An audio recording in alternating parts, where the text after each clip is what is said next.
Mr. President, I firmly believe that these are the foundations on which our cooperation in progress should be built, the things that our people need the most, and what should guide us to building a world that is more secure and sustainable. Let us strive to be the architects of a world where no one is left behind. I thank you. On behalf of the Assembly, I wish to thank the President of the Republic of Seychelles. The Assembly will hear an address by His Excellency Peter Pavel, President of the Czech Republic. I request protocol to escort His Excellency and invite him to address the Assembly.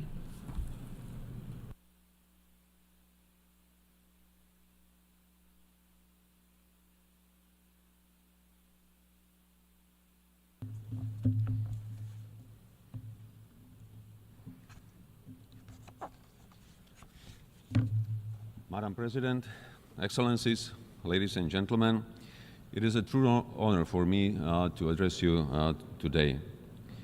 Much to my regret, since the last time we met here 1 year ago, the world has not become any safer. On the contrary. To start with, let me recall that the United Nations was created to save humanity from the scourge of war and destruction and to promote peace, justice, and better quality of life for all humankind. Together, we have managed to build a global system of rules and cooperation with the ambition to advance security and human rights instead of conflict and suffering. Fostering economic development instead of overlooking mass destruction. Aligned around the UN Charter, we have subscribed not to repeat the mistakes and disasters of the past. Unfortunately, we still do. The world and its citizens need and deserve an effective UN that can respond quickly when needed and deliver better on our shared global commitments. Without a functioning multilateral system, alternative and exclusive structures would lead to more fragmentation and less predictability. It is our duty as national and global leaders to find common solutions to the most pressing problems before they get out of hand. Finding a compromise is never easy. It requires time and patience. Only if we realize that together we can achieve much more than when antagonized, can we make our nations and the United Nations truly united behind common goals. A comprehensive reform of the UN Security Council is long overdue. Making the Council more effective, inclusive, accountable, and better reflecting today's realities by strengthening the voice of underrepresented regions is crucially needed.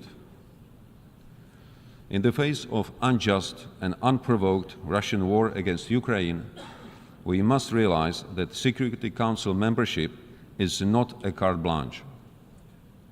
No one has the right to abuse power and bully other members of the international community without sanctions. Together, we must exercise more pressure on Russia to end its unjust and brutal war. The Peace Summit in Switzerland clearly confirmed that peace in Ukraine must be based on international law and principles of sovereignty and territorial integrity. The cynical nature of Russia's policy and its disinterest in genuine peace talks has global consequences. These include impairing nuclear safety, diminishing food and energy security, and damaging rules-based international order. Czechia calls on those who have not yet supported our common effort to evaluate the possibility of signing the joint declaration agreed at the Peace Summit in Switzerland. So far, many with the aspiration to become respected regional or global actors have remained silent. But respect cannot be forced, It can only be earned. Let us not forget that hesitation strengthens the aggressor. If you remain silent to injustice and aggression, soon there will be others waiting in line to see how far they can go in bending international rules as they please.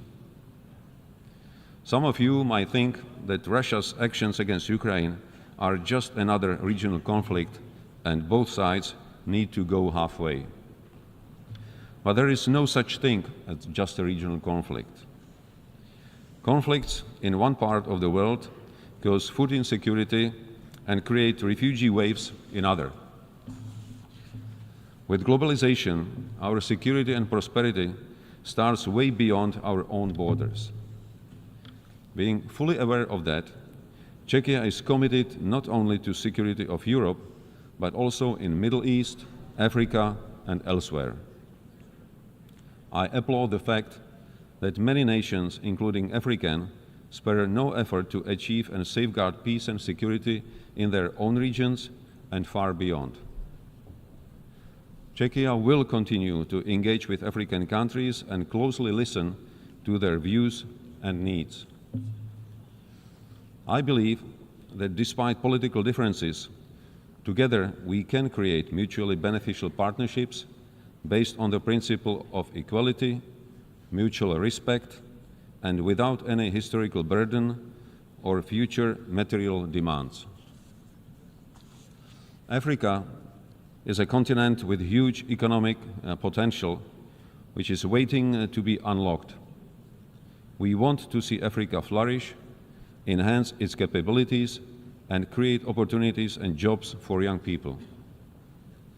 The last topic I want to touch upon is cybersecurity and technology.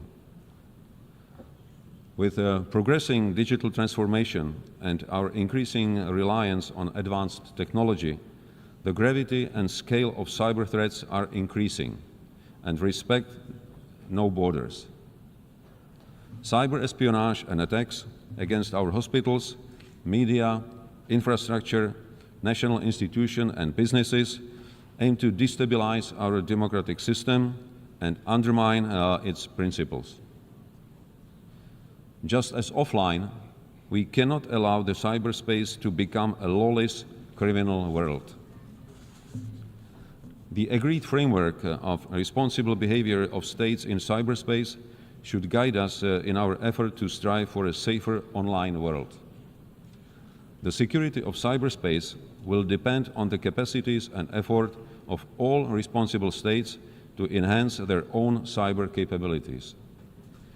Czechia is taking its commitment to the protection of global cyberspace security very seriously.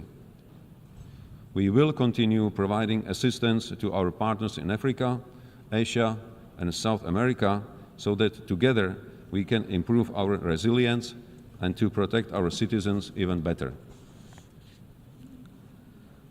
Foreign interference and disinformation continue to present a challenge with a serious impact on democracy, security, and the rules-based international order.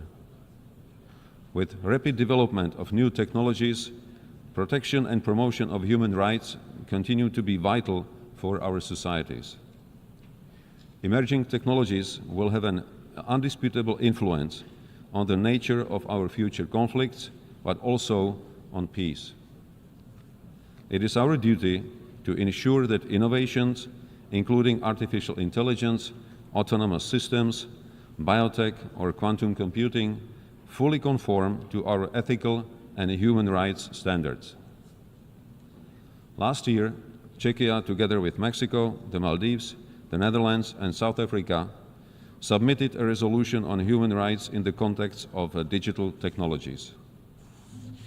Furthermore, last month, during the GlobeSec Security Forum, I sat down with top managers of global tech companies at the Prague Geotech Summit. I was glad to hear that they are fully aware of their responsibility and fully committed to contribute to the resilience of democracy. Madam President, ladies and gentlemen, the challenges we are facing are global, and we can only succeed if we fully commit ourselves to collective action and more cooperation. The quality of our governance will be judged by our actions and whether we leave this world in a better condition for future generations. I would like to thank everyone who is tirelessly working to make our planet a safer and more secure place for all. That is what really matters. Thank you for your attention. On behalf of the Assembly, I wish to thank the President of the Czech Republic. The Assembly will hear an address by His Excellency Volodymyr Zelensky, President of Ukraine. I request protocol to escort His Excellency and invite him to address the Assembly.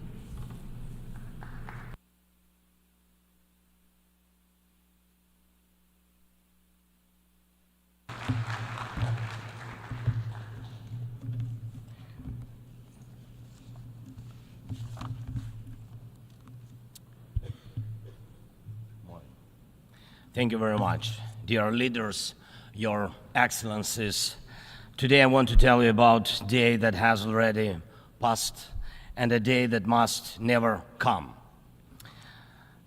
On the night of March 4th, 2022, I received one of the most terrifying reports since the beginning of a full-scale Russian invasion against Ukraine.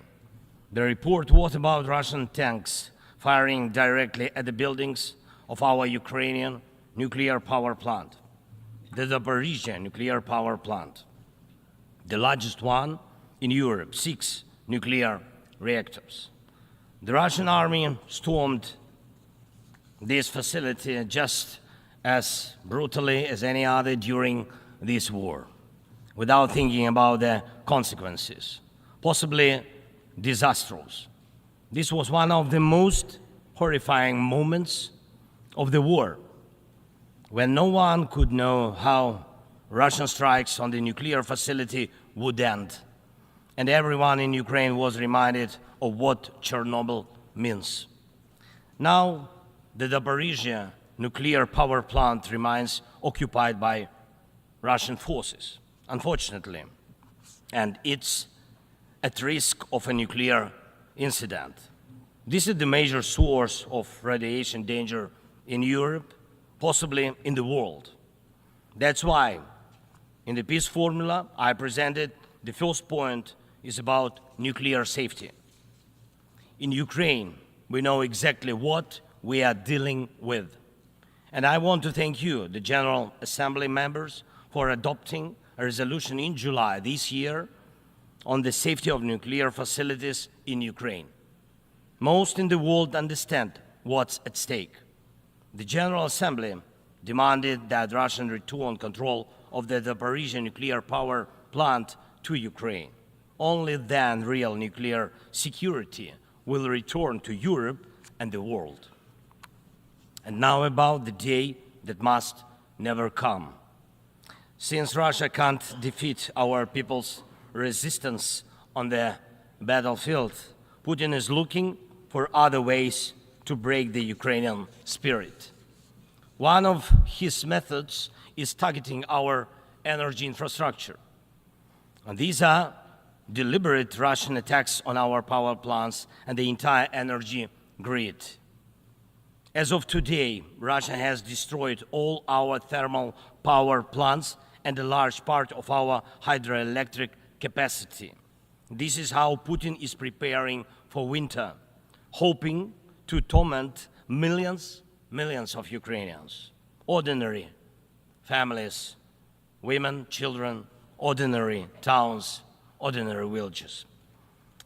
Putin wants to leave them in the dark and cold this winter, forcing Ukraine to suffer and surrender. Just imagine, please, your country with 80% of its energy system gone, with such a destroyed part of the system.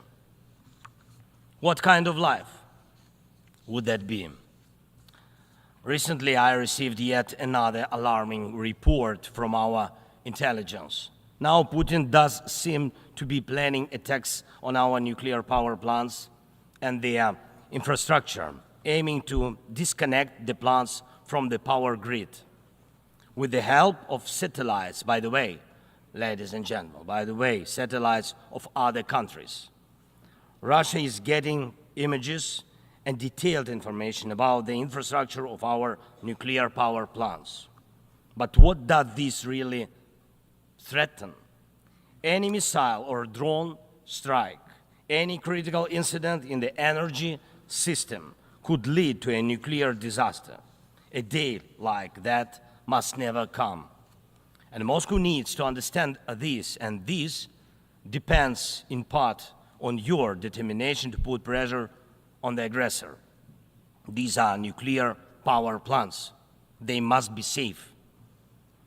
Ladies and gentlemen, 2 years ago, in the fall of 2022, I proposed a comprehensive strategy to end the war and to ensure security, and I presented the peace formula at a highly inclusive political platform for world leaders, the G20 summit in Indonesia, representing billions of citizens from all parts of the globe. And it's important for us that all these people can understand us, understand that Ukraine wants to end this war more than anyone in the world. War always poses a threat to many. You all see in the media and read in reports what is happening in Ukraine because of Russia's war. It's something many are imagining happening to themselves. And yes, the smoke from fires in war-torn cities can reach other countries. And if, God forbid, Russia causes a nuclear disaster at one of our nuclear power plants, radiation will not respect state borders. And unfortunately, various nations could feel the devastating effects. Many are concerned, but the deepest understanding of war is always found in the home it destroys. It's the Ukrainian people who feel the full pain of this war. It's Ukrainian children who are learning to distinguish the sounds of different types of artillery and drones because of Russia's war. It's our people who are forcefully separated by occupation because Putin decided he could do whatever he wants. It's our heroic soldiers who are giving their lives to defend our country from invaders trying to steal our land. That's why we say, rightfully so, there can be no just peace without Ukraine. And I thank every leader, every country that supports us in this, that understands us, that sees how Russia, a country more than 20 times larger than Ukraine in territory, still wants even more land, which is insane, and is seizing it day by day while wanting to destroy its neighbor. And Russia found very special bodies for that. North Korea and Iran, telling choice of friends. And now every neighbor of Russia in Europe and Central Asia feels that the war could come to them as well, and just think what kind of losses that would mean for the world. And I thank nearly 100 nations and international organizations that have supported the peace formula. It's truly a global community: Africa, Asia, Europe, Latin America, North America, the Pacific region, all united by the peace formula. And I am glad that the first peace summit was so reminding of the UN General Assembly. Everyone was equal. All nations that participated in the peace summit, large and small, no veto right, no blocking authority, those that have been independent for ages and those that have only recently gained independence, those that have gone through wars themselves, and those accustomed to peace, all were equal. That is what Russia hates the most and cannot control. That's why Russia says the peace formula doesn't suit it. Here, At the UN, I've already met with leaders from India, Guatemala, Japan and Italy, Turkey and Finland, Canada, Paraguay, Slovenia, Germany and others, and my meetings will continue. These are different, absolutely, parts of the world and various political waves of life, but they share the same understanding. Peace is needed, and it must be a real, just peace. Unfortunately, at the UN, it's impossible to truly and fairly resolve matters of war and peace because too much depends in the Security Council on the veto power. When the aggressor exercises veto power, the UN is powerless to stop the war, but the peace formula can. Once again, there is no veto power in it. That's why it's the best opportunity for peace. Everyone is equal, and it's effective and comprehensive. When some propose alternatives, half-hearted settlement plans, so-called sets of principles, it not only ignores the interests and suffering of Ukrainians, who are affected by the war the most, it not only ignores reality, but also gives Putin the political space to continue the war and pressure the world to bring more nations under control. Any parallel or alternative attempts to seek peace are, in fact, efforts to achieve a lull instead of an end to the war. As a global initiative, the peace formula has already existed for 2 years, and maybe somebody wants a Nobel Prize for their political biography for frozen truths instead of real peace, but the only prizes Putin will give you in return are more suffering and disasters. We must restore nuclear safety. Energy must stop being used as a weapon. We must ensure food security. We need to bring home all our captured soldiers and civilians forcibly deported to Russia. We must uphold the UN Charter and guarantee our right, Ukraine's right to territorial integrity and sovereignty, just as we do for any other nation. We need to withdraw the Russian occupiers, which will bring an end to the hostilities in Ukraine, and we must hold those responsible for war crimes accountable. We need to prevent ecocide and stop the destruction of nature caused by the war. And we must not allow a second or third phase of this Russian invasion. And we need to make it clear the war is over. This is the peace formula. What part of this could be unacceptable to anyone who upholds the UN Charter?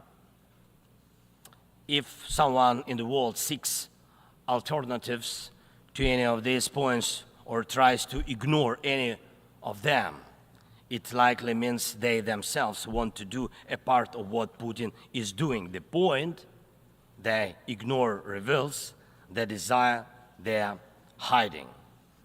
And when the Chinese-Brazilian duo tries to grow into a choir of voices, with someone in Europe, with someone in Africa saying something alternative to a full and just peace, the question arises, what is the true interest? Everyone must understand you will not boost your power at Ukraine's expense. And the world has already been through colonial wars and conspiracies of great powers at the expense of those who are smaller. Every country, including China, Brazil, European nations, African nations, Middle East, all understand why this must remain in the past. And Ukrainians will never accept why anyone in the world believes that such a brutal colonial past, which suits no one today, can be imposed on Ukraine now instead of a normal, peaceful life. I want peace for my people, real peace and just peace. And I'm asking for your support from all nations of the world. We do not divide the world. I ask the same of you, do not divide the world. Be united nations. And that will bring us peace. Thank you. Slava Ukraini. On behalf of the Assembly, I wish to thank the President of Ukraine.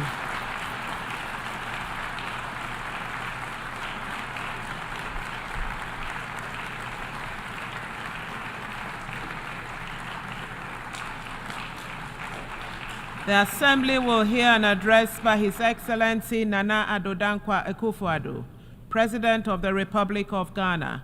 I request protocol to escort His Excellency and invite him to address the Assembly.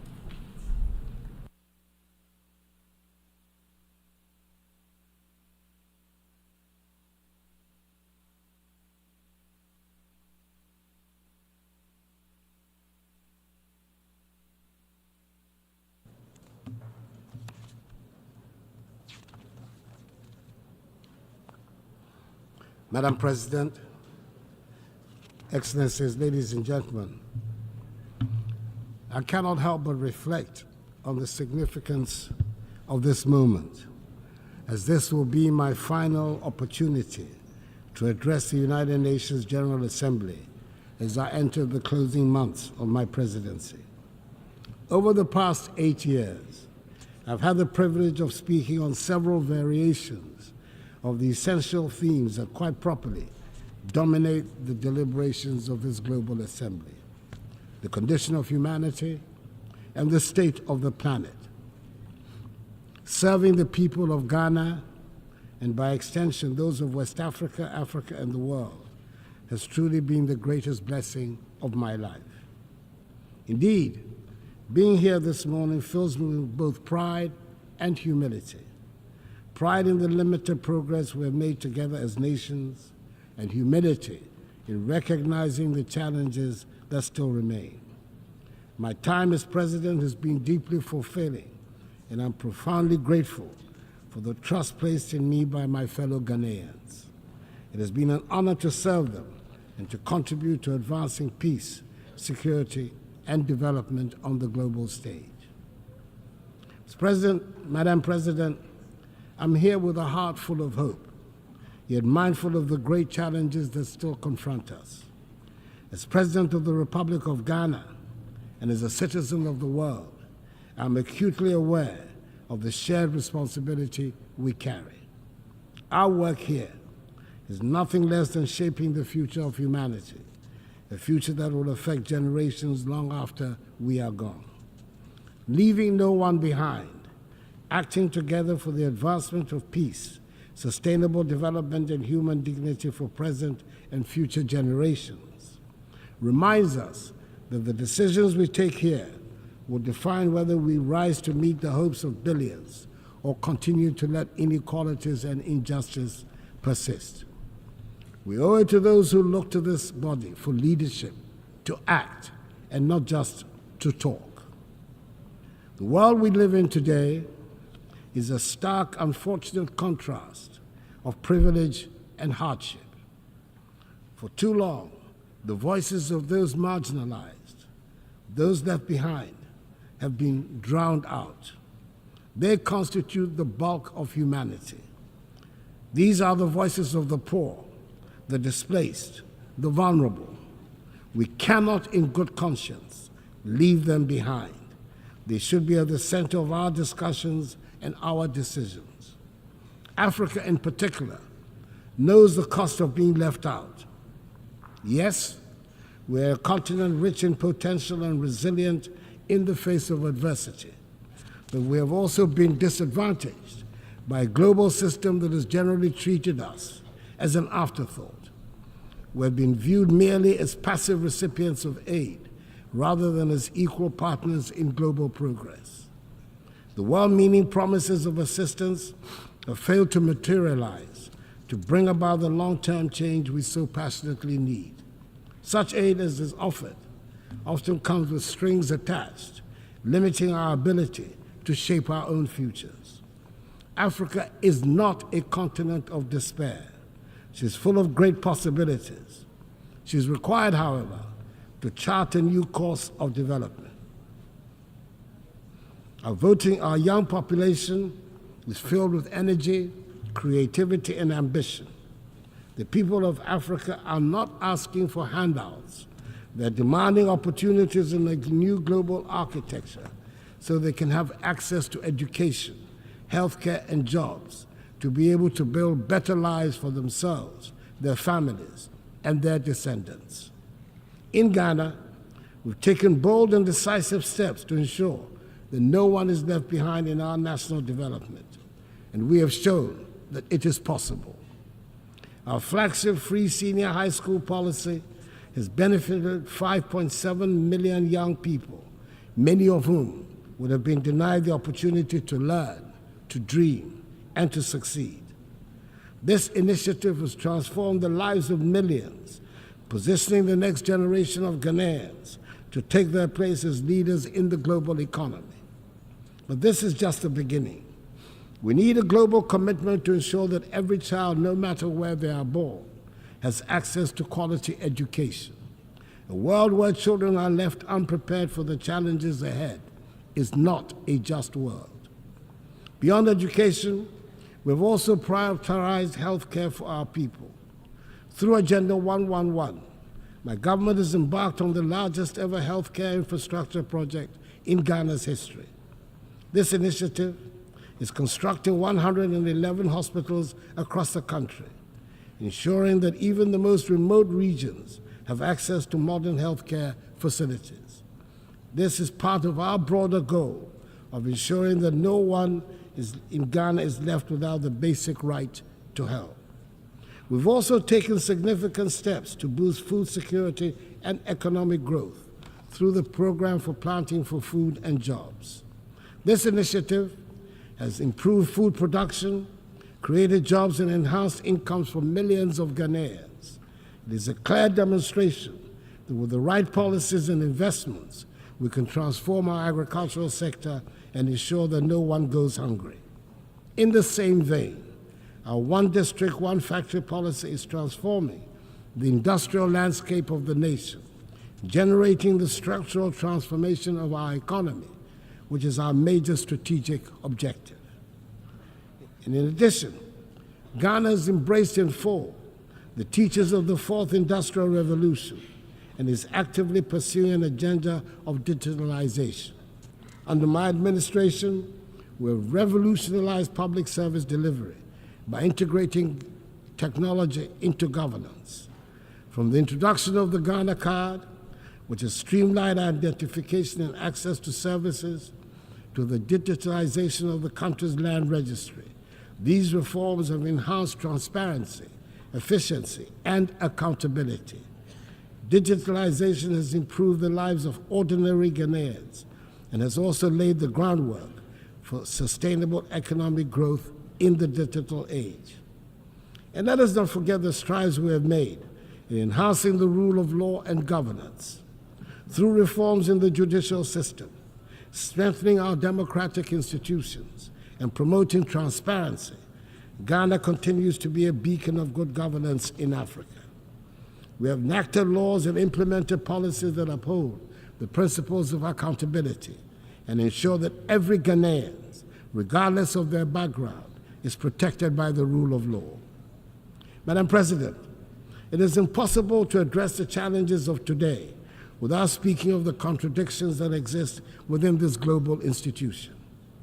We gather here to discuss peace, but wars continue to ravage nations. We speak of justice, yet justice endures. Take the Russian invasion of Ukraine, for instance. Millions of lives have been uprooted. Thousands have lost their lives, and yet the Security Council has struggled to respond decisively, just as it is struggling to make a decisive intervention in the tragic ongoing war in Gaza and the Lebanon. The structure of the Council reflects a world that no longer exists, and its failure to act in times of crisis raises a difficult question.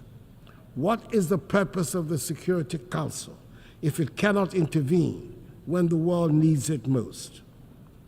Reforming the UN Security Council is a matter of fairness and necessity. The current structure, created in 1945, no longer reflects the realities of today's geopolitical and economic landscape. Africa, Latin America, and South Asia remain underrepresented despite their significant influence on global affairs. This lack of representation undermines the legitimacy of the Council's decisions, and the use of veto power by a few permanent members often paralyzes its ability to act effectively during crises. Reform is essential to ensure that the Council is more inclusive, democratic, and responsive to the complex challenges we face today. The world has changed, and the Security Council must change with it to maintain its relevance in promoting global peace and security. For years, I've championed the need to reform the Security Council as per the Eswatini Consensus, the common African position on UN reform, which calls for Africa to have permanent seats on the Council. It is incomprehensible that a continent of 1.4 billion people has no permanent voice in shaping decisions that affect global peace and security. The time for half measures is over. We need a Security Council that is fit for purpose in today's world. It is heartening, however, that finally the demand for reform has found acceptance by leaders of 2 of the 5 permanent members, President Joe Biden of the United States of America and President Emmanuel Macron of France. Hopefully, the others will soon follow suit. We must also recognize that the fight for peace goes beyond government actions. It is a fight for humanity itself. In Africa, we have often borne the brunt of conflicts, sending our troops to peacekeeping missions with limited support from the global community. While I'm pleased to see the UN now taking steps to finance peacekeeping in Africa, an outcome of Ghana's presidency of the UN Security Council, we must go further. Peacekeeping alone is not enough. We must address the potential causes of conflict, poverty, inequality, and lack of opportunity. True peace comes from investing in education, healthcare, and economic development. However, peace cannot be imposed from the outside. It must be built from within. African nations must take ownership of their security, and the African Union needs to strengthen itself to be able to respond swiftly to threats. Madam President, as I speak today, ongoing developments in West Africa are deeply troubling. Military coups in Mali, Guinea, Burkina Faso, and Niger threaten the democratic progress we have worked so hard to achieve within the ECOWAS community. These coups are stark reminders that democracy is indeed fragile and must be continually nurtured. In Ghana, however, we will remain resolute in our commitment to democracy. As my presidency draws to a close, I want to assure this Assembly that the upcoming 2024 elections in Ghana will be free, fair, and transparent. Ghanaians have demonstrated time and again in the last 3 decades their strong attachment to democracy, which they will not permit to be undermined. The Electoral Commission, supported by Ghana's security services, is well equipped to ensure that the will of the Ghanaian people is respected.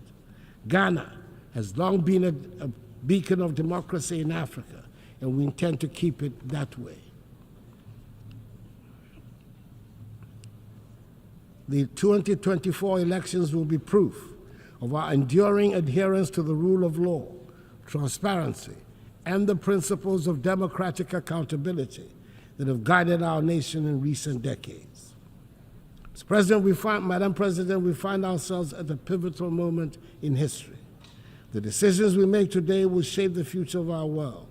We can choose to act with courage, compassion, and a commitment to leave no one behind, or we can choose inaction and allow the suffering of millions and the degradation of the planet to continue. Let me end by reminding us all that the future is not something that simply happens. It is something we create. We have the power in this room to change the course of history, Let us not shy away from that responsibility. Let us act now, and let us act together.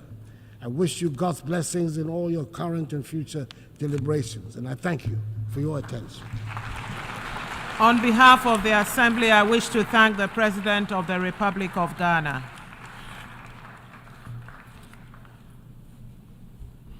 The Assembly will hear an address by His Excellency Rumen Radev, President of the Republic of Bulgaria. I request protocol to escort His Excellency and invite him to address the Assembly.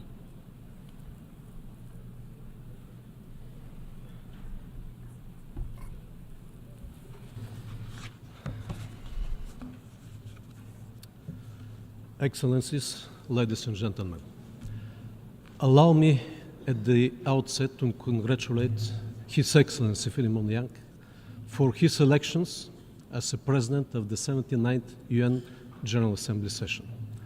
I believe that under his leadership and through his vision, the international community will move forward on the agenda of strengthening the values of the UN Charter, an effort that the humanity now needs the most.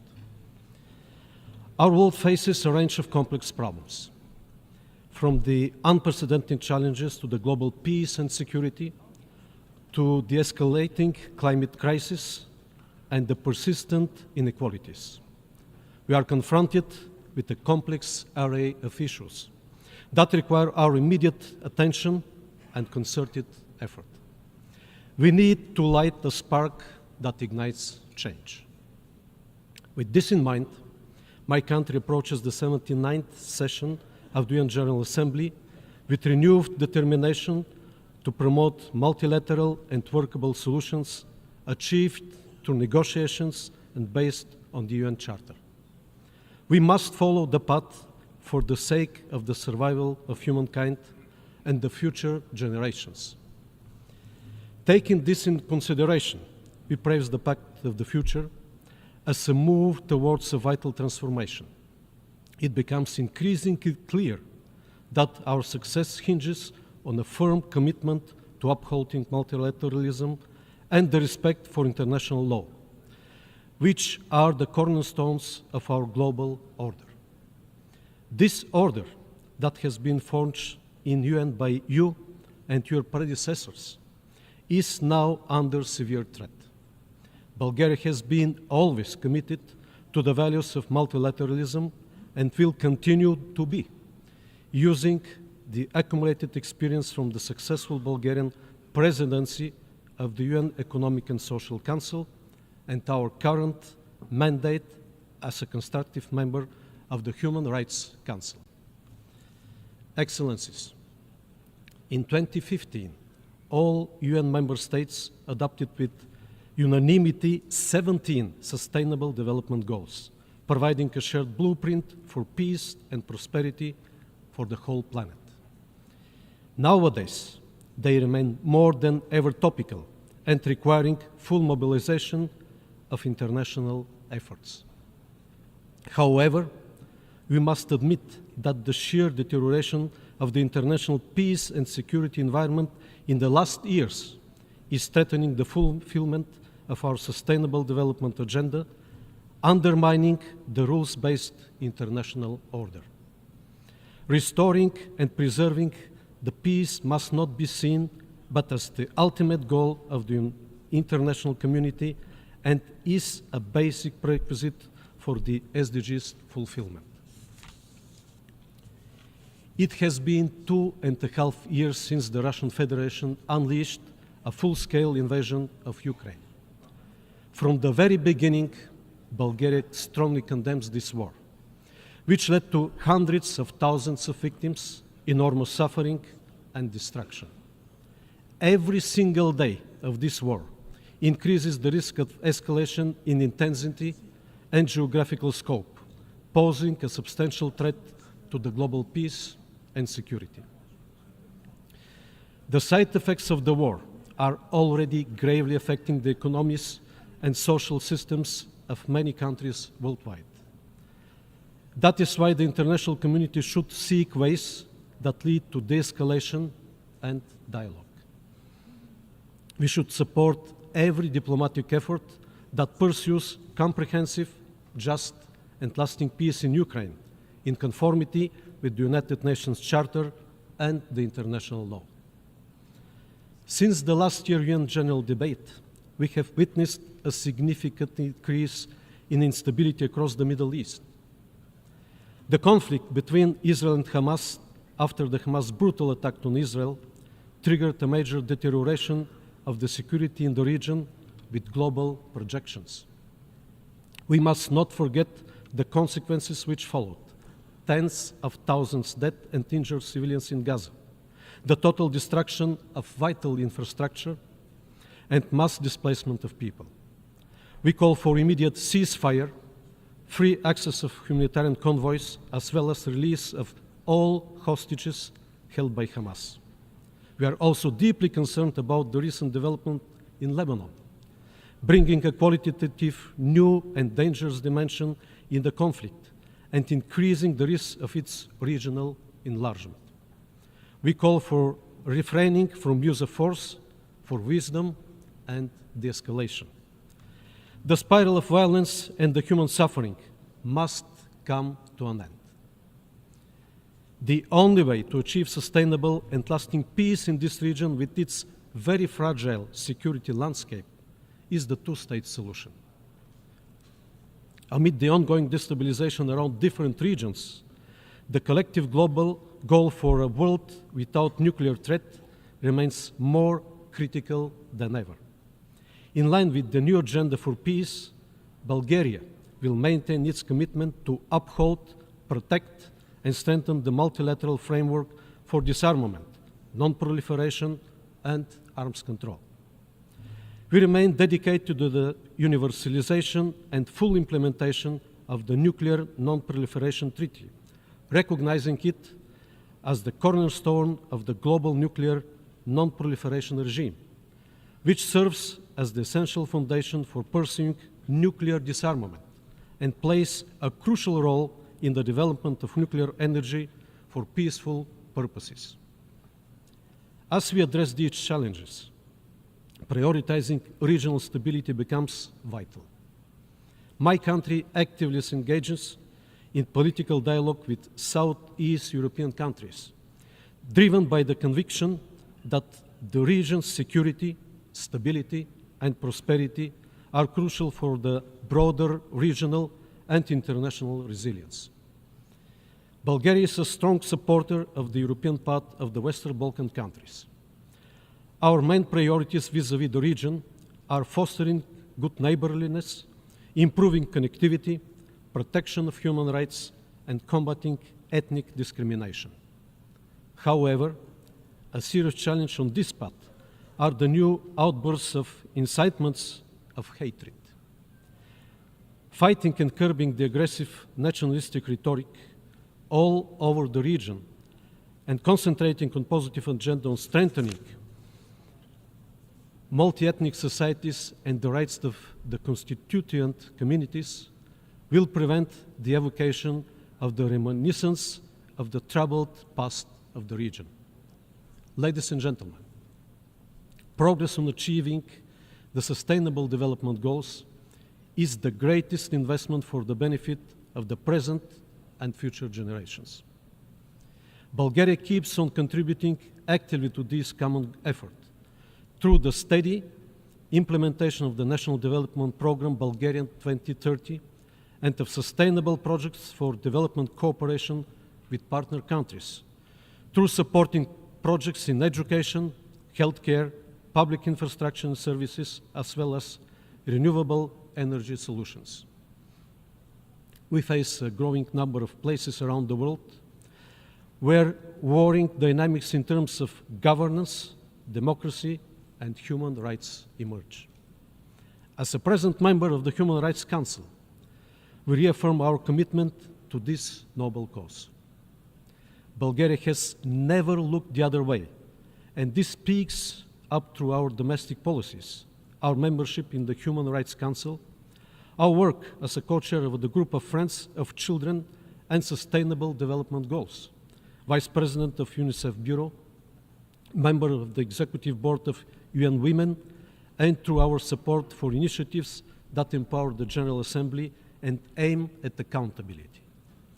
Our advocacy for meaningful participation of civil society, youth, and women in decision-making process across the United Nations system and domestically have already yielded results, and our youth delegate program inspires more young people to choose the path of active citizens. Bulgaria advocates for a human rights-based approach to sustainable development and looks forward to the inclusion of all stakeholders at the upcoming World Social Summit. Excellencies, we have focused on the peace among nations, but it is equally important to reconcile with the nature. Climate change is a threat multiplier for the implementation of all sustainable development goals. We urge enhanced action based on the global stocktake, more ambitious climate objectives, including the new finance goal at the 29th session of the United Nations Climate Change Conference. Earlier this year, Bulgaria hosted the 61st session of the Intergovernmental Panel on Climate Change, which gave impetus to the panel's 7th assessment cycle, including the production of the special report on climate change and cities. Through various panel events, we were able to invigorate the science discussion, paying due attention to the climate risks in the Black Sea region, as well as to the urban environment, the role of cities, and the need to adapt to changing climate. Another challenge that brings a lot of opportunities as well is the need for an effective digital governance based on a multi-stakeholder and inclusive approach, aiming for a human-centric digital transformation and a safe and open digital future. In light of growing challenges to the principles of international law and the rules-based order established by the United Nations Charter, Bulgaria remains committed to strengthening the effectiveness and accountability of the United Nations Security Council.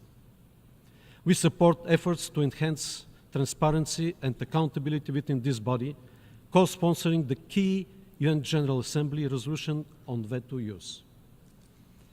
Bulgaria emphasizes the need for greater effectiveness and prioritizes securing an additional non-permanent seat for the group of Eastern European states in a reformed council.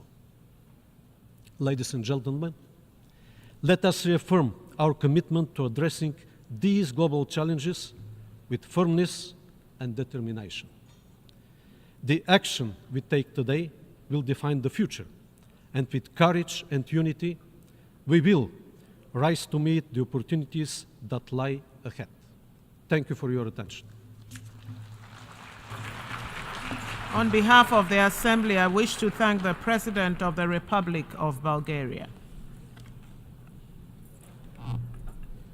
The Assembly will hear an address by His Excellency Chandri Kapesad Santoki, President of the Republic of Suriname. I request protocol to escort His Excellency and invite him to address the Assembly.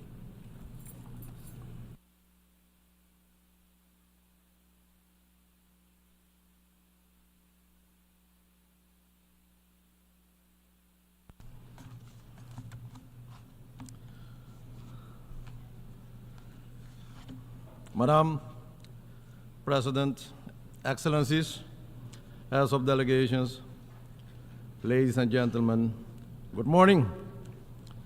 Madam President, this General Assembly is of historic significance as we embark on a process of recalibrating international relations and establishing a more effective multilateral framework.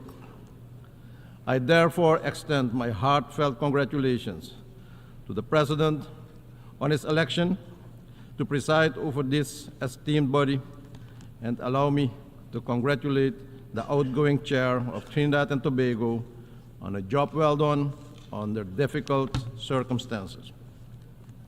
Madam President, this organization was founded after two devastating world wars.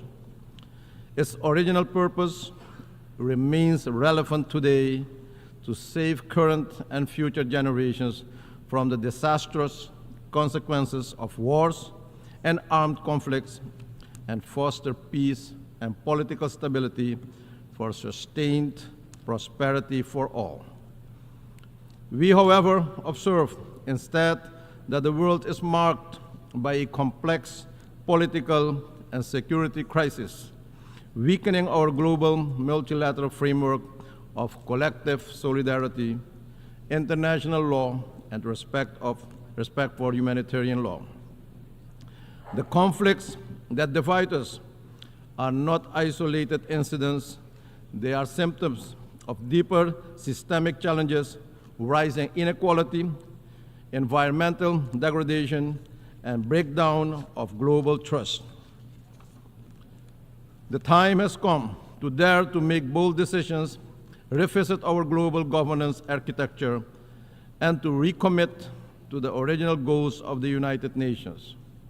Madam President, with statistics showing that countries are off track on the 2030 Agenda for Sustainable Development, while projections estimate that almost 600 million people will continue to live in extreme poverty in 2030, that is incumbent on us to close the gap between aspiration and financing. I wish to emphasize the urgent need for accelerated reforms and coordination within the international financial architecture, especially the international financial institutions. The Multidimensional Vulnerability Index, MVI, offers a comprehensive and inclusive framework that goes beyond traditional metrics to capture the true complexity of the vulnerabilities of small islands developing and low-lying coastal states. We urge that the MVI is embedded in the operations of the international financial institutions, especially the International Monetary Fund and the World Bank. Apart from the MVI, we see other financial obstacles in place that have a major negative impact on our ability to generate development, especially de-risking measures of international banks, which are based on general assessments, do not consider the country's reality and the severe impact on development objectives of the country. This must be addressed head-on if we want to be inclusive rather than exclusive. My country, Suriname, can attest to the importance of urgent need to reform the global financial and political system and to build greater trust in the multilateral system. Because of our ranking, we are not eligible for several global financial instruments to the detriment of my people. Since taking office in July 2020, my government has successfully started a policy of financial economic reforms, including restructuring the debt portfolio supported by an IMF program and international financial institutions. The impact of the various crises and national efforts to reform the economy has not been easy for the population, but we are on the road to recovery now. Macroeconomic stability has been achieved. We established a social safety net and increased several social benefits, all meant to make sure that we did not forget or excluded that part of our population from restoring a healthier economy. Madam President, 2024 statistics reveal that progress in the area of climate action is inadequate, with global greenhouse gas emissions still rising. Despite the need for reductions, climate action can no longer be postponed nor ignored. Soon, we'll meet in Azerbaijan for COP29. Madam President, will we be repeating ourselves with empty promises and pledges, or will we take decisive action to save this planet from extinction? Madam President, Suriname is committed to the Paris Agreement. Suriname has also submitted ambitious nationally determined contributions and has recently started the process of carbon credit trading. Suriname aims to remain a carbon negative country with a high level of biodiversity and more than 90% forest coverage. With this conscious choice to limit deforestation, we sacrifice economic development for our people. For this, Madam President, we are not compensated while everyone benefits from our decision. Carbon negative and carbon neutral countries must be supported for maintaining that status. We are in favor of a just transition to a carbon-less economy for the coming decades, but we also expect to be allowed to develop our natural resources in an environmentally friendly and balanced manner in compliance with the international standards and practices. In fact, we have already embarked in such a development path by introducing more renewables to our energy grid, utilizing technological innovations to reduce our carbon footprint even further. Madam President, Suriname has had, over the past 100 years, industrial development of bauxite industry, onshore oil production, gold production, as well as agriculture production and other industries. And despite these activities, Suriname is among the 3 carbon negative countries in the world. At the same time, Suriname is among the 7 most vulnerable countries with respect to the effects of rising sea levels. Madam President, not only have the international pledges for climate financing not materialized in the way pledged, but access to the available resources is an enormous challenge.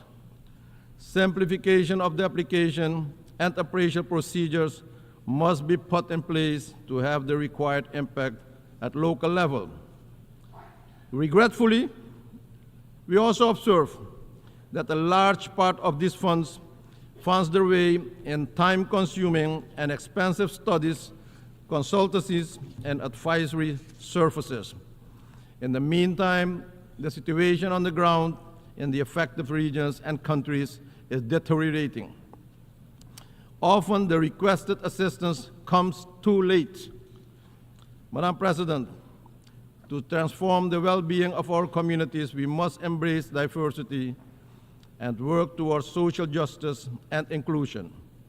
That is what responsible leaders do, making sure no one is left out or excluded. We must practice what we preach, Madam President. While the humanitarian and security situation in the Republic of Haiti remains of concern, we are pleased to note also through leadership of the Caribbean community, a roadmap towards free and fair elections has been initiated and a transition government with a clear mandate has been installed. We cannot leave Haiti and its people alone and behind. Haiti fatigue is not an option. We urge the international community to financially and technically support Haiti on its path forward. Suriname will contribute to the MSS with security personnel and remains committed to assist in whatever way we can. We urge and call for a more effective, coordinated, and coherent approach and the transparent sharing of information regarding the different initiatives to serve more effectively the objectives of facilitating peace, security, and prosperity in Haiti and the Haitian people. Madam President, leaving no one behind should also include lifting the long-standing economic embargo against Cuba and its people. Adopting the Pact of the Future represents an opportunity to redirect a new path for humanity to address current challenges while laying the groundwork for sustainable solutions. We need to foster collaboration and strengthen partnership to address the long-term global issues as climate change, social inequality, and access to affordable health care and quality education for all. Small nations need the support for digital transformation, providing the tools and capacity building initiatives needed to fully integrate into the global digital economy.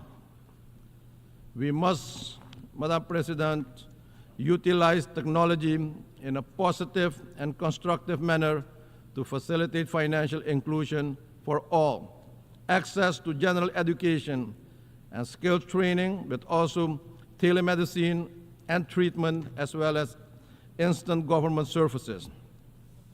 Madam President, 2024 marks the 5th time for me to address the General Assembly. In 2020, I made my maiden address virtually through the optimal use of modern technology.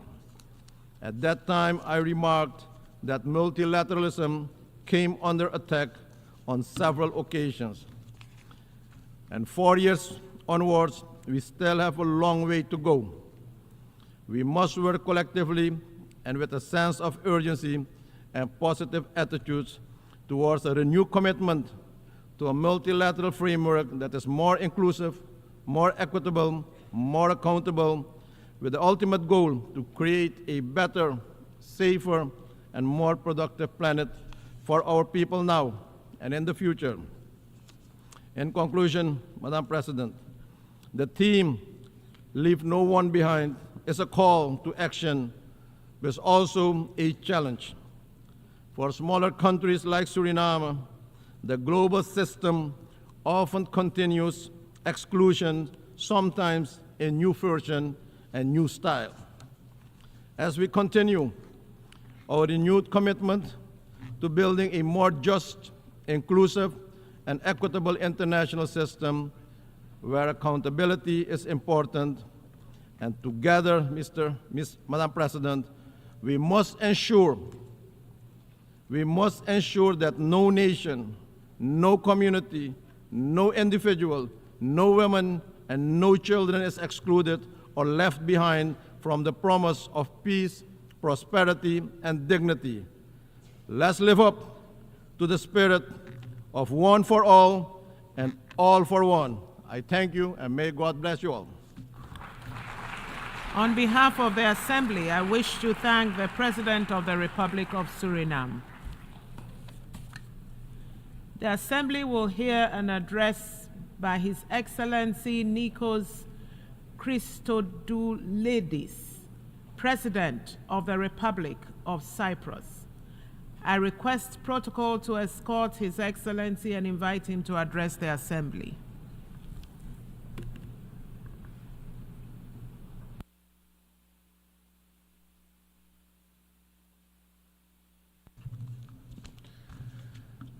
Madam President, Your Excellencies, ladies and gentlemen, at the outset, I wish to congratulate His Excellency Ambassador Philemon Yang for his election as President of the 79th session of the General Assembly. Rest assured, Mr. President, of Cyprus' steadfast support for your mission.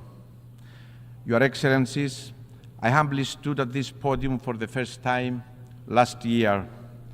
My main premise then was that the UN Charter is not a reality. It is a promise, a sacred pledge that we inherited from our predecessors, from those who had the remarkable courage, the clarity of vision to put pen on paper, vision to action, and to solemnly declare, never again. These great visionaries who had the audacity to build peace upon still burning ashes of war assumes the tremendous responsibility to look beyond the horrors of the past, to learn from history, no matter how painful, and to lay the foundations for a world anchored on peace and stability, respect for international law, the sovereignty and territorial integrity of states. A world that leaves no one behind, that ensures prosperity and human dignity for all. Burning like a torch lit from those ashes, this promise was passed to us. Their voices are echoed in the halls of this building, which stands as a beacon and a symbol of the only path to the fulfillment of the UN Charter, which each and every state, each and every one of us undertook to uphold: multilateralism and respect for international law, diplomacy, peaceful settlement of disputes, cooperation over use of force and aggression, laying down arms. A world order that does not appease the aggressor, the violator of international legality. Ladies and gentlemen, only a few weeks after last year's General Assembly, on October 7, the world was shocked by the unimaginable, horrendous brutality of the terrorist attack against innocent civilians. No one was spared the blindness and cruelty of terror that Saturday morning. Women raped, children killed and abducted, the elderly witnessing the burning flame of their loved ones, their future extinguished before their eyes. Their screams penetrating the hearts, forever changing the landscape of their lives, penetrating the conscience of humanity. There is never, ever any justification for terror. There is never, ever any justification for such blatant disregard for human life and dignity. No matter where it comes from, no matter whom it concerns us all. When rape is used as a weapon of war against women and girls, when children are abducted, our voice needs to be loud, clear, united, and unequivocal. Those are our daughters, those are our children, and we failed them. Let me be clear, ours is a mission for the innocent. Innocents know no country, age, race, nor religion.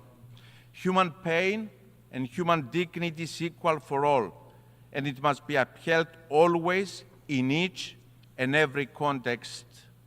Dear friends, in the immediate aftermath of the October 7 attack, and as the humanitarian situation in Gaza deteriorated, my country, the Republic of Cyprus, acted. We acted on our moral responsibility to help the innocent civilians of Gaza, men, women, children, suffering abhorrent conditions no human should ever endure. As a country that is an integral part of the region, Cyprus built on the long-standing bonds of friendship and trust with our neighbors. Fulfilling our duty as an anchor of stability in the turbulent sea, as the European Union's lighthouse in the Eastern Mediterranean, we delivered the Amalthea Maritime Corridor to the international community, a lifeline of hope and humanity. The Cyprus Humanitarian Corridor is a manifestation of the spirit and the letter of the UN Charter, cooperation and multilateralism. It aptly demonstrates the power of diplomacy, one of our most powerful tools. Cyprus worked closely with regional and international partners, with the United Arab Emirates, the United States, with the concrete support of the European Union, the United Nations, united by a shared vision. These guiding principles are the beacon of our engagement in international relations, the power of diplomacy as a force for good. We have consistently manifested this commitment and will continue to do so. Cyprus has acted time and time again as a regional evacuation hub at time of crisis, a safe bridge, a safe haven for civilians. Dear friends, the Palestinian children that have been orphaned, forced to live in tents with no access to the most basic items of existence, food, shelter, education, safety, are also our children. No child should ever endure such nightmare. They didn't cause this war. They do not deserve it. They suffer in silence. Their cries are haunting our conscience. We have also failed them. The situation in Gaza is a desperate cry for us to act decisively. We must do all that is in our power. We must act as leaders, as states, as international and regional organizations. My country has emphatically stressed the need for the respect of international humanitarian law, the protection of civilians, the rapid, safe, and unhindered flow of humanitarian aid into Gaza, for the immediate and unconditional release of all hostages. This war must end now. The suffering must stop now. We have also consistently underlined and acted on the imperative of avoiding further escalation and destabilization in our region, and of the vital importance of preventing regional escalation. We are deeply alarmed by the recent developments in our neighboring Lebanon and stress the need for restraint. A step back must be taken from the brink. Excellencies, the wider region of the Eastern Mediterranean and the greater Middle East, our neighborhood, is no doubt a turbulent region faced with a multitude of complex challenges. And yet, this neighborhood is so much more than the prevailing narrative. I will never accept the linear narrative of a region in turmoil. It is a narrative that ignores the complexities, but also the immense promise of the region and its people, the dynamics of opportunity and change that are unfolding. I have seen this journey closely, witnessing the full cooperation in the region, experience firsthand what countries of the region can achieve when they come together behind a common vision for the future, committed to multilateralism, always in respect of international legality. And I'm convinced that the Eastern Mediterranean and the wider Middle East can move decisively beyond the prevailing narrative of being a region in turmoil and become a hub of stability, peace, and cooperation. For the region to fulfill its promise, there has to be a path for lasting peace. There is an urgent need to reinvigorate the Middle East peace process and reach a political settlement in line with the relevant UN Security Council resolutions. There is no other path to walk. Out of tragedy and suffering of the last year, let us exert every effort to ensure there is lifeline to peace. There are no shortcuts, no alternatives or substitutes to a lasting peace. There are no frozen conflicts. The vacuum created in the absence of a viable peace becomes a breeding ground for crisis and conflict. We can never be complacent. This is a painful lesson recent history teaches us over and over again. The Russian invasion of Ukraine, a sovereign nation, came as yet another stark reminder of what is at stake if we don't defend and uphold the principles enshrined in the UN Charter. Cyprus strongly condemns any breach of international peace and security effected through military action by any state against the independence, sovereignty, and territorial integrity of another state. My country has stood in an unwavering manner since the first day of the Russian invasion on the right side of the history. Cyprus, my country, itself a victim of invasion and continuing occupation, has steadfastly supported the unity, territorial integrity, and sovereignty of Ukraine. Madam President, Your Excellencies, the torch for peace in Cyprus awaits to be lit. This year, on July 20th, we mourned 50 years since the Turkish invasion of Cyprus. Through use of force, Turkey occupies a sovereign European state. It violates the sovereignty and territorial integrity of an EU member state. 50 years, half a century of continuing Turkish occupation of approximately 37% of the territory of the Republic of Cyprus, of continuous violation of the UN Charter, international law, including international humanitarian and human rights law. 50 years that the displaced stoically await to return to their ancestral homes. 50 years that the mothers of the missing stoically await the remains of their loved ones to lay them to rest in peace. Half a century of blatant disregard of UN Security Council resolutions, resolutions that have also called for the return of the fenced town of Varosha to its lawful inhabitants and its transfer to the administration of the UN. And yet, 50 years of resilience and hope by Cypriots, hope for peace, a burning desire and a deep belief by my people, by all Cypriots, that this cannot be the future of Cyprus. It cannot be the future of our children and of the generations to come.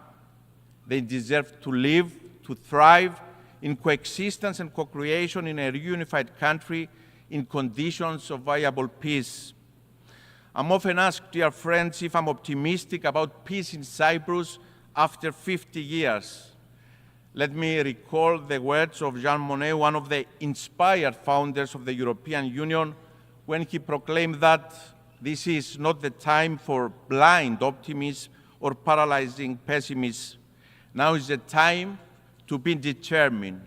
And so the answer is that I'm determined to work tirelessly and bravely for peace in Cyprus, to reunify my country and its people in a modern, viable European state with no troops of occupation, no foreign guarantees.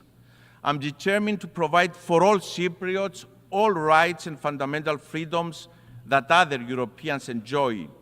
They deserve nothing less. I'm determined not to fail them. To my Turkish Cypriot and Greek Cypriot compatriots, I hear your call for peace. It has not faded over time. It has grown louder, more determined. We look to the UN Secretary General, who understands the imperative of reunification, to fulfill the promise of peace, to deliver on the pledge of the UN Charter.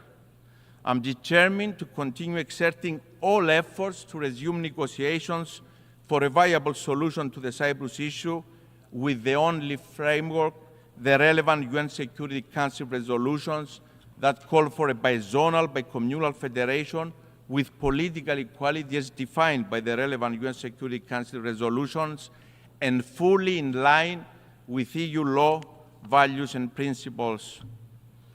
Your Excellencies, since the last time I stood before you in this hall, we have exerted every effort to resume the peace process. There is no alternative to the path of peace. I'm committed and I'm ready to sit at the negotiating table today, not tomorrow, today.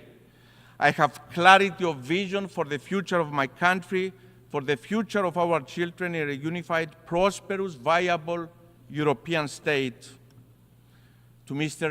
Erdogan, history will judge us, and history is unforgiving in the light it casts on leaders who have an opportunity to deliver peace and instead choose the path of revisionism and disregard for international law. Those who want to lead must lead by example. The voice of morality, Mr. Erdogan, cannot have selective historical amnesia or selective sensitivity to violations to international law. The aggressor, the violator of international law, cannot be the advocate of legality nor point the finger to others. On this podium yesterday, we heard Mr. Erdogan call for the disregard of the UN Charter, the violation of the UN Security Council resolutions and international law, including the UN Convention on the Law of the Sea. And my response, the response of the international community, is clear. Illegality stemming from invasion, aggression, and use of force cannot be recognized. International law is not a la carte. Its interpretation does not change depending on who is the violator. It applies equally to all contexts, to all countries. It applies to Turkey, a country that 50 years ago used force in violation of the UN Charter, invaded the sovereign state and is an occupation force in Cyprus. It is an affront to this plenary to name an invasion a peace operation. Revisionists cannot change reality, not now, not ever. To Mr. Erdogan, I also say now is the time to deliver on your proclaimed commitment to international law and to peace. No country that believes in the moral superiority of its position refuses to sit on the negotiating table. I adamantly believe that we can carve a new path, one of peace, cooperation, and collaboration. We cannot change geography. It is an opportunity, not a curse. Turkey and Cyprus will always remain neighbors. Let us change the narrative. Let us transform our proximity into a promise. Let us build together a legacy of peace that can be transformative for the whole region. Ladies and gentlemen, in our common agenda, the Secretary General remarked that humanity faces a stark and urgent choice, and break down or break through. I welcome the Secretary General's new agenda for peace and support multilateral efforts towards peace and security. Collective action is urgently needed to address the changing nature of conflicts, including challenges posed by new technologies, the climate emergency, rising inequalities, and backtracking on human rights. Halfway to the deadline, it is alarming that our world is off track to achieve the 2030 Agenda for Sustainable Development. Despite some glimmers of hope, action, transformative solutions, and comprehensive reforms are urgently needed. The agendas and resolutions are in place. We don't need more words. We need action. Human rights constitute the backbone of the multilateral system, and it is a top priority for Cyprus' foreign policy, guided by our long-lasting commitment to promoting, protecting, and fulfilling all human rights, as well as advancing and strengthening international human rights within the United Nations. Cyprus has announced its first ever candidacy for the Human Rights Council for the period 2025-27, with elections taking place this fall. Our candidature stems from our deep dedication to promoting, protecting, and fulfilling basic human rights for all, as well as advancing and strengthening international human rights within the United Nations system. Ladies and gentlemen, the world is at an inflection point. Our children, the generations to come, are watching, and the we transform into action have the potential to change the trajectory of the world. We have an opportunity to come together and through multilateralism, by upholding the primacy of the UN Charter, to build a safer, more secure world. The nature of the challenges we face is such that no country can address it on its own. We need to come together. We, the peoples of the United Nations, determine. Thank you very much. On behalf of the Assembly, I wish to thank the President of the Republic of Cyprus. The Assembly will hear an address by His Excellency Peter Pellegrini, President of the Slovak Republic. I request protocol to escort His Excellency and invite him to address the Assembly.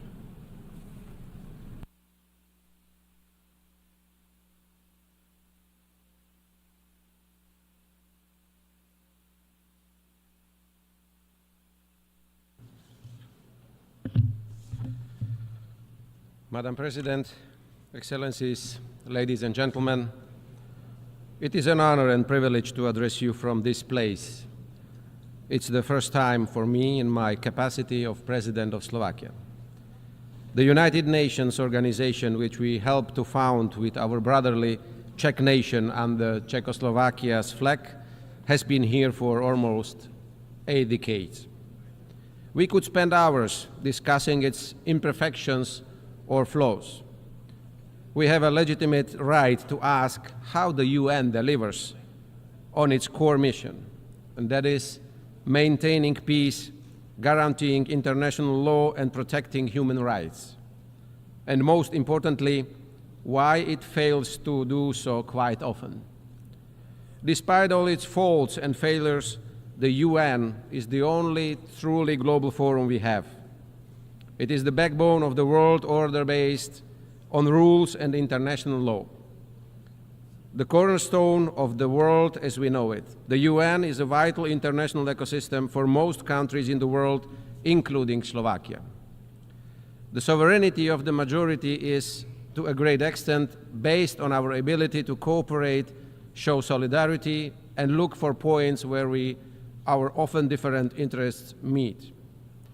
It builds on our readiness to reach a compromise and respect our diversity based on shared universal values, rules, and obligations. Especially in today's uncertain times, it is a powerful pillar of sovereignty, just like its classic features, territorial integrity or independence of action. The way we cooperate tells us a story about us, where we do belong, what do we reach for, and eventually who we are as people, community, humanity. Our joint confidence in the existing system of international relations with the UN as its key element is what separates us from chaos and arbitrariness. In other words, from war and violence. There are countries and entities among us that believe that the absence of rules will be the breeding ground for their future success. They believe that the force is above the law. In reality, however, the collapse of a rules-based system would eventually get back at those who desire it the most today. In Slovakia's immediate vicinity, in Ukraine, a war has been going on for almost 1,000 days already.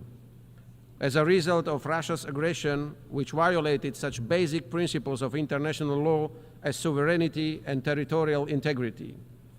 It is worth reminding that our neighbor, Ukraine, legitimately defends its country and its people according to international law, including the UN Charter.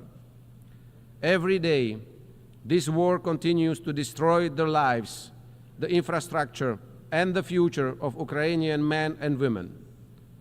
And it is of no good to Russia's people either, as they die too, and the war has come to them as well.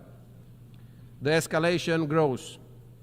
It is high time to start looking for a peaceful, sustainable, and just end to this conflict, based on the principles of international law and the UN Charter.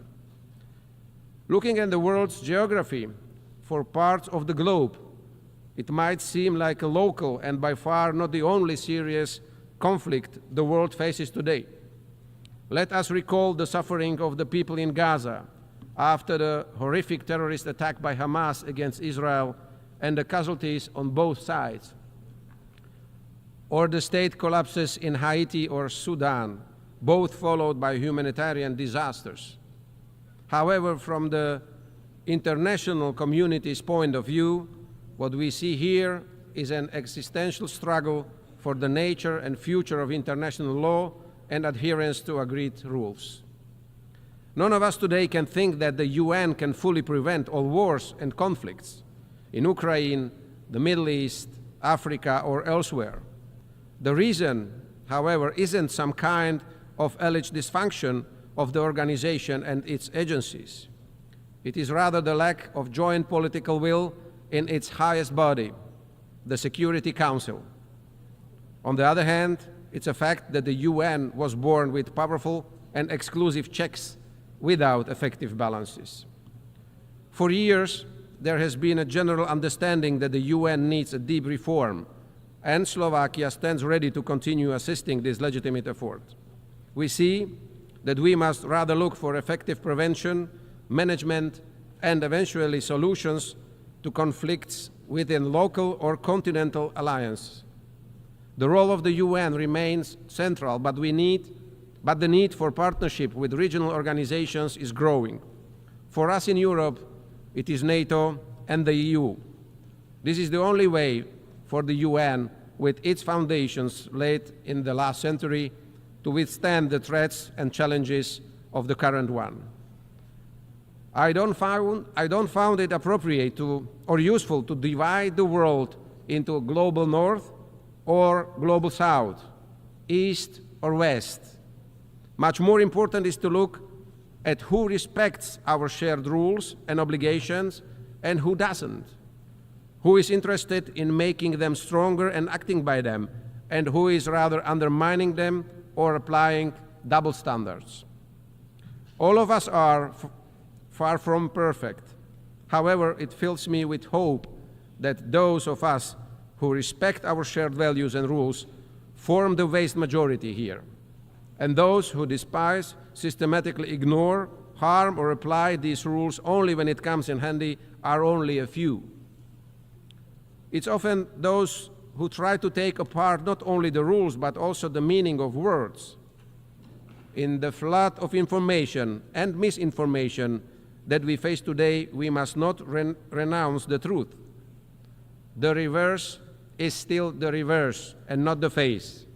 A lie is just a lie, not a fact of an alternate reality. Aggression is no defense. Occupation is no brotherly help, liberation, or some mythical togetherness. Likewise, war remains war, no matter what euphemism they call it. We must not forget that words and those who speak them, including traditional and social media, remain the most powerful weapons, determiners of good and evil. They can both fortify or disrupt unity and trust in our societies and communities. They can promote tolerance or spread hatred. It is of utter importance that we speak out against those who abuse words by giving them alternate or even opposite meanings. Promoting information integrity should be high on our priority list. The global debate on climate change is a good example proving we can do this. The denying of climate change and its evidence by renewed scientific teams around the world, quite common until recently, is in the face of increasingly destructive climate conditions and disasters, now obscure even in the most marginal opinion groups. Our emissions are already beyond the imaginary line of our Paris commitments, before which we could still significantly slow down what we, humanity, have caused through our activities. Blaming each other won't help either. We'd better do what we can. Let's invest part of our personal and political activity into what is already happening with our climate, mitigating the consequences of hurricanes, floods, and extinguishing fires, both figuratively and unfortunately also literally, is today's urgent climate agenda. Protection of freedom, human rights, and human dignity for everyone, efforts to reduce poverty, strengthening food security, upgrading health, hygiene and vaccination standards, environmental protection, preservation of ecosystems, and diversity. Here, along with the climate change mitigation, I see a huge area of action for the UN and its specialized agencies too. Practical and well-directed policies, coordination of different national development and assistance programs into regional synergies and successes, as well as comprehensive and expert evaluation of green transition efforts. That is what I expect from the UN of today. I am proud that Slovakia belongs not only in Europe, but also globally to the leaders in compliance with the joint climate commitments. I believe the UN should also pay much more attention to the technological and digital aspects of our lives. Today, it's almost equally important as our physical identities. What I have in mind is no global regulation. That is a task for regional actors. I rather think of the widest possible involvement of new technologies into everything that the UN has been working on. My point is that the whole world should more evenly benefit from technological progress. It should become one of the main engines of social progress and a way to level differences and promote gender equality. All of this is also a part of the basic mission of the UN. Another pressing problem in front of many countries and the entire international community is migration. It is a phenomenon that divides us rather than unites us, an agenda on which elections are won or lost today. However, we should never forget that the most of our ancestors across Europe were refugees too, when they fled before war, poverty, or persecution during Nazism or communism. There is no magic formula for addressing illegal migration. It is, however, clear that many aspects of migration need clear rules, transparent procedures, and effective policies, measures which will help the source, transit, as well as target countries. And it is also legitimate to appropriately address all security risks that in particular the illegal migration brings.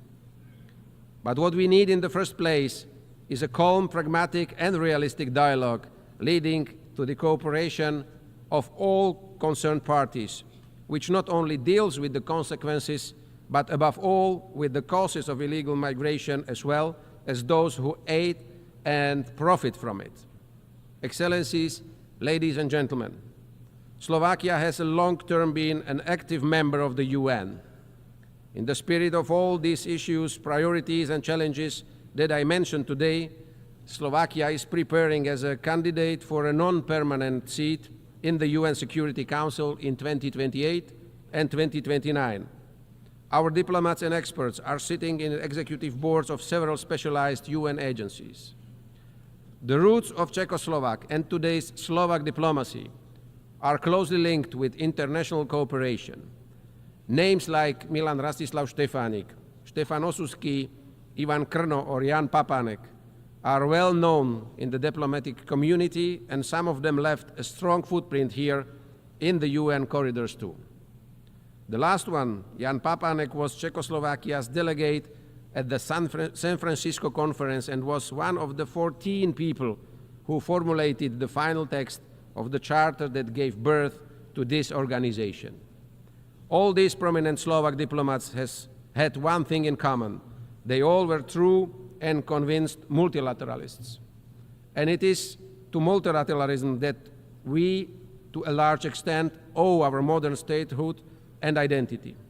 It's therefore up to us, the leaders of this world, to stress in communication to our citizens that the building blocks and rules of the international community, which we have been lying together for almost 8 decades since 1945, have no sustainable alternative. It is our task to say and repeat that we must not bring them down, but on the contrary, fix and bolster them. Multilateralism, just like the world around us, is complex and has many diverse and often opposing layers. It requires a lot of patience, and it often brings frustration and bitterness. However, it's also the most precious generational wealth that we can rely to our posterity. It's up to us in what condition and how well or ill prepared for the future we will jointly pass it on. Thank you very much. On behalf of the Assembly, I wish to thank the President of the Slovak Republic. The Assembly will hear an address by His Excellency Nangolo Mbumba, President of the Republic of Namibia. I request protocol to escort His Excellency and invite him to address the Assembly.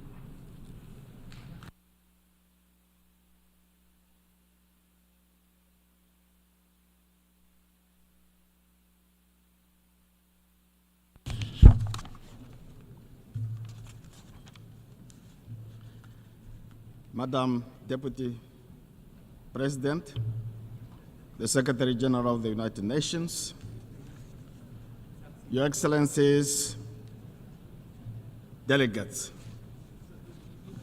Namibia congratulates His Excellency Philemon Yang, President of the General Assembly. I also extend my appreciation to his successor, His Excellency Dennis Francis, for successfully steering the Assembly through trying times. It was during the 78th session where the relevance of the Assembly's work repeatedly came to the fore through reaffirmations. The theme for this general debate, leaving no one behind, acting together for the advancement of peace, sustainable development, and human dignity for present and future generations, aligns perfectly well with our shared aspiration for effective international cooperation. In this regard, the adoption of the Pact for the Future and its annexes on the 23rd of this month, 2024, is encouraging. Namibia is proud to have served alongside Germany as a co-facilitator of the Summit of the Future. I congratulate all delegates for their commitment that brought the pact to fruition, all of you. Namibia's interest in the Pact for Future is grounded in the understanding that multilateral institutions, including the Security Council of the United Nations, do not represent African needs and aspirations. The institution created in 1945 must better respond to today's challenges. At the core of the pact is this recognition and the urgency for profound global transformation. At the heart of our quest to rebuild trust in multilateralism is a legitimate demand to be recognized as equal partners. Partners who can be trusted. Partners in the fight against war, against poverty, against global injustices and inequalities. Mr. President, Namibia is particularly concerned about the impact of climate change. Changes in ocean temperature have affected our fish stocks with potential long-term consequences for our livelihoods, ecosystems, and tourism. Namibia and the rest of SADC region are going through an El Niño phenomena which has adversely impacted our food security. In this regard, Namibia has to declare a state of emergency to address the severe effect of drought. As we approach the 30th anniversary of the Beijing Declaration, we are presented with a renewed opportunity to strengthen gender equality. Namibia remains among the top 9 countries globally that have close to 80% of gender gap. In the past 12 months, we have achieved perfect parity in the National Assembly, where 50% of representatives are women. Namibia is preparing for the 8th Presidential and National Assembly elections on 27 November 2024. Political parties, including the ruling party, which I represent, have nominated female candidates. We hope that the United Nations will have a female Secretary General in the near future. Namibia is working to develop a sustainable energy mix to support its ambitious industrialization agenda and to contribute to the world's efforts to combat climate change. We are establishing green industrialization ecosystem for decarbonizing industries that find it difficult to lower their greenhouse emissions. Investment in these key sectors is critical in Namibia. Namibia is urging developed nations to scale up support for developing countries to facilitate gradual energy transition. Turning to international peace and security, there is an urgent need for this Assembly to support the modalities to actualize the adversary opinion rendered by International Court of Justice regarding the ongoing conflict in Gaza. Prolonged occupation does not justify or make acceptance the hardship and injustice endured. This is particularly true for the people of Gaza, who continue to be brutally massacred. As a country that has endured genocide, Namibia believes that Israel, by intent and by action, is committing genocide. Namibia continues to call for a ceasefire and humanitarian assistance to flow unhindered into Gaza. On economic matter, economic hardship continue to affect the sister Republic of Cuba in stark contrast to the ideals of inclusivity and the goals of leaving no one behind. Namibia calls for the end of economic, financial, and commercial blockade against Cuba and calls for removal of Cuba from states that are accused of sponsoring terrorism. Namibia also reiterates its call for the immediate and unconditional lifting of illegal sanctions against our neighbor Zimbabwe, which hinders the country's capacity to achieve sustainable development goals. Further affronts to United Nations Charter, its purpose and principle is the continued disenfranchisement of the people of Western Sahara, who are denied the right to self-determination. The 79th session of the UN General Assembly must do more to change that situation. In conclusion, Namibia is a child of international solidarity midwifed by the United Nations, and therefore remains its firmest of proponents. The United Nations system can be strengthened if we hold hands and work together as bridge builders to illustrate, as illustrated by the Summit of the Future, by choosing the way of collaboration over enmity, peaceful dialogue over war and conflict, and de-escalation instead of escalating things, we can achieve our shared goal of more peaceful, just, and prosperous world. And I thank you for your attention. On behalf of the Assembly, I wish to thank the President of the Republic of Namibia.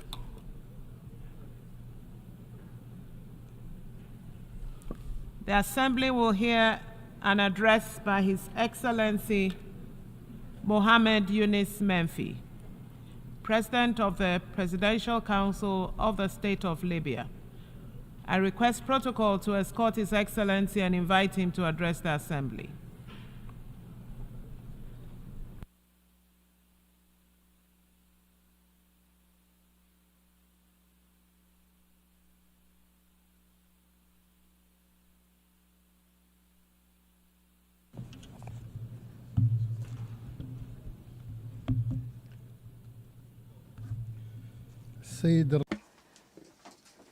Mr. President, ladies and gentlemen, at the outset, I would like to congratulate you on your election as President of the 79th session of the United Nations General Assembly. I wish you and your team all the success. I would also like to express my thanks and appreciation to Mr. Dennis Francis for his excellent stewardship of the previous session. Thanks are also due to His Excellency the Secretary General Antonio Guterres for his continuous effort to promote international peace and security, as well as his good offices to achieve the noble objectives of the United Nations and his role in promoting human rights. Madam President, ladies and gentlemen, Libya has suffered for over more than a decade from successive transitional periods tainted with unjustified conflicts and wars among brothers. They were fueled by foreign interference aimed at weakening the state, deepening divisions, and controlling its natural resources, as well as its political and social decision. This necessitates a strong stance today to regain control. Challenges are huge and complex before us. However, we're still trying to reach consensual solutions to unite our words and ranks and gather all parties around one table to find a national solution. However, this institutional division that is a result of the systematic obstruction by some political parties and the subsequent conflict over privileges and prerogatives led to the escalation of this institutional and political crises. It further complicated the political landscape. This started with building parallel bodies, leading to the freezing and cancelling of our commitment to certain political agreements and resolutions of the Security Council, and the use of the resources of the state as a tool for political pressure, and the last of which was also attacking the Libyan prosecution and adjudication. And it is our duty to shoulder our responsibility to ensure the safety of our country and its strength.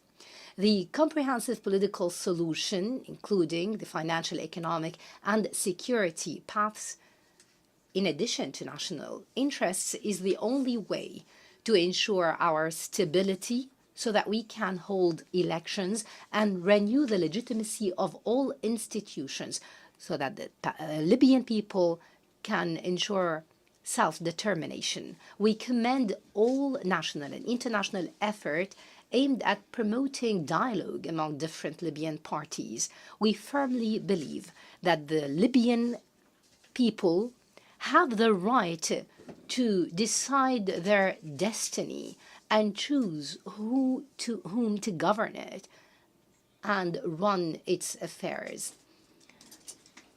And this will be achieved when we renew the legitimacy and regain the control that some parties are trying to prevent. Libyans are the most capable to decide on their destiny, and people can choose whom to represent it through the fair elections and referendum to overcome any political stalemate. Ladies and gentlemen, the National Reconciliation Project, under the sponsorship of the Presidential Council, is undergoing a slow process due to the recent developments witnessed in the country, especially that some political parties are trying to obstruct it by all means. We reiterate the need to accelerate this path, to build trust. In this vein, we commend the efforts of the African Union. We call for a Libyan dialogue to ensure a national pact and a comprehensive reconciliation conference. We stress the need for all stakeholders to participate constructively to reach a peaceful settlement based on a Libyan solution, away from any foreign dictations or interferences. We cannot reach sustainable solutions without a serious and honest dialogue among Libyans, without any foreign interference. This would ensure the unity of our country, its social cohesion and sovereignty.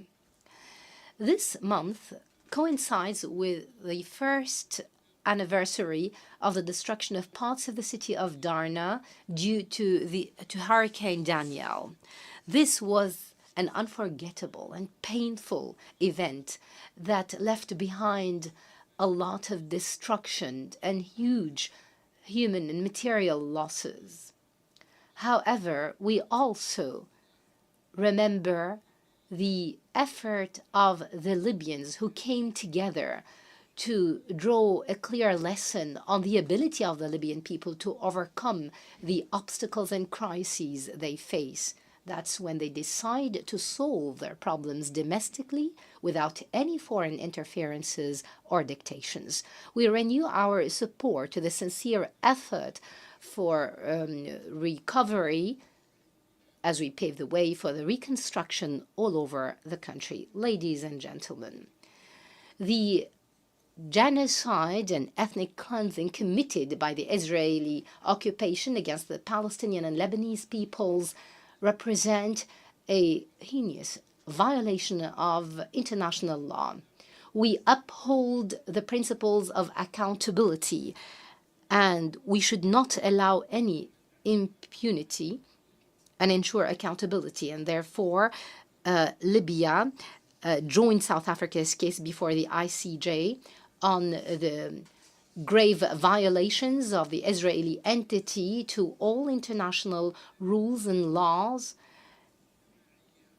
And we must ensure accountability for the mass genocide and violations that the Palestinian people are subjected to.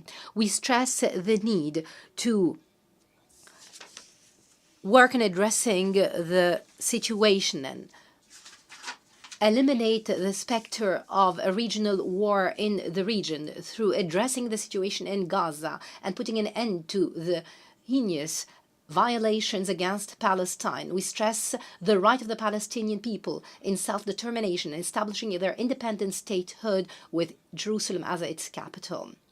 Ladies and gentlemen, Mr. President, turning to the regional and international affairs, we stress the need for concerted effort to counter illegal migration and terrorism.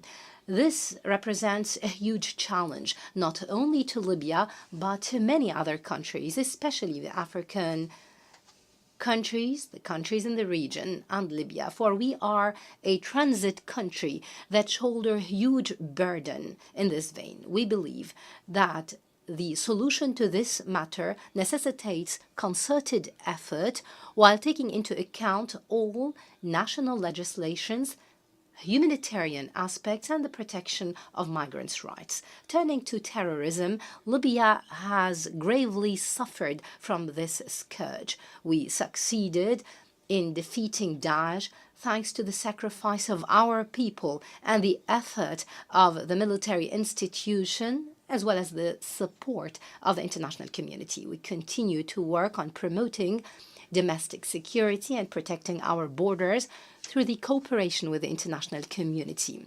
We endeavor to establish security centers to coordinate effort among different national security forces and the neighboring countries. Combating terrorism is not a mere military confrontation. It's a multifaceted phenomenon that requires greater concerted local and international effort and a comprehensive approach that addresses its different dimensions. And despite the efforts of the United Nations in this vein, we believe in need to develop national mechanisms to counter these challenges away from any negative interferences. Ladies and gentlemen, I stress that it's high time to close ranks and build bridges of unity. Let's make our solidarity the cornerstone of our homeland, this generous homeland and people who love life. I assure you that we would not enjoy our wealth, if the seeds of strife and discord continue to thrive among us, our unity is the path to our stability. It's the hope that would carry our children into a better future. I urge you to uphold our national unity and take off the interference that aims at undermining our endeavors. History bears witness to the greatness of this people, the Libyan people, who was a source of inspiration to nations and peoples for decades. They proved that despite all challenges experienced, they always raise up stronger and more resilient and adamant. Libyans will not forget those who stood by them in times of hardship. We will continue to work to build a bright future worthy of the aspirations and hopes of our people. We will spare no sacrifice for its sake. Thank you, and peace and blessings of God be upon you. On behalf of the Assembly, I wish to thank the President of the Presidential Council of the State of Libya. The Assembly will hear an address by His Excellency Luis Rodolfo Abinader Corona, President of the Dominican Republic. I request protocol to escort His Excellency and invite him to address the Assembly.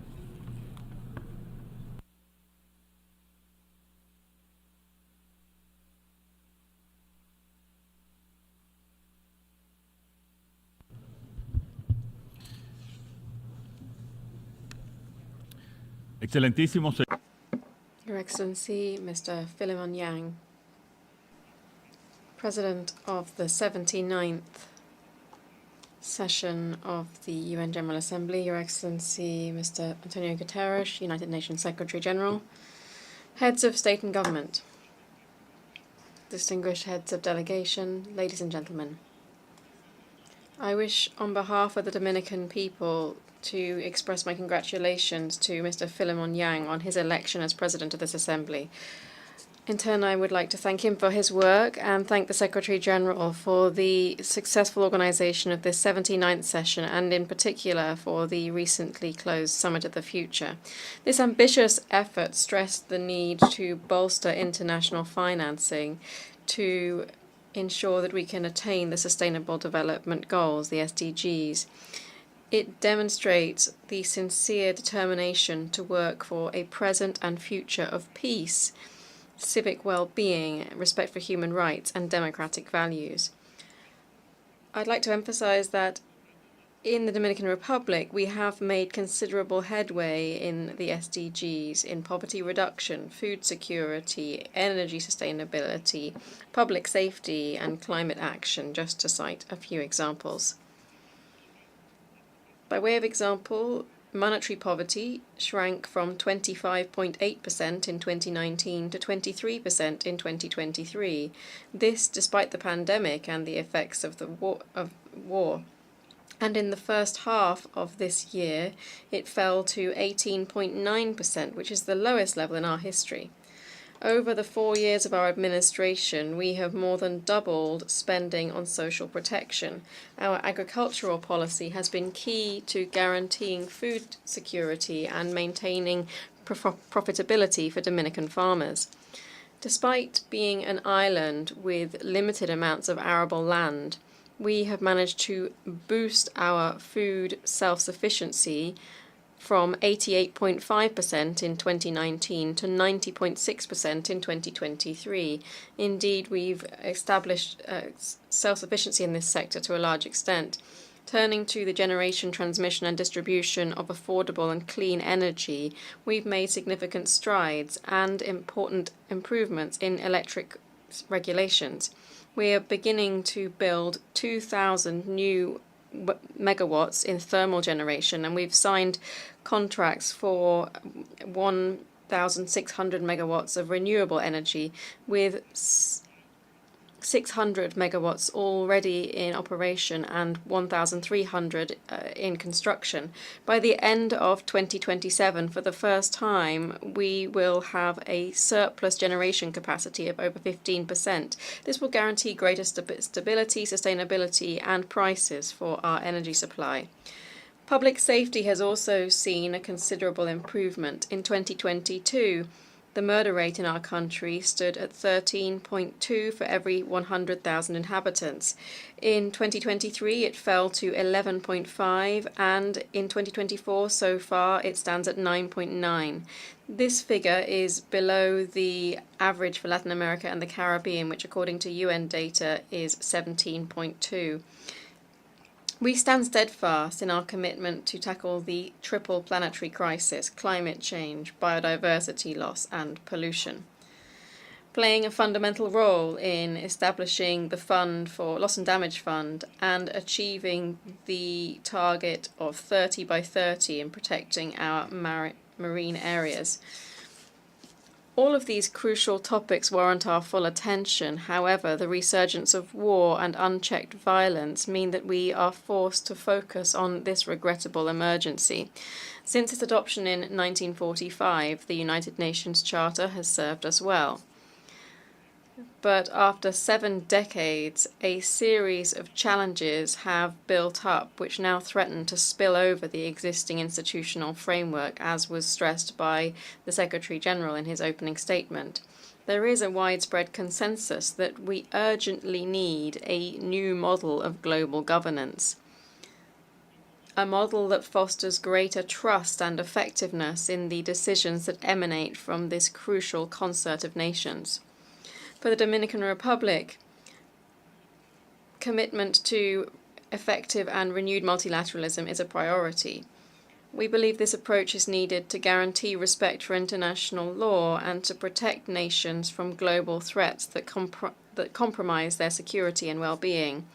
Without concerted, principles-based action, the foundations of the international community will continue to erode.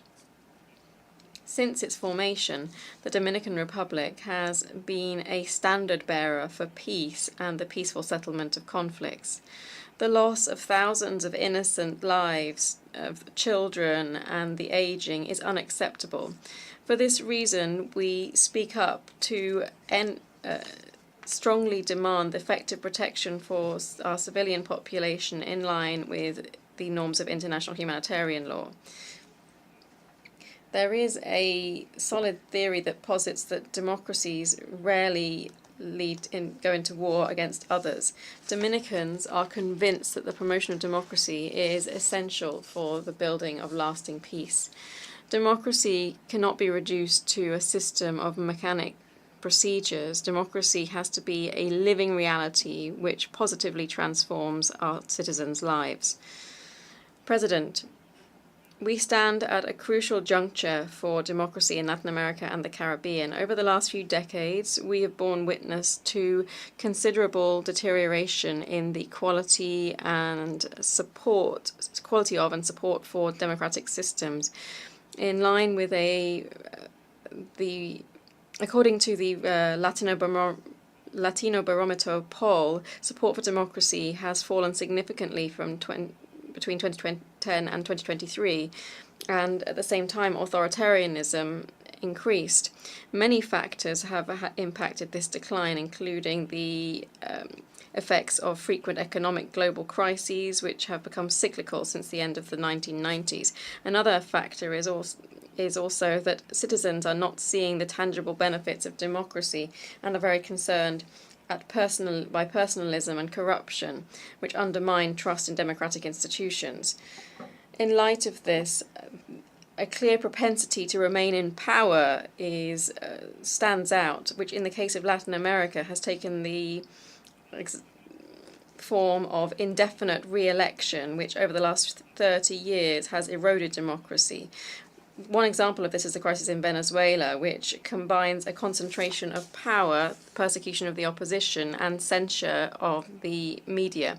Without due transparency of the electoral process and without necessary documentation, the crisis will further worsen. We continue to insist on the publication of all electoral records and their verification by impartial institutions in respect for the results of the popular will in Venezuela. Without the publication of these documents, a legitimate winner will not be able to be declared. Transfers of power are essential to guaranteeing responsible and genuinely participatory politics. Democracy is based on a founding principle. The loser has to accept their defeat and exercise true, faithful, constructive opposition. Another democratic principle establishes that the winner must not bully nor crush their adversary. Democracy cannot be exercised solely by and for the winners. The majority has to be treated with respect, and the minority has to be included, including equal rights and ensuring that they are treated with equity and justice. On the 19th of May, the Dominican people re-elected me at the first round for a second and final presidential mandate, which led to a qualified majority in both chambers of the Congress. I'm looking ahead to strengthening Dominican democracy, and to this end, I presented a constitutional reform to the Dominican Congress, which will comprehensively limit presidential re-elections to 2 consecutive terms and no more. This reform aims to leave a legacy of greater political and social stability to future generations, and aims to establish a general principle that is clear and robust. That power is always transitory and must be there to serve the people. Mr. President, every democracy needs to make a commitment to defending human rights. It is fundamental to protecting dignity and the freedom of every individual, and to provide legitimacy to political power. The Dominican government is profoundly committed to protecting human rights at a national and international level. This commitment is an integral part of our foreign policy. This establishes the promotion and defense of human rights as one of its main pillars. Here there can be no horse trading nor factions, just principles. For this reason, the crisis in Haiti warrants particular attention. For more than 3 years now, the instability in our neighboring country has put significant pressure on our own security. We have firmly been asking for the involvement of the international community to show its sustained leadership in stabilizing Haiti. This is a strategic need for security in my country and across the whole region. The Dominican state has shouldered a high responsibility in the Haitian crisis, far more than should be expected of it, by providing essential services to a large amount of the population from our neighboring country. In 2023, medical appointments to Haitian immigrants represented 9.9% of the total medical appointments provided in our national health system. In addition, there are currently around 200,000 foreign minors in our Dominican public education system, of which it is thought that 147,000 are Haitian in origin. These figures reflect the supportive commitment shown by the Dominican Republic, but we can't do it alone. After a long struggle for the adoption of various resolutions within the Security Council, we finally began to see a path towards stability with the establishment of the Transitional Presidential Council and the arrival of the Multinational Security Support Mission in Haiti. We take this opportunity to express our thanks to Kenya and to President Ruto, which has provided the majority of the personnel supporting the Haitian National Police. We further thank the United States, which has shouldered most of the financial and logistics burden. Likewise, we thank Jamaica, Bahamas, and El Salvador that have already sent their contributions. Further, we thank CARICOM for its efforts towards dialogue and agreement and consultation in Haiti. The Dominican Republic has made its own contribution by providing emergency health services to the Multinational Security Support Mission. To date, only 400 of the MSS troops have been deployed out of a minimum of 1,000 that are needed to ensure that the force can be effective. We need this to be established so that the free, fair and transparent elections can be held. Ladies and gentlemen, we've reached this point with great sacrifices, but practically 1 year from the holding of elections in Haiti, the conditions are still not in place for us to do so. We cannot allow the efforts that have been made to date to fail. If that were to happen, Haiti's collapse would be imminent, and the consequences of that would affect the entire region. This mission is an exceptional source of hope for the establishment of normality in Haiti. A failure could lead to us needing to take drastic measures to protect our national security. It's unacceptable that at this stage of the game, some of the countries that have had an impact on the Haitian situation or that have committed to resolving it have not fully kept their promises. While my country's national security is implicated, I will not let up in my demands for stability in Haiti. President, the Dominican Republic and the government that I preside will continue cooperating with the international community in a supportive, committed manner to meet the Sustainable Development Goals. The global landscape means that we need to act as a cohesive community with, like a true concert of nations, with one common goal and an aligned vision for the future. We'll be judged by history, not only in terms of the speeches that we give in these illustrious halls, but also, more importantly, for the actions that we undertake in practice. We cannot fail our peoples. We cannot fail humanity. We cannot fail the future. Thank you very much.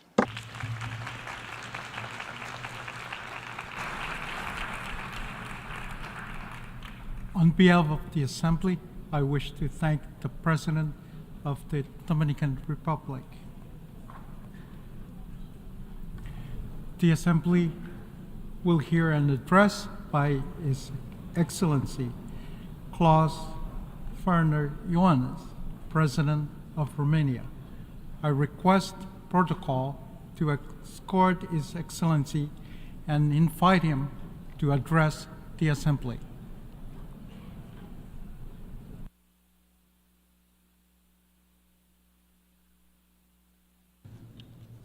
Mr. President of the General Assembly, Mr. Secretary General, Excellencies, we have all gathered here, the world leaders with the responsibility of a better global vision and the will to make it happen.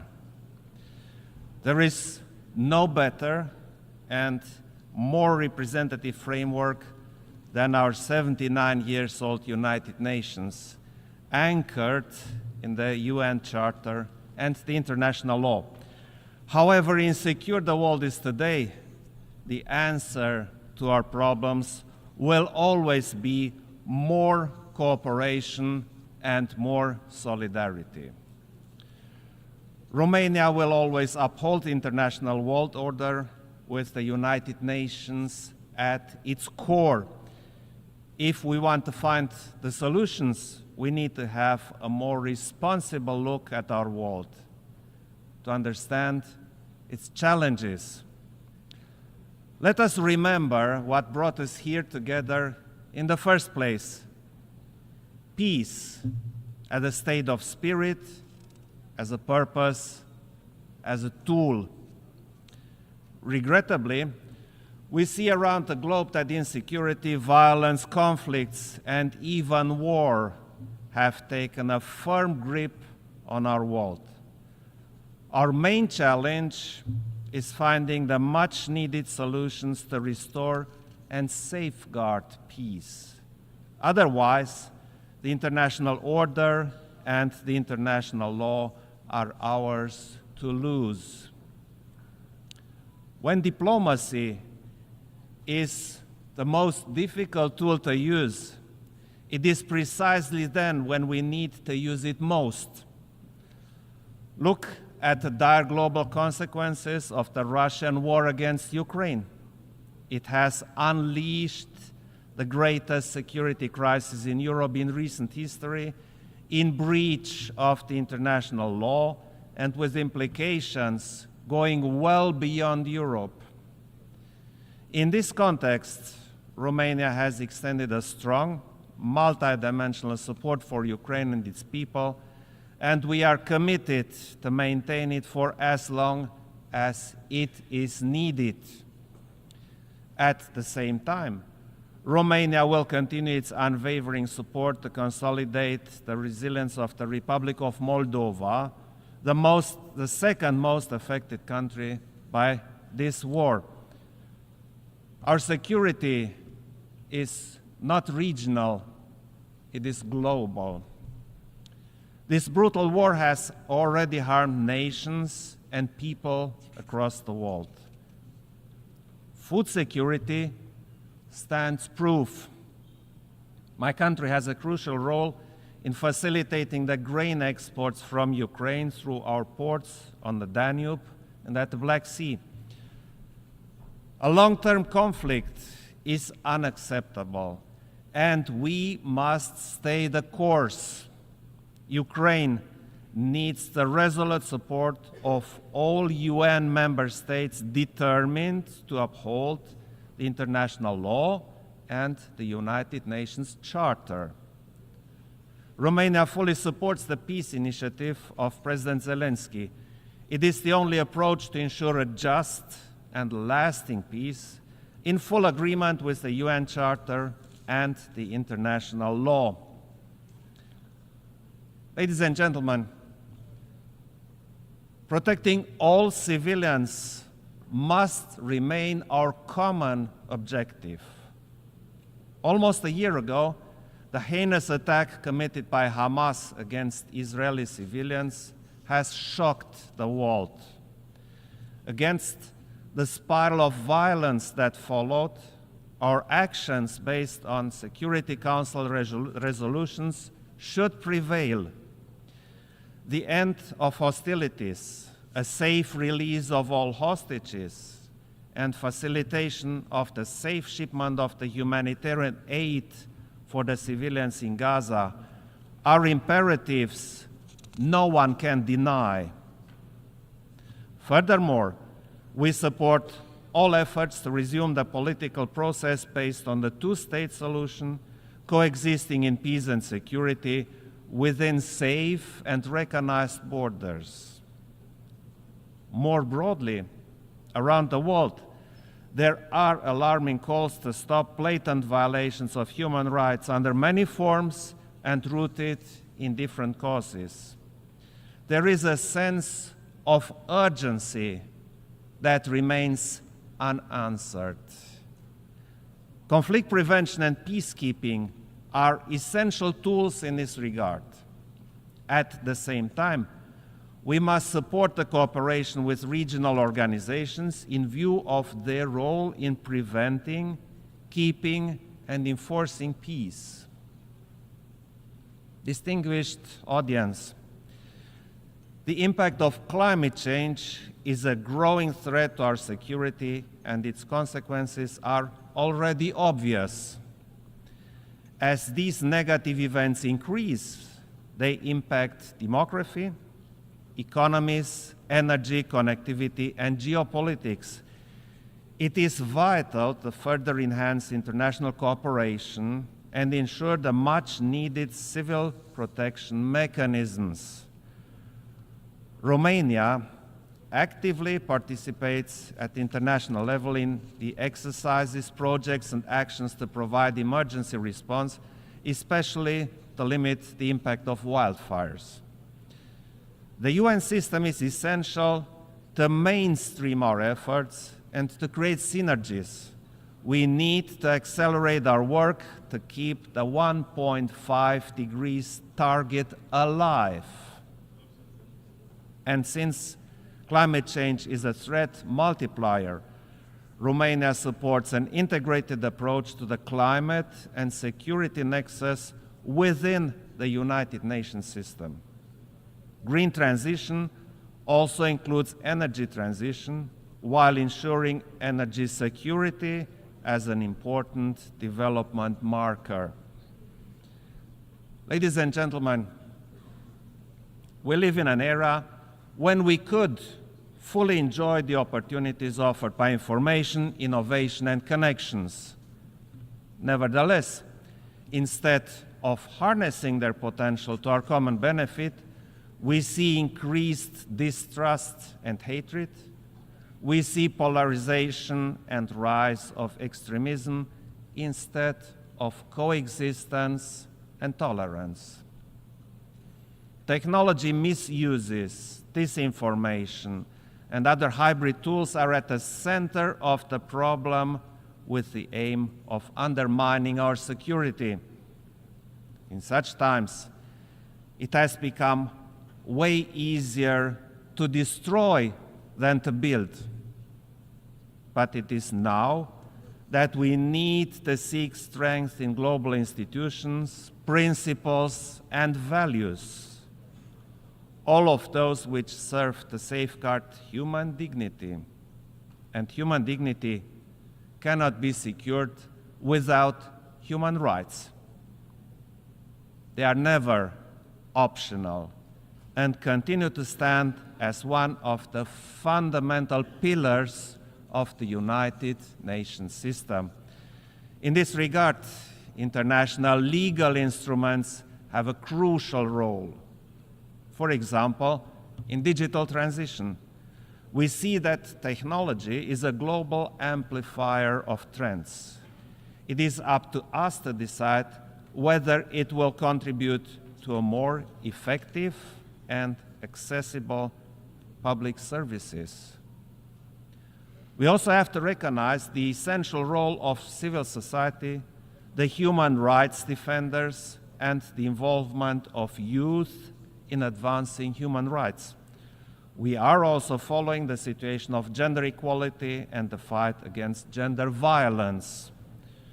Romania is a firm supporter of gender equality, which we promote as member of the Human Rights Council and most recently of the Commission on the Status of Women. Distinguished audience, there is no viable alternative to the United Nations and the principles upon which the organization was built, which remain more valid than ever. Our focus is to continue the United Nations reform so that it will be fit to address current challenges and the ones looming, a more effective and more efficient United Nations, a more representative United Nations where trust can be fostered. Romania advocates for an extended Security Council where transparency and accountability are the norm, not the exception. A UN more accessible to the public and more meaningful, where youth can have a say on matters affecting them, where the voices of the civil society and other stakeholders are heard. This is why a pact for the future was so urgently required to give fresh shape and purpose to our vision for the next generations. Finally, the United Nations has a continuous aspiration for a better world, from those who dreamed of peace and tolerance to those who will never stop fighting for it. A world where sovereignty, territorial integrity, international law, and human rights are respected, where each country can choose its own path with dignity and free from aggression, where every citizen is safe and free. This is our credo, and this is our call for action. Thank you very much.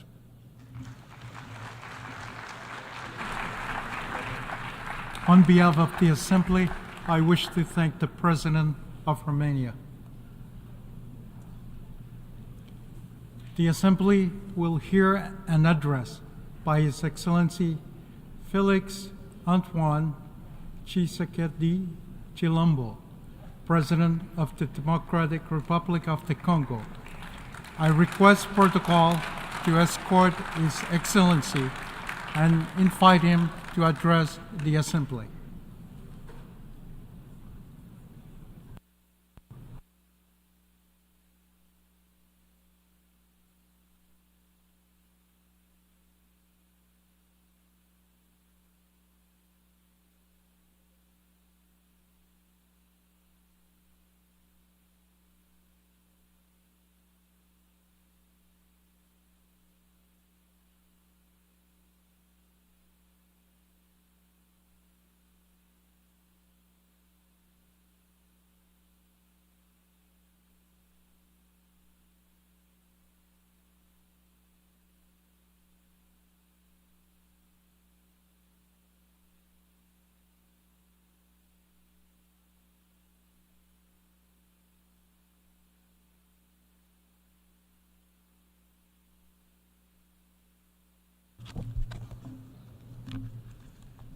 Monsieur le Président de l'Assemblée.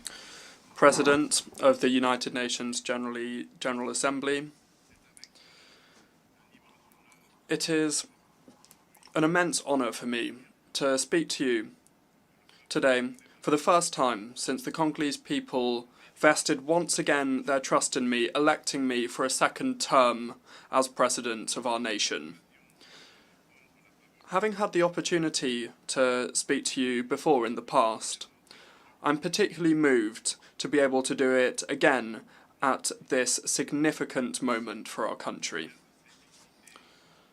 I wish to congratulate Mr. Philemon Yang upon his election as President of this 79th session, and at the same time I wish to pay tribute to your predecessors for their constant commitment at the service of this institution.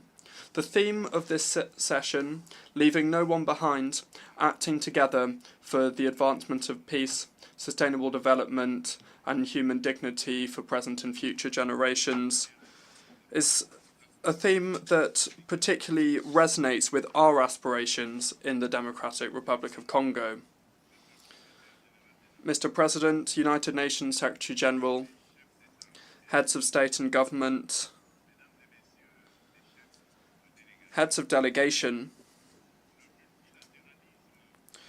multilateralism and the respect for a global rules-based system have been the essential pillars that have supported peace, security, health and prosperity the world over the last 80 years.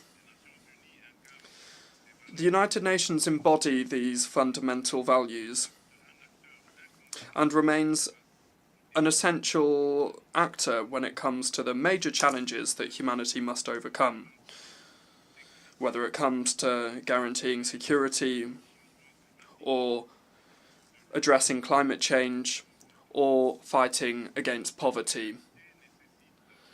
This reality requires strengthened multilateral cooperation.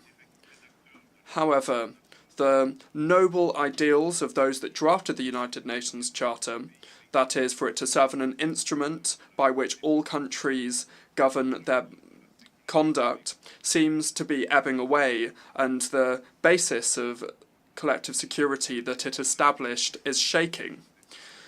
We have a responsibility to pool our efforts and to reaffirm our commitment to multilateralism, which is the key for truly transformational solutions in response to the challenges that we see across our world.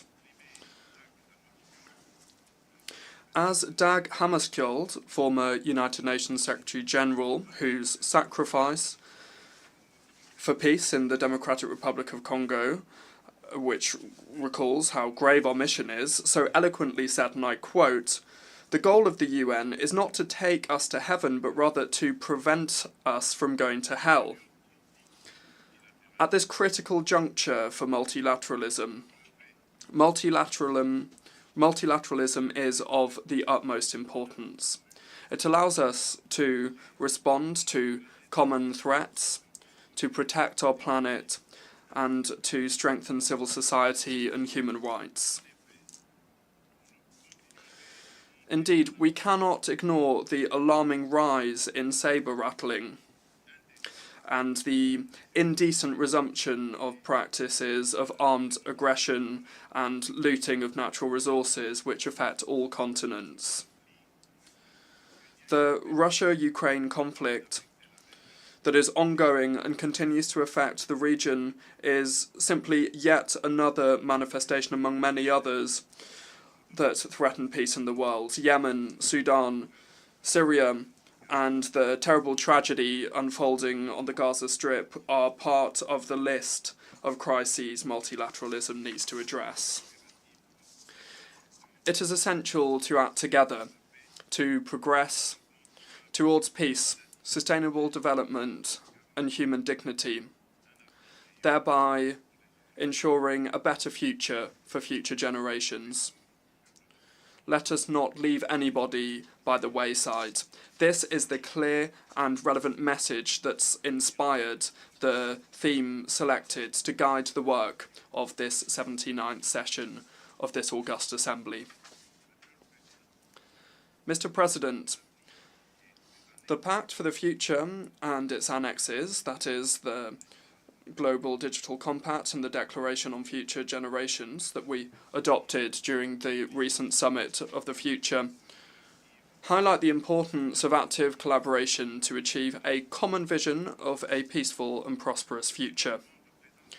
These documents represent an essential commitment to put an end to conflicts, to tackle extreme poverty and hunger, and to address challenges such as displacement of populations, illegal immigration, food insecurity, pandemics, and the risks associated with new technology. At the same time, the Global Digital Compact is an essential pillar, part of our quest for a prosperous future, and is at the heart of the fourth industrial revolution, where digital technologies have become essential.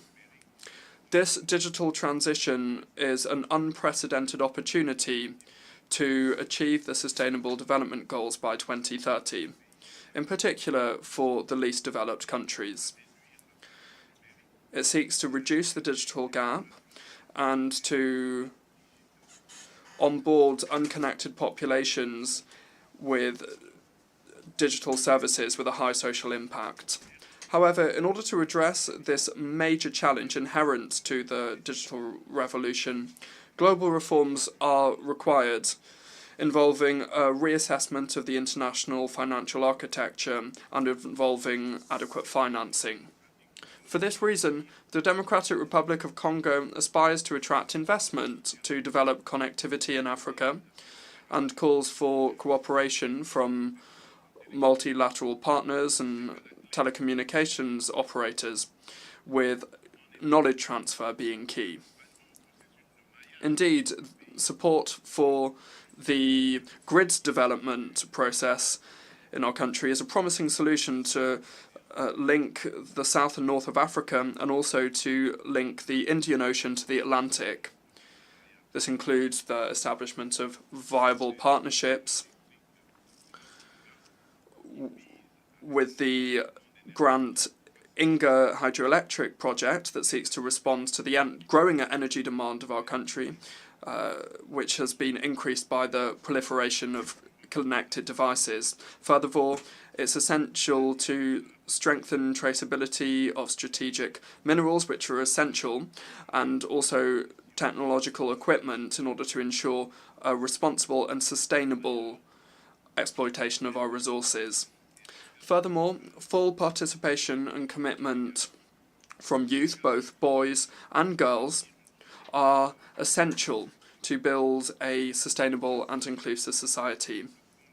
This principle is the foundation of the Declaration on Future Generations and underscores our responsibility vis-à-vis future generations and how important it is to make decisions that enable them to flourish. For Africa, youth is a major asset for Africa's future prosperity. Investing in education, in particular in STEM subjects, that's science, technology, engineering and mathematics, and creating conducive environments for innovation are crucial. It is essential to deal with the disconnect between a fast-growing young population and the job market by providing the skills that they require to join the job market. Mr. President, the situation in the east of the Democratic Republic of the Congo is particularly concerning. The resurgence of the M23 terrorist group, supported by Rwanda, has caused an unprecedented humanitarian crisis with close to 7 million internally displaced persons. This aggression is a major violation of our national sovereignty. We call upon the international community to firmly condemn these actions and to impose targeted sanctions against Rwanda for its destabilising and damaging role. We demand an immediate and unconditional withdrawal of Rwandan troops from our territory. While recent diplomatic initiatives such as the Luanda talks may be encouraging, they should certainly not overshadow how urgent it is to engage in this essential action. The Democratic Republic of Congo is actively committed to entrenching lasting peace in the east of the country and to promote economic development and the well-being of the so long-suffering communities experiencing this armed conflict. Nevertheless, we are not closing any door to any opportunity that would bring peace while maintaining our sovereignty and our territorial integrity.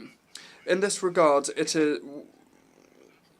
we are resolutely committed to implementing the roadmap adopted as part of the Luanda process, and I fully support that promotes high-level dialogue seeking to re-establish trust between the Democratic Republic of Congo and Rwanda, while minimizing the risk of the current security crisis descending into a regional conflict.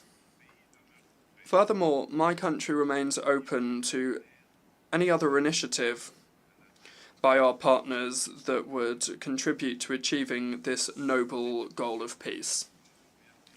The Democratic Republic of Congo reaffirms our firm will to ensure lasting peace.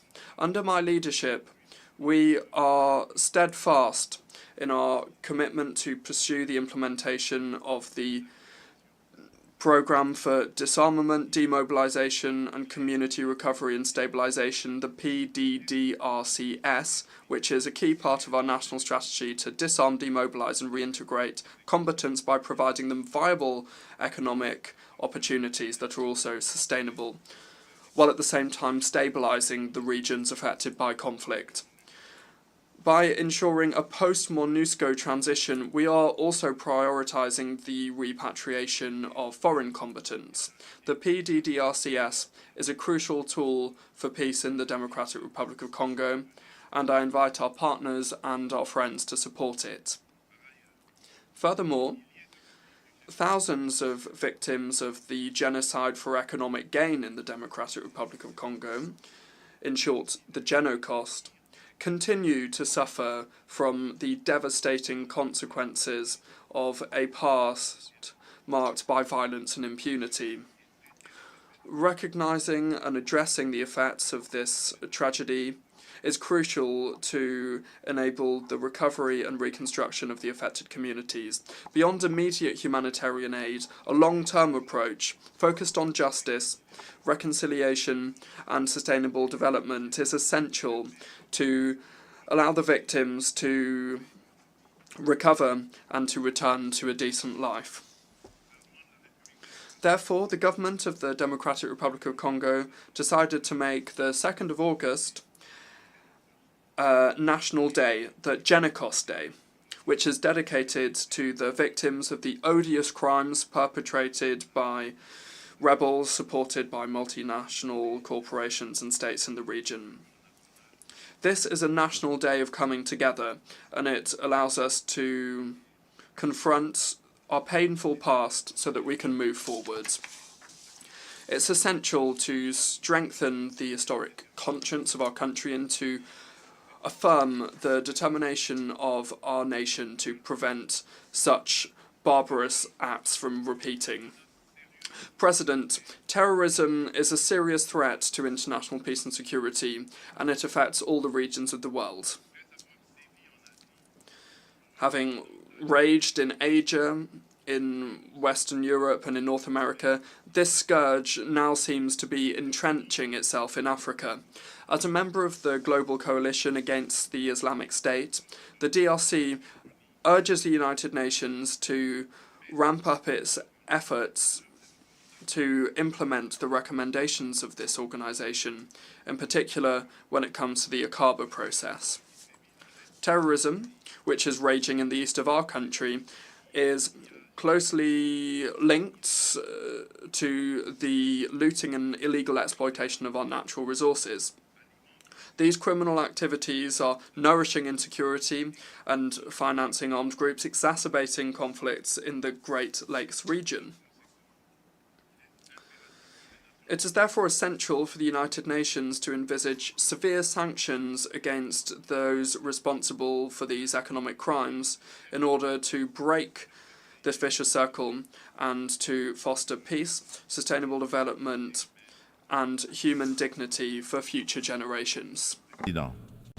President, according to the most recent voluntary national review report for the SDGs, the Democratic Republic of the Congo has made significant progress towards several of the SDG targets, thanks to major reforms and interventions. Since 2019, the government has had in place ambitious reforms to ensure free basic education, which has allowed more than 4 million children to attend school. Moreover, several measures have been taken to strengthen social protection, to introduce universal health coverage, and to promote gender equality, as well as fostering and supporting the development of infrastructure and rapid industrialization via, inter alia, the creation of special economic zones.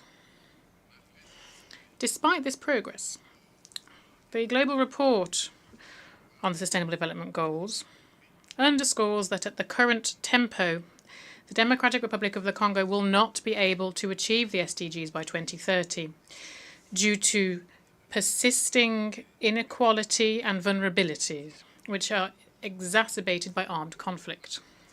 When faced with this challenge, a roadmap has been developed. This covers all the specific actions, interventions and reforms needed, the aim being to accelerate progress and tackle the issues set forth in the 2030 Agenda, with some measures underway already to make sure that the DRC will be in line with these SDGs by 2030. For this to work, the Democratic Republic of the Congo needs an annual investment of around $32 billion. It is therefore indispensable to strengthen partnerships for sustainable investment and to promote peace in order to support stable socio-economic development. To add to the list of global responses to climate challenges and the promotion of renewable energy, the Democratic Republic of the Congo, having already reaffirmed its commitment to ambitious climate action, wishes to underscore the crucial importance of financial and technical support, increased support, so its efforts can also therefore increase to achieve the goals set out in the Paris Agreement. Rich as we are in biodiversity and natural resources, the Democratic Republic of the Congo has taken on the role as a key player in the fight against climate change. Initiatives that are already underway to reduce greenhouse gas emissions cover 4 strategic sectors. These are agriculture, forestry, energy, and waste management. Structural reforms are also in place at the moment to reverse deforestation and to improve access to clean energy. This is the proof of the determination of our government to preserve natural resources and to support a green transition. Now, in terms of showcasing our tropical forests, Bali in November 2022 saw a watershed moment. This was the adoption of the Joint Declaration on Cooperation on Tropical Forests and Climate Action. This declaration was signed by Brazil, Indonesia, and the Democratic Republic of the Congo. This significant step forward demonstrates the collective political will that there is to use forests as a tool for sustainable development. The Trilateral Cooperation Alliance for Tropical Forests, which was created in Bali, will provide a framework to address biodiversity-related challenges and will also propose solutions for carbon credit markets, all the while ensuring full respect for the rights of indigenous peoples. Moreover, within the framework of environmental and global warming-related issues, it is also important to underscore the holding of the second summit of the biggest tropical forest basins in the world. These are the Amazon, the Congo, and the Borneo Mekong. This was held from the 26th to the 28th of October 2023 in Brazzaville in the Republic of the Congo. This African initiative, which was spearheaded by President Denis Sassou Nguesso, aims to implement, as part of the UN Decade for the Restoration of Ecosystems, create the first global coalition dedicated to the restoration of 350 million hectares of land and water ecosystems. These forests are a crucial bulwark against climate change. When faced with these problems that have been clearly identified, and we have solutions within reach, it is therefore crucial to act in a concrete fashion. The Amazonian, Congolese, and Borneo Mekong basins are home to more than 80% of the tropical forests and play a crucial role in the fight against climate change. And they also provide vital ecosystem services. It is therefore imperative that the improvement of social-economic conditions paid by local communities, they who play a key role in forest conservation, that their interests be given top billing in global governance. For its part, the Democratic Republic of the Congo has created judicial instruments and institutional tools that seek to strengthen its position on the global carbon markets, while we still remain open to partnerships in line with the Paris Agreement and our domestic laws. The growing awareness of the challenges linked to climate instability and the depletion of natural resources, which are often the origin of armed conflicts, this underscores the need to act on these issues. It is therefore crucial to recognise the link between climate change, environmental degradation, and security in order to foster proactive action to mitigate these risks through sustainable practices. In this connection, we would call on the Security Council to create international mechanisms that include questions of climate security in their discussions. President, faced with a major energy challenge, the world indeed is facing a major energy challenge. Systems that are based on fossil fuels are responsible for significant greenhouse gas emissions, and this they exacerbate climate change.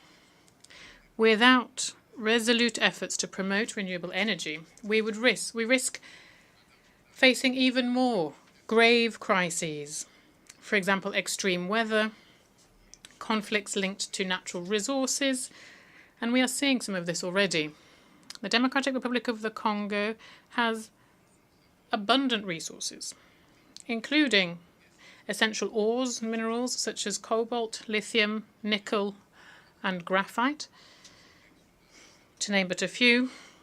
These could facilitate a sustainable energy transition.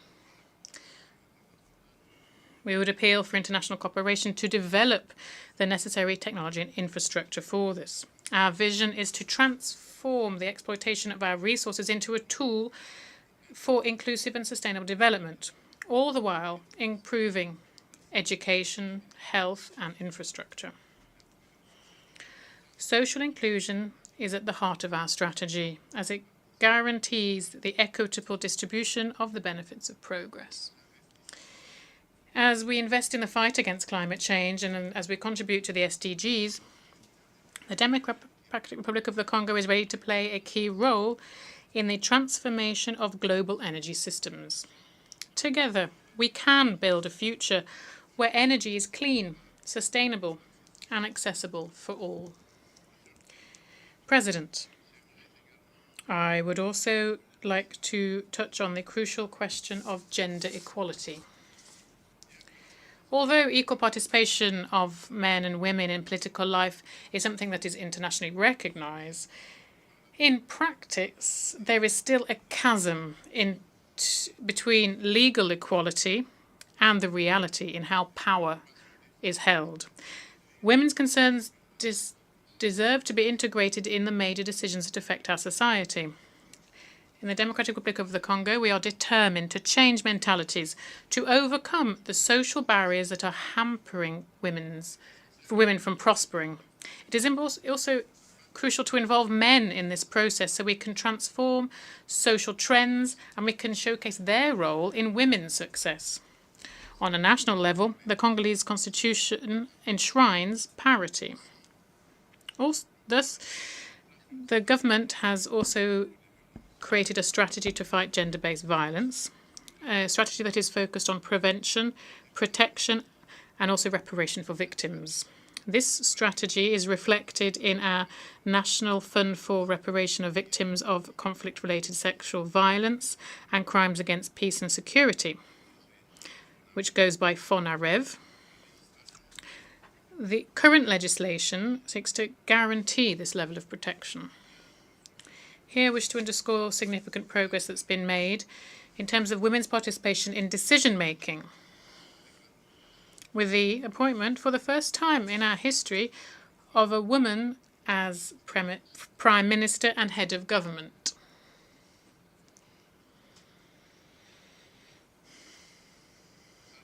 We're also seeing increased presence of women in governmental bodies, as well as in the judicial system and the parliament, as illustrated by the appointment of women as the first President of the Council of State and the head of the Central Bank of the Congo.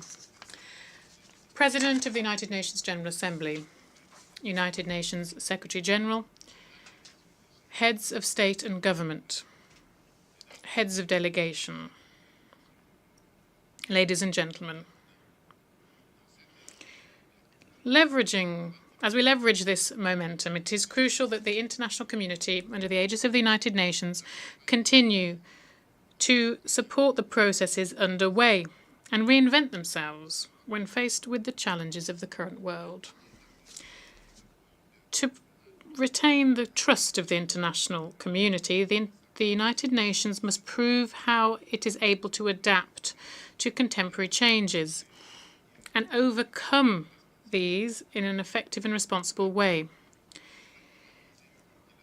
It is crucial to breathe new life into multilateralism through targeted reforms of the United Nations Charter on key issues such as the Security Council, the veto, Chapter 7, and the use of force. Nevertheless, that won't be enough.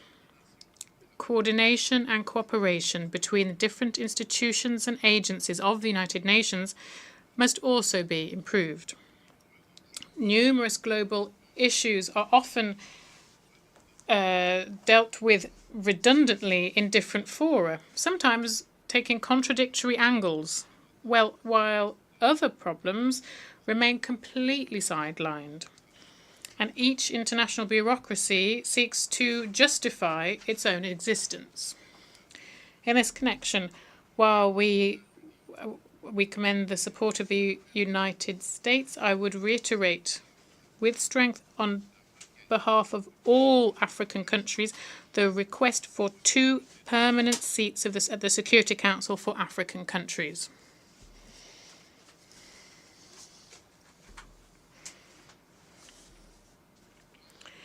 As the main decision-making body within the United Nations, this organ must include African representatives amongst its permanent members, with all of the associated prerogatives, particularly the veto. This is to guarantee fair geographic representation.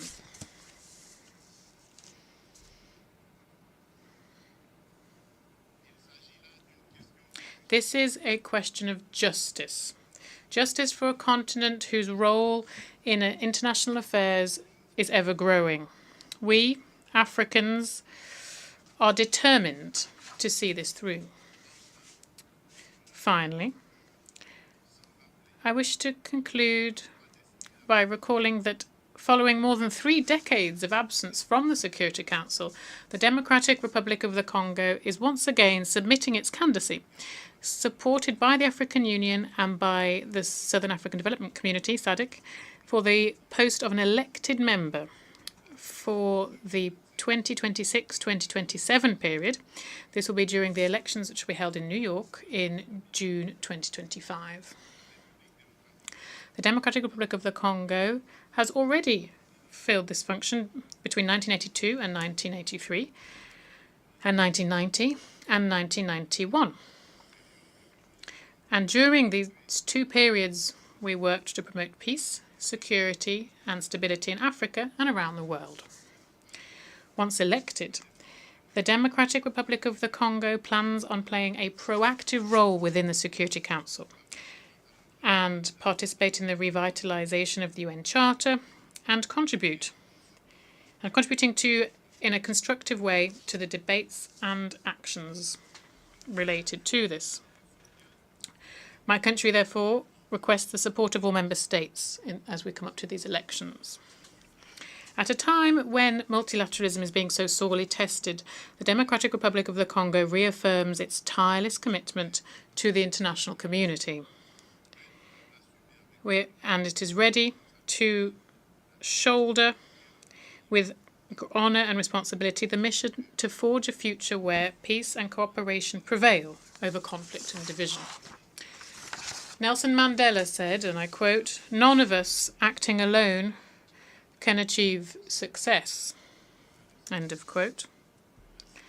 Thus, we are reaching out to each and every one of you, long-standing partners and new allies alike, to together write this new crucial chapter of our collective history.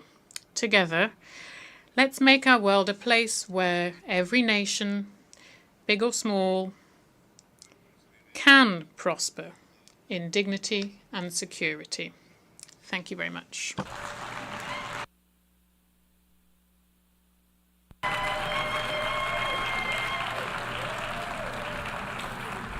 On behalf of the Assembly, I wish to thank the President of the Democratic Republic of the Congo.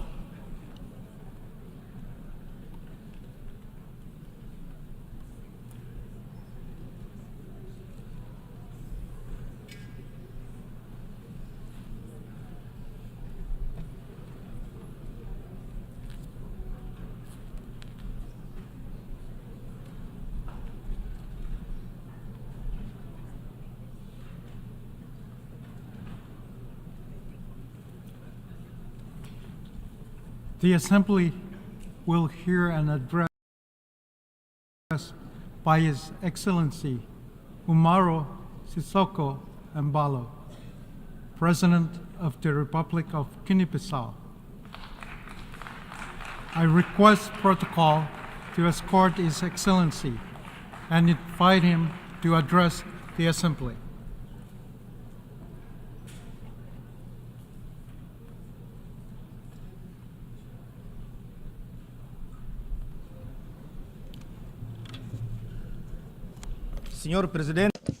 Mr. President, Mr. Secretary General, heads of state and government, ladies and gentlemen. I would like to offer my congratulations to Mr. Philemon Yang of the Republic of Cameroon on his election as President of the 79th session of the United Nations General Assembly. I wish him much success in a very complex international context. I also congratulate his predecessor, Mr. Denis Francis, for the results achieved during his term. To Secretary General Antonio Guterres, I express our acknowledgement of his deep commitment to the service of our common ideals and goals in a very difficult international landscape. The world faces grave challenges. The obligation to follow the principles and deliver on the promises of the United Nations Charter is the burden that each one of us carries. We witness devastating wars, the intensification of regional tensions, and other grave threats to international peace and security. Hundreds of millions of people continue to live in extreme poverty, without the basic means of subsistence, without hope for a better future, without human dignity. It's becoming even more urgent to implement reforms in global economic and financial governance, to make it more just, inclusive, and equitable. This is the only way to build adequate responses to the challenges that humanity faces. We must fight more efficiently against poverty and social exclusion through concrete actions. Specifically, we must strive to finance development programs, reduce inequalities, protect the environment, and mitigate the effects of climate change. Mr. President, 8 decades after the establishment of the UN in 1945, we live today in a totally different world. We continue to call for reform of the United Nations Security Council, which must consider the interests of Africa under the terms of the Ezulwini Consensus and the Sirte Declarations of Heads of State and Government of the African Union. We must reform the international financial architecture in order to promote greater inclusion, particularly in Africa, and to consider the African continent's role and contribution to the world economy. In this context, we welcome the Summit of the Future. We hope that the Compact for the Future can drive collective efforts to achieve the Sustainable Development Goals, SDGs, and Agenda 2063, the Africa we want, of the African Union.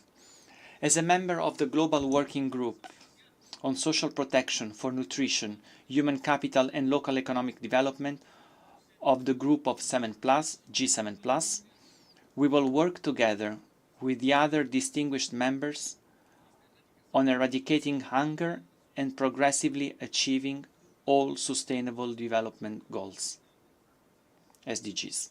Mr. President, the President of the Republic of Guinea-Bissau, we are committed to fostering dialogue, national reconciliation, consolidation of democracy and the rule of law, as well as our country's sustainable development. Despite the negative impact of the challenging world economic and financial situation, the economy of Guinea-Bissau continues to grow as a result of sound public policies. The practice of accountability has provided greater transparency in the state's economic and financial management. We have adopted measures that, though difficult, were shown to be necessary to drive the private sector and to create a more solid foundation for an economy that is dynamic and inclusive. We are promoting greater participation of women and youth entrepreneurs. We are investing on building and improvement of basic infrastructure, such as roads and other projects. We declared war on corruption and organized crime. We were able to restore trust in our relations with international financial institutions and other bilateral and multilateral partners. We continue to place faith in strengthening Guinea-Bissau's bonds of friendship and cooperation with the world. We remain steadfast on the policy of peace building and peaceful resolution of conflicts in West Africa and in the world in general.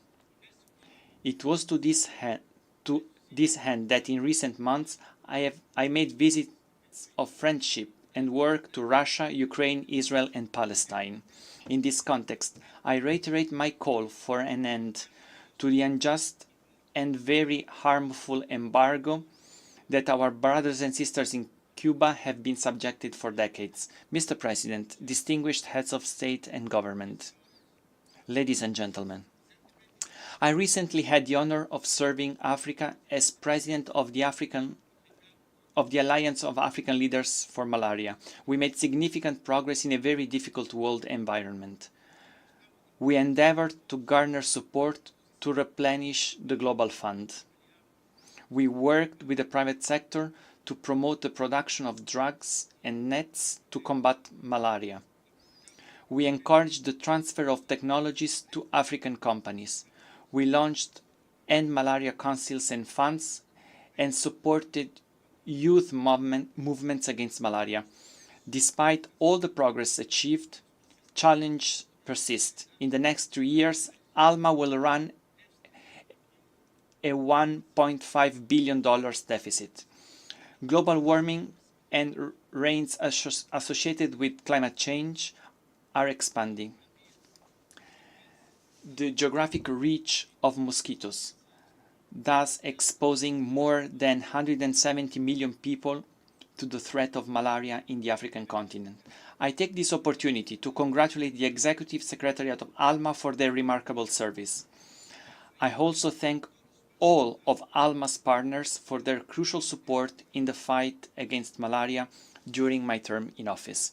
Mr. President, ladies and gentlemen, in closing, I would like, on behalf of the population of Republic of Guinea-Bissau and my own, I would like to reaffirm our determination to continue to contribute to strengthening the friendship among countries and peoples, to promote international cooperation, multilateralism, the peaceful resolution of conflicts, the end of wars and suffering of innocent populations, to hold peace in the world. I thank you.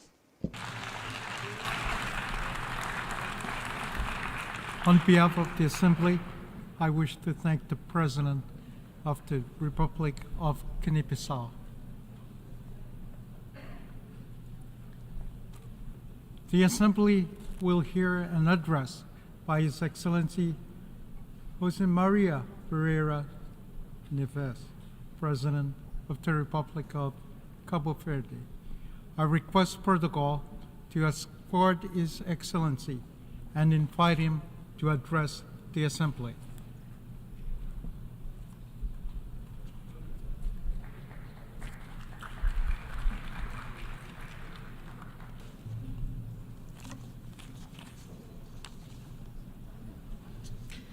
Excelências, Excellencies, numerous armed conflicts continue to ravage various regions of the world with devastating impacts on the populations, particularly in the Middle East, where the potential for escalation and risk of spreading are all too evident. Innocent lives are lost daily in an unrelenting and merciless cycle of violence. We urge all parties involved, alongside the international community and relevant organizations, to spare no effort to put an end to these conflicts, to commit to dialogue and uphold the values enshrined in the United Nations Charter, international law, and humanitarian law, thus allowing the gradual return to normalcy and the possibility of building a future free from the present-day destruction and indiscriminate death. Excellencies, at the national level, we remain committed to achieving the Sustainable Development Goals, the 2030 Agenda, and the African Union Agenda 2063.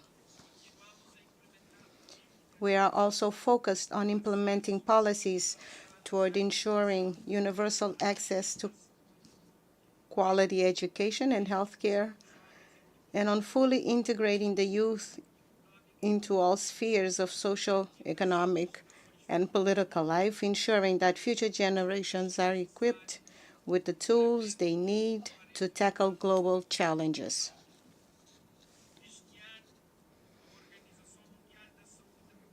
This year, we proudly received a certification from the World Health Organization as a malaria-free country, a comforting and encouraging testament to our commitment to health and healthcare as a fundamental right for all. While many nations, especially in Africa, are still grappling with this terrible disease, we have a unique opportunity to eradicate preventable and treatable ailments that have long plagued humanity, causing suffering, hindering progress, and trapping millions in poverty. To achieve this goal, I call on the upcoming IDA 21 Global Fund restructuring meeting to be held in Paris next month to prioritize funding through a dedicated budget line aimed at eliminating diseases, microbial pathogens, and antimicrobial resistance also pose significant threats to global health. Thus, understanding and managing microbial activity is crucial for addressing challenges related to disease control, food security, environmental conservation, and climate change. In this troubled and challenging international landscape, where multiple crises continue to impact people and the planet, I reaffirm Cabo Verde's firm commitment to being an active and constructive member of the United Nations and tirelessly championing the universal values contained in its charter. Among these crises, climate change disproportionately affects vulnerable nations, especially small island developing states. We look to COP29 to yield urgent and tangible progress on key climate issues, particularly as a deadline for significant emissions reductions approaches. Our people, especially communities in small island developing states, seek bolder commitments, namely from high-emission countries, and swift implementation of climate policies and funding mechanisms that are not only ambitious, but also equitable and effective. The rising sea levels, also caused by climate change, require immediate and special attention. The challenge is multidimensional and extends far beyond island and coastal populations. It affects all continents and regions, leaving no one immune to this catastrophe in the making. We therefore welcome today's high-level meeting on addressing the existential threats posed by sea level rise. Last year, on the sidelines of the 78th General Assembly, the agreement on biodiversity beyond national jurisdiction was opened for signature, representing an international milestone in the conservation and sustainable use of marine biodiversity in areas beyond national jurisdiction, that is, in the high seas, which constitute about 60% of the world's oceans. And I am proud to say that Cabo Verde, my country, signed this agreement on its first day and is currently finalizing the ratification process. I call on all nations who have not yet done so to also sign and ratify this important instrument for the conservation of life in our oceans. As an ocean nation, Cabo Verde has a tiny land territory in comparison to the immensity of its maritime territory. Therefore, I did not hesitate to accept UNESCO's honorable invitation to become patron of the United Nations Decade of Ocean Science Alliance for Sustainable Development for 2021-2023. As an ocean nation, heavily dependent on marine resources, our role in the Ocean Decade focuses on local and global actions to promote sustainable ocean management. We have been focused on the importance of sustainable ocean management, particularly for small island developing states that are very vulnerable to climate change and the degradation of marine ecosystems.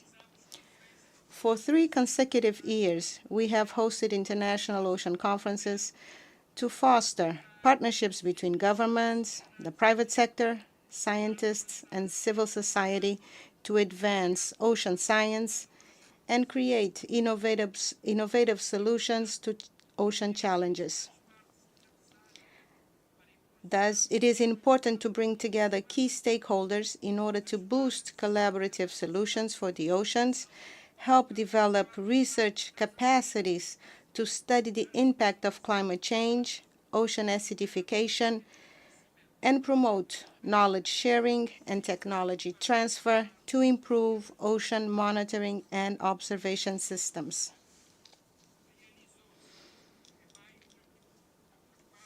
The 4th United Nations Conference on Small Island Developing States, SIDS, was successfully held last month of May. However, to ensure greater resilience and sustainability of small island developing states, we must urgently begin implementing the Antigua and Barbuda Plan of Action. Cabo Verde remains committed to playing an active role within the SIDS community, and in the first quarter of 2025, we will host a high-level meeting for the Atlantic, Indian, and South China Sea regions aimed at establishing a coordination mechanism for the subregion. At the SIDS-4 conference, we also expressed our readiness to host the 5th United Nations Conference on SIDS in 2034. As a small island developing state, we face substantial challenges that affect our macroeconomic systems. Even if we dedicated our entire state budget to sustainable development and climate action, it would still fall short of the necessary funding targets. In most small island developing states, this situation is exacerbated by a significant lack of capacity to navigate new financial tools. While reforms to the global financial architecture evolve slowly, there is an urgent need to accelerate development processes. We must swiftly and significantly scale up technical assistance and capacity building efforts in financing sustainable development to ensure that the global South is not left behind.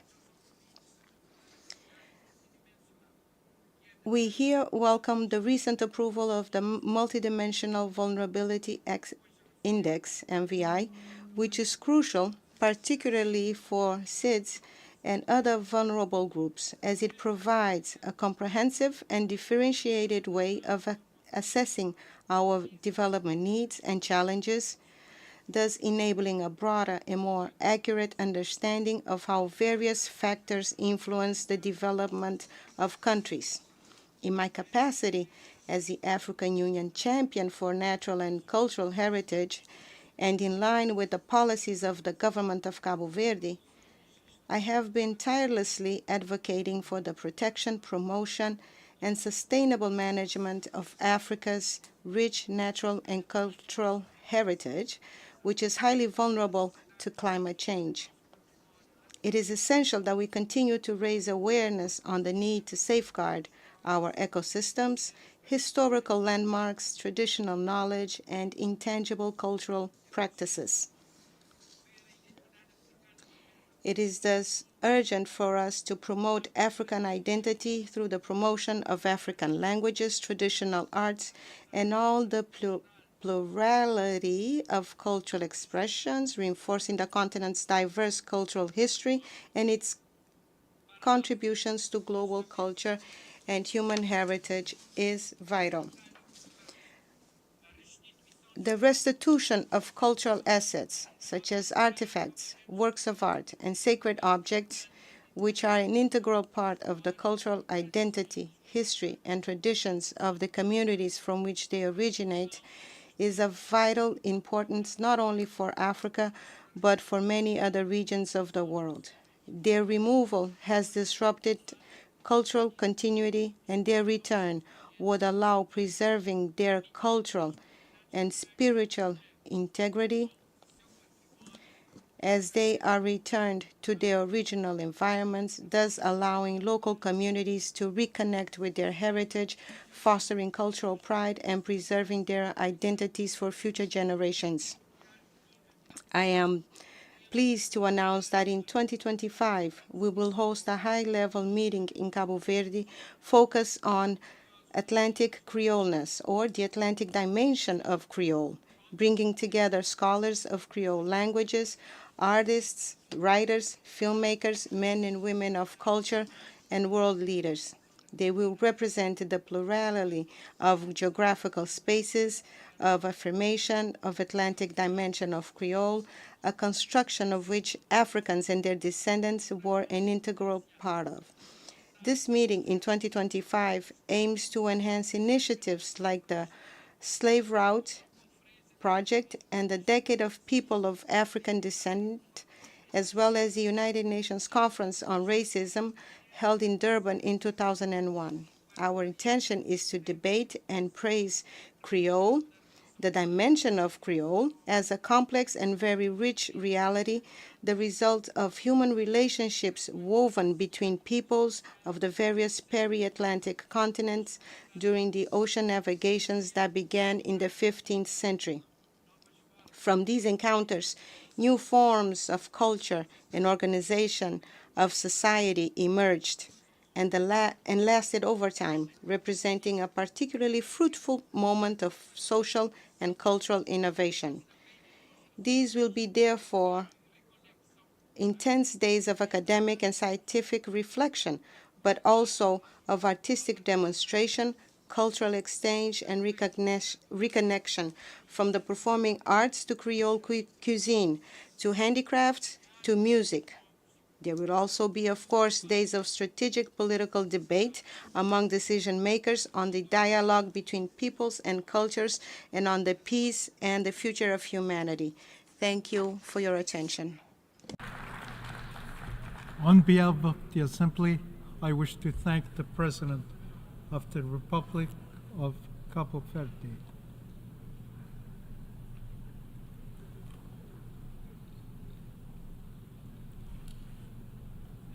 The Assembly will hear an address by Her Excellency Iris Samara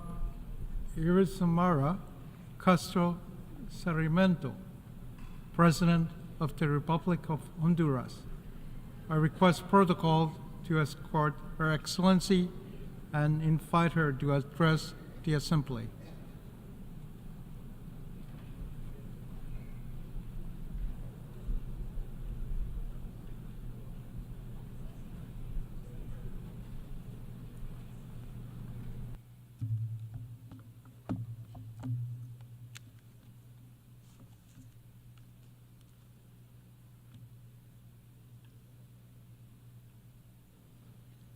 Señor Presidente,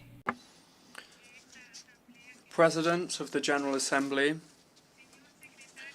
United Nations Secretary General, distinguished presidents, prime ministers, and dignitaries representing the countries of this great assembly of the United Nations. I speak to you from this rostrum as President of Honduras, as the representative of a people who have resisted oppression, exploitation, and structural violence imposed against us for centuries. Today, I am threatened by the same forces of capital that 15 years ago perpetrated a coup d'etat against President Manuel Zelaya. I called out this new conspiracy in the streets during the huge gatherings of people that took place on the 14th and 15th of September, our country's Independence Day.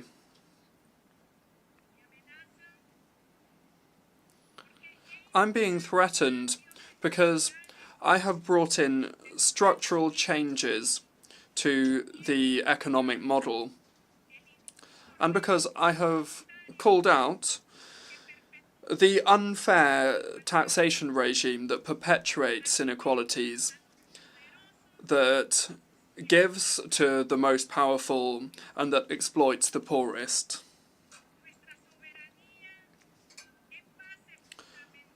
Our sovereignty is the fundamental basis and undeniable principle of international relations. However, in Honduras, they continue to impose colonial practices, interference, economic, media, and political domination against us. Supranational powers and some multinational corporations are the result of corrupt public-private elites that have no other goal than to increase their capital. Globalization has failed in its mission to bring prosperity to people.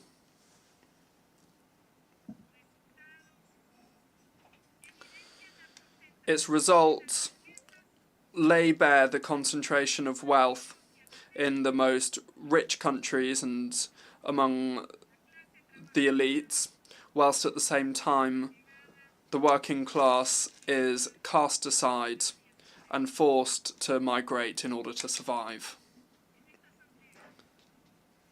At this assembly, the majority of leaders from Latin America and the Caribbean have called out global capitalism as the main factor responsible for the destruction of natural resources and as the oppressor of the conditions of life of humanity.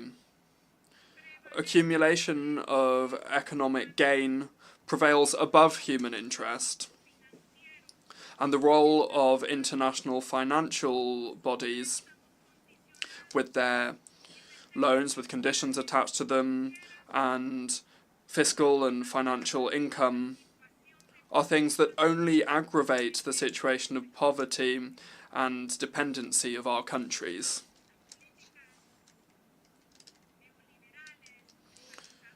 Neoliberal privatization policies continue to weaken people's access to services, like services of water and energy, health services, education, work, social security, free trade agreements imposed against our peoples undermine our sovereignty and remove the ability of our producers to compete on an equal footing, causing the cost of living to increase on a daily basis. Peace, justice, freedom, and democracy remain foundational values of our country. Therefore, we cannot accept them being held hostage by the 10 most powerful families in Honduras, who are the ones that have grabbed our main economic resources and that are refusing to accept the changes that I'm bringing in. We need to strengthen our democratic system through popular consultations and through the real, direct and effective participation of our people. The International Model Cities Project, the ZEDE project, that was selling off chunks of our country as a loot, really, for multinational capital, and that was something that was supported by stakeholders in the previous narco regime, has been cancelled definitively by my social democratic government. Today, I wish to express my gratitude to the Supreme Court of Justice for its historic ruling, and also to the National Congress for their support.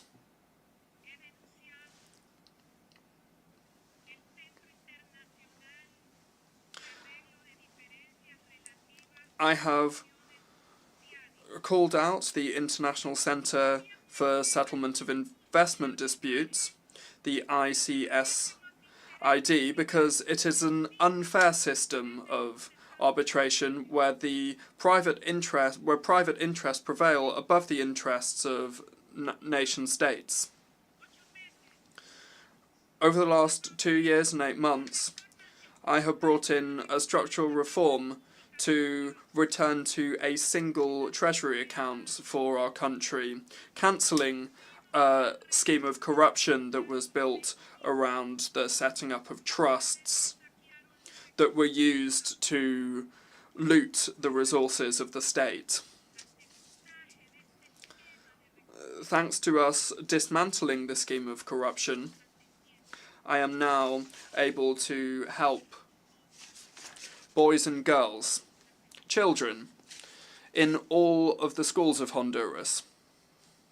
And now, thanks to that, they receive a school lunch, free of charge school enrolment, and we are also bringing new projects to communities that live in extreme poverty. We are increasing production of grain in the first and second sowing, with more than 1.5 million technological grants being given to producers who now are receiving seeds and fertilizer free of charge. Furthermore, we are providing mortgages for homes and farming credits at the lowest interest rates we've ever seen in the history of Honduras. And we are also setting up rural community banks. We are rescuing the National Electric Energy Company, the Honduran Agricultural Market Institute, and the National Body for Basic Products, the Banasupro. All of these institutions I just mentioned were privatized and were abandoned for the 12 years of the narco dictatorship.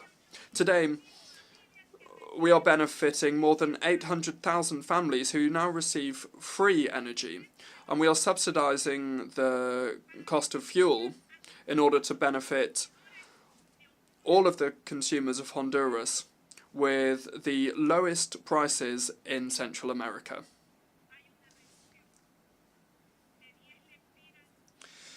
There's a reduction of 10 lempiras for each gallon of fuel sold. Investment in infrastructure is at its highest level in the history of our country. We've recovered the public sector with the historic approval of projects to build 8 hospitals, to repair thousands of schools, 3 national airports, the building of motorways, bridges, intermunicipal paths, multi-sport centres for the whole of the country. And we have also refurbished the 2 largest national stadia.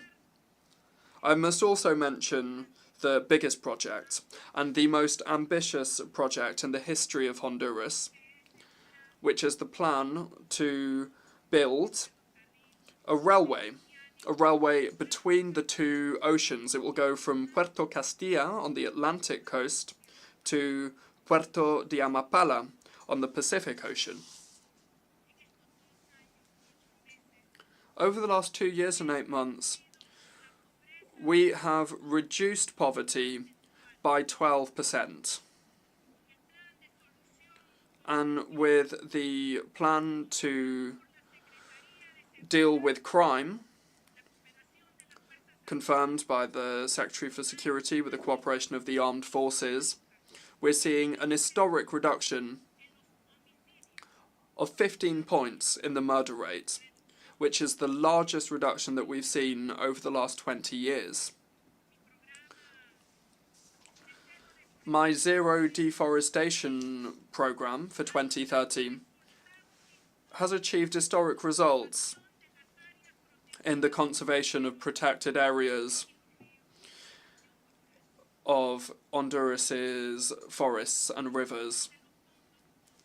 The use of public funds in the state single account in an honest and patriotic way is being done in order to benefit the people of Honduras. People of the world,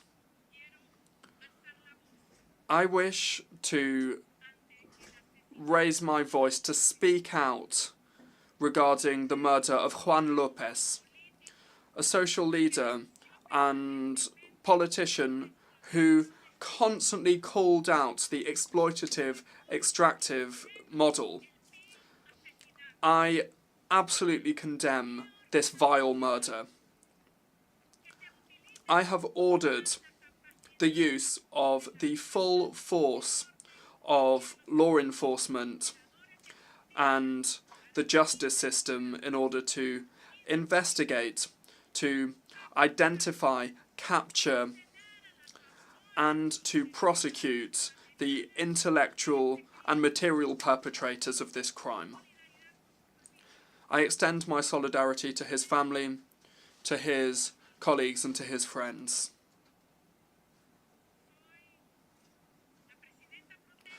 I am the pro tempore president of the Community of Latin American and Caribbean States, CELAC. We're 33 different countries there. As president of Honduras, my first action was to call out and condemn the genocide against the Palestinian people.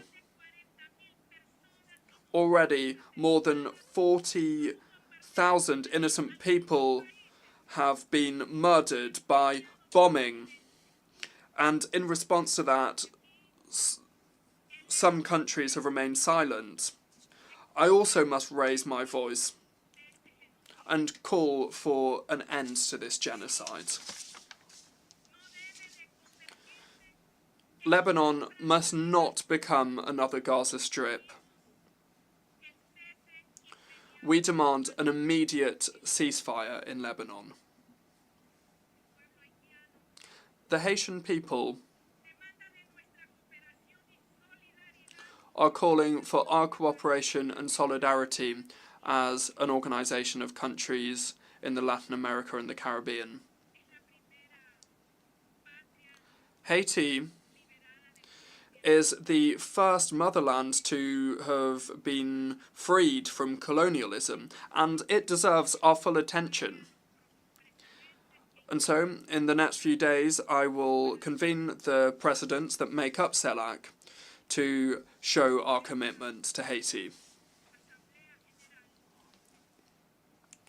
This General Assembly, for more than 30 years, with an overwhelming majority, has rejected the inhumane embargo imposed against the people of Cuba.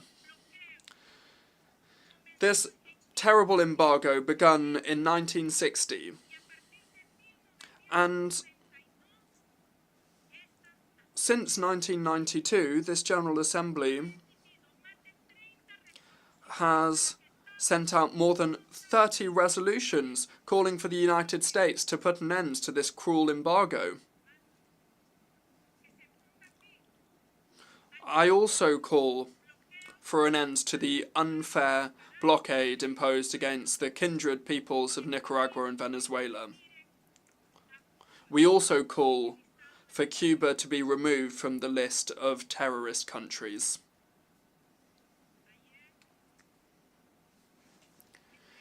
Yesterday, I delivered to the Secretary General, Mr. Antonio Guterres, the agreement that formalises the UN support to fight against corruption and impunity.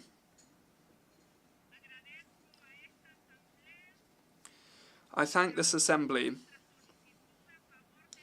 who approved our request to create this mechanism in order to combat public and private corruption.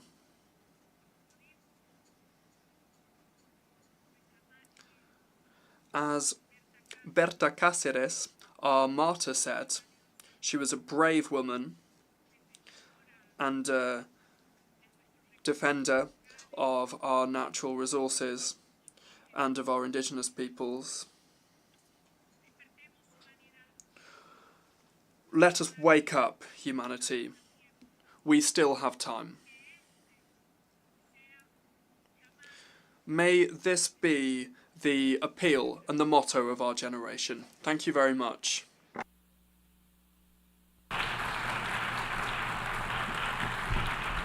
On behalf of the Assembly, I wish to thank the President of the Republic of Honduras.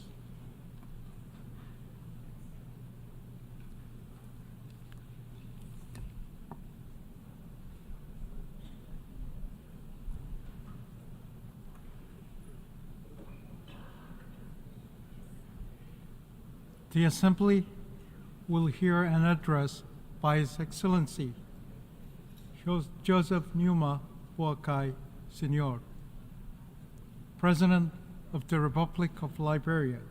I request protocol to escort His Excellency and invite him to address the Assembly.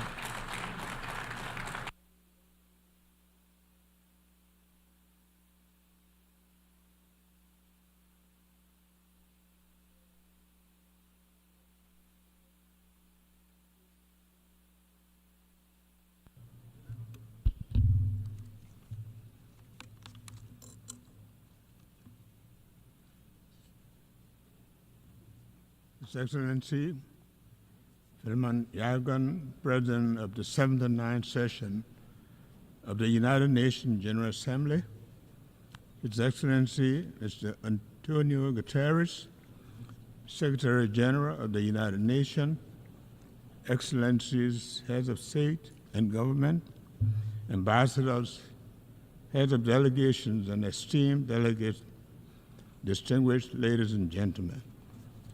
I am honored to address the 79th regular session of the United Nations General Assembly for the first time as President on behalf of the government and people of Liberia after a smooth back-to-back democratic transition. Liberia congratulates His Excellency Philemon Yagan on his election as President of the 79th session of the United Nations General Assembly. You can be assured of Liberia's support as you steer the affairs of the General Assembly. I extol His Excellency Dennis Francis for his astute leadership during his presidency of the 78th session of the General Assembly and commend his determination to inspire and rekindle hope globally. I deeply thank Secretary General Antonio Guterres for the remarkable and visionary leadership he continues to provide in pursuit of our collective mandate.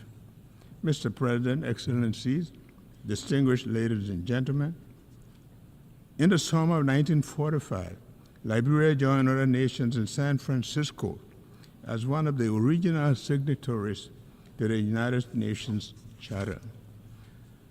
On that fatal day, the world, having suffered the scourge of war, was full of hope and determined to reverse the past.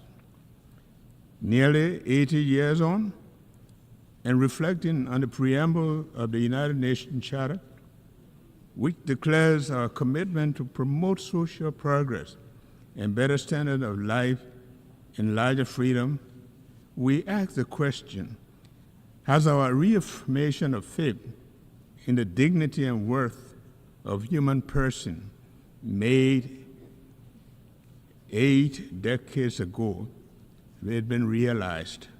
We must admit that the world has changed and the frontiers that we now embrace are different.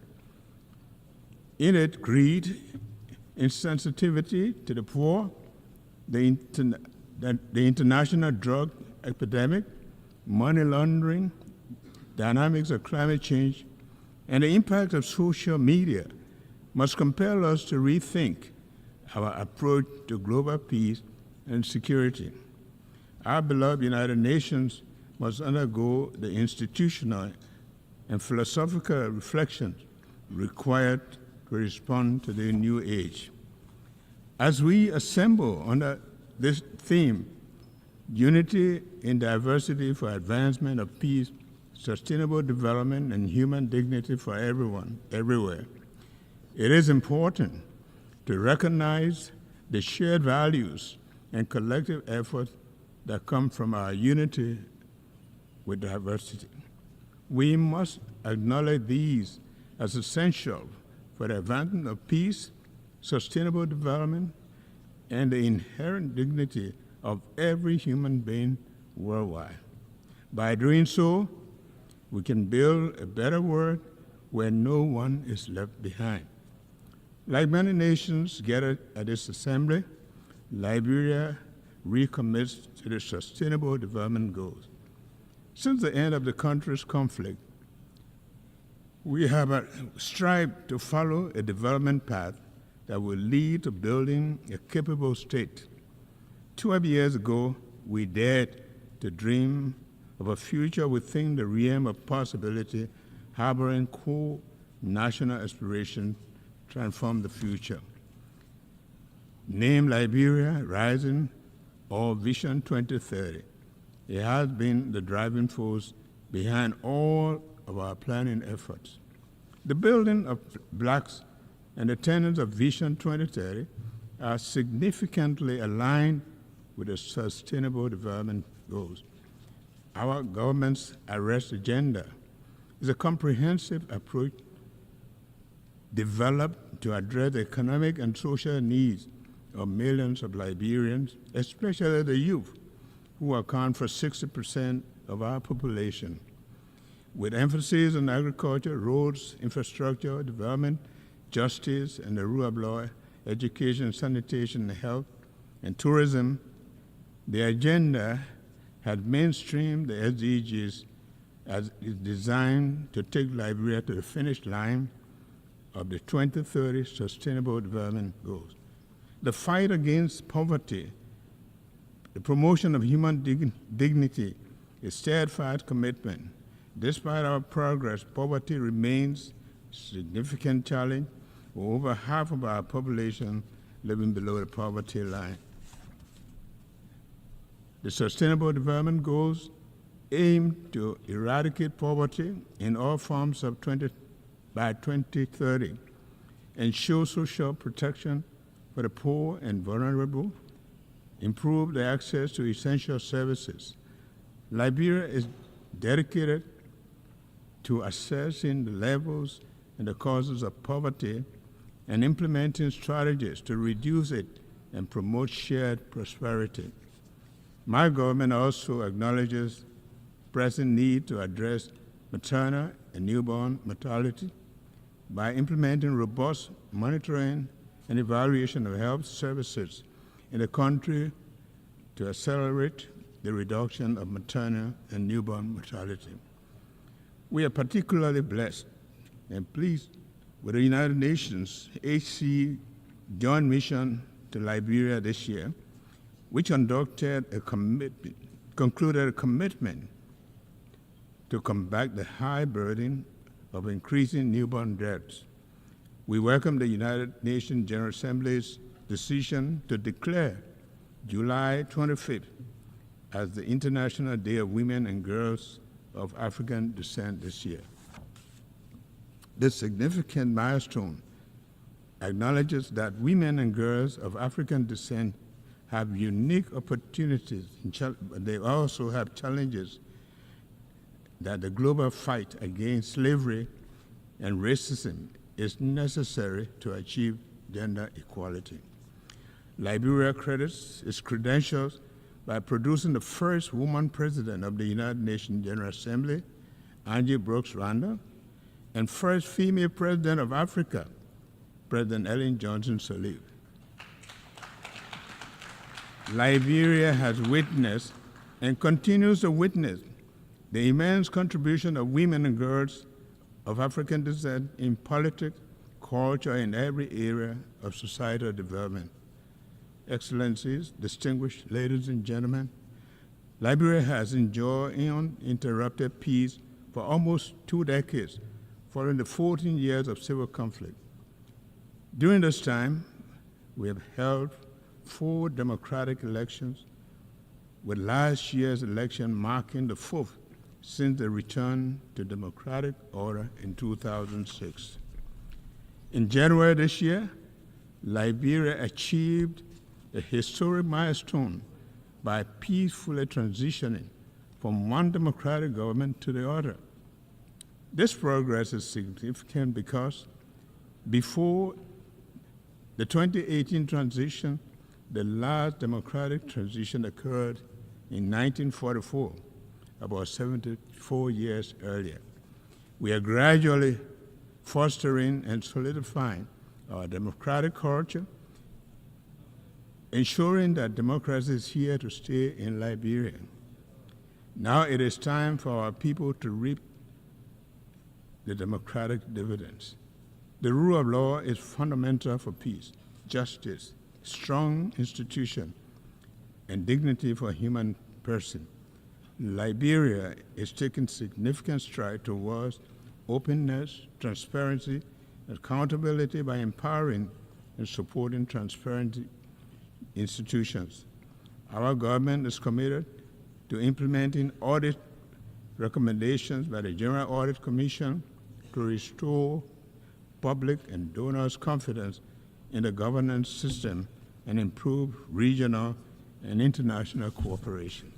In addition, the country has taken a major step in confronting its conflict past to ensure accountability and justice for crimes and other human rights violations committed during the war and promote healing and national reconciliation. A significant development in our transitional justice process was the signing on May 2, 2024, of the Executive Order 131 to create the Office of Establishment of War and Economic Crime Court for Liberia, a key recommendation from the Truth and Reconciliation process in Liberia. Our actions align with the International Covenant on Civil and Political Rights, joint follow-up on impunity and past human rights violations. As we embark on the process and acknowledge the enormity of the task, my government seeks the support of the United Nations, partners, stakeholders in the pursuit of justice for victims, peace, and reconciliation. Liberia is facing a drug crisis that is affecting our youth and jeopardizing the country's future. This epidemic, driven by international criminal enterprises and their networks, poses a severe threat. In response, we have not only declared the drug epidemic a health emergency and a national security threat, but we have also been taking steps to address this issue by establishing a dedicated national body to tackle drug abuse in Liberia. I urge international community to join Liberia in addressing this escalating drug crisis. Excellencies, distinguished ladies and gentlemen, the world is facing numerous crises, including global threats such as disease, security, and climate change, as well as food and resource shortages. Our vulnerabilities are evident, and we need to use a collective knowledge to find solutions that will preserve the planet for future generations. Climate change is undeniably real, and its threat to our environment and the way of life is becoming increasingly apparent. We must take urgent action to address this threat, including cooperative efforts to implement Article 6.2 of the Paris Agreement. Liberia, as the most forested country in West Africa, with over half of the land covered by forests, plays a vital role in biodiversity and environmental sustainability. As a result, our country is taking important steps to lead conversation on climate action. My government has called on our legislators and stakeholders to begin looking at the Paris Agreement, particularly under Article 6, to help advance actions towards establishing Liberia's nationally determined contribution to combat climate change. While we take these actions, we are mindful of the need to build capacity and invest in critical areas of our economy, such as using alternative financing for investment in the blue and green economy and technological transfer to support these climate actions. Excellencies, distinguished ladies and gentlemen, the goals we set for ourselves and the future are better served on the foundation of peace and security. Having enjoyed peace for over 2 decades following a long-running conflict, we aim to promote peace and stability at home, in the region, and globally. The threat of conflict to our shared world underscores the importance of collaborative efforts to foster regional and global stability and peace. Therefore, we support all the UN's effort to address peace and security issues worldwide. Liberia is concerned about escalating security challenges in the West African region, including terrorism and economic and political instability. These pose significant threat to regional peace. So we urge full dialogue and cooperation among West African nations to address these issues effectively.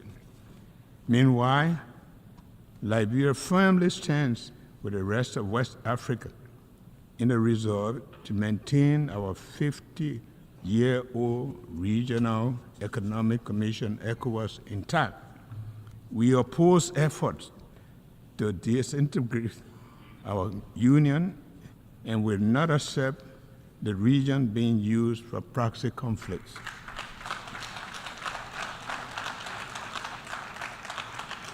We look at the AU and the UN to support us in keeping the regional body united. Similarly, at a global level, we call for an immediate ceasefire in the Middle East to provide civilians and essential humanitarian relief. We urge both Israel and the Palestinians to engage in negotiations towards lasting peace, including a two-state solution. Additionally, we see the ongoing conflict in the Ukraine as a threat to global peace and security. Therefore, there is an urgent need for a peaceful resolution that also respects Ukraine's territorial integrity. Mr. President, Excellencies, distinguished ladies and gentlemen, this year's Assembly is a pivotal moment for Liberia's bid to ascend to the African non-permanent seat of the Nations Security Council 2026. We have proudly announced our candidacy. We look forward to the support of the member states to vote Liberia overwhelmingly to the seat of the Security Council. We can work with Council members to promote peace, justice, and security. Liberia is dedicated to promoting sustainable growth and ensuring human dignity for all. Liberia is prepared to work together with the United Nations and global allies and international community to accomplish the sustainable development goals, establish a fair, peaceful, and sustainable world. The commitment to unity is deeply ingrained in Liberia's history as a founding member of the United Nations and a post-war international institution, as well as regional and sub-regional organizations. It also affirms our strong belief in multilateralism and international rules and based world built on shared values and principles are crucial to the future. The future of a more peaceful, prosperous, sustainable world must be all-encompassing, fair, and dignified for everyone worldwide. One United Nations, one world. Thank you, and thank you very much.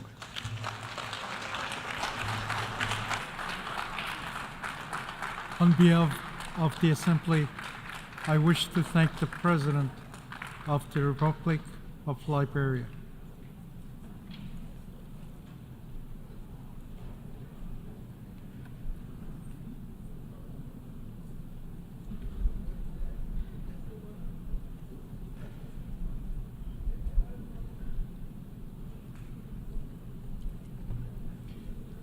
The Assembly will hear an address by His Excellency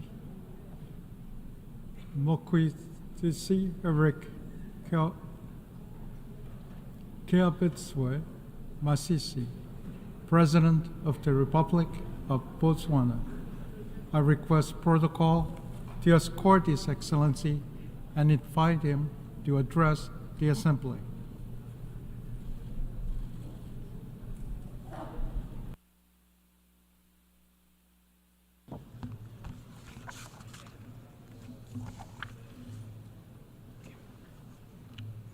Mr. President, Excellencies, distinguished ladies and gentlemen, I wish to start by extending my congratulations to you on your election as President of the General Assembly at its 79th session. You can be assured of Botswana's full support as you steer the work of this august House. Mr. President, this Assembly continues to meet on the backdrop of an age of multiple and interconnected crises which were triggered by the COVID-19 pandemic and geopolitical tensions between major powers. These crises have been further compounded by the Israel-Hamas war, which erupted shortly after we concluded last year's high-level week. The attacks on innocent civilians on both sides are unacceptable and thus stand condemned. In the same vein, we wish to express our deep concern of the situation in the Gaza Strip, where the war has resulted in catastrophic humanitarian crises and unprecedented fatalities for civilians, children, and humanitarian workers. I should also register Botswana's concern regarding the loss of lives of the United Nations Relief and Works Agency for Palestinian Refugees in the Northeast, UNRWA personnel. I take this opportunity to pay tribute to UNRWA personnel and all humanitarian workers and their commitment to deliver aid, save lives, and alleviate suffering in Gaza and elsewhere. We owe them a debt of gratitude, and they deserve our full protection. Botswana also abhors attacks on UNRWA installations and condemns disinformation and misinformation campaigns against this life-saving General Assembly mandated agency. Botswana firmly supports the work of UNRWA, which entails providing humanitarian and development assistance and protection to Palestine refugees pending the just resolution of the question of the Palestinian question. In this regard, Botswana is proud to be among the countries that joined the Statement of Shared Commitments on UNRWA, which reaffirms support for the agency, its mandate, its staff, and highlights its indispensable role during this difficult time. Mr. President, we wish to reiterate the centrality of the two-state solution in resolving the Israeli-Palestinian conflict and the attainment of a just, comprehensive, and lasting peace. We therefore urge parties to commit to a political process that will pave the way for the realization of the two-state solution in which Palestine and Israel live side by side in peace and security based on the pre-1967 borders. Mr. President, the war in Ukraine also rages on, with no indication of an end in sight. We continue to underscore the need to respect the sovereignty and territorial integrity of Ukraine in line with the United Nations Charter and international law. We also call on parties to give diplomacy and dialogue a chance and to seek a peaceful resolution. In Africa, the guns still have not gone silent. We continue to grapple with armed conflict, terrorism, and potentially explosive geopolitical tensions. We commend the African Union, sub-regional bodies, as well as the UN for their efforts in addressing these challenges. In this vein, we welcome the adoption of United Nations Security Council Resolution 2719 of 2023 on the provision of support by the United Nations to AU-led peace support operations on a case-by-case basis and look forward to its operationalization. Mr. President, I must add that this time of escalated armed conflicts, violent crime, and humanitarian crisis requires intensified efforts and more vigilance to protect human rights, advance humanitarian action, and promote the accountability in line with the UN Charter, international law, international humanitarian law, as well as relevant principles such as the responsibility to protect, or R2P. Mr. President, it is evident that peace is under strain across the world. It needs to be revitalized. However, that task can not only be left to multilateral and regional bodies. Governments have a responsibility to create conditions that enable peace to thrive within their countries.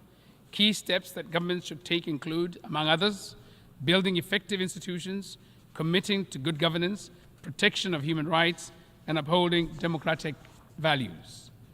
As many are aware, Botswana has a long track record of commitment to these democratic principles. The implementation of recommendations from our recently concluded constitutional review process, as well as our upcoming general elections on the 30th of October 2024, provide opportunities to deepen our democracy and strengthen our good governance credentials. Mr. President, regrettably, while on the one hand, the scourge of war rages on the other hand, the promises of sustainable development is in great peril. It is deeply concerning that with only 6 years before the 2030 deadline, sustainable development goals are way off track. We learned from the latest Sustainable Development Goals report that only 17% of the goals are on track, while the rest range from moderate progress to stagnation and even regression. There's a lot of work to do. We must take inspiration from and build on the success achieved in the reduction in global child mortality, prevention of HIV infections, attaining girls' parity with boys in education, increased access to energy and the internet, while also scaling up action and investments in areas which are lagging far behind, particularly poverty eradication. The levels of extreme poverty remain disturbingly high, but we cannot attain sustainable development without eradicating poverty in all its forms and manifestations. Poverty eradication is the sine qua non of sustainable development, A comprehensive approach will be required to move the needle in the fight against poverty. We therefore endorse the call for comprehensive social protection systems and inclusive economic policies. Pro-poor policies should also be complemented and reinforced by policies which spur inclusive economic growth and create sustainable employment. Policy interventions that aim to leave no one behind ought to be matched by adequate SDG financing. In this vein, my delegation reiterates the call for predictable, sustainable, and sufficient development finance to developing countries from all funding sources.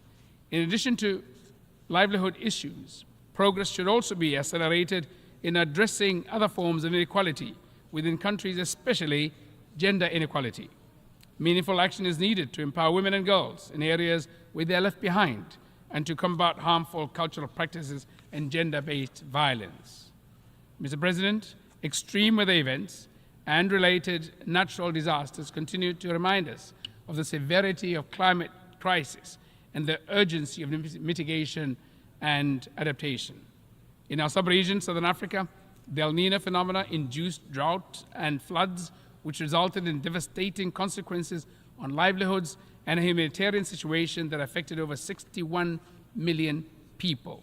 I take this opportunity to reiterate the Southern Africa Development Community's SADC regional humanitarian appeal of at least $5.5 billion aimed at augmenting domestic resources of the affected member states, including efforts to resource mobilization from national, regional, and international partners in response to the impacts of El Niño-induced drought and floods.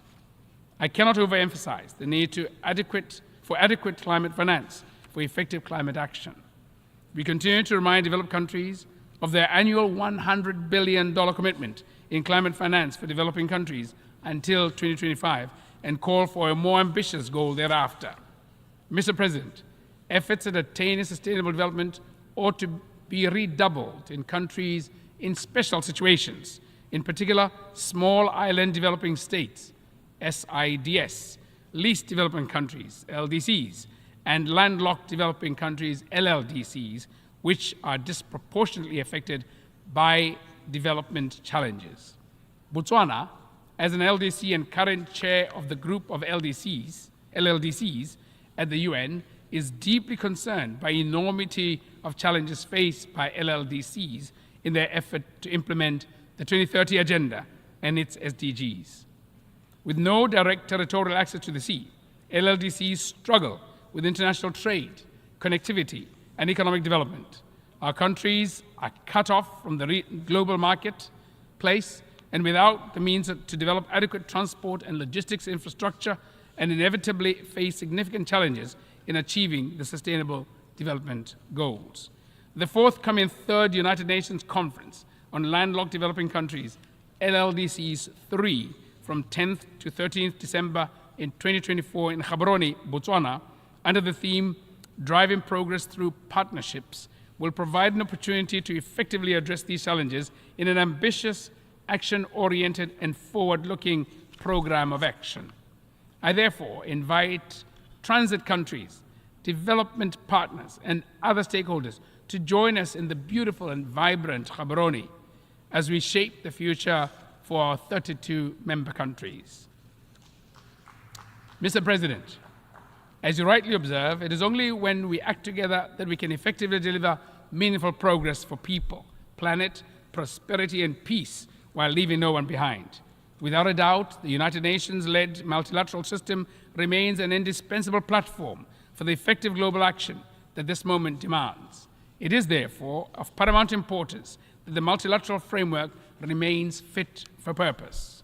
The onus is on us as member states to ensure that our intergovernmental processes enable rather than stifle effective multinational action and international cooperation. We must not allow the current geopolitical tensions and great power rivalries to get in the way of progress. Our shared values, norms, and interests, as expressed in the UN Charter, the 2030 Agenda, and other relevant frameworks, should remain the North Star that guides our engagements. The spirit of consensus and solidarity ought to be at the front and center of our actions. Mr. President, allow me to conclude by reaffirming Botswana's commitment to working constructively on all agenda items before the General Assembly during this session.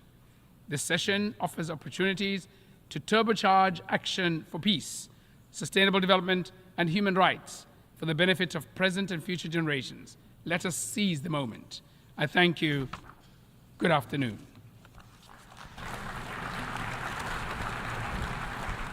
On behalf of the Assembly, I wish to thank the President of the Republic of Botswana.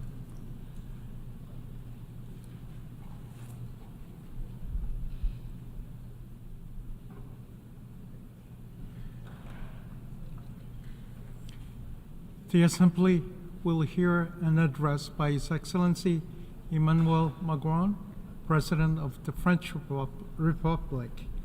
I request protocol to escort His Excellency and invite him to address the Assembly.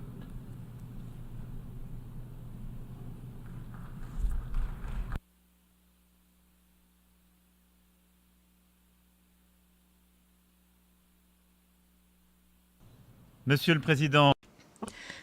President of the General Assembly, heads of state and government, ministers, ambassadors, ladies and gentlemen.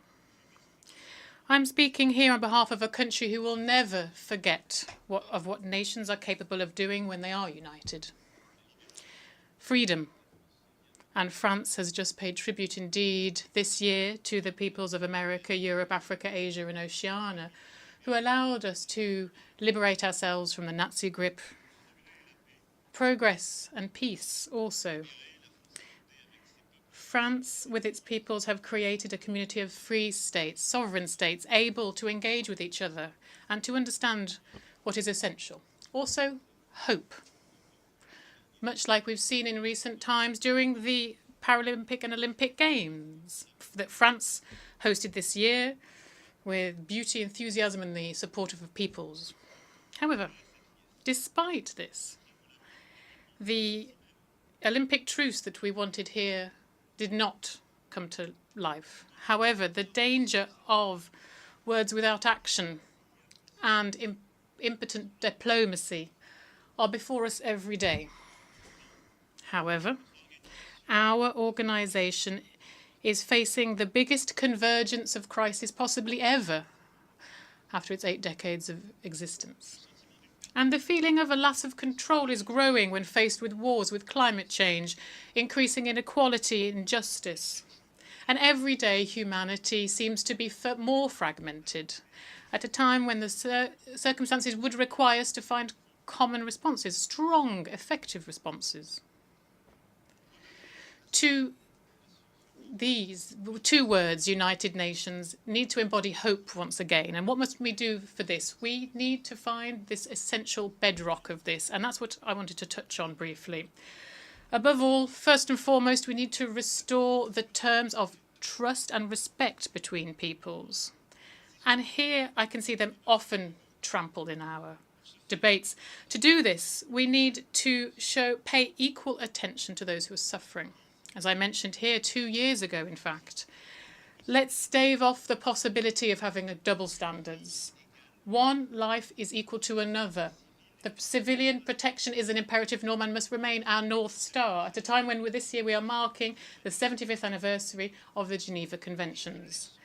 And let's not let the idea take root for a moment that those who died in Ukraine are from the north, that those who have died in Gaza are from the south, and those who die in the conflicts in Sudan in the Great Lakes region or in Myanmar would be those who've consequences, who are alone and ignored. Let's regain control and restore this confidence and trust, which means that we should look for peace everywhere and not accept any differences at a time, or indifference at a time when human lives are at stake. Let's not accept any difference when difference being made when territorial integrity and the sovereignty of states is at stake either. These conflicts today call into question our very capacity to ensure that our UN Charter is respected. And when I see some people want to propose peace by asking for capitulation, It's surprising. We can't even, how can we could support any idea like this. I would like to reiterate here how the protection of civilians, of all humanitarian workers, of all of those who are working to defend our common values is crucial in each and every one of these conflicts. Next, we must provide a common response to the great challenges, the two wars that are affecting Europe and the Middle East.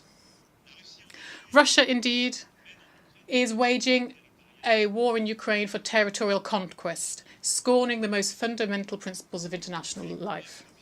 They are guilty of violating the law, ethics and honour. Nothing that they're doing is in line with the common interest of nations, nor the specific responsibilities that they shoulder within this organisation. The fate of Ukraine is a question of peace and security in Europe and around the world, because who could still believe that they are protected from their bigger neighbours, the violent neighbours, those avid ones? If we let Russia win this as if nothing happened, no one could do that. It is therefore in our common interest and the common interest of nations that Ukraine be restored in its legitimate rights as soon as possible and that just and lasting peace be built. France will continue to do everything in its power so that Ukraine can hold strong, be out of danger and obtain justice. France will continue to provide it with the equipment that is necessary for its defence, and with its allies and partners that are closest to them, France will support the remarkable resistance of the Ukrainian people and will commit to their lasting security. Let us look for peace. France will join its forces with all of those sincere partners to build solid peace in Ukraine, for Ukraine and for Europe. I know that for many of us, the key issues are elsewhere.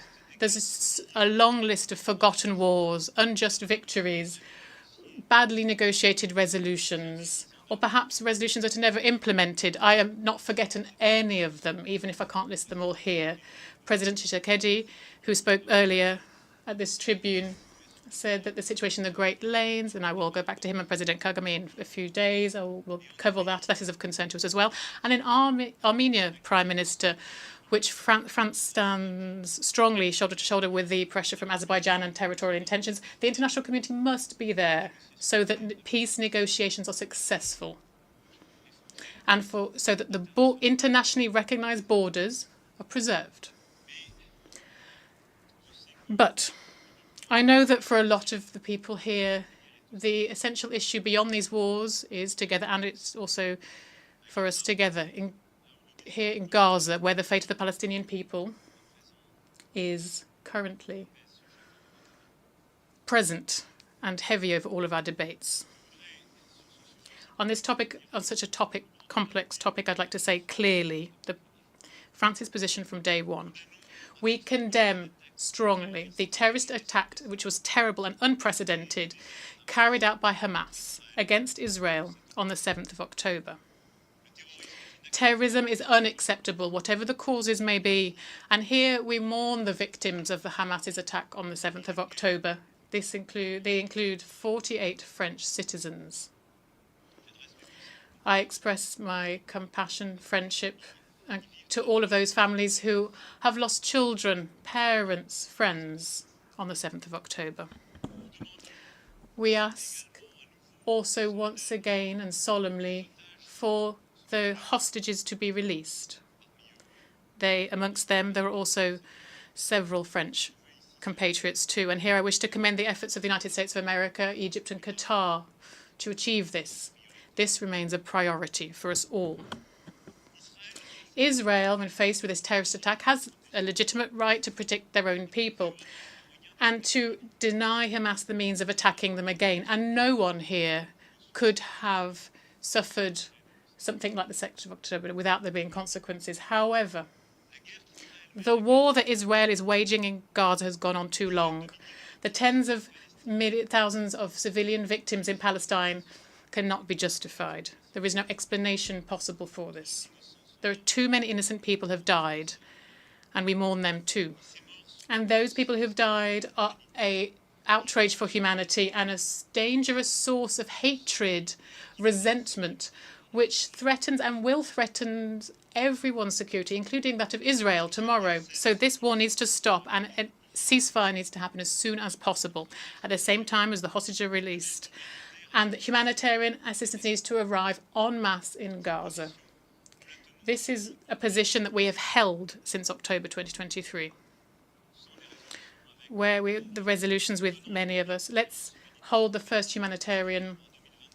We held a humanitarian conference for Gaza in November 2023 in Gaza. It's now a question of political will, given the destruction of the military capacity of Hamas, and it is imperative that a new page is turned in Gaza for the guns to be silent, for humanitarian workers to return, and for civilians to finally be protected.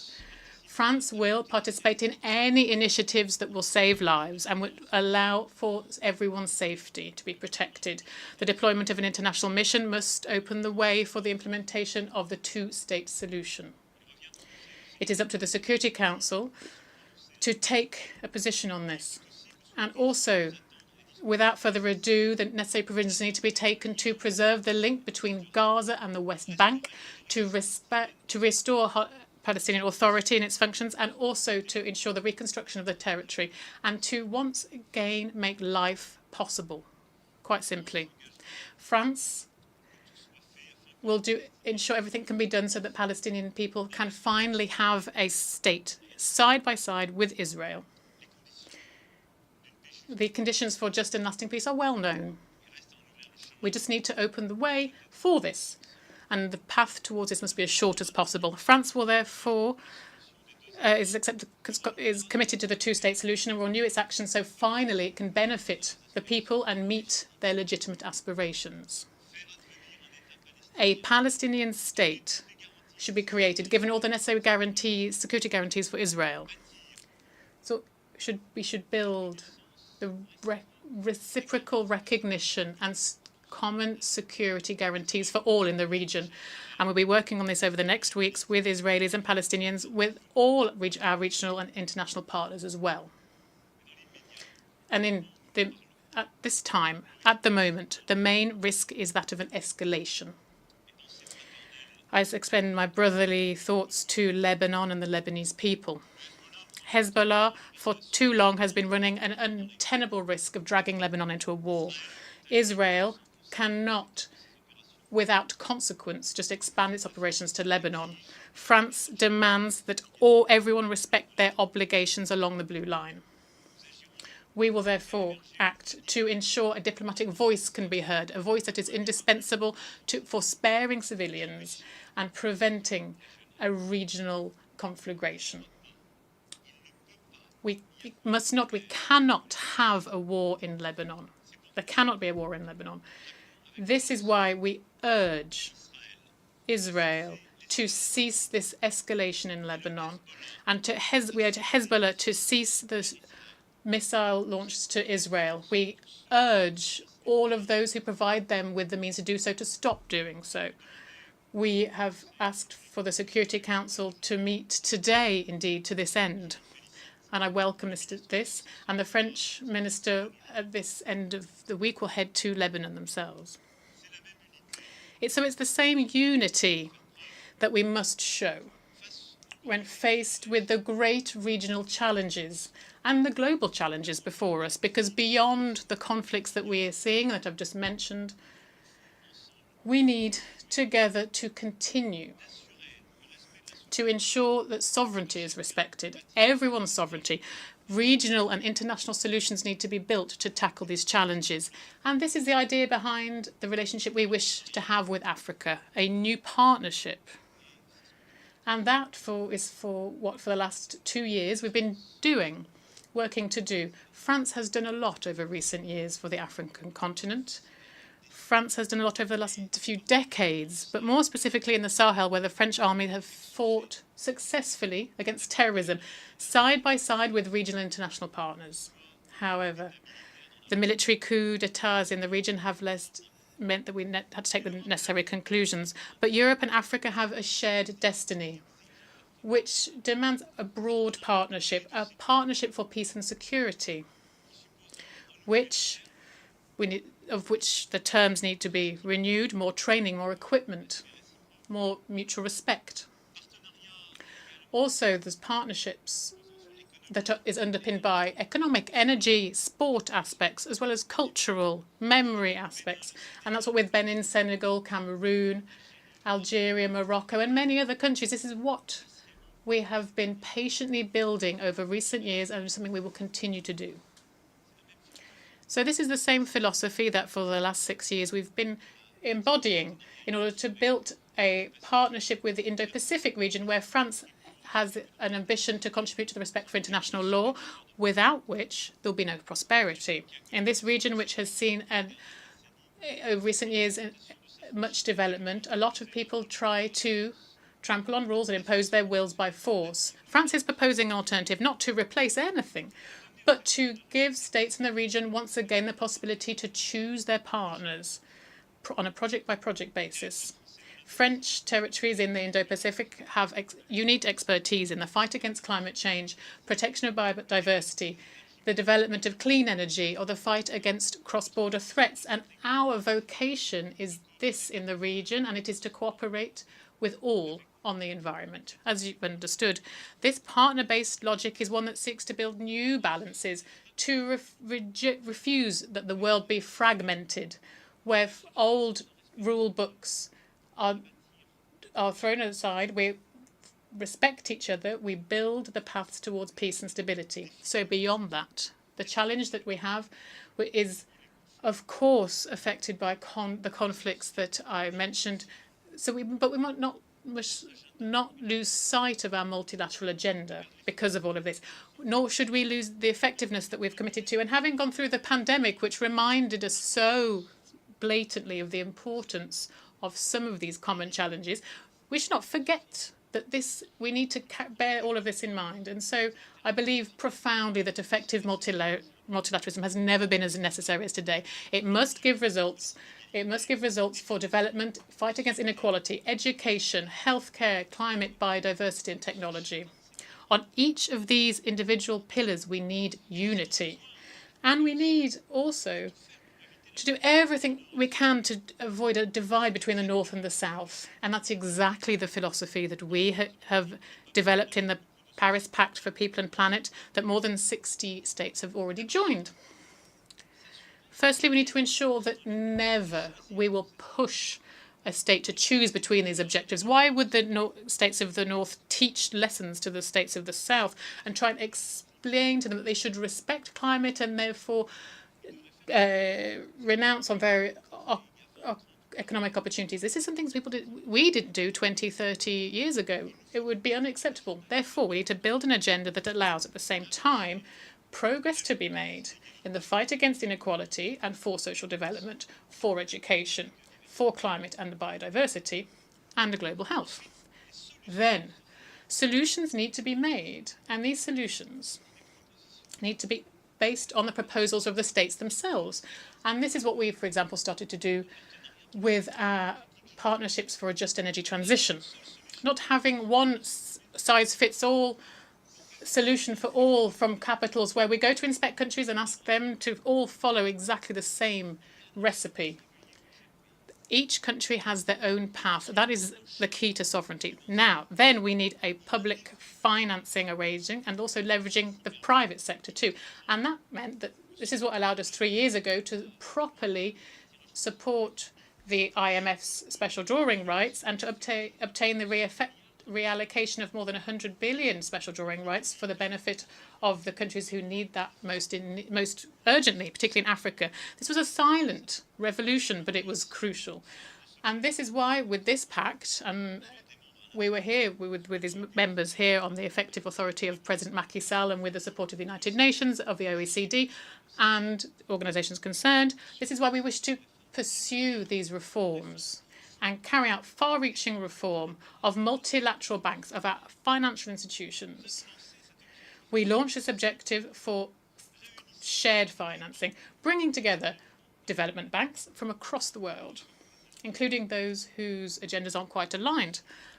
We need to work on this common financing agenda so that we can meet the objective that I mentioned. And we together, and I hope in the months to come, as soon as then, we will be able to carry out this reform of the World Bank and the IMF. Firstly, to renew its membership. These institutions were built at a time when many of you weren't independent. So the structure of capital needs to be restructured to make it stronger. The World Bank and the IMF were only conceived, balanced, calibrated at a time when the challenges were very different, when the global economy wasn't as big, where the population was completely different. So we need to lift these absurd taboos of blockages caused sometimes by the biggest countries, which are prevent others from receiving money because they could be diluted. We need to give the capacity to act to these institutions so that they can then fund that countries of the South need.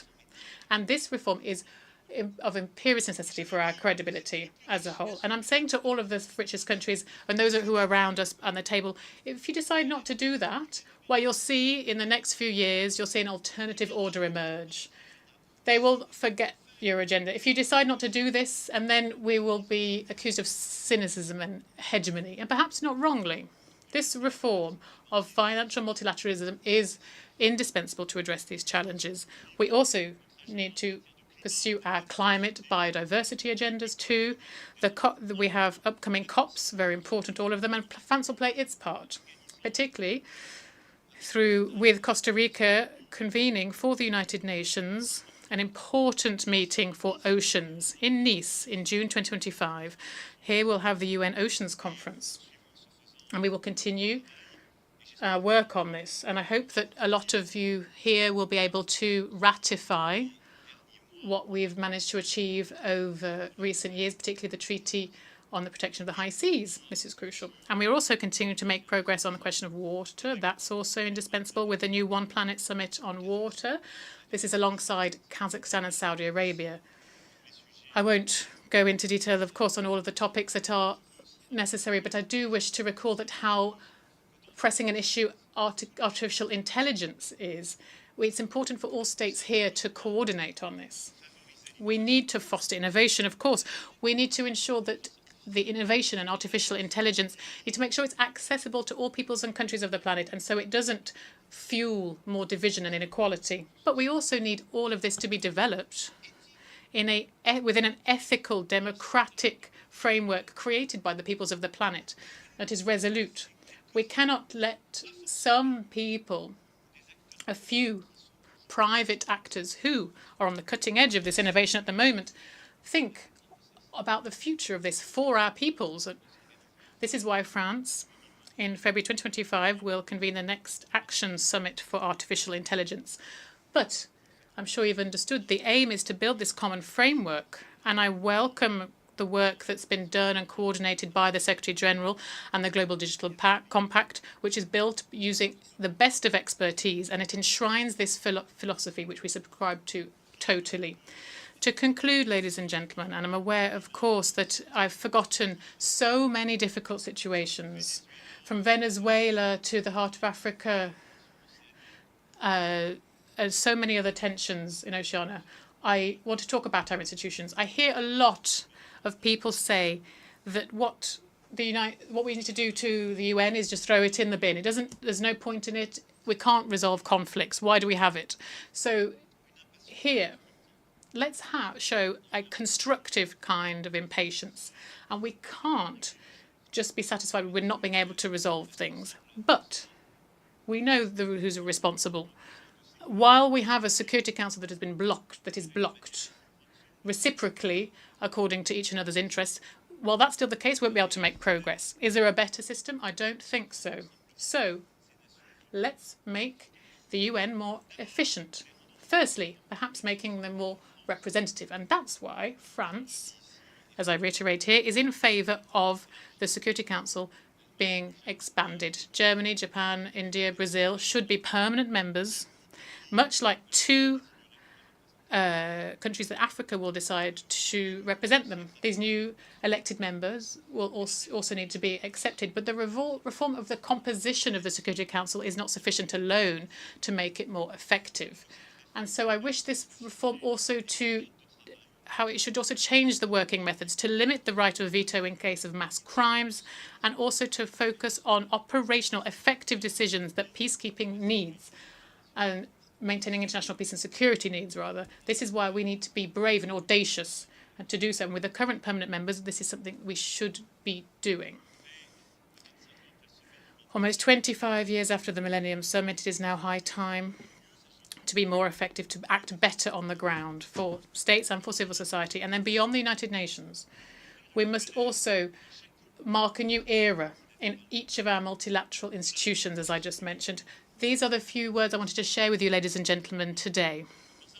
At a time, a grave time, of our world order, here where so many conflicts seem unresolvable, I will say that France will continue to carry this voice that is loyal to its values, that is demanding, that refuses to oversimplify the context, and that France will continue to defend the simple values that principles that we've always defended.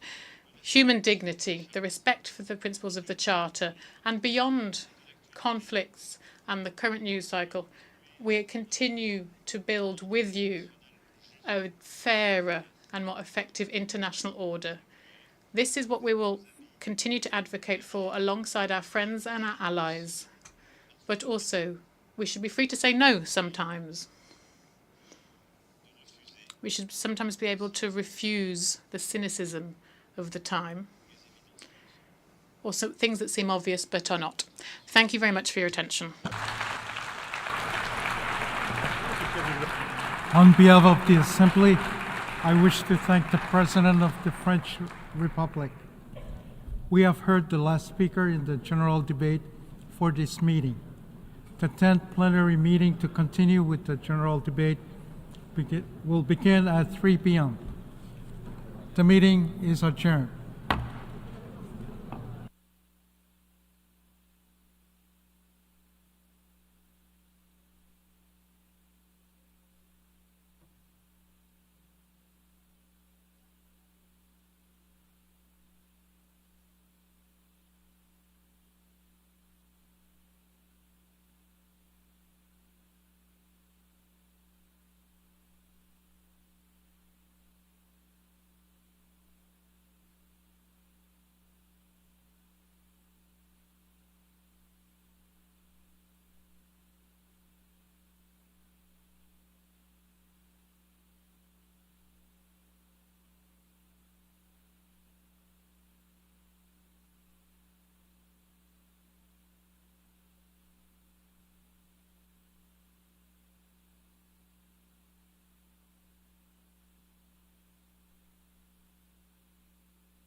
The 10th plenary meeting of the General Assembly is called to order.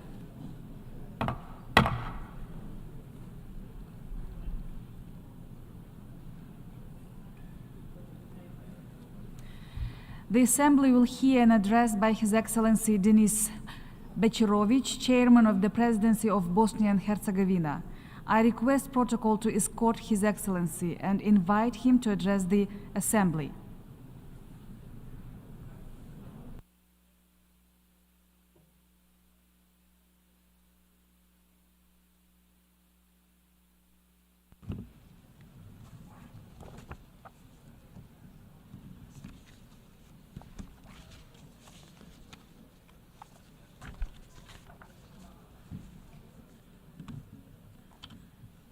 Dear President of the United Nations General Assembly, Excellencies, ladies and gentlemen, it is a special honor for me to address the 79th session of the United Nations General Assembly as the Chairman of the Presidency of Bosnia and Herzegovina. Allow me, Mr. President, to wish you every success in the complex and challenging times of today.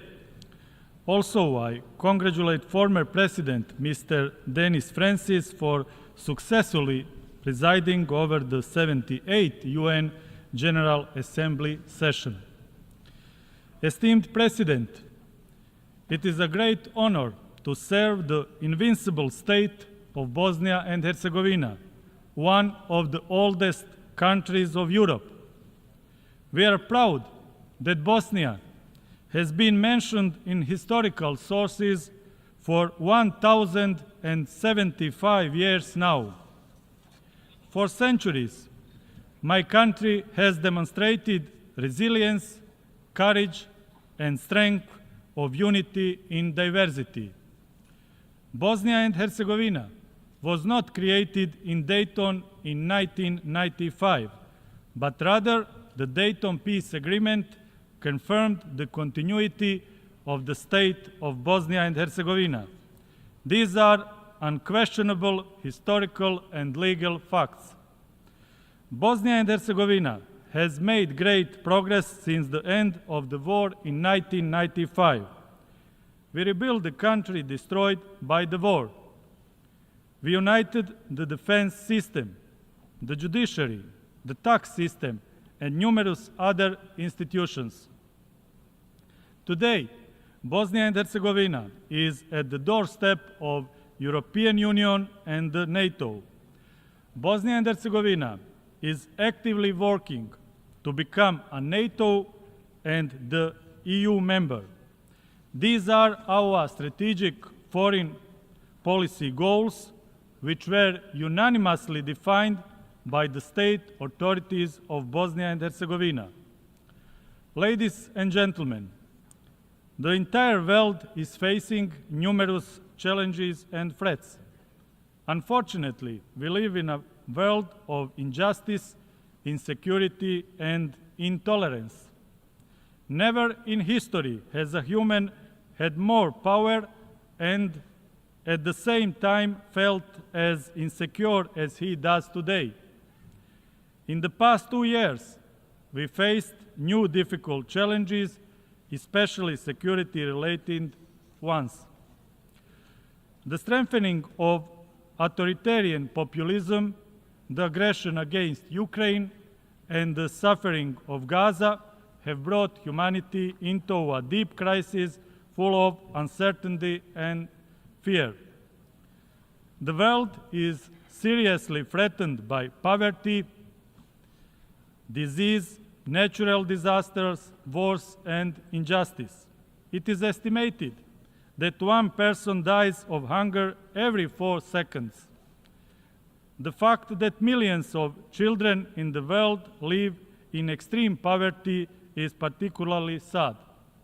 A reasonable question arises: why have we allowed an incomparably greater investments in weapons than in eradicating poverty?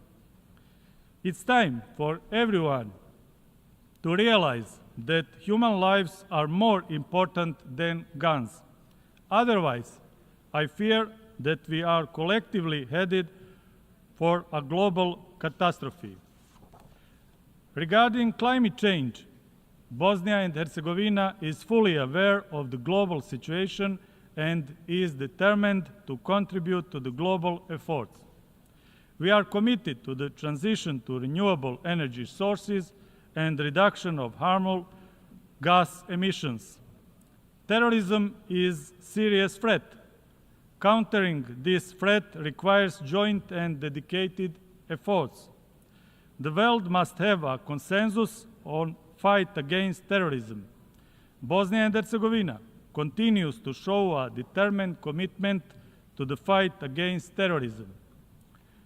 Ladies and gentlemen, we cannot solve the problems of modern humanity without addressing the causes.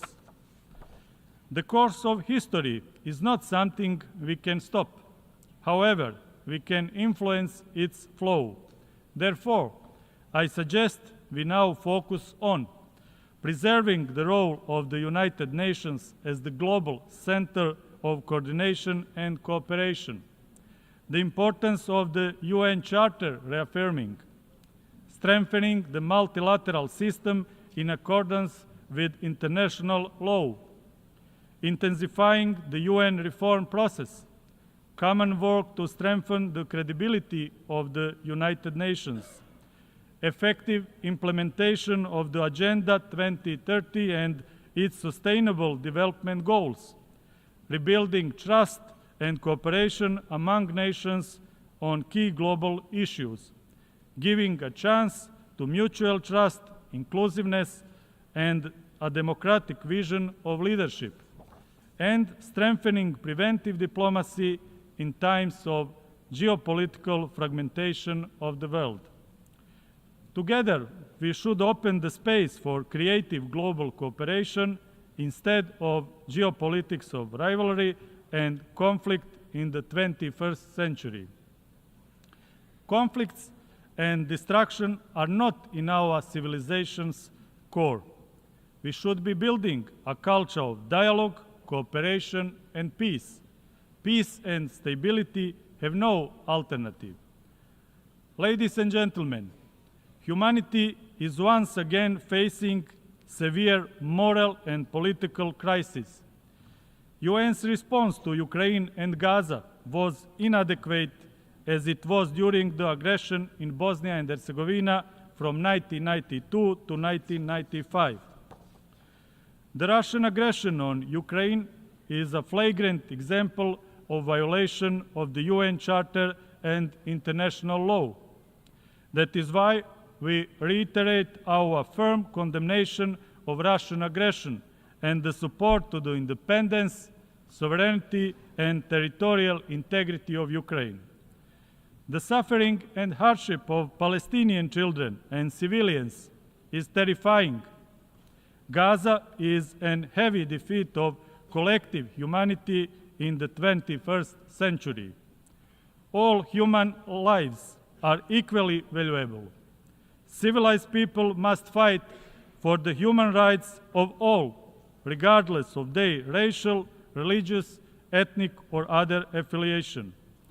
Bosnia and Herzegovina is the only European country where genocide was committed after the Second World War. This was ruled by the highest courts of the United Nations. Judgments on genocide committed against Bosniaks have legal, historical, civilizational, and moral significance.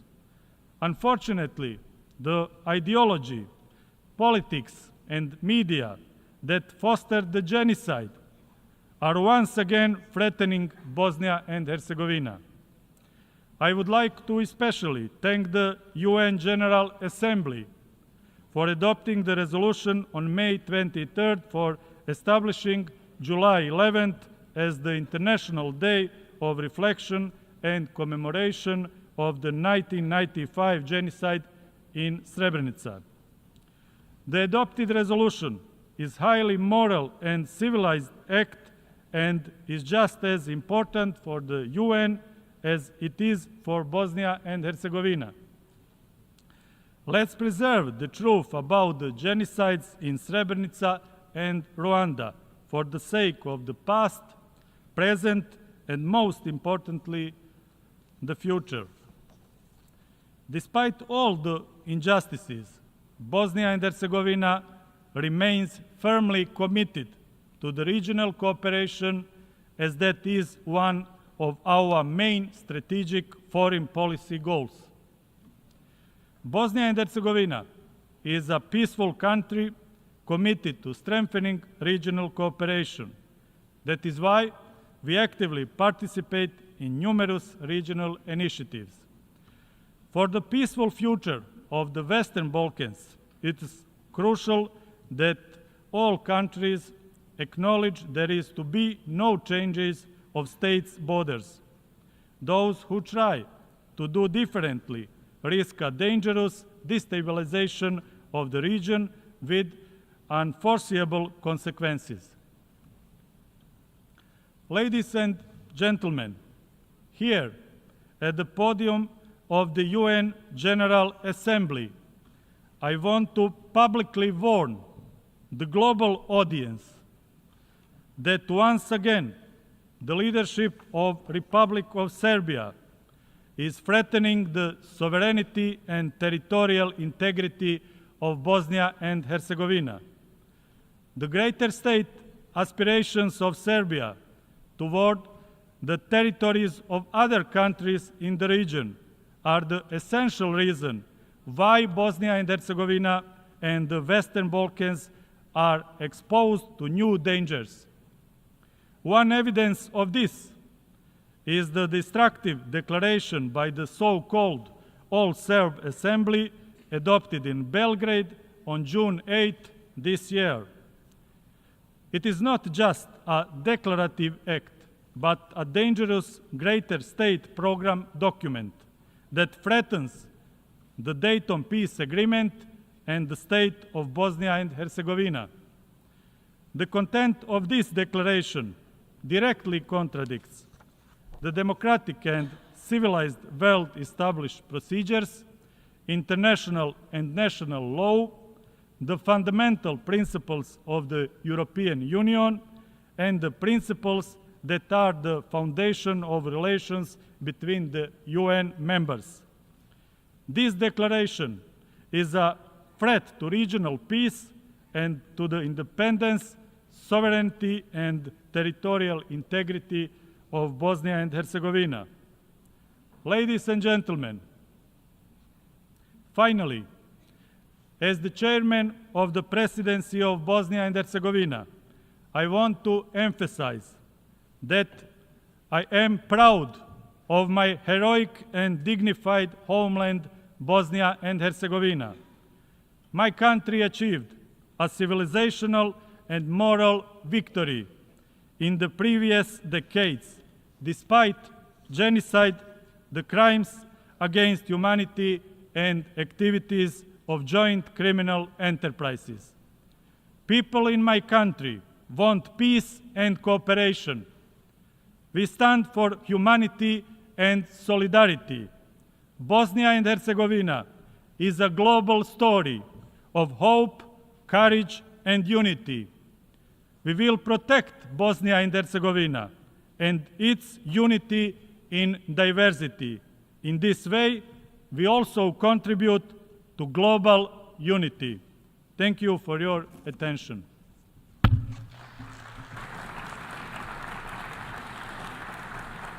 On behalf of the Assembly, I wish to thank the Chairman of the Presidency of Bosnia and Herzegovina. The Assembly will hear an address by His Excellency Alexander Stubb, President of the Republic of Finland. I request protocol to escort His Excellency and invite him to address the Assembly.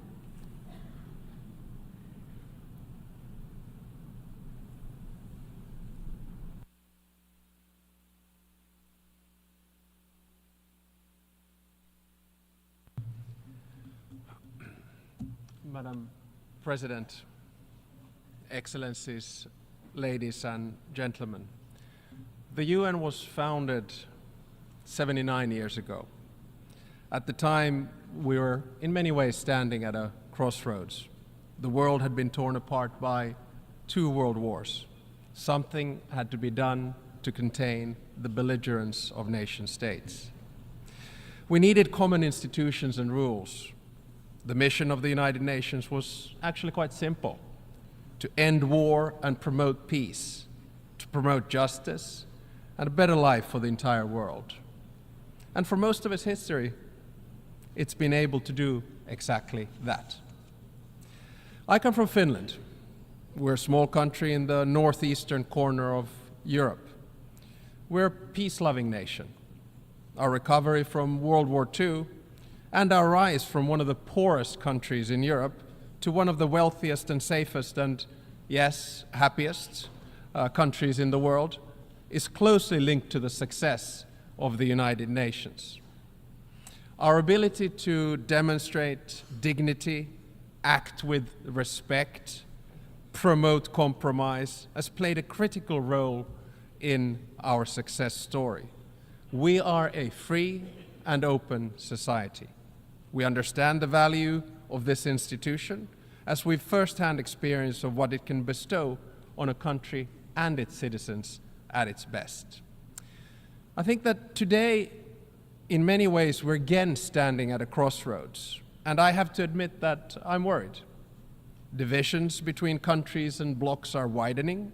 Our shared understanding of the world has dwindled, and it's been replaced by narratives that fuel controversy, conflict, and hatred. The number of ongoing conflicts is the highest since the Cold War, and the number of states involved in them is on the rise, especially in 3 hotspots: Palestine, Ukraine, and Sudan. Human suffering has long since reached a point that should be unacceptable in this room. The paradox, of course, is that many countries are rejecting multilateral cooperation precisely at a time when we need it more than ever. In my speech today, I will focus on 3 points, and I'll try to be as concrete and constructive as possible. First, on what unites rather than divides us. Second, on how to. First, on what unites rather than divides us. Second, on how to end the current wars. Third, on how to reform the UN and to reflect the world that we live in today. By adopting the Pact on the Future on Monday here, I think we proved that the UN works. And I have to say that my address here today is to all of us collectively, not to anyone individually. I'm not into blame games or whataboutism. We're all responsible. We are all a part of the problem as well as the solution. So, first, let us focus on what unites rather than divides us. When the Cold War ended, many of us, myself included, believed in the thesis of the end of history, namely that most of the world's roughly 200 nation states would revert towards some kind of form of peace, prosperity, and harmonious coexistence. There was a strong belief that freedom, democracy, and globalization would win the day, that technological development, free trade, open information were supposed to bring us together, like trade, interdependence, and information, are now tearing us apart. We must turn the tide and focus on how we can find common solutions to common global problems. Now, the biggest challenges in the world, climate change, technology, sustainable development, and conflict, are precisely the ones that we must work on together. We need the UN more than ever. We must get back to the trajectory where our common challenges drive cooperation instead of conflict. We must look for win-win solutions for all rather than zero-sum games benefiting the few. To mitigate and adapt climate change and to halt biodiversity, we need to work together.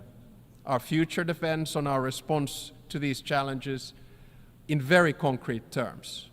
we cannot respond to the very tangible concerns of small islands, developing states, only by planning. We need results. If we do not solve the climate challenge, the crises that follow become unsolvable. The same goes for technology. Some 30 years ago, we thought that digitalization, artificial intelligence, robotization, and biotechnology would automatically deliver a better world for us. That technology would be a force for good only. We forgot that all disruptive technologies work in both directions, good and bad. So in many ways, we're slipping away from the Sustainable Development Goals. Global poverty is on the increase. When basic needs from nutrition to security are not met, it is impossible to focus on the vision for the future. We've made progress on many accounts, but we need to make sure that the fundamental rights that we have all agreed on together apply to everyone at all levels, regions, nations, peoples, and individuals. We need to ensure that the rights of women and girls are respected. The rights of gender and sexual minorities need to be protected globally. No matter which region we come from then, our rhetoric and actions are often inconsistent. We say one thing, and then we do another. Right now, we are at a stage where we must do what we say and work together. So let us focus on what unites us rather than separates us. My second point is about conflict. When the UN was founded, the underlying idea was never again. Never again should anyone experience the horror that our predecessors went through in the first half of the 20th century. The founders of the United Nations promised to save succeeding generations from the scourge of war. They, at least partially, succeeded. But are we, the new generation, succeeding? The simple answer is no. Only this year and last year, hundreds of thousands of people have been killed. More than 10,000 children in Gaza. Child abduction is being used as a weapon of war in Ukraine. Millions of people worldwide have been forced to leave their homes. Malnutrition and disease are on the increase. Current wars highlight a glaring contradiction. Critical decisions about war and peace are made by a tiny number of people, often driven by a cynical need to hold on to power. The global majority, who have the interest in peace, do not have enough power in the international system to keep them in check. This is true in Ukraine and Palestine, as well as Sudan. In Ukraine, a just peace, based on President Zelensky's 10-point peace plan, is clearly in the interest of the global community. The war continues because Russian leaders are not willing to end it. While Russia is doing its best to blame others for its own aggression, we systematically revert to the principles of international law and the UN Charter. Neither Russia nor any other country has a historical right to anyone else's region or people. The core of the UN Charter is respect for sovereignty and territorial integrity. Finland condemns, in the strongest possible terms, the Russian aggression in Ukraine. Finland equally condemns the attempts to manipulate the global information space to destroy the principles that have sustained world peace for decades. I call on President Putin to end this war and end it now. In Palestine, we must ask ourselves whose interests are driving the war. Peace meets the interests of the global majority and the Palestinians and the Israelis. A ceasefire, a two-state solution, and regional security arrangements would ensure stability as well as economic and societal development across the region. International law holds the key to a solution that would keep both Palestinians and Israelis safe.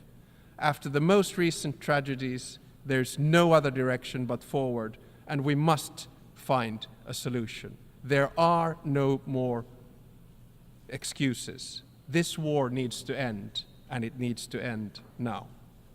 In Sudan, regardless of which of the groups who are fighting will finally win the war, the victims of that war will be the civilians and the transition to civilian rule built by them.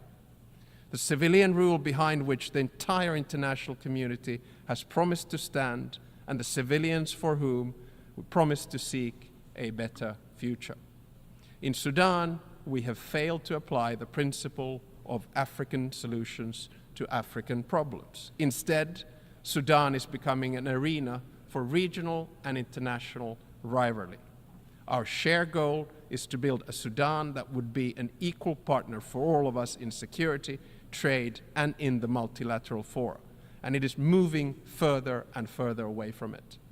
No one benefits from this development in the long term. I call, therefore, upon the UN to take the center stage in conflict resolution and prevention once again. Peace mediation cannot be transactional. It has to be centered in the United Nations. International law, the UN Charter, and the territorial integrity and sovereignty of states must prevail. My third and final point is that we need the UN more than ever, and without far-reaching reform, I'm afraid it will be sidelined. It all begins with agency, with a feeling that we all have a say. Whether it's about climate change, technology, sustainable development, or conflict, the same challenge remains. The current international institutions do not reflect global realities. The majority of the world is not properly represented in the global institutions, and their interests are not met. This must change. Ending wars would benefit most of us, if not all of us, but currently we do not have the mechanisms to drive the interests of the global majority. Many countries do not feel they have a say in global institutions, and as a result, the institutions are losing their legitimacy. Shortcomings in multilateral institutions encourage many to seek solutions outside traditional international institutions. Alliances, whether based on interest or values or both, are creating a transactional world of disorder where size and power benefits a minority rather than the majority. The cold truth is that we cannot postpone reform any longer, and in many ways history is on our shoulders, just as it was with those who founded the United Nations in 1945. If our goal is to focus on what unites us rather than divides us, we need far-reaching reform of the UN Security Council. So let me try that reform then and see what you think. Finland, three-point proposal today is very concrete. Some might say overly optimistic, but I do feel we have to begin somewhere. So here we go.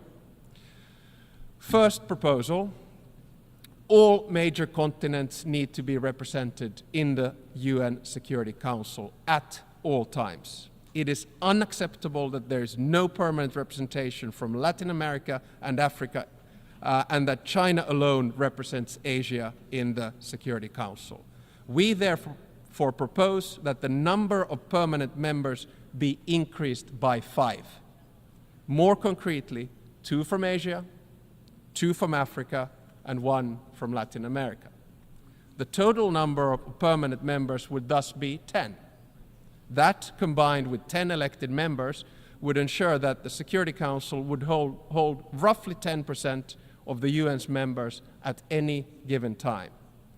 My part of the world, Europe, should think hard about how best to divide its existing 2 seats.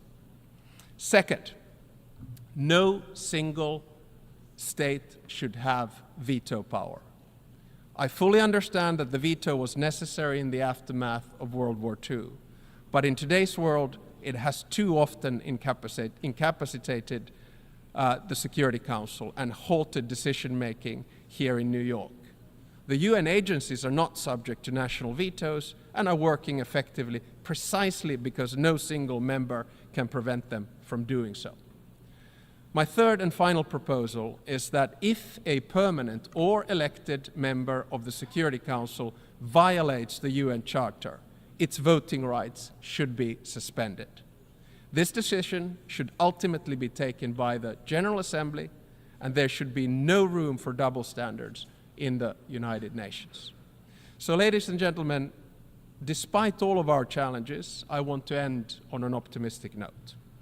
My optimism stems from an innate belief that when humans are faced with a binary choice, we often end up doing the right thing. Our choice today is simple. We can continue towards a multipolar world of disorder, or we can start getting serious about solving our common problems through multilateral institutions and a reformed United Nations. As my mentor and great friend of the UN, the late President Martti Ahtisaari, said in his acceptance speech for the Nobel Peace Prize in 2008, and I quote, "Peace is a question of will. All conflicts can be settled, and there are no excuses for allowing them to be eternal." End of quote.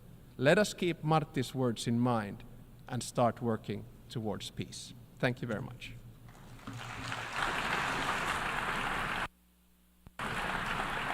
On behalf of the Assembly, I wish to thank the President of the Republic of Finland.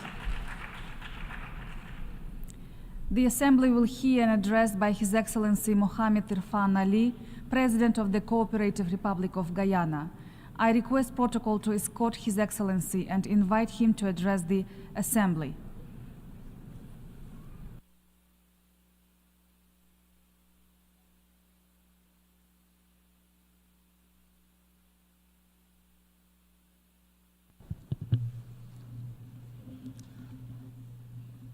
Madam President, Excellencies, if it is, we all agree on ending and preventing wars. If it is, we all agree that the Security Council requires reform. If it is, we all agree that the international financial system is unfair and unjust to the developing world. And if it is, we all believe in climate, food, and energy security, then what is stopping us from acting? We will all be doomed in the court of conscience for knowing what is right while ignoring what is wrong. Madam President, of the myriad of challenges confronting our world, climate change threatens our very existence, adversely affecting development across all countries. Rising sea levels and temperatures, severe natural disasters, and shifting and extreme weather patterns disrupt agriculture and food security, threaten water supply, and displace communities. These impacts are particularly devastating for small island developing states. Each year, we make the annual pilgrimage to COP, filled with hope for tangible outcomes. And each year, we are regaled and renewed unkept promises are the order of the day.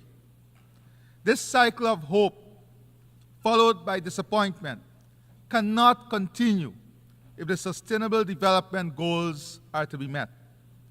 We must break free from this pattern of empty pledges. We must unequivocally and immediately fulfill all pledges for the sake of our planet and the future of all its inhabitants.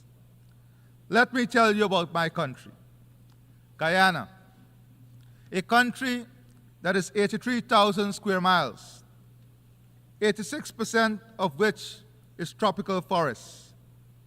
Guyana has the second highest percentage forest cover on Earth and one of the lowest deforestation rates. Our forest stores 19.5 gigatons of carbon and sequesters more than 153 million tons annually. According to WWF, Guyana is one of the world's most important countries for biodiversity density. It straddles two of the richest biodiversity zones, the Guyana Shield and the Amazon. As a country, we are dedicated to the preservation of this vital global asset.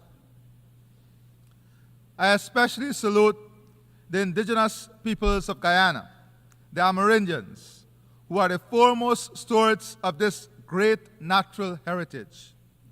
We recognize their leadership, and 15% of all revenues earned from carbon sales are directly transferred to our indigenous communities.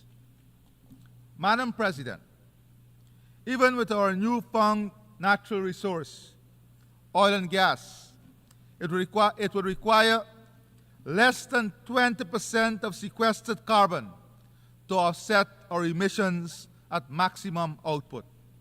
We have preserved our biodiversity and know its value. We believe it is only fair and just that this global asset be monetized in a fair carbon market. Today, I am pleased to announce the launch of a Global Biodiversity Alliance. We will convene the first Global Biodiversity Alliance Summit in 2025, which will focus on creating a market for biodiversity credits, scaling biodiversity conservation debt swaps, accelerating biodiversity bonds, establishing a blueprint for biodiversity taxonomies, and promoting nature-positive action. We do not make this announcement by mere words. Guyana is also committed to doubling its protected areas by December 2025 and achieving the global biodiversity target of 30% by 2030.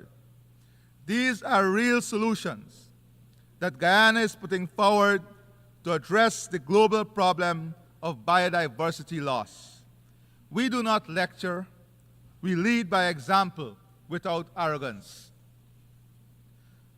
Madam President, according to the UN Food Security and Nutrition Report, in 2023, an estimated 28.9% of the global population, 2.3 billion people, were moderately or severely food insecure. The primary causes were conflict and insecurity, extreme weather events, including those related to El Nino and climate change and economic shocks. To effectively address food insecurity, we must take more concerted action to address its root causes, reducing conflict, mitigating climate change, and enhancing food production and trade in food commodities. By prioritizing peace and climate action, we can create environments where food systems, crops, and livelihoods are not threatened by conflict and weather extremes. In turn, enhancing food production and ensuring fair and efficient trade in food commodities can reduce food insecurity. So too can the full involvement of women and youth.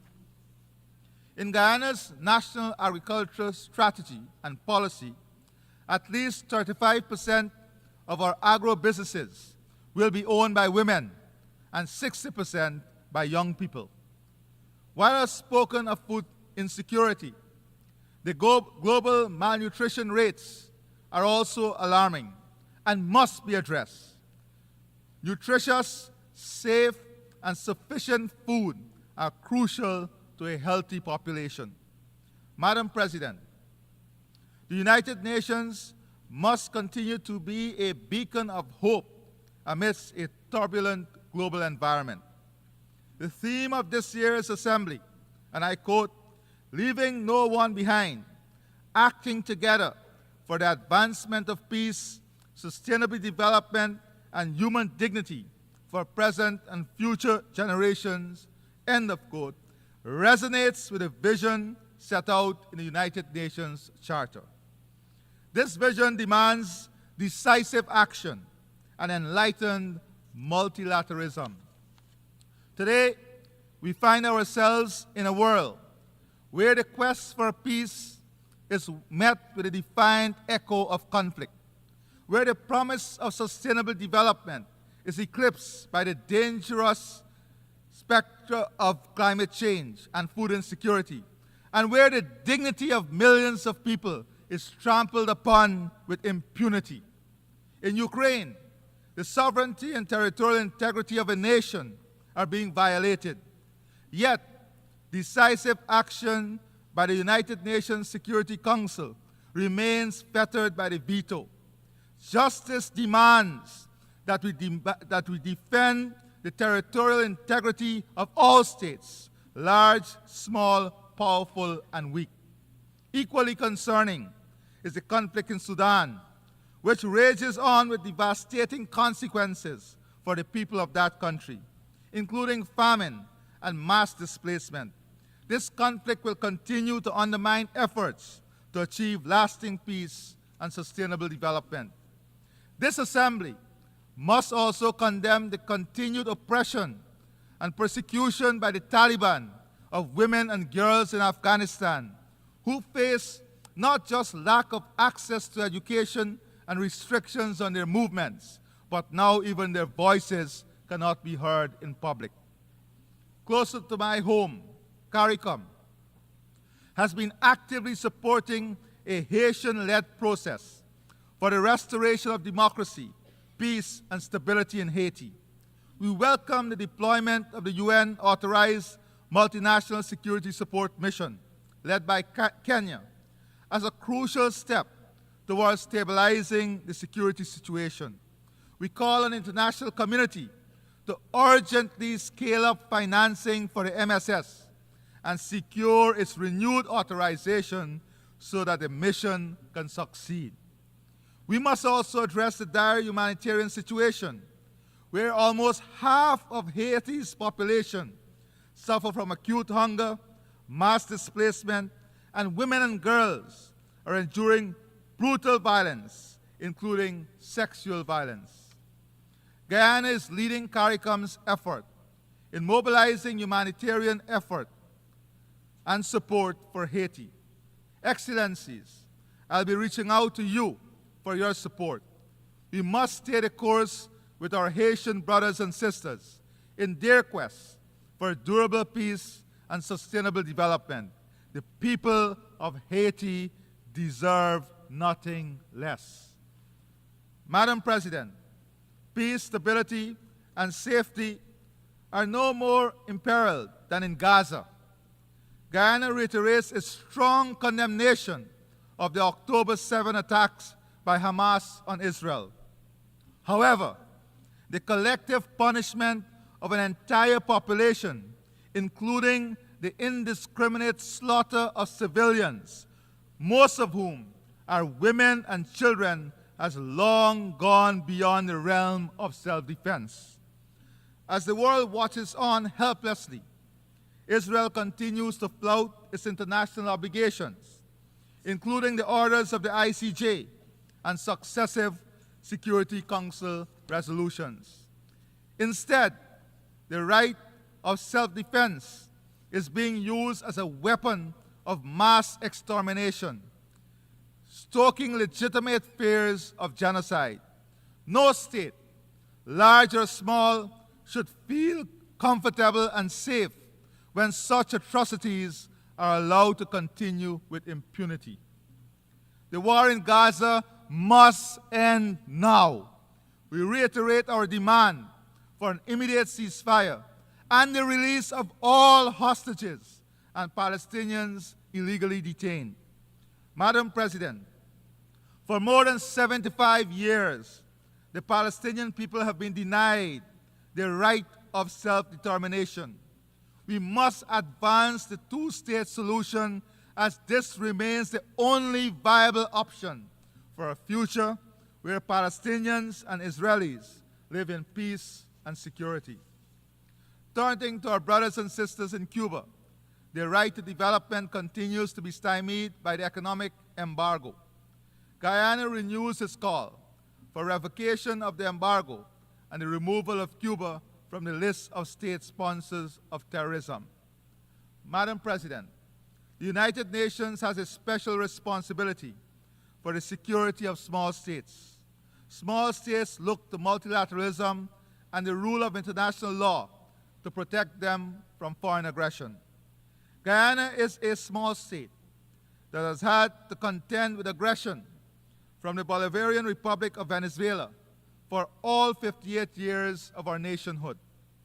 International law and its strict application have been our armor and our shield in our determination to protect ourselves from this aggression. We remind this August Assembly that the border between Guyana and Venezuela was fully, finally, and perfectly settled in an 1899 award by an international tribunal. Venezuela was fully represented in that tribunal, whose award it proclaimed in its own Congress and welcomed for more than 6 decades.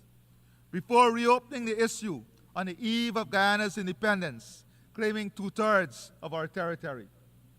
This controversy, initiated by Venezuela, was submitted by Guyana to the International Court of Justice in accordance with a decision of the United Nations Secretary General and consistent with our position to settle this matter by legal and peaceful means.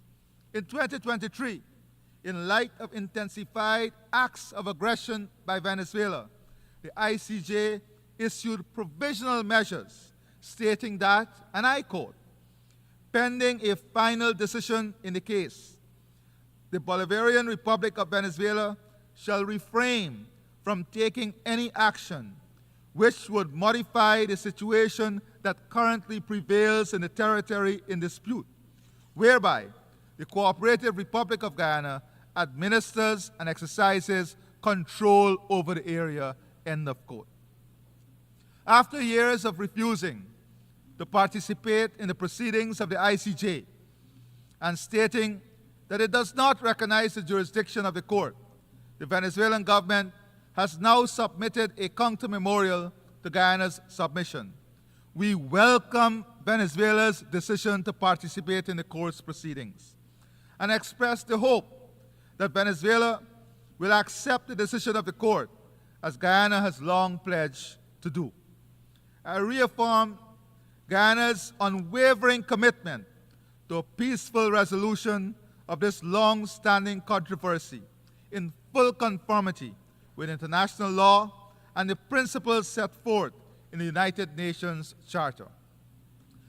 Madam President, peace, development, and human rights are pillars of the United Nations.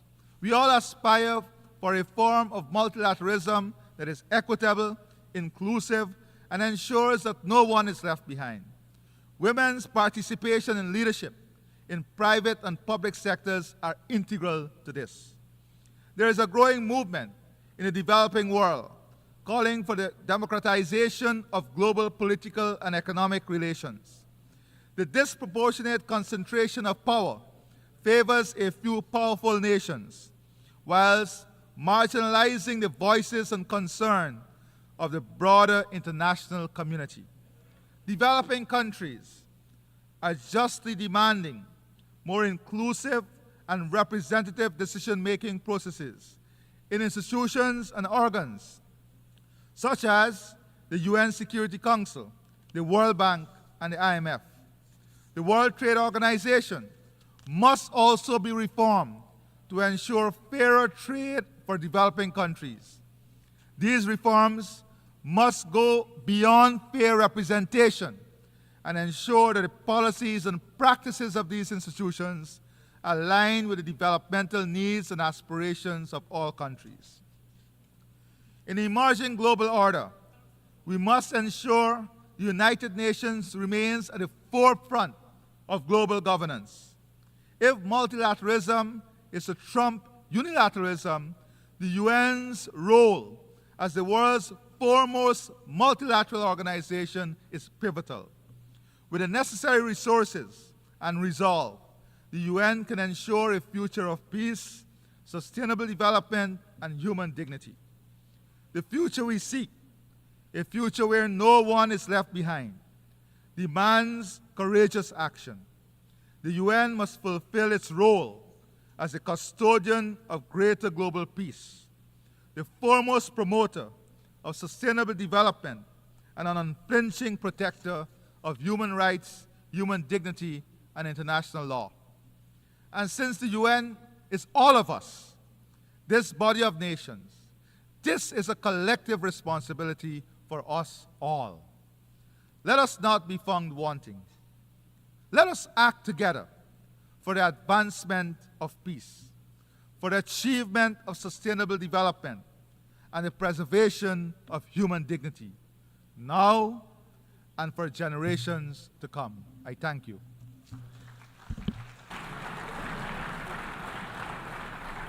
On behalf of the Assembly, I wish to thank the President of the Cooperative Republic of Guyana.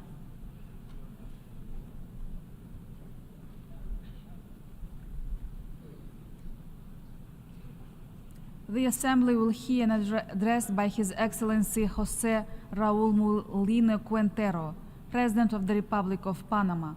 I request protocol to escort His Excellency and invite him to address the Assembly.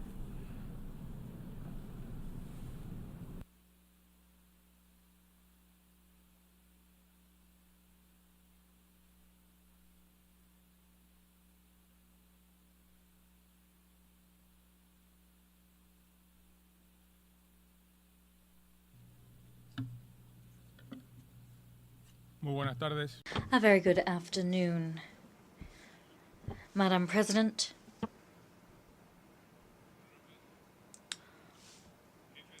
honorable heads of delegation, ladies and gentlemen. Just over 2 months ago, I assumed the presidency of the Republic of Panama. Over the next 5 years of my mandate, I will have to face down on behalf of all Panamanians major challenges, several of which affect not only my country, but the hemisphere as a whole.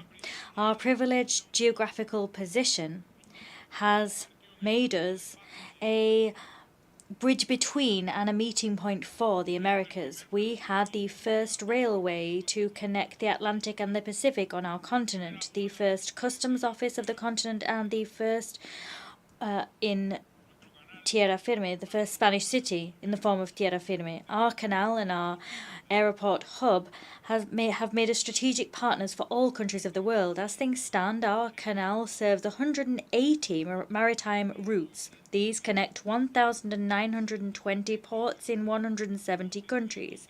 And that means that we are a major value add for products from throughout the world. Cognizant of our importance as a meeting point, our doors have always been open to all nationalities who, fair and square and playing cleanly, wish to harness the competitive advantages we have as our shield states, a country pro mundi y beneficio for the world. But today, Panama is facing a colossal problem as a result of its strategic location. Illegal immigration through the Darien Gap, which is being used as a gateway by hundreds of thousands of migrants and has been for some time. Migrants that are fleeing the grave political, economic, and social problems they face and seeking the so-called American dream. I know that territory very well because just over a decade ago, when I was Panama's Minister for Security, I led the forces who took back the Darien Gap from the narco guerrilla.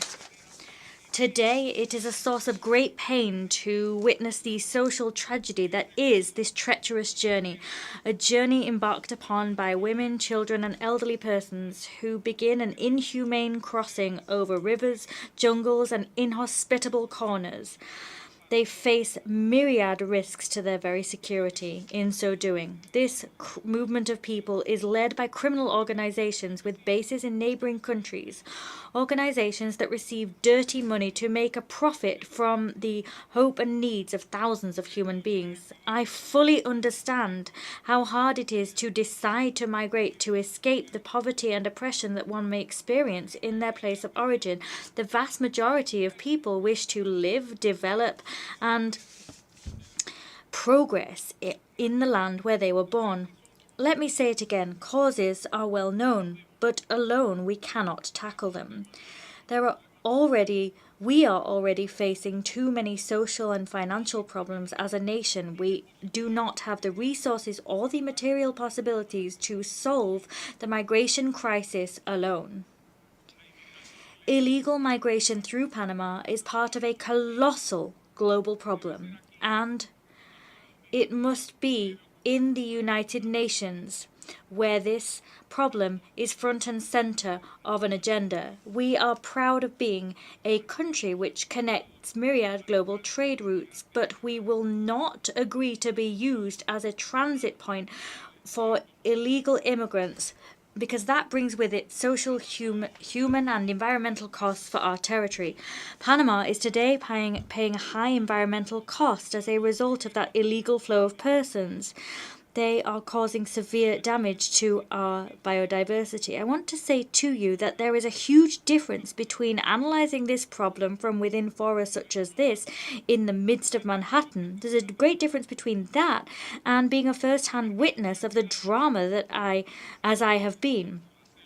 Seeing children being orphaned by the harshness of a crossing through the jungle would wreak havoc and tear apart the soul of the coldest analyst who was to study these questions from the comfort of an office.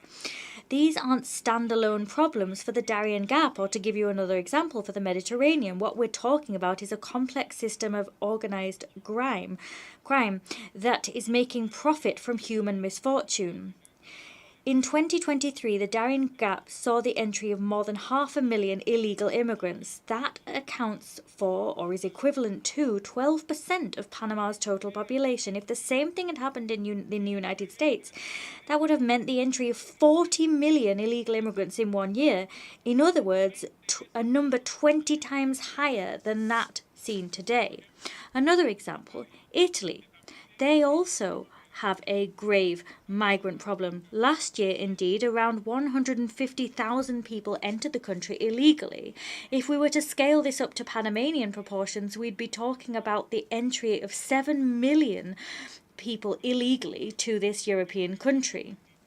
Ladies and gentlemen, what I'm asking you is to really take stock of the magnitude of what's happened, because our sense is that we don't have the international support that we need to face a situation which is so distressing from a humanitarian point of view, so costly from a financial perspective, so perilous for our security, and so alarming if you look at the environmental devastation which it leaves in its wake. And it's precisely this environmental destruction that I want to talk about now. Darien is one of the largest neotropical forests in the world. When 500,000 people pass through it and leave tons of waste over the years, some of which is highly polluting, such as batteries and plastic waste, that has serious environmental consequences. Moreover, and it's painful to say the following, decomposing bodies are left by the side of the road or in rivers. Not everyone survives this horrific 20-day odyssey through the jungle. It falls to Panama to address a problem which is not our own, but we do what we can with the resources that we have. No one could visualize, far less would they accept, 500,000 people leaving rubbish and waste without any type of planning or proper management in the Black Forest in Germany or in the Yellowstone National Park here in the United States. 500,000 souls, irregular migrants, moving without documents or oversight. Perhaps the reason for the lack of outrage at a global level at the devastation of our Darien region, the major green lung of the region, is because it is in an inhospitable corner of the border between Panama and Colombia. I do understand that part of the responsibility for this situation falls on the shoulders of previous governments in our country that did not show the resolve or the strength necessary to place this issue on the global agenda. But that has all changed. This president will speak out about this problem and will use every international forum to demand a shared effort to halt the flow of illegal migration. Madam President, in Panama today, we have the new border of the United States because Darien is the corridor traveled by those who seek in this country a better life. Panama has always been on the side of peace and the progress of nations. Today needs the help and support of those countries that it has historically supported in this and other fora. We need concrete cooperation and full frontal cooperation to avoid our territory being used as the beginning of a dream which often is one trumped up by criminal organizations linked to drug trafficking and trafficking persons. Political instability is one cause of mass migration. When there are grave institutional crises that exist over time, their immediate consequence is the fleeing of their citizens. Venezuela is a specific example of the above. It is for that reason that I now want to talk about our regional political situation, which incidentally is the major driver of the migration crisis we're experiencing. The increasing breakdown of the Venezuela's institutional system has led to a stampede of 8 million Venezuelans, according to data from the UN Refugee Agency. Behind this figure is a genuine migration tragedy. International organizations haven't provided a resolute or credible response to this problem throughout the years. Recent events in Venezuela have further tarnished the country's already dishonored institutions. Let us be clear. Awarding oneself a triumph without publishing vote counts is like wanting to win a trial without presenting any evidence. Wanting to win without publishing vote tallies is like losing and not accepting the results. In fact, the current regime has lost the support of its staunchest defenders in the region, or, in the very best of scenarios, it has received fragile and tenuous support expressed only as silence. It is resoundingly clear that the current regime will not leave power, nor will it recognize its defeat. As such, I call upon the appropriate organizations to take resolute actions against the manifestly anti-democratic behaviors and attitudes seen. I want to emphasize here that this is not an ideological issue. We're not talking about a simple difference in schools of thought. What we're talking about is strictly heeding the people's will that is the mother of all wills. Panama is open to dialogue with the rest of countries, any country in which there is respect for the political and representational system arising from every country's national constitutions. I'm bringing up the Venezuelan issue here because it's very difficult for me to talk about health and the environment when 8 million of our neighbors have been forced to flee their home, fleeing the poverty besetting a country that should have been an economic power. How can we talk about regional sustainable development as we witness this interminable political crisis face the whole continent? I can't look at everything through a rose-tinted lens in my speech when what we have is the spilt crimson blood of immigrants risking their lives in our jungle pursuing a dream of liberty. As they move through the Darien Gap, they contaminate the region, leaving a trail of destruction and desolation in their wake, and it's up to us to pick up, repair, and pay for all of that. If you really care about sustainable development, I ask you as member states to staunchly defend the environment and establish precise mechanisms to redress the damage that has occurred in the Darien Gap. I'm talking not only about the environmental damage, but I'm also asking you to tackle the causes that led to this migration, such as the self-proclaimed triumph of the current Venezuelan regime. As a third point, I want to talk about the unjust discriminatory lists that my country has been placed upon, lists that are cobbled together by tyrannies and which put us together with tyrannies that have committed the worst atrocities. We are put on lists with countries that don't open their doors to the world, that don't respect democracy, that foster terrorism. We don't agree to being part of these lists that are drawn up by the private interests of nations that themselves can't succeed in being competitive or attractive to their fellow citizens. Panama will not allow this affront, far less after all the efforts we've made. We've made significant reforms to our financial and legal systems in recent years to meet the most stringent standards of transparency and prevention of money laundering and other organised crime. But that hasn't been enough. Our nation has demonstrated its readiness to work with international organisations, and we've signed many tax information exchange treaties with myriad countries. That wasn't enough either. As a consequence, the measures that we've been forced to take whilst waved in front of us has been the false promise of being delisted. These measures have been catastrophic for our economies.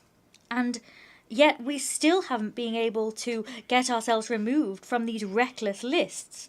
Panama is not a tax haven, nothing like it. The people that are tax havens are those other jurisdictions allied with the countries that promote these lists.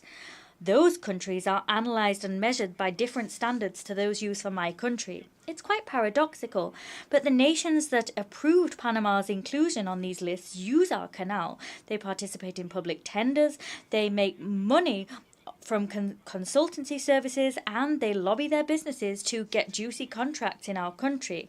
This president has taken the firm decision to not allow the businesses of countries that endorse these lists to participate in international tenders. Neither will those very same countries benefit from our vote in international fora. At the same time they point their finger at us, they've enjoyed benefits and have not suffered any restrictive measures.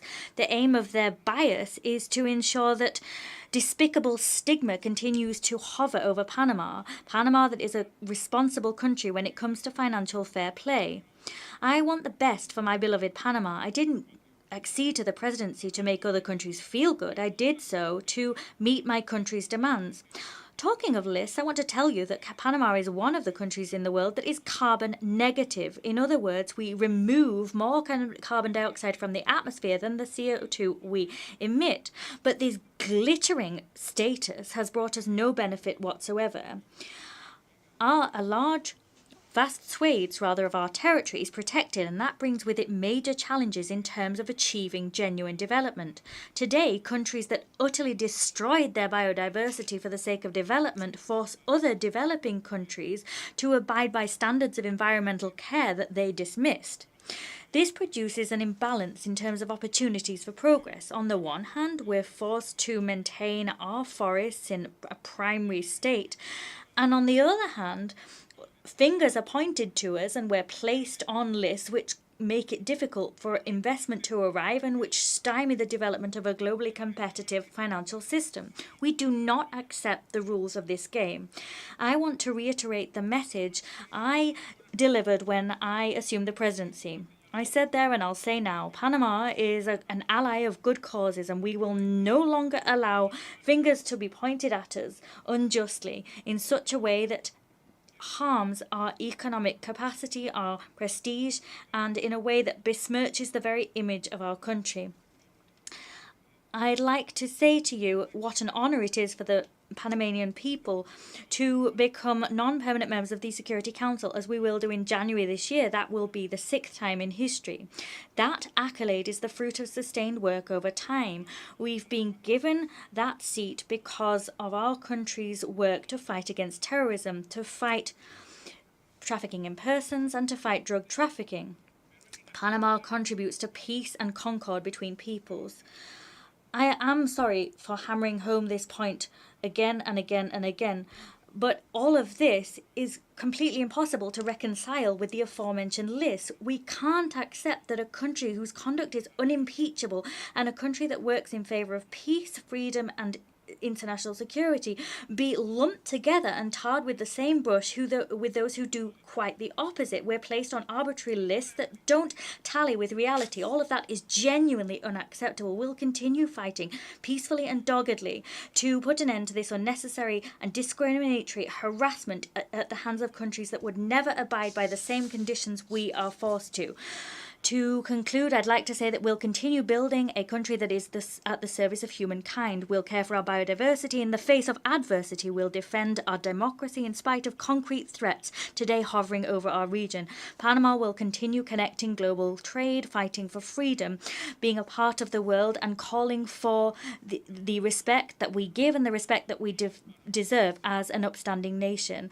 We are a noble working people and we'll fight every day to make this world a better place to live. Distinguished members of this organization, Madam President, on behalf of Panama and all of the Panamanian people, many thanks for this opportunity.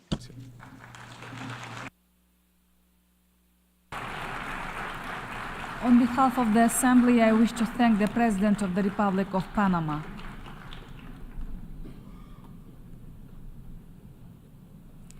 The Assembly will hear an address by His Excellency Faure Essazimna Nasingbe, President of the Togolese Republic. I request protocol to escort His Excellency and invite him to address the Assembly.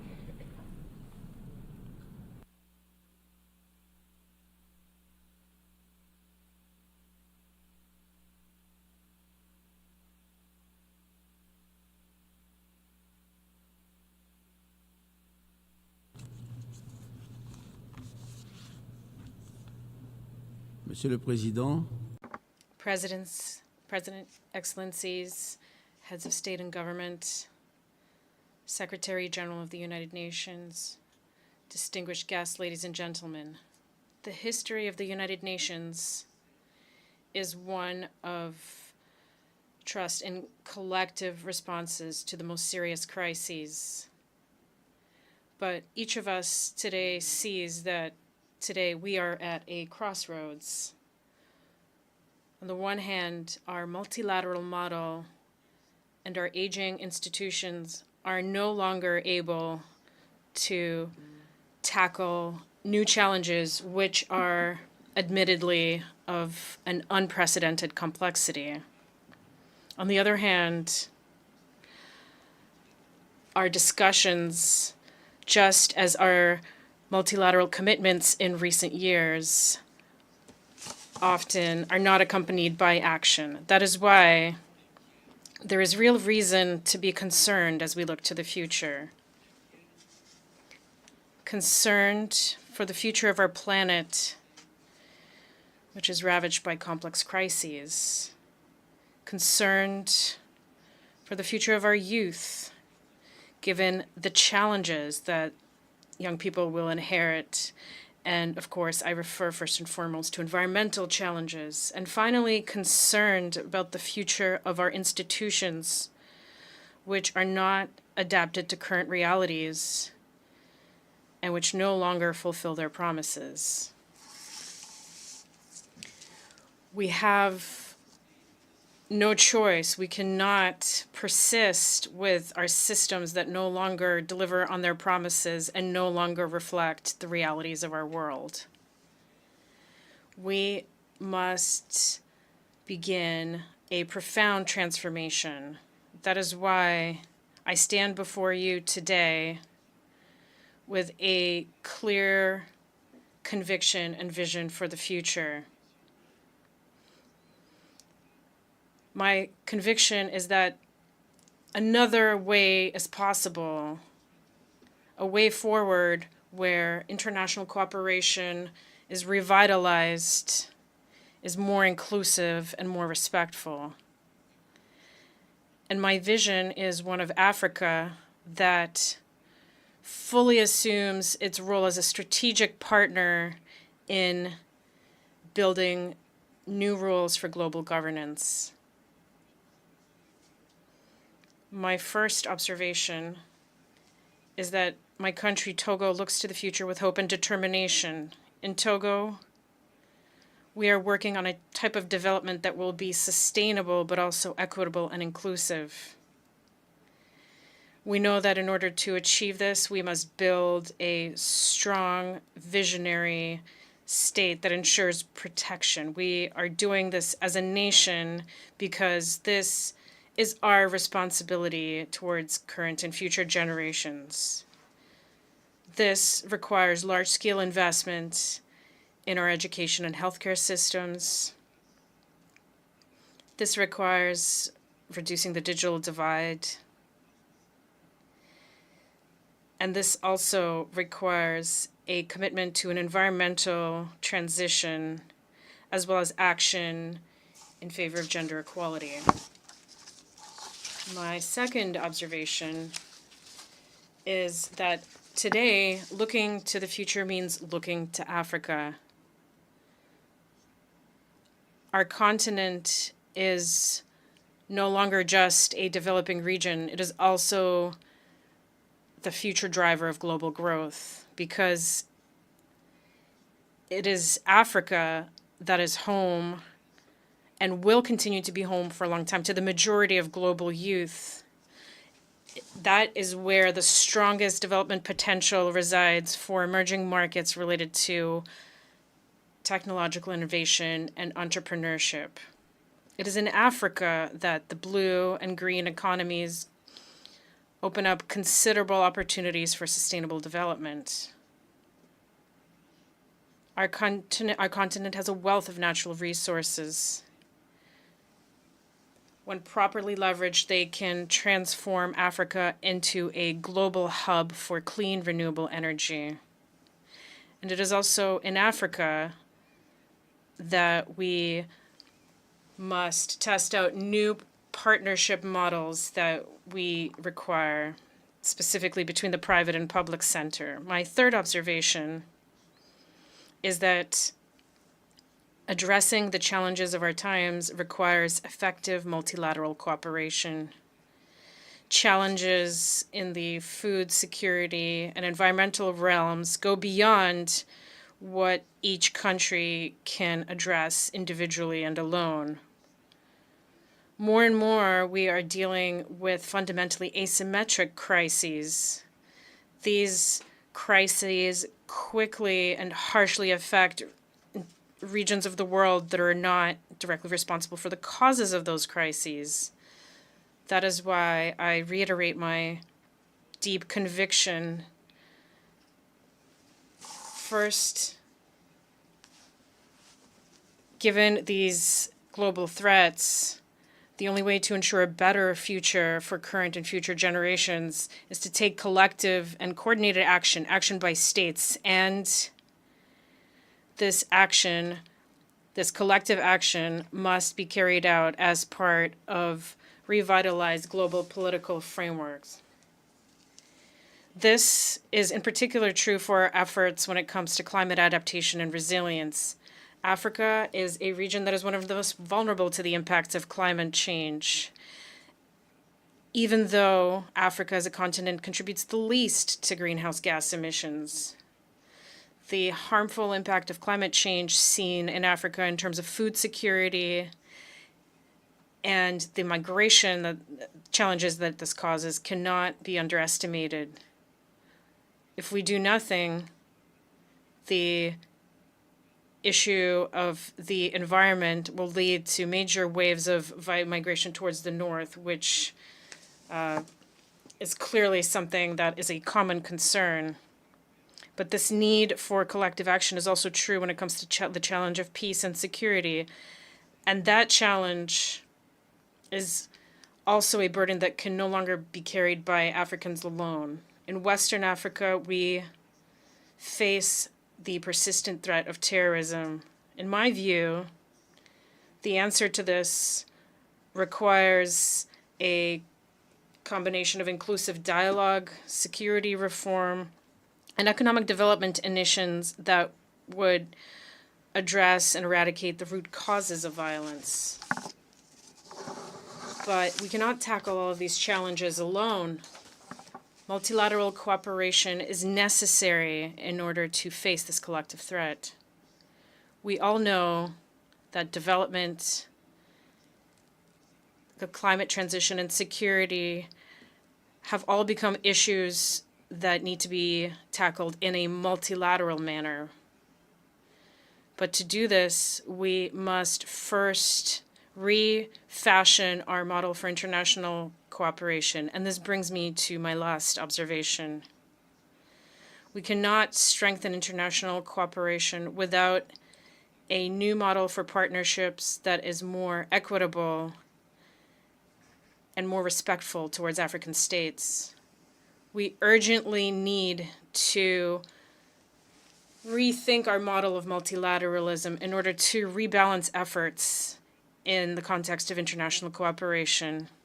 And in that context, our continent, Africa, deserves particular attention. First of all, there needs to be more respect, dignity for African states on the international stage.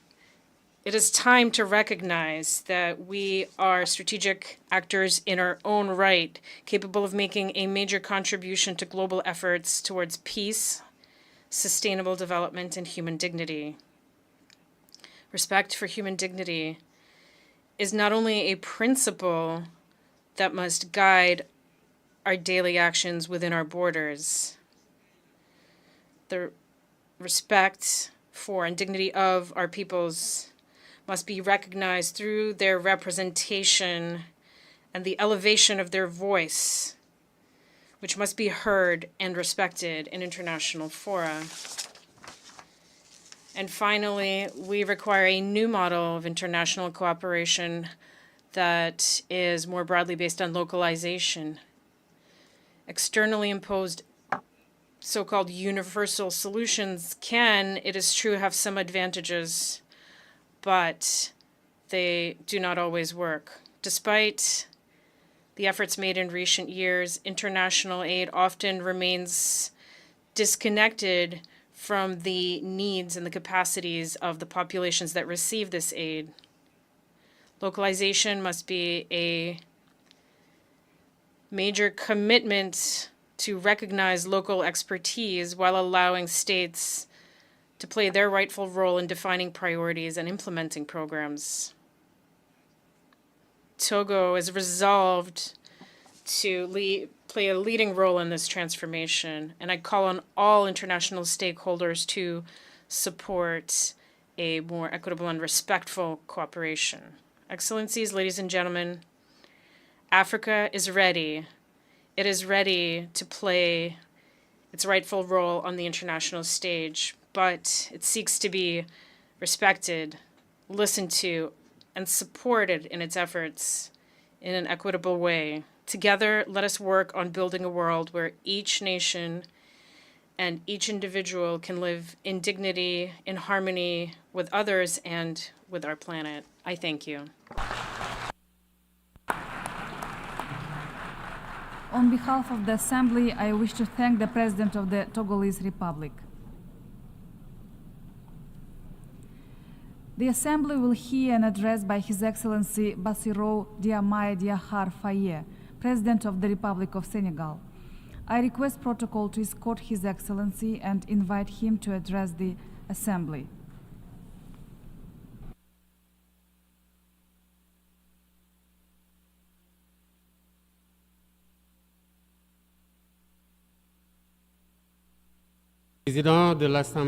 President of the General Assembly, heads of state and government, Secretary General, Deputy Secretary General, ladies and gentlemen, distinguished guests. At the outset, I wish to take this opportunity to once again pay tribute to the memory of my fellow countryman, Amadou Tango, who has just left us, former Director General of UNESCO. Until 1998, he was an eminent statesman and a staunch Pan-African defender of independence. I wish to congratulate Mr. Philemon Yang on his election to the presidency of this United Nations General Assembly. I also congratulate his predecessor for the contribution he made to the implementation of our common agenda. Through you, I convey my wishes for your every success when it comes to discharging your mandate. We see the unwavering commitment of our Secretary General Antonio Guterres. His efforts to promote peace, human dignity, and multilateralism are now more than ever before necessary. Senegal once again expresses its full support for his mandate in these times of global turbulence. As I take the floor before you today, I speak with the conviction, the deep conviction, that we are united in diversity. Indeed, unity in diversity is the key to guaranteeing sustainable development and human dignity for all, everywhere in the world. The theme of this session that will guide our discussion invites us to rethink our collective responsibility and to guarantee that the fundamental principles of the United Nations set more than around 8 decades ago contribute to upholding the promise of a fairer and more equitable world. Ladies and gentlemen, ours is a troubled world, a world in which the principles of the United Nations Charter, which talk about equality, justice, and the respect for human rights, are every day put to the test. Conflicts are spreading, inequalities are widening, and climate crises are rendering millions of people throughout the world even more vulnerable than they were before. Moreover, we are witnessing a worrying trend to call into question multilateralism at a time when humankind needs it more than ever before.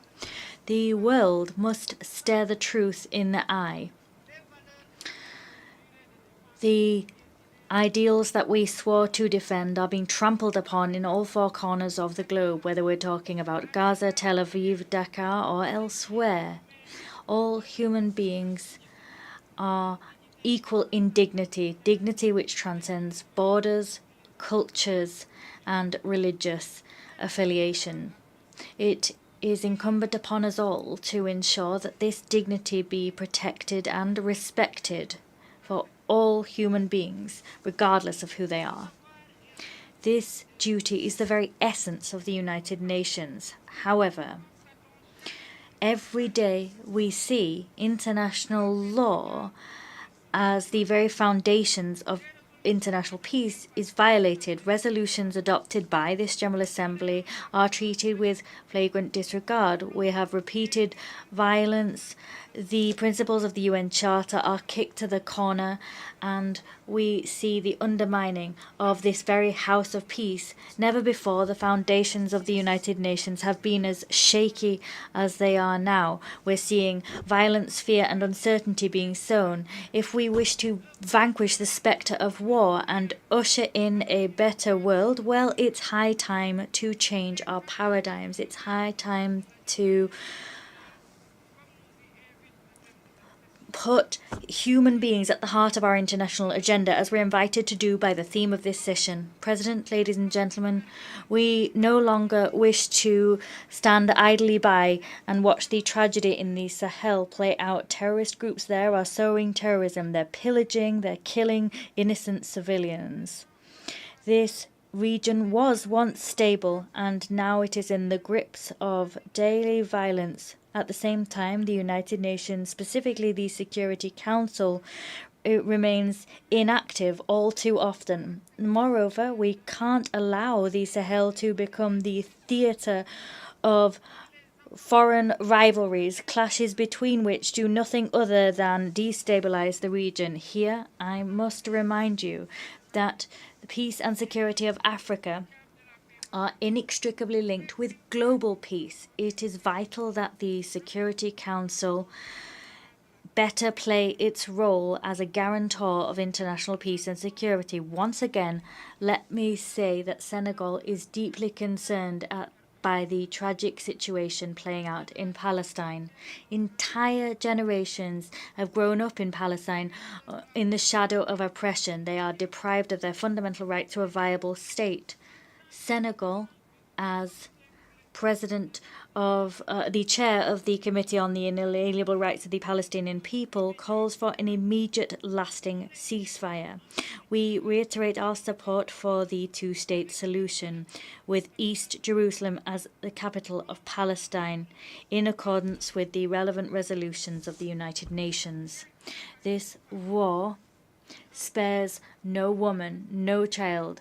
It does not spare vital infrastructure and is an open wound on the international conscience. It's vital that international humanitarian law be restored in all conflict zones. It's vital that the United Nations fully play its role as mediator and guarantor of peace.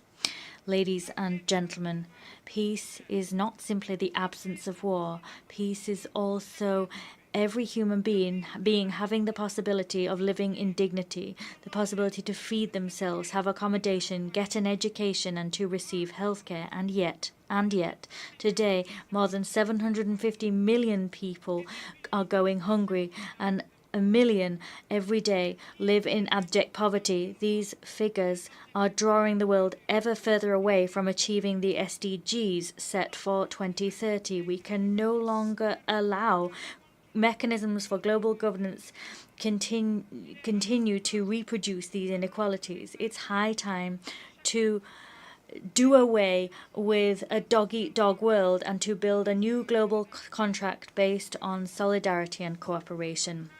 This social contract must include major reforms to address political, economic, and the environmental challenges of our age.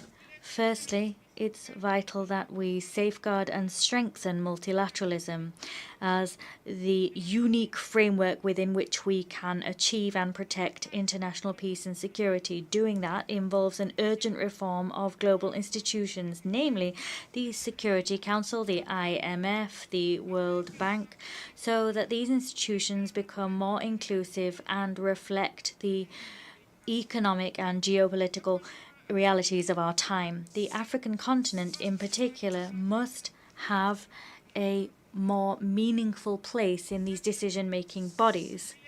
Secondly, it's high time to repair the economic injustices which hinder the development of many countries in the global south: illegal trade, tax evasion, illicit financial flows, and abusive tax systems harm developing countries, namely in Africa. These injustices must be corrected in order to allow all countries to fully participate in global trade and to benefit from economic growth. Third, it is vital that we resolutely work to tackle climate change. We must do that by respecting the principle of common but differentiated responsibility. The industrialized country historically responsible for mass greenhouse gas emissions must step up their efforts to finance a just and equitable energy transition which does not penalize developing nations. We must, as an absolute imperative, protect our planet without sacrificing the rights of the most vulnerable nations to continue their development. Fourthly, we must thwart any attempts to impose unilateral ways of existing and civilizational models. Since its independence, Senegal has staunchly defended the equal dignity of cultures and civilizations. This diversity must continue to be the cornerstone of the peaceful coexistence between peoples. No nation should impose on others its practices or its values as universal. The respect for difference is the very foundation of peace and stability throughout the world. Ladies and gentlemen, Senegal is staunchly committed on this path. We've chosen to build a state wholly focused on sustainable development with ambitious initiatives in terms of clean energy, food sovereignty, and transparent governance. However, we know that to be successful in those endeavors, we need collective action and international solidarity. No country, however powerful it may be, can alone address the challenges threatening humankind. As such, we must act together, united in our diversity, to usher in a future in which human dignity is protected, where justice prevails, and where prosperity is shared. It is through cooperation and mutual respect that we will overcome the crises shaking the very foundations of our world. I thank you. On behalf of the Assembly, I wish to thank the President of the Republic of Senegal.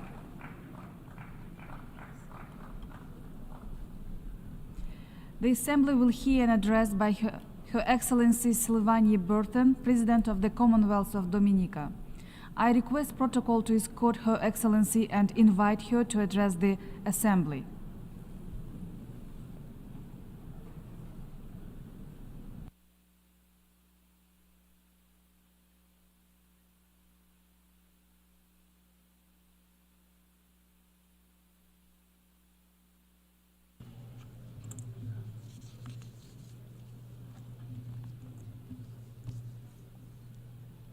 Madam President, Mabrika Mabrika, I greet you in the language of my Kalinago people, the first people of the Caribbean, of whom I am proud to call my ancestors.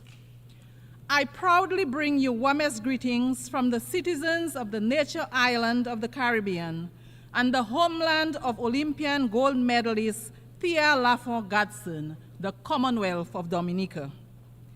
It is an extraordinary honor to address this august body in my capacity as the first female president of the Commonwealth of Dominica and as the first president of indigenous descent. Madam President, our organization was born out of the need to enable dialogue and facilitate cooperation among its members to avoid international conflict. Over time, however, our understanding of human development's contribution to peace building and civilization has improved to the point where cooperation to enhance the human condition now lies at the core of our organization's work. Madam President, progress in many spheres of human endeavor is not equitable, and deliberate action is required to ensure that the most vulnerable among us, namely women, boys, girls, the physically challenged, and senior citizens, are brought from the shadows of neglect and into the light of opportunity. In essence, Excellencies, though we are a small nation, subject to the many challenges of growth and development, we insist that we continue to be our brother's keeper and join our voice with those who believe that no one, regardless of location, race, ethnicity, gender, or religion, no one is left behind in the relentless pursuit of advancement. To leave no one behind in our quest for a sustainable and resilient future, we must embrace multilateralism to combat the many major global challenges we face. Madam President, we remain concerned that despite the resources and publicity given to UN Agenda 30, its outputs so far do not inspire confidence that we are on track to realize the much heralded goals. Alarmingly, the 2024 Sustainable Development Goals report indicates that far from building on the progress achieved during the first 5 years, and I quote, fully half of the 17 targets are showing minimal or moderate progress, while over 1/3 appear stalled or going in reverse. It is therefore the hope of my government and the Caribbean community, of which we are proud members, that this assembly will be known as the forum at which the United Nations family rededicated itself to ensuring that the SDGs remain central to our claim, that our civilizations are caring and progressive, and that our collective management, scientific and diplomatic capabilities will be assigned to ensuring that the well-being of the present and future generations is guaranteed. Madam President, for example, despite SDG 3, good health and well-being, the growing burden of non-communicable diseases, NCDs, is an urgent crisis that calls for unified and aggressive approach by all global leaders. The World Health Organization, WHO, concludes that NCDs such as cardiovascular disease, diabetes, hypertension, cancers, and chronic respiratory diseases account for 75% of all deaths worldwide. These diseases not only shorten individual lives, but also imperil the future of our societies, our economies, and our shared global development goals. The fight against NCDs is not one that any nation, particularly a nation as small as ours, can win alone.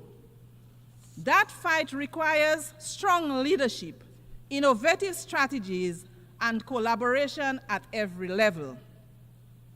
In Dominica, we have made significant progress in enhancing our healthcare system to better meet the needs of those at risk or living with NCDs. I had the opportunity to share Dominica's perspective, vision, and action on non-communicable diseases with the global group of heads of state and government for the prevention and control of non-communicable diseases at the 3rd annual gathering held here yesterday at the UN headquarters. Dominica is proud to play its part in this global effort, and we remain committed to working with international partners to share knowledge, resources, and best practices in the fight against NCDs. Madam President, we stand today at a critical juncture in human history. Climate change, as we know, is not just an environmental challenge. It is a threat to every aspect of life as we know it. For Dominica, as for many small island developing states, this is not a distant or abstract issue. It is a daily reality. We have said it time and time again. We see it so vividly year after year that our communities are on the front lines, facing intensified hurricanes, devastating floods, and prolonged droughts. We recall our own devastation in 2015 with Tropical Storm Erica, which wiped out 96% of Dominica's GDP. And then again in 2017, against the deadly Hurricane Maria, which destroyed over 225% of Dominica's GDP in a matter of hours, mere hours. That is why this year we watched in agony as Hurricane Beryl swept through the island states of St. Vincent and the Grenadines, Grenada, Barbados, and Jamaica. Madam President, these tragic occurrences embolden us to state firmly that the time for rhetoric has long passed. Business as usual simply will not suffice. We need urgent, bold, and decisive action to limit global warming to 1.5 degrees Celsius as science clearly dictates. But to do this, we must drastically reduce emissions, boldly honor financial commitments, and build critical resilience infrastructure in regions particularly vulnerable in relation to climate change. This is a moral imperative, a matter of the utmost urgency, a matter of climate justice. Our future depends on the decisions made in these halls.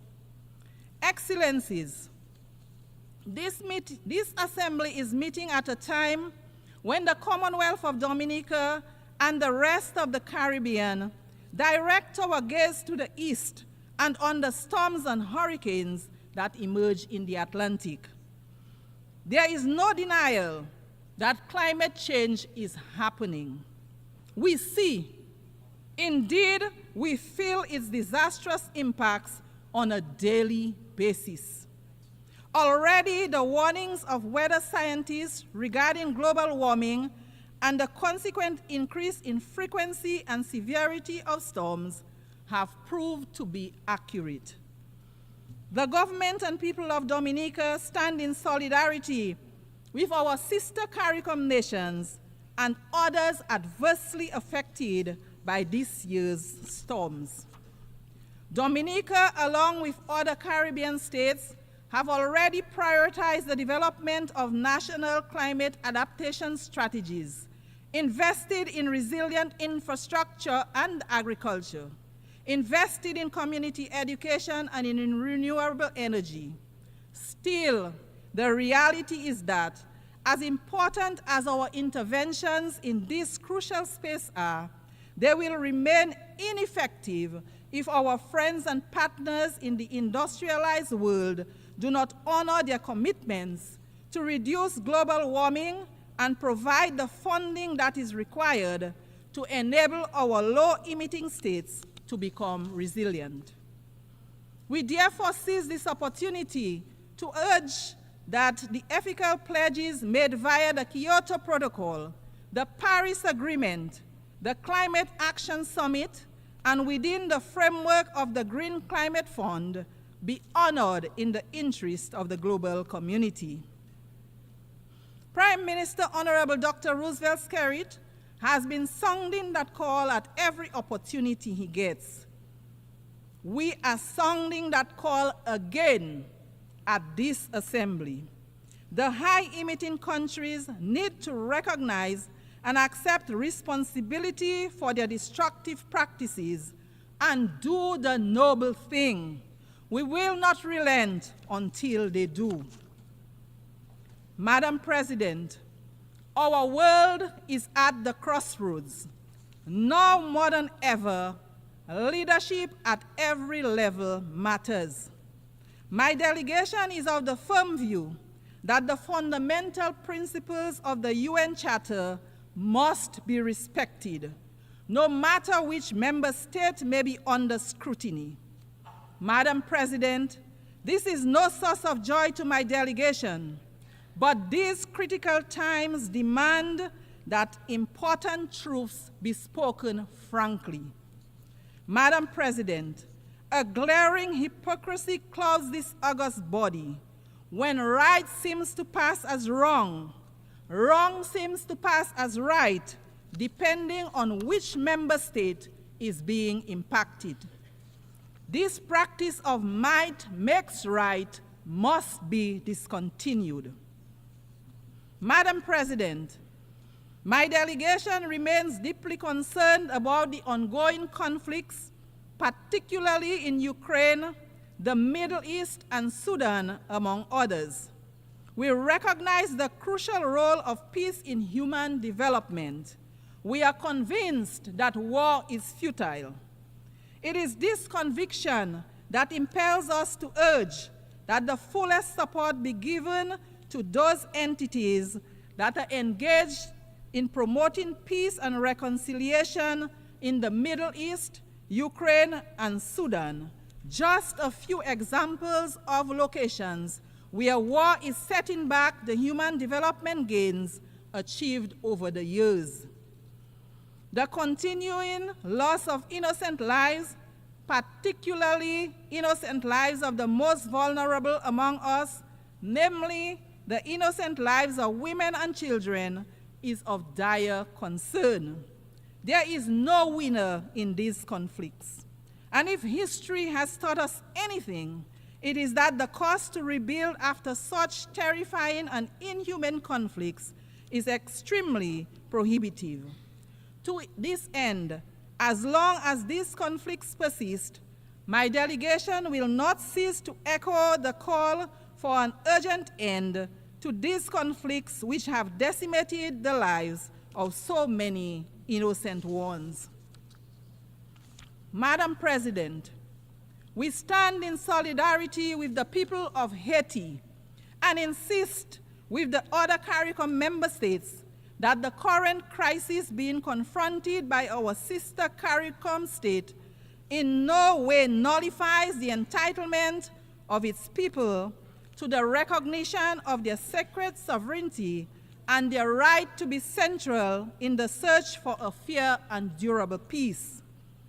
The government of Dominica remains convinced that the present challenges faced by our sister CARICOM state are in part related to the glorious contribution Haiti made to the quest for justice and freedom in our region and the world.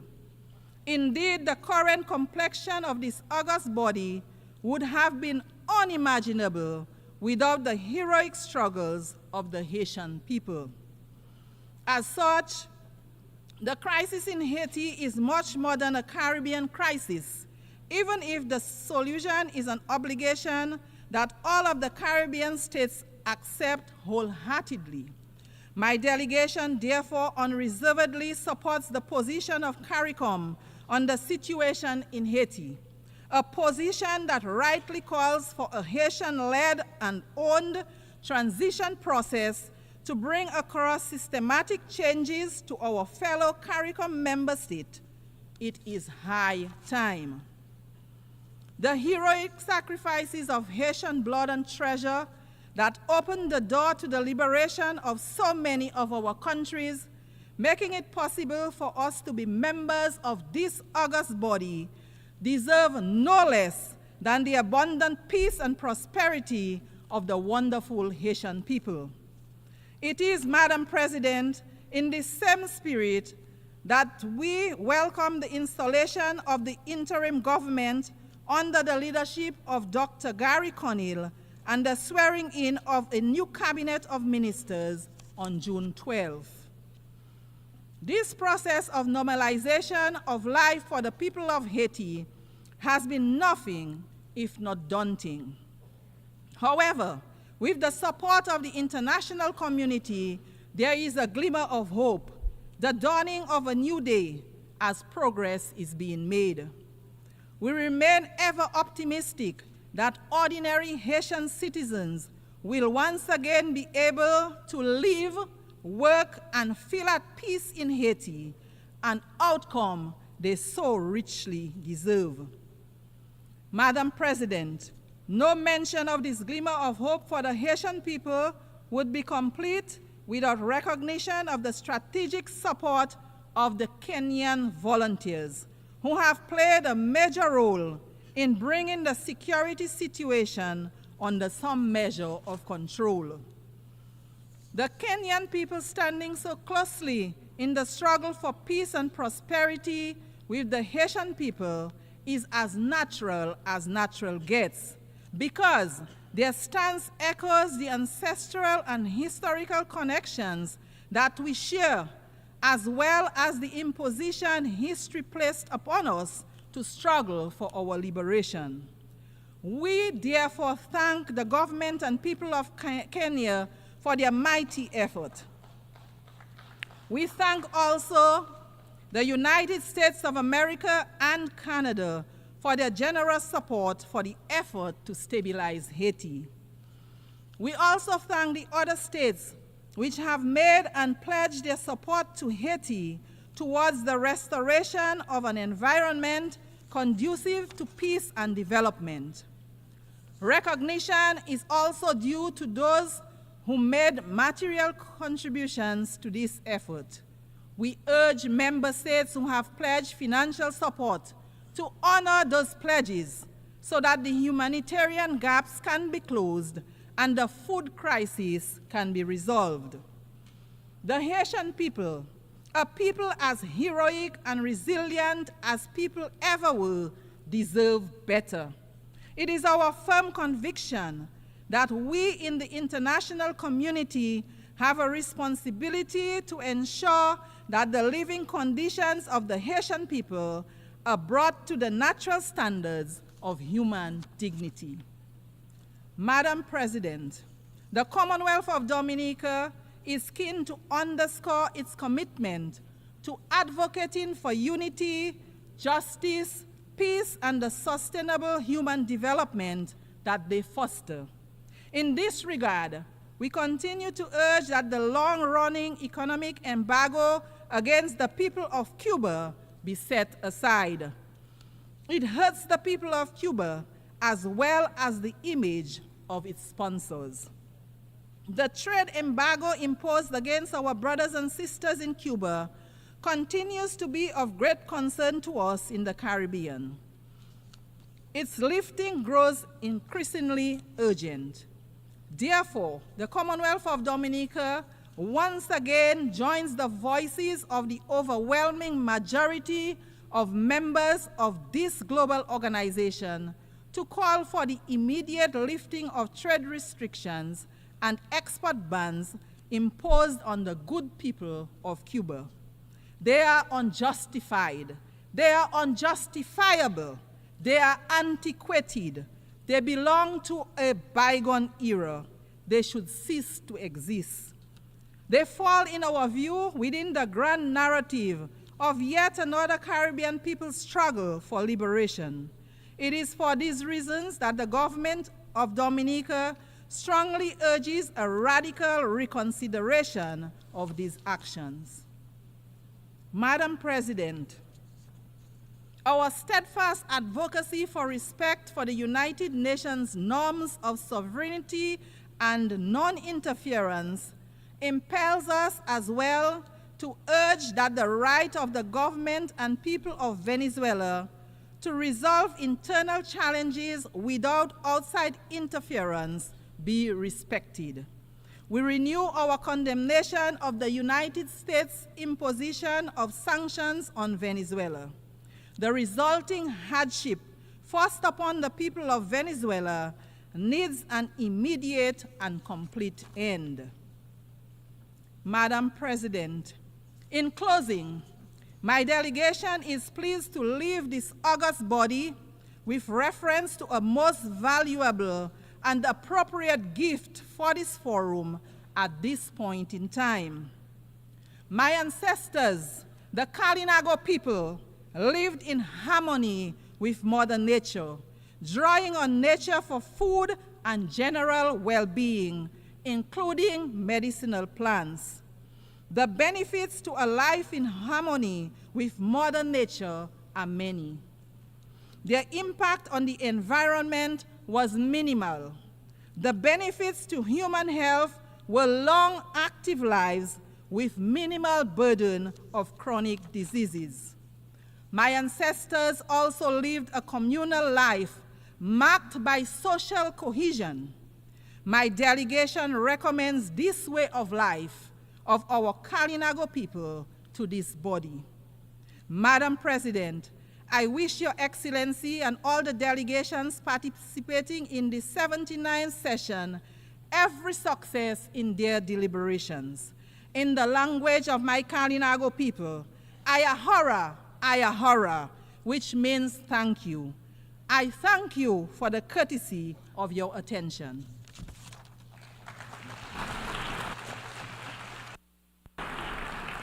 On behalf of the Assembly, I wish to thank the President of the Commonwealth of Dominica.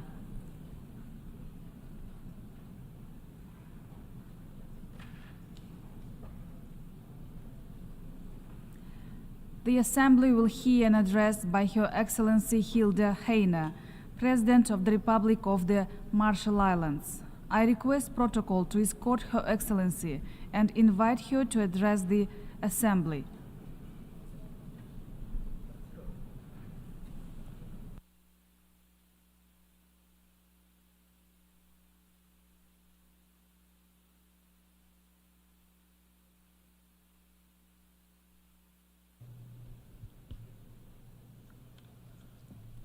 Madam President, Mr. Secretary General, Excellencies, I bring you warm greetings of Yahweh on behalf of the Republic of the Marshall Islands. Madam President, I congratulate you upon your election and look forward to your leadership. Madam President, we cannot ignore that our common multilateral progress is failing us in the hours of greatest need. Perhaps most at risk are human rights, the fundamental freedoms which must be afforded every citizen of this planet. This accountability applies to all, without exception or double standards. The Human Rights Council must also work towards a balanced agenda, an inclusive approach to human rights within our diverse global setting. Our own unique legacy and complex challenges with nuclear testing impacts, with climate change, and other fundamental challenges informs our perspective that the voices of the most vulnerable must never be drowned out. These convictions are why the Marshall Islands is a candidate for UN Human Rights Council term 2025 to 2027, with the endorsement of the Pacific Islands Forum leaders. Madam President, for nearly a year, nations around the world have expressed grave concern regarding extreme violence in Gaza and Israel, not just the horrific events which led to this grave conflict, but also the disproportionate and devastating response visited upon an innocent civilian population. Madam President, as we look forward to next year's UN Oceans Summit in France, it is vital that the international community takes action to protect the health and biodiversity of our oceans. The youngest and future generations of islanders must not be robbed of the benefits we know today. Without sustainable ocean ecosystems, the economy, stability, and cultural identity of our region will collapse. Through regional institutions, our island nations are defining sustainable fisheries and changing the global market. Our distant fishing partner nations at the Western and Central Pacific Fisheries Commission, many of whom are also global superpowers, need to place long-term sustainability ahead of immediate commercial goals. Illegal, unregulated, and unreported fishing is not just a threat to our own economic future, but also global food security. Madam President, the world needs to ensure that the high seas seabed is not stripped of its unique biodiversity before we even document it. Without a clear-eyed scientific understanding of impacts and risks, the world's oceans are too fragile to turn into a speculative experiment. The Marshall Islands joins the growing chorus applying a precautionary approach towards high seas mining, at least until there is adequate and meaningful agreement at the International Seabed Authority on binding environmental measures and the mining code. Madam President, sea levels have risen, and we are too late to prevent them from eating away at our shores. But we must also be clear. We will not be wiped out off the map, nor will we go silently to our watery graves. Sea level rise poses a threat to long-term ability to remain in our islands and to our fundamental security as a nation and within our ocean-locked Pacific Island region. But for small island developing states, our stability and legal identity remains fixed in the future, just as it is now. The Marshall Islands strongly supports the recent declaration of the heads of state and government of the Alliance of Small Island States on sea level rise and statehood, and we urge other nations to join us in support. The Marshall Islands welcomes this year's high-level meeting on sea level rise and the ongoing work of the International Law Commission, as an opportunity to engage on complex multilateral questions, even where states have already established state practice. Madam President, we must do all that we can to prevent further melting of the cryosphere. By February next year, every nation on Earth has committed to putting forward new nationally determined contributions that set out how they'll reduce emissions to keep global temperature rise below 1.5 degrees Celsius. We need governments to show both ambition and cooperation, as we all agreed last year, to triple renewable energy deployment, double energy efficiency, and most importantly, to accelerate the transition away from fossil fuels and end the subsidies that support them. Despite this, we have seen some of the planet's wealthiest countries break their pledges as they double down on fossil fuels. This failure of leadership must stop. There must be no new coal mines, no new gas fields, and no new oil wells. The financial needs of this energy transition for adapting to climate impacts and for repairing the rising loss and damage are in the trillions of dollars. In Baku later this year, we will decide whether that money is made available to developing countries. We must see vastly increased contributions. We must also find money wherever we can.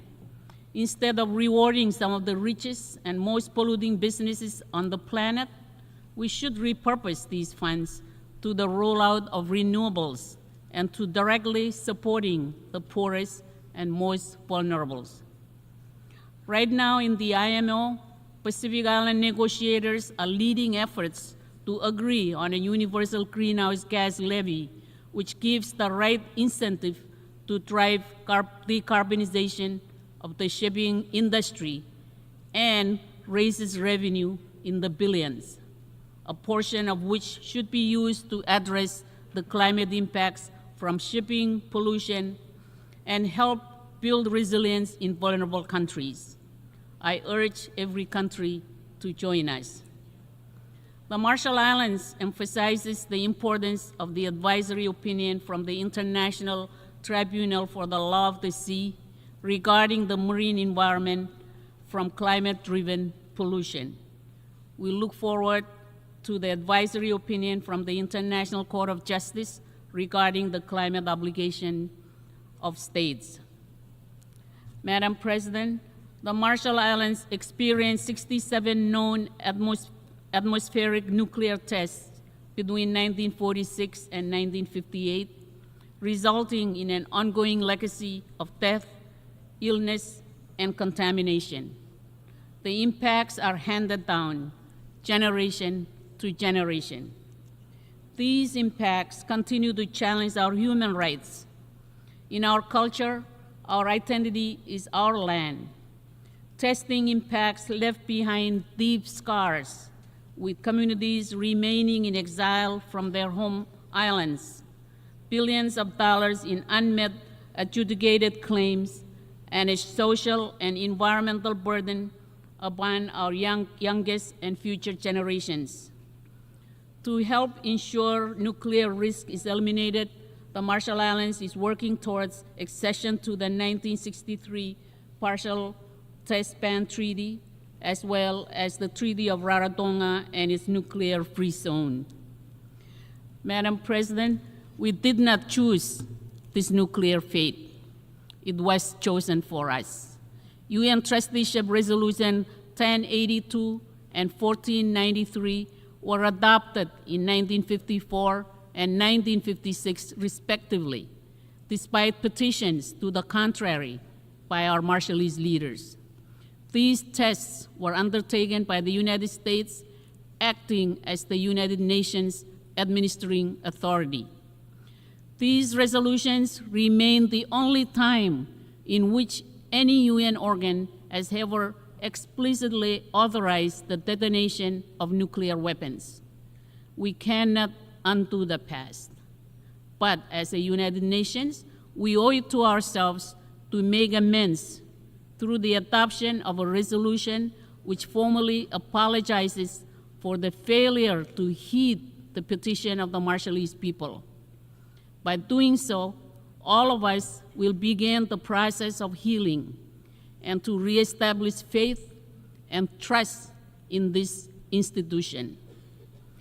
Madam President, our strong work on human rights and nuclear testing impacts is a fundamental and foundational effort to address transitional human rights, and we call attention to document HRC/57/77, the report of the UN High Commissioner for Human Rights on the nuclear legacy in the Marshall Islands and its human rights impacts.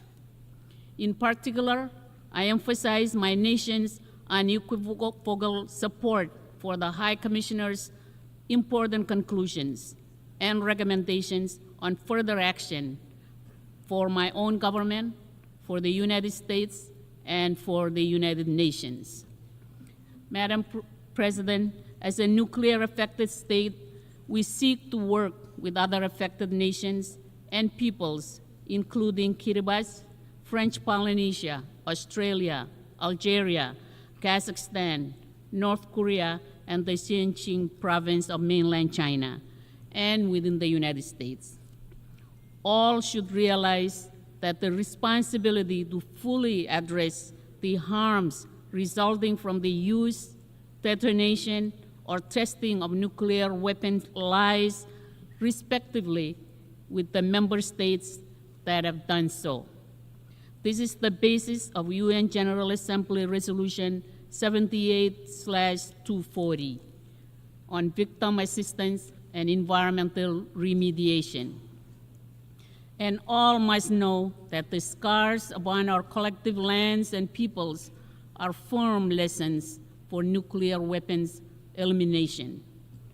Madam President, the Marshall Islands welcomes this year's adoption of the Antigua and Barbuda Agenda for SIDS as a companion to the 2050 strategy for the Blue Pacific continent. It is vital that island-driven strategies are better addressed. We are particularly pleased to welcome the strong efforts of the new UN Multi-Country Office for the North Pacific in the Federated States of Micronesia, and we look forward to a groundbreaking ceremony for the new UN complex. Madam President, this year's Triennial Conference of Pacific Women hosted in the Marshall Islands demonstrated the region's continued commitment to advancing gender equality with a focus on the health of women and girls, gender-responsive climate justice, and gender-based violence to strengthen and uplift women and girls across the Pacific. It is important in our work going forward that we progress national implementation at scale and build intersections with UN Women and international system assistance, including as a full region and with the UN North Pacific Multi-Country Office. Madam President, we have long understood island-led security in our region, but for many, we are only starting to build formal security foundations at a time when full policy strength is needed to turn the Pacific Islands Forum Boyd Declaration on Regional Security into action. Recent UN action under the Secretary General's Peace Building Fund is a key step up to strengthen treatment of the link between climate and security. We now need to address with our own direct Pacific voices geopolitical tension to ensure that our democratic island priorities drive our future, free of external influence and coercion. Climate impacts pose a grave security challenge alone, but tackling them with core institutions under external stress, coupled with our underlying fragility, risks epic disaster. Madam President, Russia's continued aggression against Ukraine is a threat to basic democratic norms, human rights, and international accountability. As island democracies and as vulnerable nations in the shadow of changing geopolitics, the war in Ukraine is of great concern to the Pacific Islands, as though Eastern Europe was next door. Madam President, the Marshall Islands look forward to the upcoming high-level visit of the Pacific Islands Forum Troika Plus grouping to New Caledonia. In addition, we support ongoing forum engagement with Indonesia and West Papua to better understand stakeholders and to ensure human rights. Madam President, if we are truly serious that no one is left behind, the UN would not be blinded to Taiwan's efforts and partnership towards achievement of the SDGs. Only this independent, democratic government can represent its 23 million people. UN Resolution 2758 does not mention Taiwan and should not be used as a pretext to exclude Taiwan from participating meaningfully in the UN system. This resolution has been misused to threaten cross-strait and regional peace and security. This was never its original intent. It cannot serve as a sound basis to prohibit Taiwanese citizens and journalists from the UN premises. The UN Secretariat should maintain neutrality and should not be complicit in limiting media freedom. Madam President, as key risks worsen in and around the world, multilateralism must be strengthened. For small and vulnerable nations, the United Nations, despite all its faults, remains the only institution which offers us a vital platform to voice our concerns, issues, and at times seek shelter from the ravages of conflicts and climate change. The word multilateralism can be expressed in the Marshallese proverb, "Warin Kangal," meaning the coral where all the fish congregate to seek shelter and feed. Let us all nourish and maintain it for ourselves and future generations. Mr. President, the United Nations is that very coral, Warin Kangal. Let us leave no country behind. Thank you, and komoltada.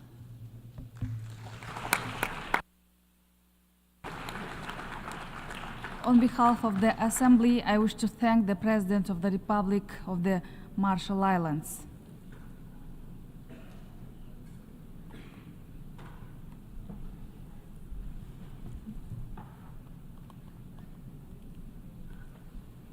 We shall now continue the general debate.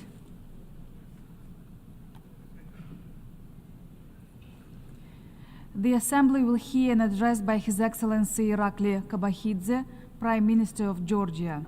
I request protocol to escort His Excellency and invite him to address the Assembly.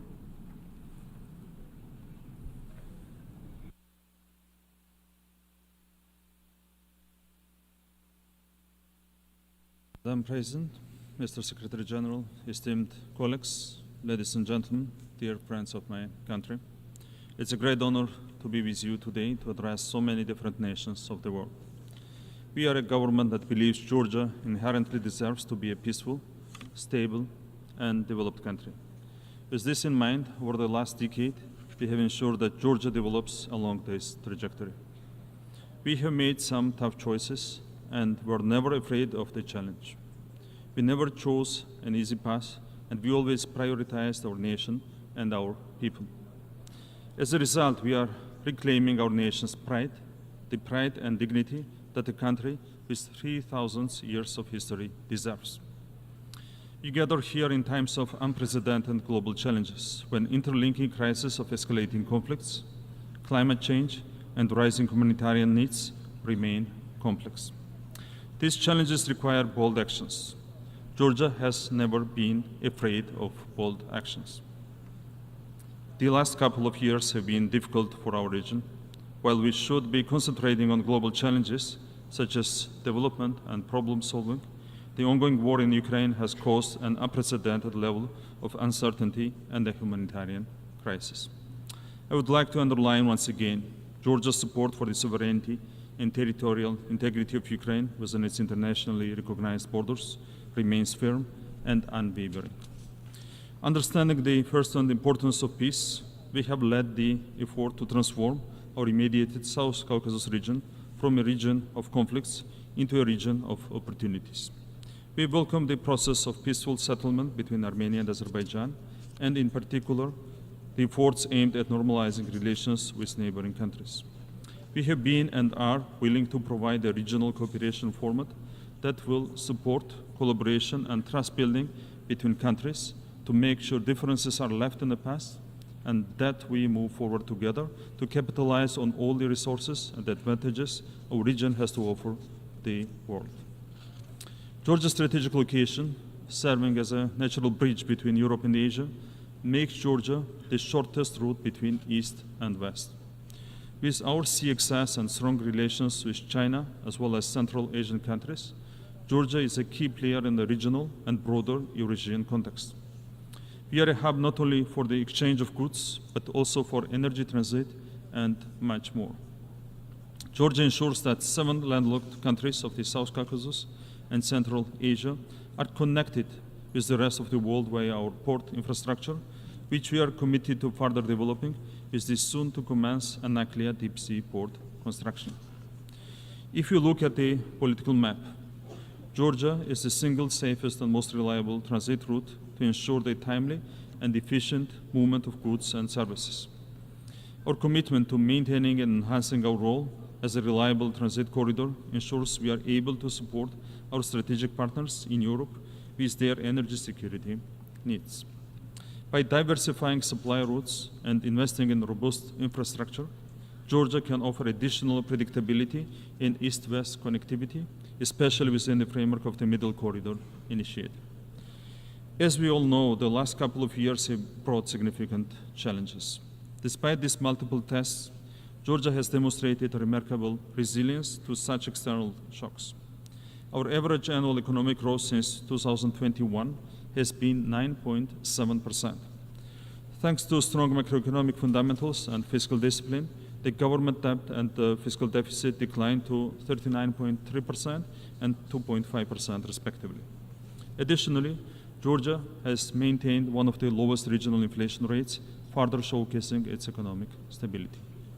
Despite significant economic improvement and cutting the poverty rate in half over the last 10 years, further reducing poverty and inequality is at the heart of Georgia's socioeconomic development agenda. In 2023, the employment rate showed significant improvement, coinciding with an increase in the labor force participation rate. The positive trend continued in the first half of 2024 as well, when the unemployment rate decreased to a record low of 13.7%.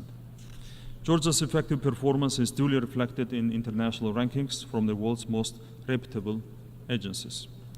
The Global Competitiveness Survey by the World Economic Forum ranks Georgia 20th in the world and 11th in Europe in terms of corruption control, while in terms of rule of law, Georgia ranks 29th in the world and 14th in Europe. The International Budget Partnerships Open Budget Survey ranks Georgia as number 1 in terms of budget transparency globally.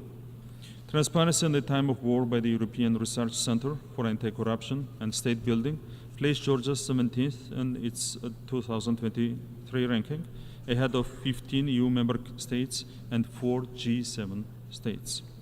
Additionally, Georgia is the 25th freest economy in the world according to Fraser Institute's Economic Freedom of the World Report, once again ahead of many leading economies. The Heritage Foundation's Index of Economic Freedom ranked Georgia 19th in Europe and 32nd globally, once again ahead of many EU countries. According to the OECD FDI Regulatory Restrictiveness Index, Georgia ranked 8th among more than 80 countries as one of the most open economies in the world in terms of attracting investments. That's the reason why Georgia's FDI to GDP ratio is one of the highest among peer countries.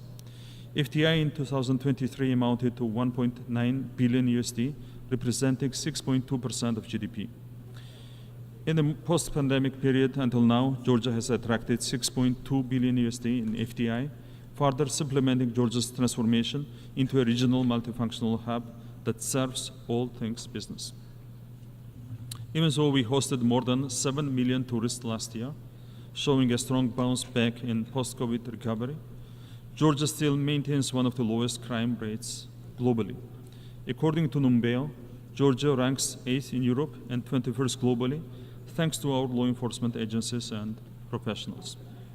Despite the fact that 20% of our territories are under illegal occupation, we continue to thrive, continue to grow, and continue to make sure that our children live in a better, stronger, and more dignified Georgia. We are diligent and tireless in our quest to make sure Georgia is a country that every citizen is proud of. I want to use this opportunity to address our people on the other side of occupation line, in the Abkhazia and Skhin Valley regions.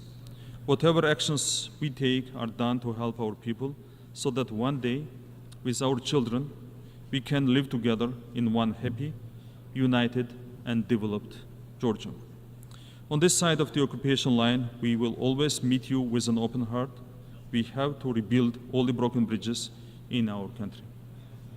Dear colleagues and friends of my country, in conclusion, Georgia is at a pivotal point in its modern history, and we, as the government of the people, are determined to guide our country in the best interests of the nation, to make sure we overcome all our challenges and become stronger and more successful than ever before. We are optimistic that Georgia's desire to become a full-fledged member of the European Union will be achieved by 2013. As we look ahead to the future with a commitment to shaping a prosperous community together with our allies and partners, our united efforts will persist in supporting peace-building measures and sustainable development. In doing so, we will advance human dignity, not only for the citizens of Georgia today, but also for the well-being of all future generations to come. Thank you very much. On behalf of the Assembly, I wish to thank the Prime Minister of Georgia.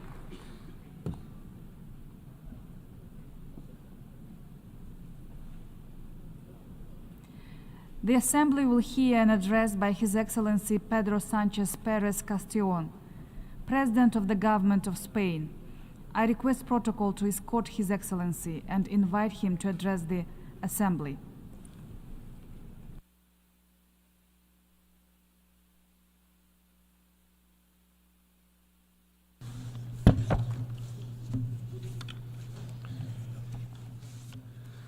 Señora Presidenta.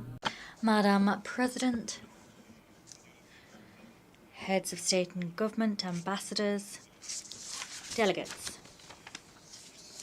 I'm speaking to you on behalf of a country committed to the values which this institution embodies and committed to an international rules-based order, one based on the norms and principles enshrined in the United Nations Charter. A country, Spain, which believes in international accountability mechanisms. A country which fights against impunity, prompted to do so by our first-hand experience and our history. We are a country that defends institutions such as the ICJ and the ICC, both crucial for the guarantee of peace, security, justice, and the reparation of victims. Ultimately, a country whose practice and conduct is guided by a crucial maxim, and that is the value of coherence. That maxim has compelled us to take the same stance on Ukraine, Gaza, and on any other place. We defend peace, human rights, and an international rules-based order.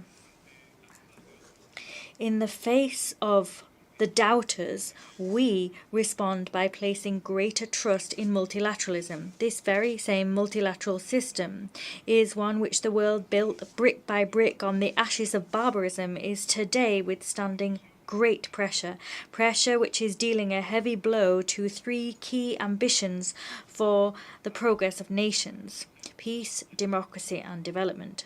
These are three aspirations, peace, democracy, and development, which cannot be achieved in isolation. One cannot be achieved without the other two. Peace is incompatible with tyranny. Democracy needs to provide well-being and development in order to earn legitimacy for what it is, the most advanced form of social and political organization that man has ever created. Peace without democracy is the peace of jails, prisons. Democracy without development and progress is a precursor to autocracy, as clearly evidenced by a past rich in lessons that we must never forget. Consequently, working actively for peace, the first of these three aspirations, is today much more than a moral imperative. It is, instead, an existential need. For the first time, ladies and gentlemen, in 2 decades, the number of conflicts in the world is growing. The number of countries involved in wars outside of their borders is growing, rising to levels not seen since 1945. We're seeing an increase in the number of victims, the wounded, the maimed, and in the number of displaced persons. Also growing is the economic impact of violence. It today accounts for up to 13% of global GDP, according to some studies. That is, in other words, the equivalent of all the wealth created in 1 year by 180 countries combined. These figures are not only the expression of a major collective failure, as they do, but they are the symptom also of a global illness which is eating away at the foundations of a multilateral system and an international order based on principles and norms. These are principles which until just a short time ago seemed inviolable: the respect for sovereignty, political independence, and the territorial integrity of countries. These principles are being eroded in Ukraine as we gather in this hall, indeed. 31 months have elapsed since the beginning of an aggression which Putin's Russia is waging not only against the Ukrainian people but also against the whole of the international community. That is an aggression which cannot last even 1 day longer. The recent peace conference for Ukraine, held in Switzerland, laid the foundations for a just and lasting peace in line with international law and the United Nations Charter, as called for by the peace formula of President Zelensky. Consequently, I invite all countries who have not yet done so to join that initiative and to work on the next step, that is recovery and rebuilding in Ukraine. This year, Spain will increase its humanitarian aid and mine clearance funding to 14 million euros in 2025. Moreover, the Spanish Development Agency will establish a new work stream on recovery and reconstruction focused on food, water, and energy in Ukraine. The principles to which I referred are being eroded in Ukraine but also in Palestine. For almost a year now, we've been witnessing an unconscionable spiral of death and devastation, which is now unfortunately spreading to Lebanon. This is an escalation of the conflict which is woefully grave in nature. Consequently, Spain condemns in the strongest terms the death of innocent civilians once again. And consequently, I wish to once again call for de-escalation, détente, and diplomacy. International humanitarian law must be respected, as must international law. We must put an end to the conflict in Gaza and tackle the root causes of the Israeli-Palestinian conflict. That's the only way that we'll be able to successfully extinguish the hotbeds of tension that are jeopardizing regional and global stability. Everything we're seeing daily in Gaza and now unfortunately in Lebanon is forcing us to think about the very validity of international humanitarian law. Just as we mark the 75th anniversary of the Geneva Conventions, Spain will continue doing everything it can to provide humanitarian aid to the Gazan population, with UNRWA as the key actor on the ground. However, none of this will be commensurate with need without a ceasefire. Everything will be everything except a ceasefire is insufficient. Once again, I appeal for a ceasefire, the release of hostages, and the access of humanitarian aid. In any case, the evidence is resoundingly clear. We cannot go back to the situation which previously prevailed. It is imperative and urgent to apply a two-state solution for Israel and Palestine to coexist side by side in peace and security. That is the only possible solution to a conflict which has already dragged on for decades and which has claimed so many innocent lives. Moreover, the advisory opinion of the International Court of Justice, requested, moreover, by this General Assembly of the United Nations, has ruled that the occupation of Palestinian territories is illegal. What we're seeing is an occupation which must immediately stop. The time has come to work on the stabilization phase. That is the sole responsibility of the Palestinian Authority. Spain is committed to the PA and determined to increase that support. Ladies and gentlemen, as you will be well aware, Spain took the decision to recognize the state of Palestine on the 28th of May. That was a decision supported by the overwhelming majority of Spanish society, and one whose only aim is to further the quest for peace in the region, a desire which has long been held. In 1949, a Spanish man, Pablo Diaz-Canel, was the first representative of the UN mediator in Palestine. Today, it continues to be moving to read his notes about that mission, which are full of bitterness in the face of the catastrophe that he senses was around the corner. Pablo Azcárate, was a man in exile, a Spanish Republican that the dictator prevented from returning to his homeland.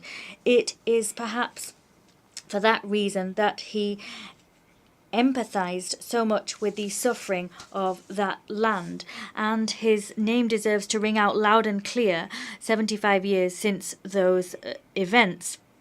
This year, before the end of this year, Spain and Palestine will hold the first intergovernmental meeting to broaden and deepen our bilateral relationship. I also want to underscore the importance of the recent meeting in Madrid of the Euro-Arab Islamic Group to catalyze the peace processes and to allow the two-state solution to come to fruition. It is urgent that we convene the peace conferences with the parties and the international community. This is an initiative supported by more than 90 countries, and that is a peace conference which will allow us to revive the spirit of dialogue which prevailed in Madrid in the beginning of the 1990s, when the Israelis and Palestinians sat around the same table to negotiate.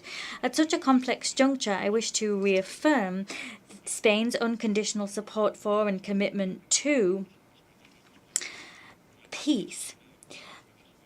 Demonstration of that commitment is the 670 Spanish troops deployed in UNIFIL under the command of a Spanish general. The work of peacekeeping missions is key in many arenas, such as in the Western Sahara. We will continue to support the special envoy of the United Secretary General to achieve a mutually acceptable solution which abides by law and which exists within the UN framework. But it's clear that beyond peacekeeping missions, we must tackle the underlying causes of conflict, as indicated by the new agenda for peace championed by the Secretary General. We resolutely support that agenda.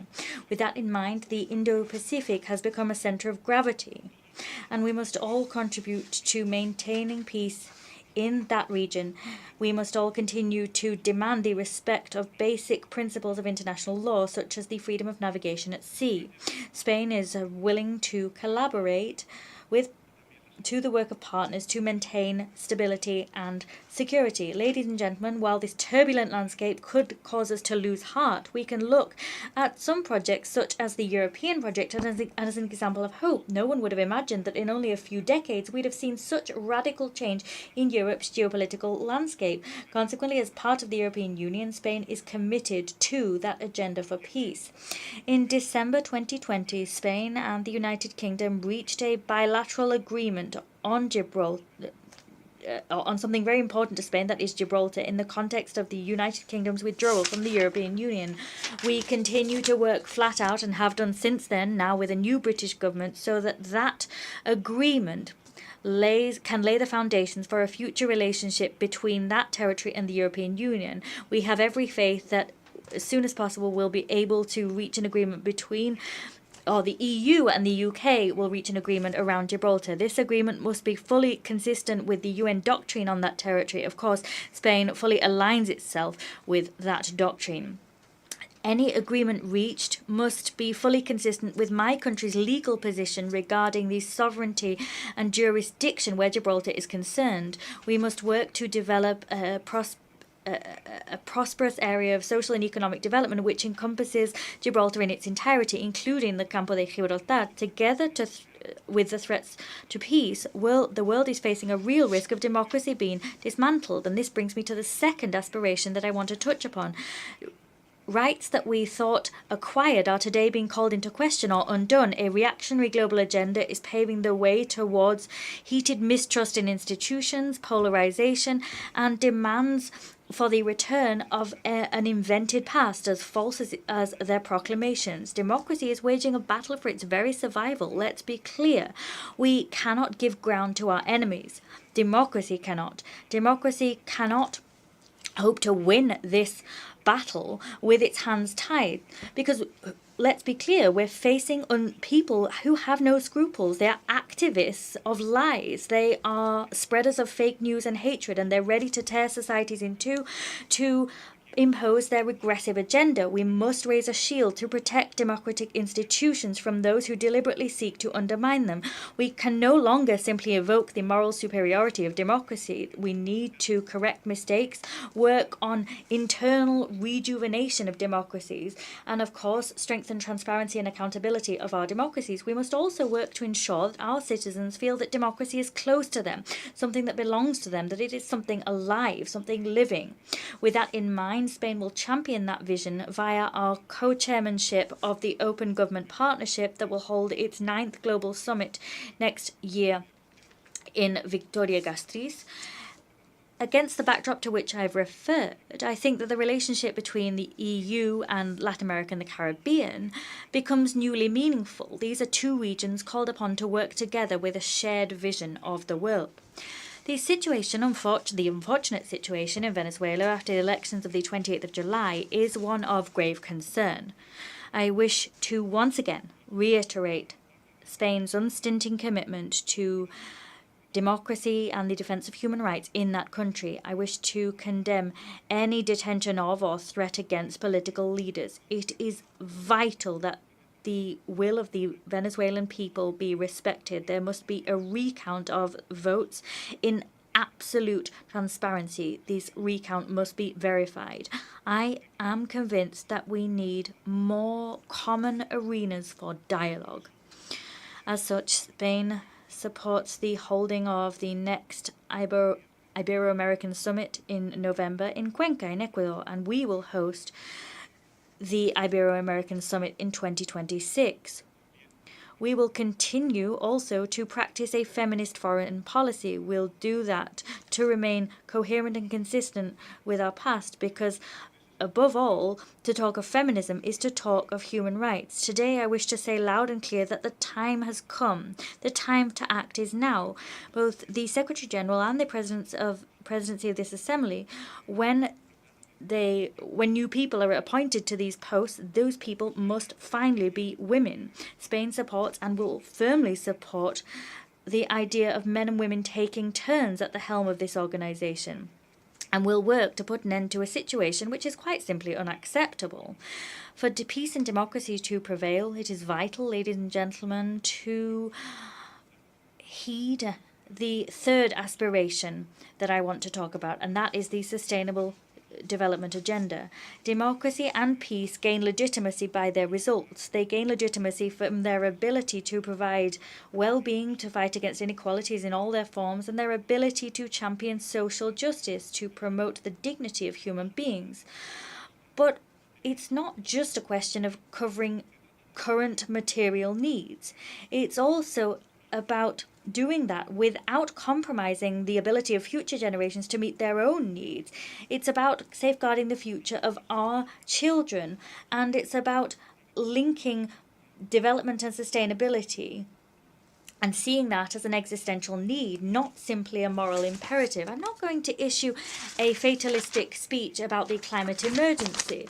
We are all well aware of the impact on migratory flows and the cost of not acting where climate action is concerned, but I'm not going to succumb to the melancholy of those that say that our battle is a lost one. I won't do that. Science is the answer. Science that puts the human being at the heart of our concerns, and it's science that today reminds us that there's only one alternative. We need to eliminate fossil fuels. There needs to be more renewable energies and more energy efficiency. If we follow this guide, not only is there light at the end of the tunnel, there are major opportunities for development and substantive improvements to global competitiveness. I know all of this from my own experience. More than half of the electrical energy produced by Spain last year came from renewable sources, and at this point in this year, this volume is already surpassing 60%. There's much, much more behind these figures than cheap, clean and affordable energy for millions of homes. There's also better and more employment in emerging sectors and more opportunities for territories that hitherto haven't had industry. That's why it's so important to strengthen international development financing so that we can turn it into an authentic lever for prosperity for countries in need. Spain is a country that knows that in order for its 48 million people to aspire to a better future, we have to work so that the 8 billion inhabitants of our globe also have a dignified life and a better future. We have platforms on which we can, or within which we can take action to achieve wholesale reform of IFIs and within which we can update them. And this goes for multilateral development banks, but we need to go further. We need to move towards more just and more inclusive mechanisms. We need to tackle the debt problem, mobilize more sources of financing, and ultimately guarantee more help for those that need it most. We must implement more effective, transparent, and just tax policies which champion the mobilization of domestic resources, including a minimum global tax on major fortunes and the full implementation of the 2 pillars of the OECD and G20 on the taxation of multinationals as a basis for a future framework convention on tax cooperation. We will have an opportunity to make progress here at the 4th International Conference on Financing for Development that we have the great honour of hosting in Seville in June 2025. Of course, you're all invited. This is a key event, an opportunity to demonstrate that we're all able to update our multilateral system to ensure it can meet the challenges of the day.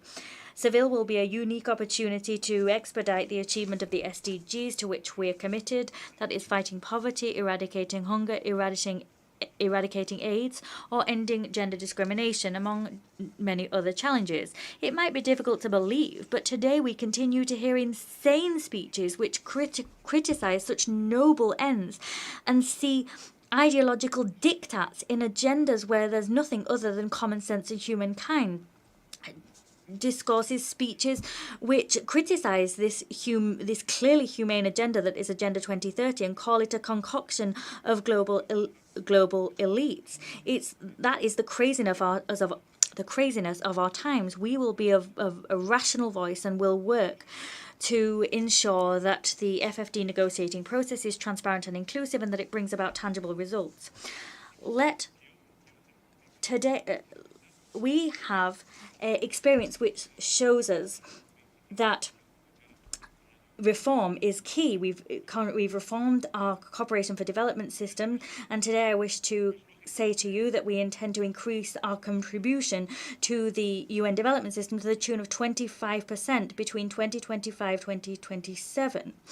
As part of this vision, Africa is a key partner for Spain, and my belief is that it should also occupy its rightful place in the international community. That is key.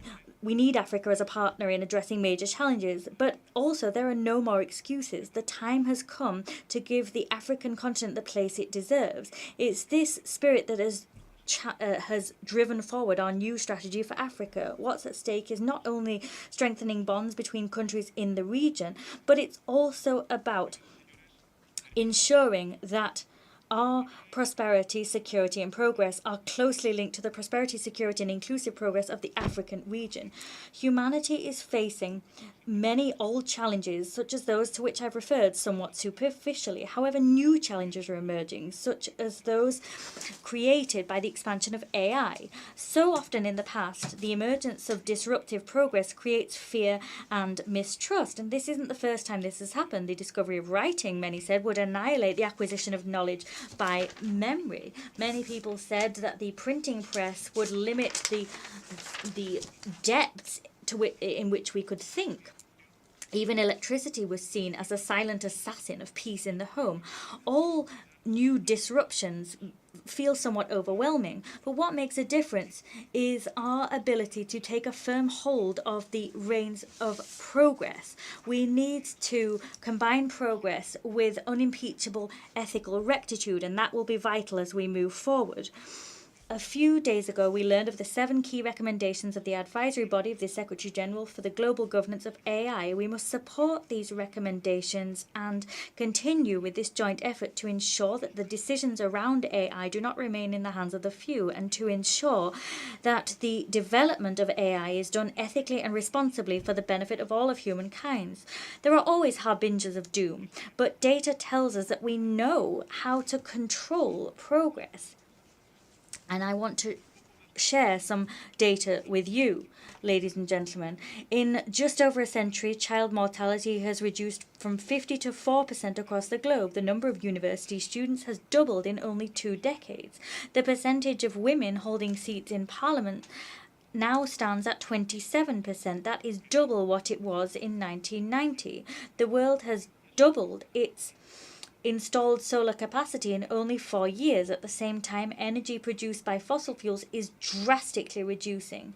Let us not accept that the dawn of a new era of violence and wars is inevitable. The future is a relatively recent conquest for humankind. Being able to look forwards, get priorities in order, and think about a future is a privilege that modernity has given us. Let us therefore honour our responsibilities by looking ahead without fear and with hope.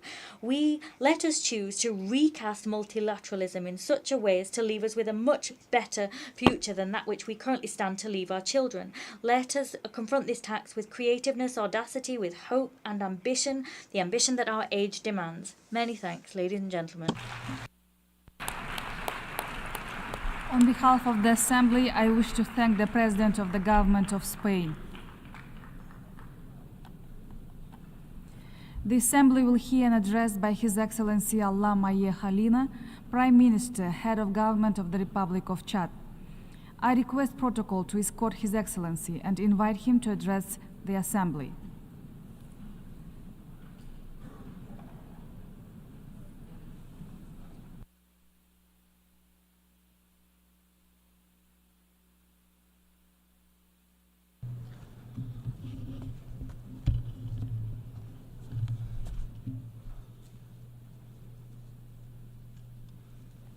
Madame la Présidente, Madam President,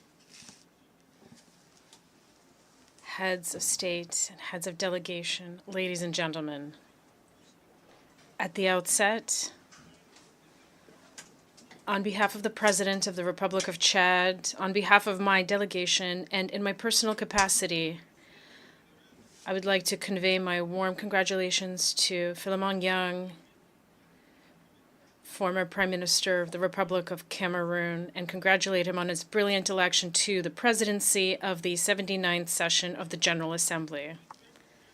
I wish him every success in his work and assure him of the support of my delegation throughout his mandate.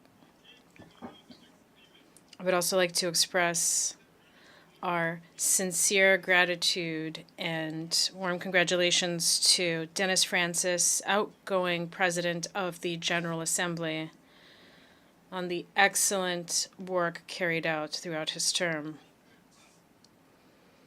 In addition, I wish to express my most sincere appreciation and full support to Antonio Guterres, Secretary General of the United Nations, for his leadership and his commitment to a renewed United Nations that is capable of meeting the expectations of the peoples of the world. Excellencies, ladies and gentlemen, the theme of this session, Unity and Diversity for the Advancement of Peace, Sustainable Development, and Human Dignity Everywhere and for Everyone, resonates deeply with the aspirations and challenges that we see in Chad, in Africa, and throughout the world. Promoting peace, sustainable development, and human dignity should not remain a mere slogan or an exercise in rhetoric.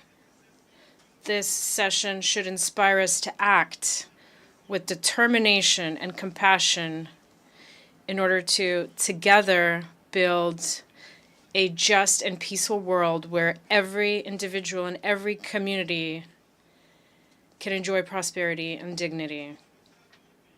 For Chad, my country, as is the case for many countries in the Sahel, peace remains a major challenge.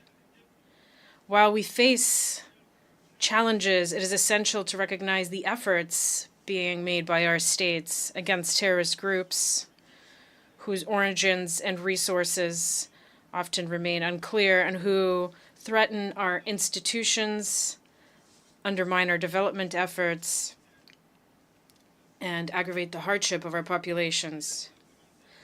The lack of a genuine collective will on the part of the international community to eradicate the scourge of terrorism in the Sahel risks bringing Africa as a whole into the grip of terrorist groups.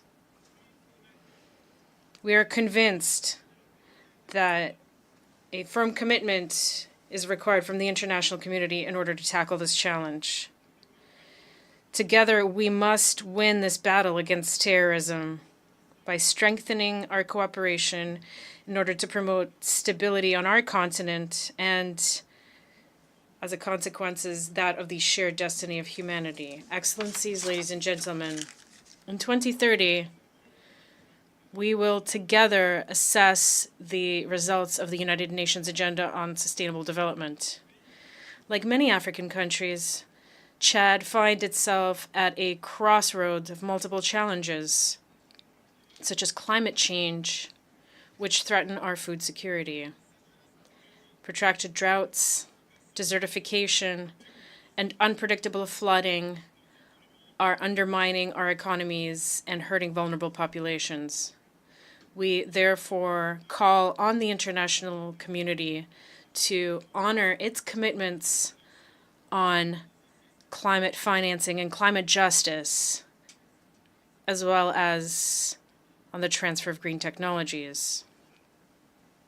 Chad, under the leadership of President Mohamed Idriss Déby Itno, democratically elected based on a well-rounded political program and an ambitious program, and whom I have the distinct honor of representing at this 79th session, has been working tirelessly to improve access to education, safe drinking water, energy, healthcare, and economic opportunities.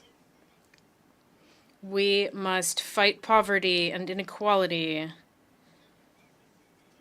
particularly gender-based inequality, by building a renewed global partnership that recognizes the specific needs of the least developed countries and ensures full inclusion. We ask for equitable access to vaccines, as well as to cutting-edge medical technologies, because healthcare and education are the foundations of human dignity. We are likewise determined to promote social inclusion, the empowerment of women and youth, and the protection of human rights. And the support of the international community is essential in this regard. Excellencies, ladies and gentlemen, the future that we are building today will shape the world that we wish to bequeath to future generations. In Chad, our young people comprising more than 65% of our population, are our greatest wealth. We are investing in their education and their participation in political life in order to prevent our youth from being instrumentalized by radicalism and violent extremism.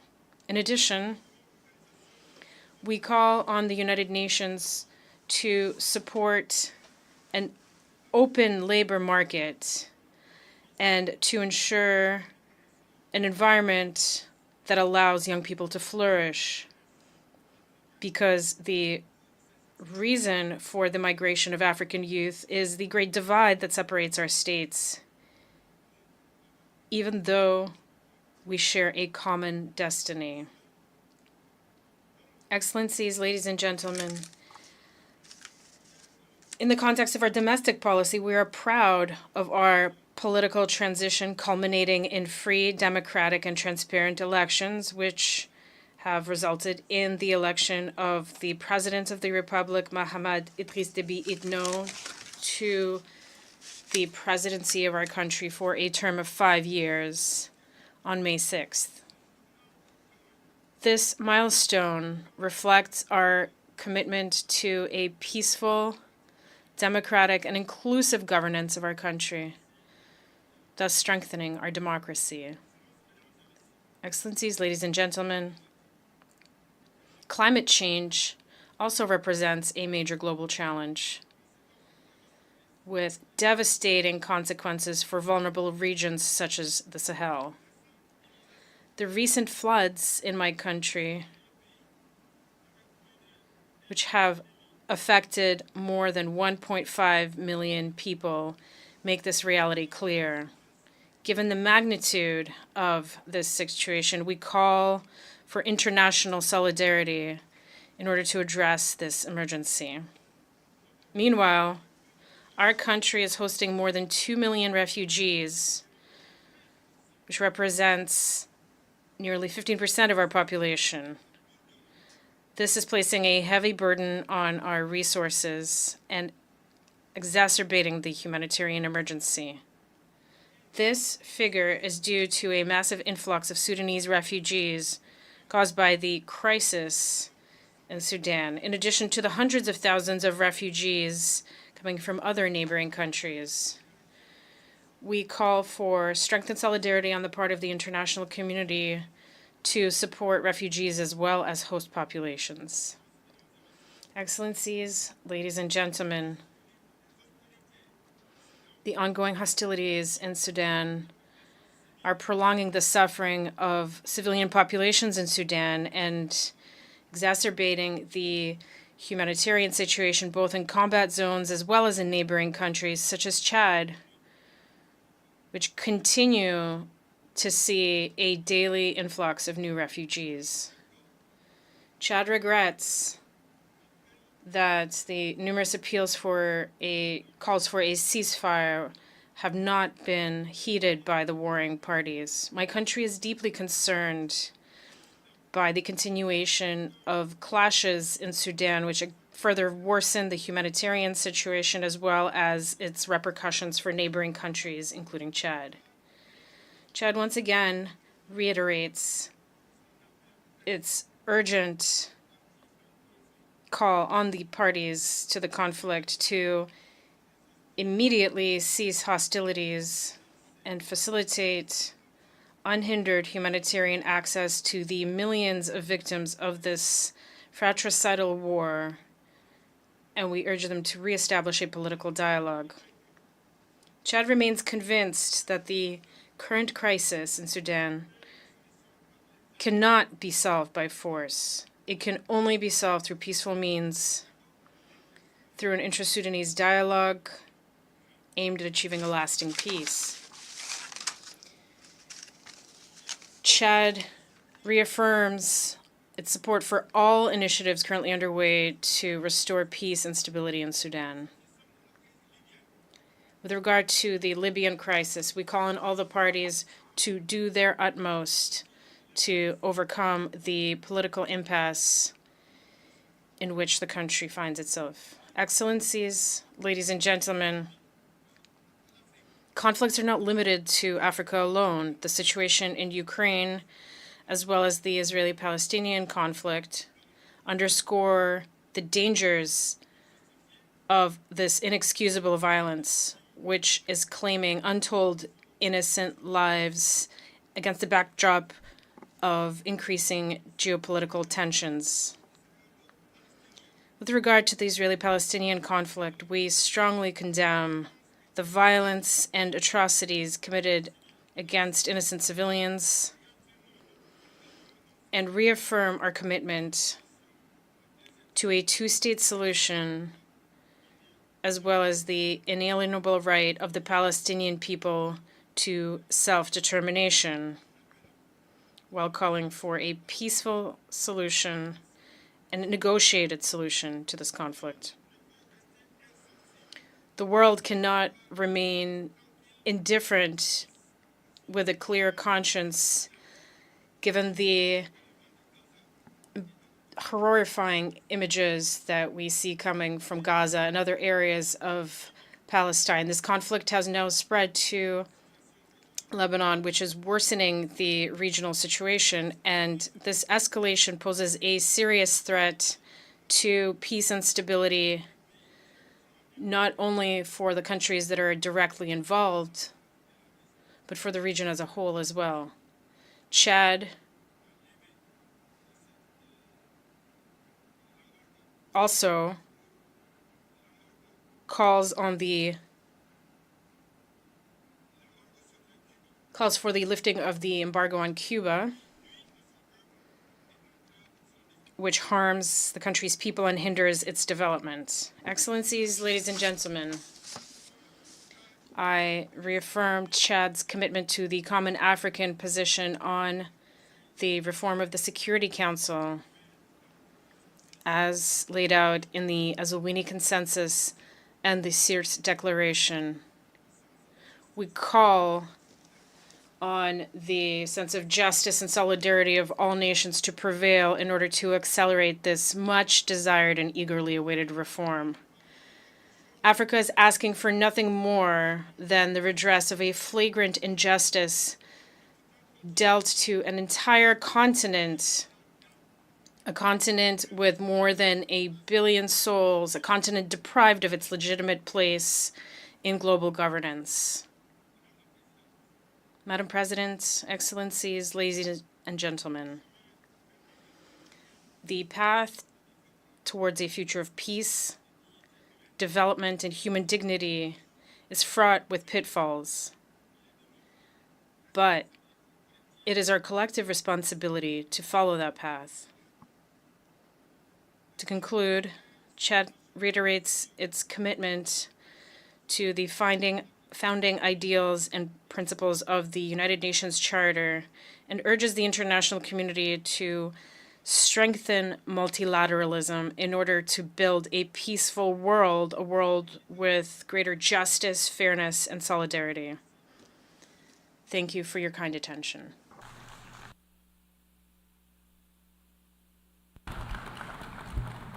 En nombre de la Asamblea doy las gracias al primer On behalf of the General Assembly, I thank the Prime Minister of the Republic of Chad.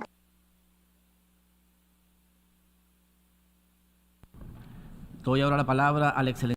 I now give the floor to His Excellency Peter Szijjártó, Minister of Foreign Relations and Trade of Hungary.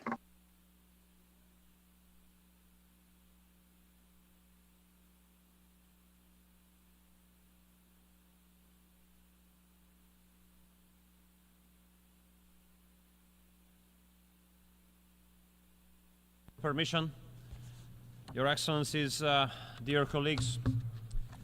Unfortunately, I have to start by saying that we are living in the age of dangers.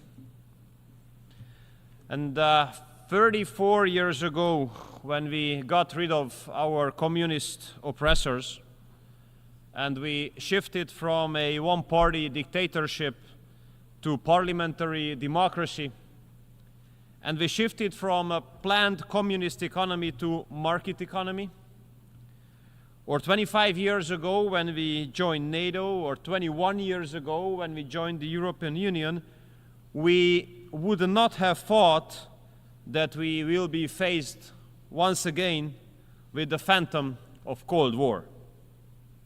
And similarly, a couple of years ago, we would not have thought that war would return to Europe. And dear colleagues, Your Excellencies, nowadays this is the reality. We are faced with the phantom of the Cold War, and war returned to Europe. I'm representing Hungary, a country which is a neighboring country to Ukraine. That means that for the last 2.5 years, we have been living in the shadow of a war. 2.5 years, almost 1,000 days. And we have been confronted with the consequences. 1.3 million refugees. Even nowadays, there are several hundreds of schools and kindergartens in Hungary which enroll the children of the refugee families.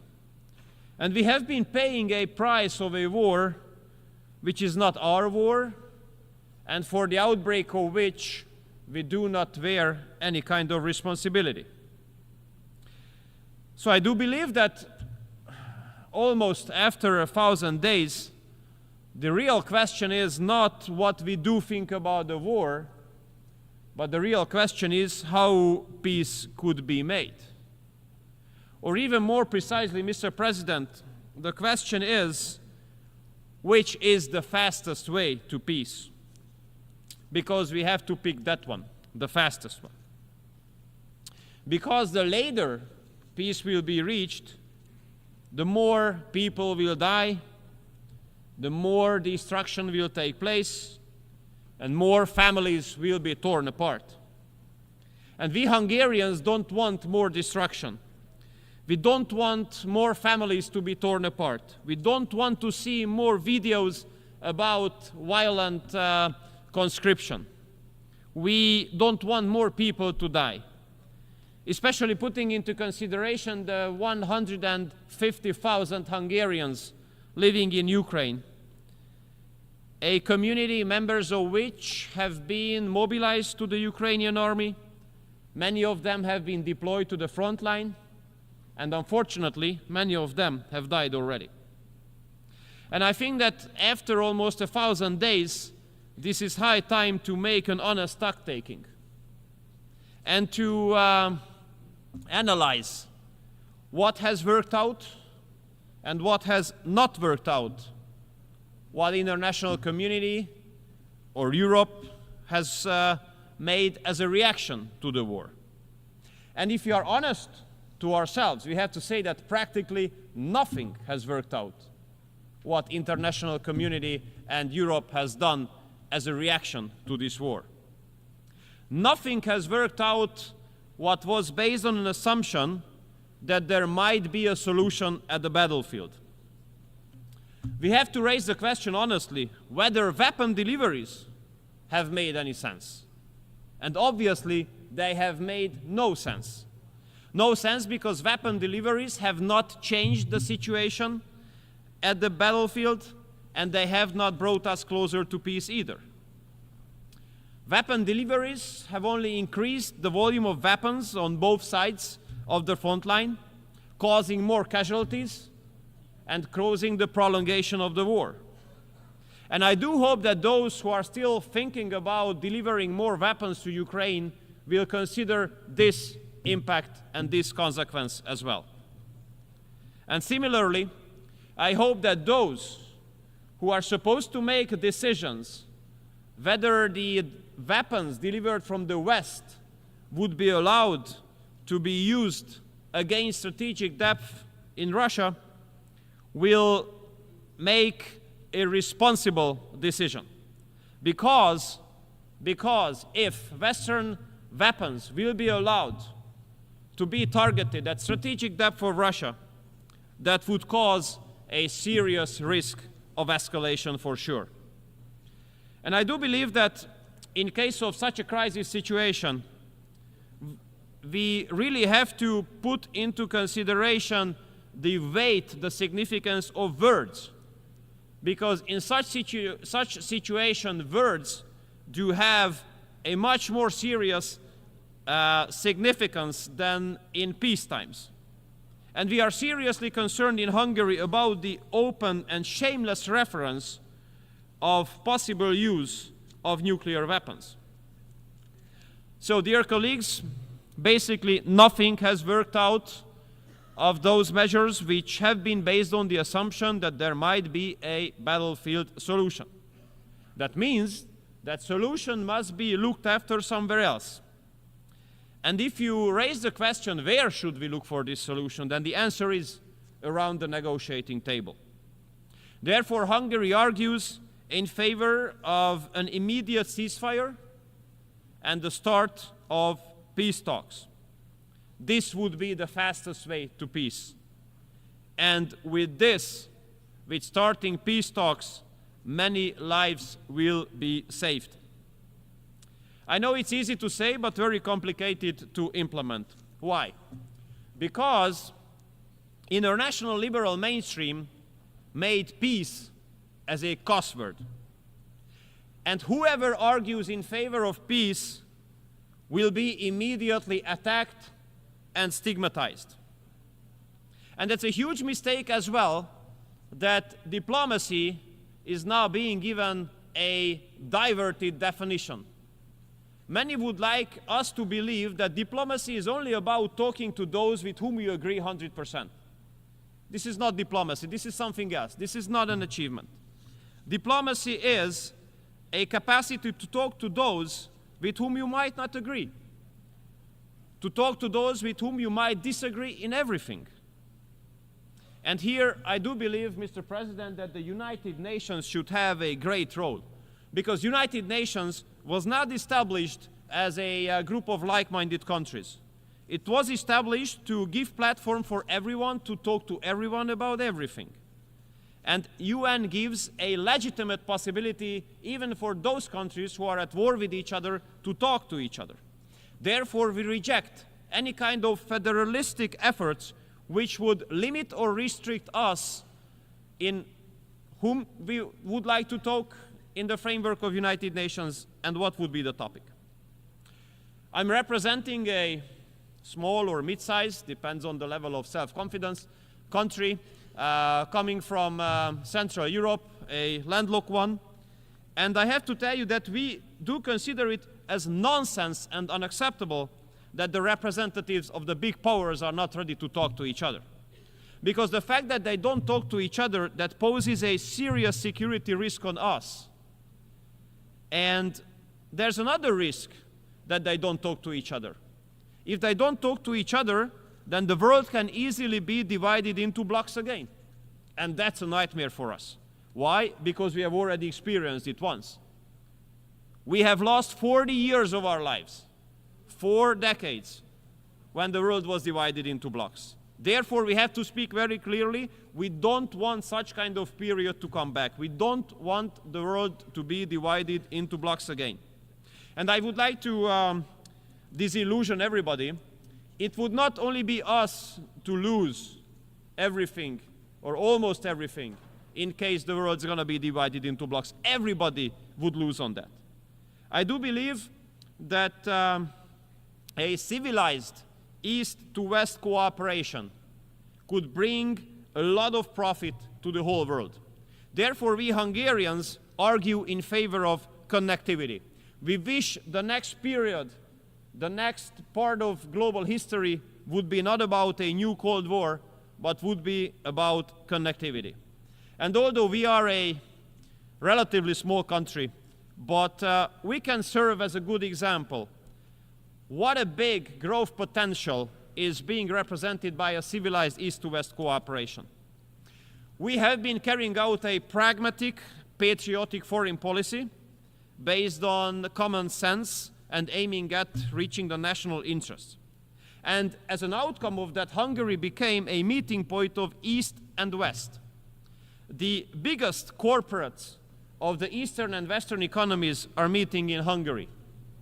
Imagine in Hungary, the top German premium car makers and the top Chinese electric battery manufacturers are not only working together in one country, in one city, they are building their factories next to each other on the neighboring plots.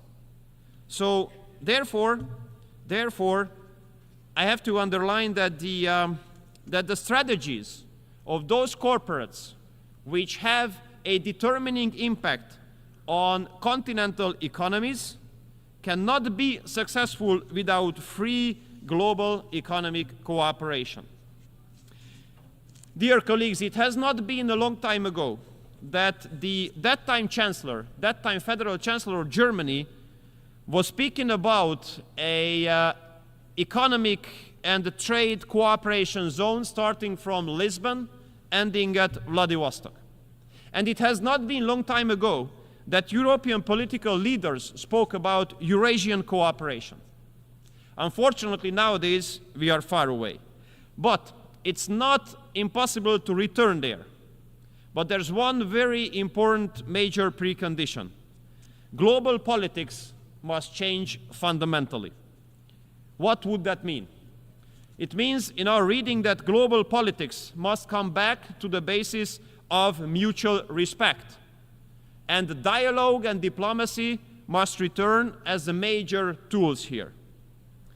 And this is absolutely not hopeless, because our experience here at the General Assembly being convened in New York, our experiences do prove that the friends of peace are in majority in this chamber. And we Hungarians are proud to be part of this global majority for peace. And we are ready to support all global initiatives which are aiming at reaching peace. And we are ready to discuss all peace plans. And we consider it as unacceptable that some countries would like to give exclusivity to one or another peace plan, acting as if the other one would not exist. We absolutely want all peace plans to be discussed. And here I would like to commend the People's Republic of China and Brazil for putting together a plan. And we do hope that that plan will be on the agenda as well. Dear colleagues, if we could reach peace, it would not only save lives of the people, but would give a big support, a big help to many countries in the transatlantic community where I'm coming from, to get rid of the huge burden of hypocrisy. And I tell you why. Many Western colleagues of ours like to say that they got rid of the energy sources of Russia, for example. This is one of the biggest fake news ever, because the Western countries continued to do business with Russia just like others. They just simply deny it. If you look at the share of Russian gas in the LNG ports in western part of Europe, you might be surprised. Or if you have a look at the oil arriving to the western countries in Europe, where it comes from originally, you might be surprised as well. And if you look at who is the #1 uranium supplier of this very country, United States, you would be surprised as well. In order to avoid your homework to look for it, this is the Russian Federation. Dear colleagues, all this proves that economic sanctions are totally useless in this regard. They absolutely don't work out.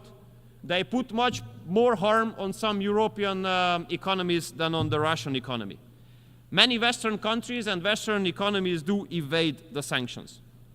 So I think it's no wonder that we cannot recall any successful sanction mechanism in history. These sanctions do not make any sense as well. Dear colleagues, the war in Ukraine puts a serious security risk on Europe. But this is not the only security risk there. We in Europe have been faced with massive waves of illegal migration. And unfortunately, Brussels made a huge mistake there, because they wanted to manage migration instead of stopping it. And this approach has encouraged a massive number of people to hit the road, to pay thousands of euros to smugglers, and take the life hazard to come to Europe. But we Hungarians, we do stick to our own right to make a decision on our own, whom we allow to enter the territory of our country and whom we are ready to live together. And I think, Mr. President, that UN is the best place to recall international law. International law speaks very clearly. Everyone who has to escape from his or her home has the right to stay temporarily on the territory of the first safe country, but not on the second, on the third, or the fourth one. Therefore, Hungary will continue to stop the flow of illegal migration on its border, through which basically we save Europe from further huge security-related challenges. And in the meantime, this is insane that while Hungary is protecting its border, has to pay a fine of multiple tens of hundreds of millions of euros because of complying with international law. So my summary goes as follows, Mr. President.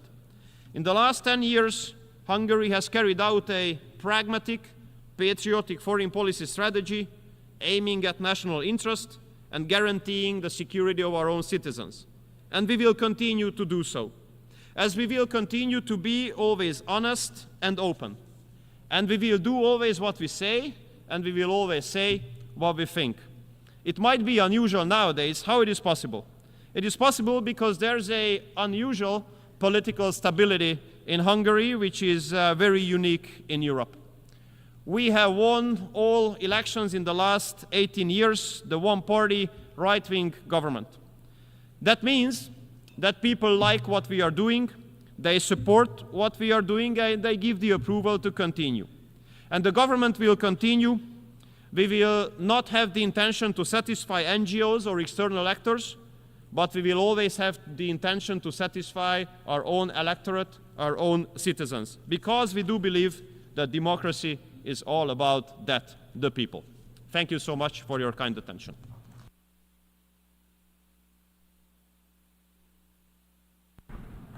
Doy las gracias al ministro. I thank the Minister of Foreign Affairs and Trade of Hungary.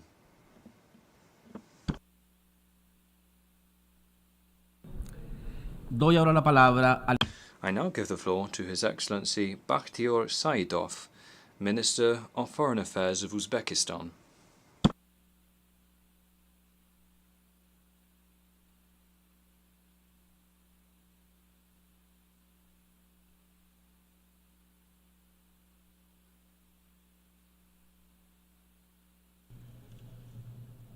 Dear Mr. President, Your Excellencies, ladies and gentlemen. First of all, allow me to convey greetings and best wishes of peace and prosperity from the President of the Republic of Uzbekistan, His Excellency Shavkat Mirziyoyev, to the United Nations leadership, heads of states, and delegations participating at the 79th session of the General Assembly. Let me also express my sincere gratitude for the opportunity to address this esteemed assembly. I would like to thank the UN Secretary General, Mr. Antonio Guterres, for his firm focus on Central Asia. This was once again confirmed by his recent visit to our region, which laid a solid foundation for further expanding cooperation with the United Nations. Our debates are taking place at a time of escalating global challenges. Wars and conflicts, triple planetary climate crisis, worsening of the world economy and technological gap are affecting all countries without exception. We firmly believe that the United Nations must remain central in addressing the challenges of the 21st century. Resolving global issues at the national level is crucial for maintaining stability and the well-being and prosperity of our people. In this context, achieving the Sustainable Development Goals is very important. The consistent implementation of the SDGs has been identified by the President of our country as a cornerstone of Uzbekistan's state policy. Our Uzbekistan 2030 development strategy is fully aligned with SDGs. In recent years, Uzbekistan has made significant progress in poverty reduction, improving public access to education, transitioning to a green economy and promoting gender equality. Our GDP has more than doubled, and the poverty rate has fallen almost 4 times in less than 10 years. We are taking solid steps to create jobs and improve the quality of human capital with the aim to reduce the unemployment rate from 11 to 7%.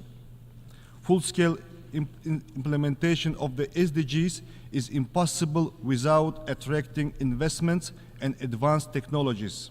Uzbekistan is actively pursuing these goals, leveraging our state resources and private sector. However, many developing countries face challenges in accessing global financial resources. We share the view to reform the international financial system to establish a modern financial architecture. Humanity's future is closely linked to the development and application of modern technologies. New scientific advancements should bring people and nations closer together, not separate them. We proceed from the principle that access to technology is not a privilege, but a right for every person and every nation. Digital technologies are especially crucial. We have adopted the Digital Uzbekistan 2030 strategy. We are rapidly advancing our IT sector. Yet, there is another side of the coin. Rise of the digital technologies presents new challenges, particularly concerning the uncontrolled use of artificial intelligence. Based on this idea, at the previous session, Uzbekistan supported and co-sponsored UN General Assembly resolutions on utilizing safe artificial intelligence for sustainable development and strengthening international cooperation. We will continue to advocate for broad international collaboration to address these issues. Last year was one of the hottest in the history of meteorological observations. We have witnessed record-breaking heat and extreme cold conditions worldwide. This once again proves the growing urgency of the climate change problem. Central Asia is among the most exposed and vulnerable regions of the world climate change. The air temperature in Central Asia is rising faster than the global average. This creates a wide range of problems which pose serious risk to food and energy security. Thus, the level of the water availability per capita in Central Asia has halved over the past few decades. The Aral Sea disaster continues to have an extremely negative impact on the ecosystems of all states in the region. We call on the international donor community to expand projects in the Aral Sea region aimed at mitigating the devastating consequences of this disaster. The Aral Sea became the first region in the world to be granted by the UN the status of a zone of environmental innovation and technology. Our best experience could benefit other countries facing similar problems. Central Asian countries are unified on climate action. Last December, at the initiative of the President of Uzbekistan, the General Assembly by consensus adopted a resolution that Central Asia in the face of environmental problems, strengthening the regional solidarity for sustainable development and prosperity. We also developed a regional climate change adaptation strategy and established a climate council to create a national climate change program. At the same time, we are aware of the need for broad international cooperation to effectively overcome these challenges. In this regard, we propose to adopt the UN Resolution International Year of Land Restoration and Increasing Drought Resistance. Ladies and gentlemen, our updated constitution sets ambitious goals for building a welfare state. Uzbekistan is committed to enhancing social protection, improving service quality, and implementing international standards. For this purpose, we have established the Social Protection Agency. We plan to hold the World Conference on Social Protection in 2025, and we invite all UN member states to hit this important event. Empowering women and girls is a key component of our state policy. Uzbekistan has made notable progress in ensuring gender equality, ranking among the top 5 countries in this regard. The Asian Women's Forum, held in Samarkand in partnership with the UN Women, has become a crucial platform for dialogue on gender policy issues. We propose expanding this forum to a global women's forum and adopting the UN resolution on enhancing the social, economic, and political activities of Asian women. Youth represents our common future. In Uzbekistan, where over half of the population is under 30, effective youth policy is vital to build a new Uzbekistan. We are a global leader in implementing the UN Youth Strategy 2030. However, the rising radicalization and increased violence involving youth alarming.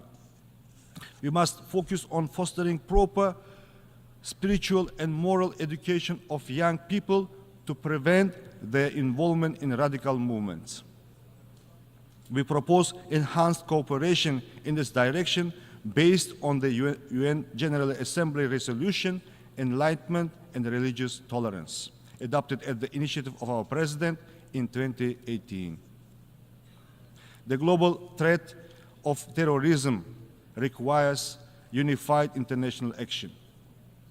In the fight against this evil, there should be no place for selective approach and double standards. The Central Asian states maintain close cooperation in ensuring regional security. Together with the UN Counterterrorism Office, we have successfully launched the Regional Expert Council in Central Asia on rehabilitation and reintegration. We appreciate the UN's assistance in developing the national strategy of Uzbekistan to combat drug trafficking and drug abuse for 2024-28. As a state party to the United Nations Convention Against Corruption, Uzbekistan welcomes anti-corruption efforts. We support enhancing the role of the UN in fostering international cooperation against corruption. In December last year, together with the state of Qatar and support of the UN ODC, we have hosted the high-level International Anti-Corruption Award ceremony in Tashkent. In recent years, our country has become an active participant of all UN processes. For the first time in our history, we have joined the UN Human Rights Committee, ECOSOC, and the governing body of the International Labour Organization. In 2025, we will host the 43rd session of the UNESCO General Conference in Samarkand, an event that will be held outside of Paris for the first time since 1985. We invite all UNESCO member states to actively participate in this event. We have decided to run for the non-permanent membership of the UN Security Council for the 2035-2036. We count on your support of our candidacy. Dear ladies and gentlemen, Central Asia remains top priority in Uzbekistan foreign policy. The new political atmosphere in Central Asia allowed us to address many global issues regionally. We will continue to consolidate our efforts to transform the region into a zone of lasting peace, good neighborliness, stability, and dynamic development. Our region remains one of the least integrated economies in the world in terms of its transport and communication networks. Due to the geographical location of the Central Asia, the cost of transporting goods to the nearest seaports can reach up to 50% of the final value, which is 4 to 5 times higher than the global average. Today, our region is firmly focused on connecting to major global markets and revitalizing the Great Silk Road. Uzbekistan is taking strong steps to establish effective transport corridors leading to international markets. We are implementing an ambitious project to build the Trans-Afghan Railway, which will provide access to global ports and have a positive effect on the economic development of our vast region. The key to ensuring the stability and sustainable development in our region lies in addressing the Afghan problem. Afghanistan is an integral part of Central Asia. Unfortunately, the international community has been unable to implement measures capable of reversing the challenging situation in this country. Uzbekistan is pursuing a pragmatic policy towards Afghanistan. We will continue to contribute to Afghanistan's economic reconstruction and the development of its transport and energy infrastructure. We are ready to expand the educational center for Afghan citizens in the Uzbek city of Termez into the global training center. Recently, we have established the Termez International Trade Center, designed to foster a favorable business environment and enhance logistics.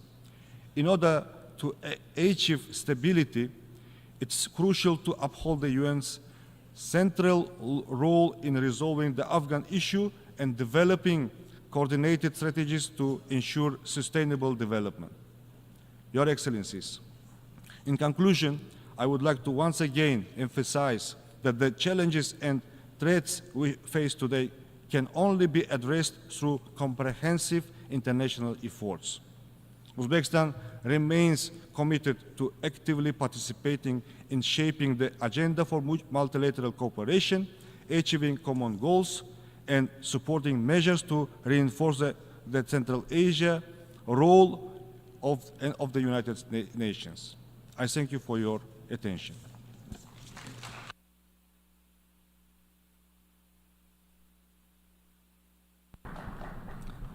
Muchas gracias. I thank the Minister of Foreign Affairs of Uzbekistan. Doy ahora la palabra al excelente. I now give the floor to His Excellency Ivan Gil Pinto, Minister of People's Power for Foreign Affairs of the Bolivarian Republic of Venezuela.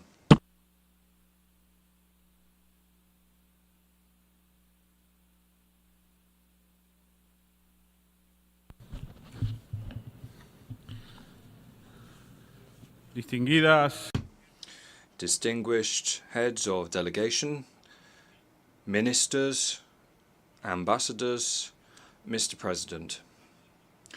Over these last few days, we have heard in this General Assembly two narratives. One, the discourse of the oligarchs and their satellites who seek to rule the world, and another, that of the dignified peoples who fight for their sovereignty and independence. The oligarchs, led by the government of the United States of America, are attacking the Charter of the United Nations to destroy this organization from both outside and within, and have nearly achieved this already. To this end, they promote the involvement of private corporations, non-governmental organizations, and other strategies that disregard the sovereignty of states. They have called this a rules-based order. Not satisfied with this, the oligarchies resort to political expressions that we thought we had already overcome, such as fascism and Nazism. These political currents of imposition and domination promote white supremacy, racism, xenophobia, and other forms of intolerance, normalized with the support of large international media monopolies and social networks. They are placed at the service of imperialism and neo-colonialism, ultimately supporting their plans to create tensions, fabricate conflicts, and pit peoples against each other. As we speak in this assembly, bombs are falling in Gaza, where Israel has murdered tens of thousands of girls, boys, women, and men who are innocent, with the complicity of the governments of the United States of America and the European Union. The greatest crime of extermination and genocide since the one committed by Hitler in the Second World War is currently being carried out. Today they intend to export their hatred and destruction to an entire region, bombing and murdering innocent people in Lebanon and Syria as they try to destabilize the Islamic Republic of Iran. This is a genuine threat to humanity and world peace. A new form of terrorism has been doled out in Lebanon, where, with the complicity of private companies, that manage the supply chains of mass consumer technologies, it set a severe precedent, putting global security at risk. They also bomb civilian infrastructure in that kindred country, killing innocent people just as they do in Gaza. Israel has truly become a death machine, which must be stopped at once. But instead of stopping the massacre and bringing those responsible to justice, those most powerful insist on expanding the war to Europe and other parts of the world through military blocs such as NATO. After the defeat of Ukraine in their Nazi adventure, they now intend to bring war and terrorism to Great Russia, which, as history has taught us, will always be victorious. NATO's expansion also threatens peace in South America with the installation of military bases with the complicity of the lackey governments of Argentina and Ecuador. Hate speech promotes and fosters terrorism in its various forms. For instance, from the very territory of the United States of America, attacks, assassination attempts, destabilization and attacks against sovereign peoples such as Venezuela are continuously planned. To this end, they have resorted to the use of information and communication technologies, especially social media, controlled by the empire's frontmen who fabricate psychological wars aimed at exploiting feelings of hatred and destruction without control of any sort. In addition to this, there are cyber attacks on critical infrastructure, including vital utilities, banking, oil, and electoral systems, as happened in my country on the 28th of July. Mr. President, how can progress be achieved on peace and security issues when the United States of America, whose government insists on providing a framework of impunity for violators of international law, hijacks the body responsible for maintaining peace and security? From this rostrum, we reiterate our unwavering solidarity with the kindred people of Palestine, whom we support with determination in their just cause and in all efforts aimed at preserving a clear political horizon, which preserves the viability of the two-state solution based on the pre-1967 borders. We welcome the fact that for the first time in the history of this Assembly, the delegation of Palestine sits with us as another state. Hoy más que nunca. Today, more than ever, it is urgent that we ensure their immediate, fully fledged membership of this organization. We also wonder how the decolonization agenda can be achieved if we insist on preserving a status quo that only benefits the occupying and administering powers. Our solidarity and firm support goes out to all peoples who are fighting for their inalienable right to self-determination, to achieve full independence and to be true masters of their own destiny, their lands and their resources. It is time that the yearning of freedom of our sisters and brothers in Western Sahara, Puerto Rico, New Caledonia, French Polynesia, Bonaire, and so many other territories be finally realized. Venezuela has a profound anti-colonial vocation inherited from our independence struggle and the legacy of our liberator Simón Bolívar. Therefore, we embrace with determination all of these great causes, which we have historically assumed as our own. We are determined to contribute to the end of colonialism in all its forms and manifestations. Similarly, we will continue to demand the restitution of the sovereignty rights over the Chagos archipelago and the Malvinas Islands to the legitimate owners, namely the Republic of Mauritius and the Argentine Republic. Despite the betrayal of the cause of the Malvinas by the shameless Javier Milei, the brotherly people of Argentina can always count on Venezuela's solidarity and full support in this just and historic claim. President, even today, the peoples of the world are still paying the price for the misfortunes left by the colonialism of empires such as the United Kingdom, which committed crimes on all continents and is now trying to erase from our memories this with total impunity. One of them, these harmful effects, which persists to date, is the disposition of Venezuela's sovereign rights over the Guayana Essequiba. This plunder originated in the expansionist and violent policy exercised by the British Empire in Venezuelan territory throughout the 19th century, sought to impose itself by fraudulent means in 1899. via a form of arbitration that was rigged between the powers of the day.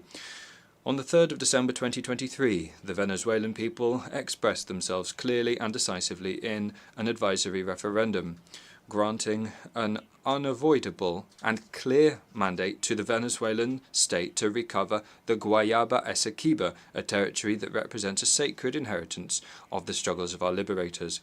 In that referendum, the Venezuelan people ratified the historic position of our country of never recognizing the jurisdiction of the International Court of Justice in this case, nor any decision it may adopt on that matter. The President of Guyana has lied on this rostrum in this connection. Venezuela only recognizes the Geneva Convention of 1966 as the only way to reach a settlement that restores Venezuela's rights over the territory of the Guayana Essequiba. Today, the United States of America and Guyana are in violation of the Joint Declaration of Argyll, threatening regional peace, security and stability through the military presence of extra-regional actors and the illegitimate granting of oil concessions in a non-demarcated maritime area. In this context, we take this opportunity to reiterate our firm commitment to the CELAC proclamation of Latin America and the Caribbean as a zone of peace. It is time for Guyana to demonstrate its commitment to that proclamation, as well as dialogue, mutual respect, tolerance, and understanding, thus returning to the Geneva Agreement. President, the illegal imposition of unilateral coercive measures against whole peoples by the United States of America and the European Union represents a flagrant violation of the Charter of the United Nations and every norm of international law. These measures constitute massive violations of human rights, including the right to development, as well as crimes against humanity. We reiterate our call for the complete, immediate, and unconditional lifting of all regimes of so-called sanctions and blockades that today are enforced against more than a third of humanity, including 30 million Venezuelans. Our solidarity with the sisters and brothers in Belarus, the Democratic People's Republic of Korea, Cuba, Eritrea, Iran, Nicaragua, Syria, Zimbabwe, and so many others who suffer the effect of these criminal policies day by day. Mr. President, dignified peoples fighting for their sovereignty and independence have also raised their voices in these spaces and must be heard. Venezuela today faces the onslaught of new forms of colonialism.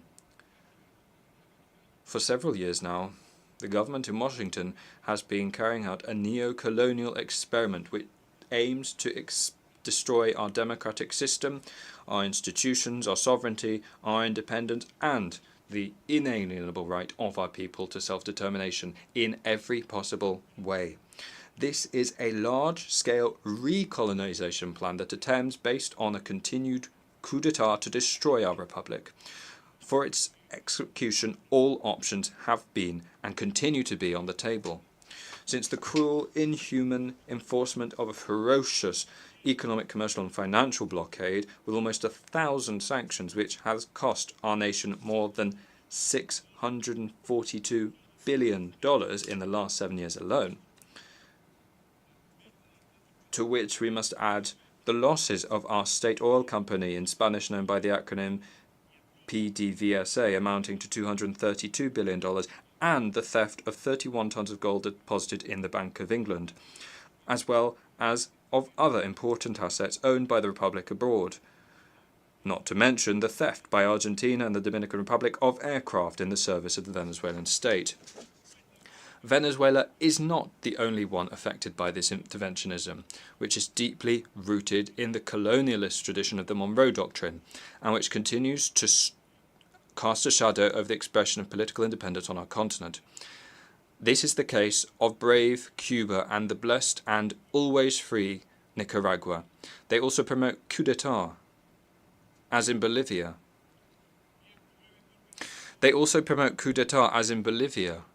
In 2019 and 2024, and they mercilessly attack, with support of local oligarchies, the government of President Gustavo Petro in Colombia and that of President Xiomara Castro of Honduras.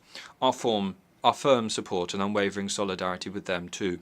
President, on the 28th of July, as is customary in our revolutionary democracy, the Venezuelan people expressed themselves in a conscious, peaceful and massive manner to elect, with full guarantees, transparency and freedom, the Venezuelan head of state and government for 2025-2031. President Nicolás Maduro was re-elected with a clear and overwhelming majority. After this great popular victory, the oligarchy of my country resorted once again to disregarding of laws and institutions, triggering a criminal form of violence that left 27 dead, hundreds wounded, and the destruction of public and private property. With the use of criminal gangs, they set up barricades, burned schools, hospitals, and public institutions, and assassinated ordinary citizens for their political affiliations alone. None of this will be reported in the mainstream media. Worse still, neither does the UN High Commissioner for Human Rights, who, despite having received all of these facts about the criminal acts and the responsible actions deployed by the Venezuelan state, has preferred to turn the victims into perpetrators and the perpetrators into victims. Over the last 2 days, this fascist and disinformation campaign against our country has been spread from this rostrum. The government of the United States of America and its satellite and servile governments have dedicated themselves to lying, attacking and threatening our people from this place, which is a symbol of peace and understanding, by trying to impose a false narrative. But here we are once again to present the truth about Venezuela and our people. Today we come to unveil all of these charlatans. President, at the forefront of this huge operation is, as usual, the government of the United States of America and its agencies, as part of its failed policy of a continued coup d'etat against the Bolivarian Republic of Venezuela, which began more than 25 years ago. From their territory, and specifically the state of Florida, terrorist attacks against public officials and facilities are planned. They also use social networks with impunity and the full support of the White House to promote mercenary incursions, as already happened in May 2020. Although Washington denies involvement, this time they were caught red-handed. Investigations into the latest aggression plots have shown that several US and European mercenaries, including an active US military officer specializing in terrorist and destabilization operations, were behind the post-electoral violence. These criminals have confessed that they intended to assassinate President Nicolás Maduro, the executive vice president, and other senior Venezuelan state officials, as well as attacking critical infrastructure services such as water and electricity. We inform you that all have been arrested, including 2 people linked to Spain's National Intelligence Center. In addition, more than 400 rifles of different types have also been seized, some of them produced for the exclusive use of the US Armed Forces. In the coming weeks, our government will present additional and much stronger evidence of what happened, which we are certain will shock the world. President, an additional phase of this criminal plan of aggression has been developed in recent days through another group of mercenaries who opened a website in this country to openly raise funds to attack Venezuela and carry out assassinations. This initiative has the backing of US government agencies, US Congress members and senators. The hypocritical oligarchic narrative does not condemn such an aberration. In this context, it bears underlining the obligation of the states to ensure that their territory is not used to finance, plan, facilitate, or commit acts of destabilization through the use of mercenaries and terrorists. In this sense, we demand that the US government comply with its international obligations on this subject. We also have to emphasize that these terrorist plots, planned for months, took place at the very same time as the negotiations and signing of agreements between Venezuela and the United States of America in Doha in September last year. through which we sought to move towards a normalization phase of relations between the two nations. This is further proof that the empire's word and supposed goodwill cannot be trusted. The Venezuelan people demand the immediate fulfillment of all the commitments agreed in Doha, to lift all sanctions, unilateral coercive measures that illegally cast a shadow over our country, and we thank the government of the state of Qatar for its good offices as facilitator of these negotiations. Furthermore, and we have to say this, all of that is happening while the government of the United States of America, which promotes and finances criminal actions across the world, includes Cuba without any basis whatsoever on a spurious list of countries allegedly accused of sponsoring terrorism. We also demand an end to this attack against the homeland of Martí and Fidel, which further deepens the impact of the blockade. Mr. President, this new aggression against Venezuela that is still in full swing will have exactly the same destiny as all the previous ones, a resounding failure. Despite the psychological operations aimed at creating confusion, despite Washington's overt and covert operations within the framework of so-called maximum pressure, social peace reigns in Venezuela today. The plans to create violence have been overturned thanks to the determination of our people to defend their right to live in peace. Today, moreover, Venezuela has experienced growth that has allowed it to insert itself strongly into the world economy, contributing its strength to the production of energy, food, and basic goods and services. This success has been possible thanks to the determination of the Venezuelan people and the firm leadership that has managed to see down the blockade. Mr. President, at this juncture, our call to the free and peace-loving peoples of the world is to strengthen unity in the face of those who want to divide us in order to achieve their plans of neo-colonial domination.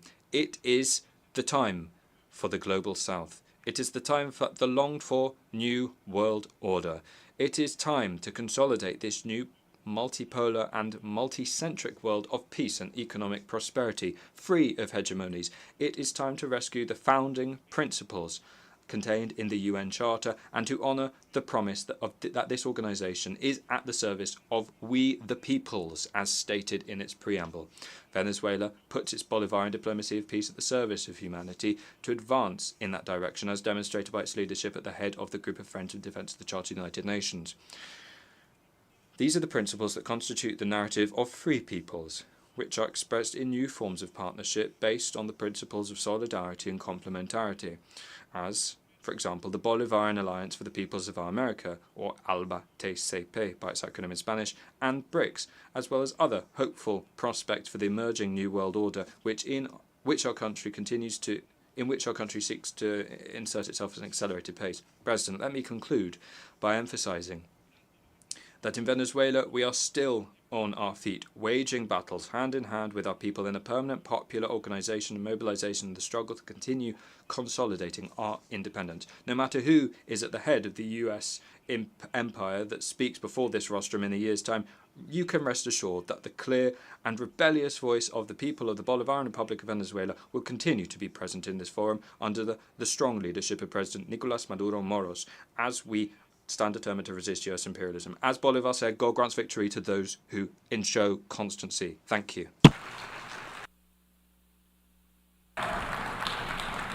Muchas gracias al ministro. Thank you to the Minister of People's Power, Foreign Affairs of the Bolivarian Republic of Venezuela.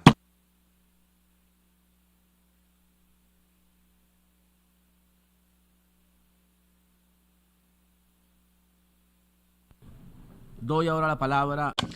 I now give the floor to His Excellency Frederick Makamure Shava, Minister of Foreign Affairs and International Trade of Zimbabwe.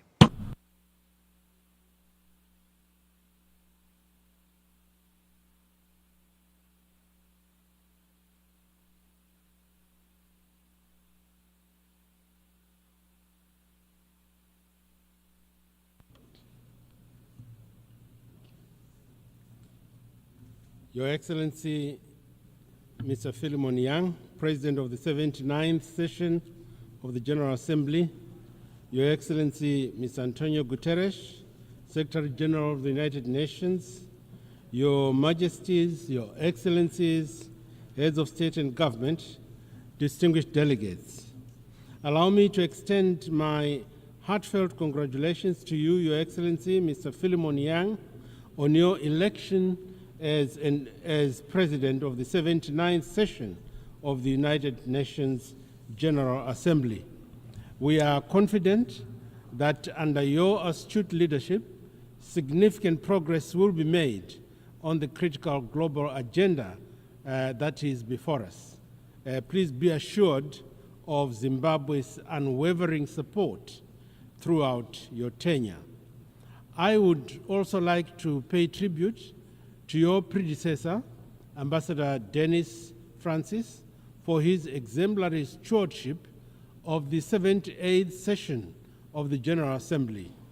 As the General Assembly had to contend with a number of delicate issues, Ambassador Francis worked hard, so hard, to promote compromise and the collective resolution of issues anchored on the principle of multilateralism, understanding, and mutual respect. Mr. President, in an increasingly polarized and insecure world, dialogue and diplomacy are indispensable. Our world is besieged by numerous global challenges, both natural and man-made. The interconnectedness of our world means that events in one region inevitably affect others. In this regard, the theme of this session, therefore, and I quote, "Leaving no one behind, acting together for the advancement of peace, sustainable development, and human dignity for present and future generations," unquote, is so relevant and timely. The theme is a reminder of our shared responsibility to build a world that is inclusive, a world that is just and sustainable. It is through collective action, grounded in solidarity and mutual respect, that we can advance peace, foster sustainability, and strengthen multilateralism, as well as uphold human dignity. In this spirit of unity, we must prioritize the most vulnerable and marginalized populations, ensuring that no one and no place is left behind in our pursuit for progress. Sustainable development cannot be achieved without peace, and peace cannot be sustained without addressing the root cause of conflict, chief among them poverty, inequality, intolerance, scarcity exacerbated by climate change, and unwanted and unwarranted external interference in internal affairs of some states. By investing in education, healthcare, and sustainable economic opportunities, we can create resilient societies that empower individuals and communities to thrive. To attain this, we should commit to a renewed sense of global partnership, where every nation, large and small, continues to and benefits from our collective efforts. Mr. President, as the 2030 deadline for the Sustainable Development Agenda goals, SDGs, approaches, the global community is at a crossroads and needs to make a critical choice on how to advance these ambitions and ambitious targets. Climate change, geopolitical conflicts, and economic disparities continue to pose substantial barriers to the achievement of the 2030 agenda. It is therefore essential to accelerate action, enhance funding, and foster innovative solutions. The next 6 years are pivotal if achieving the SDGs is to remain within reach. Zimbabwe fully supports the proposed SDG stimulus so as to reinvigorate the implementation of these crucial goals that we set for ourselves.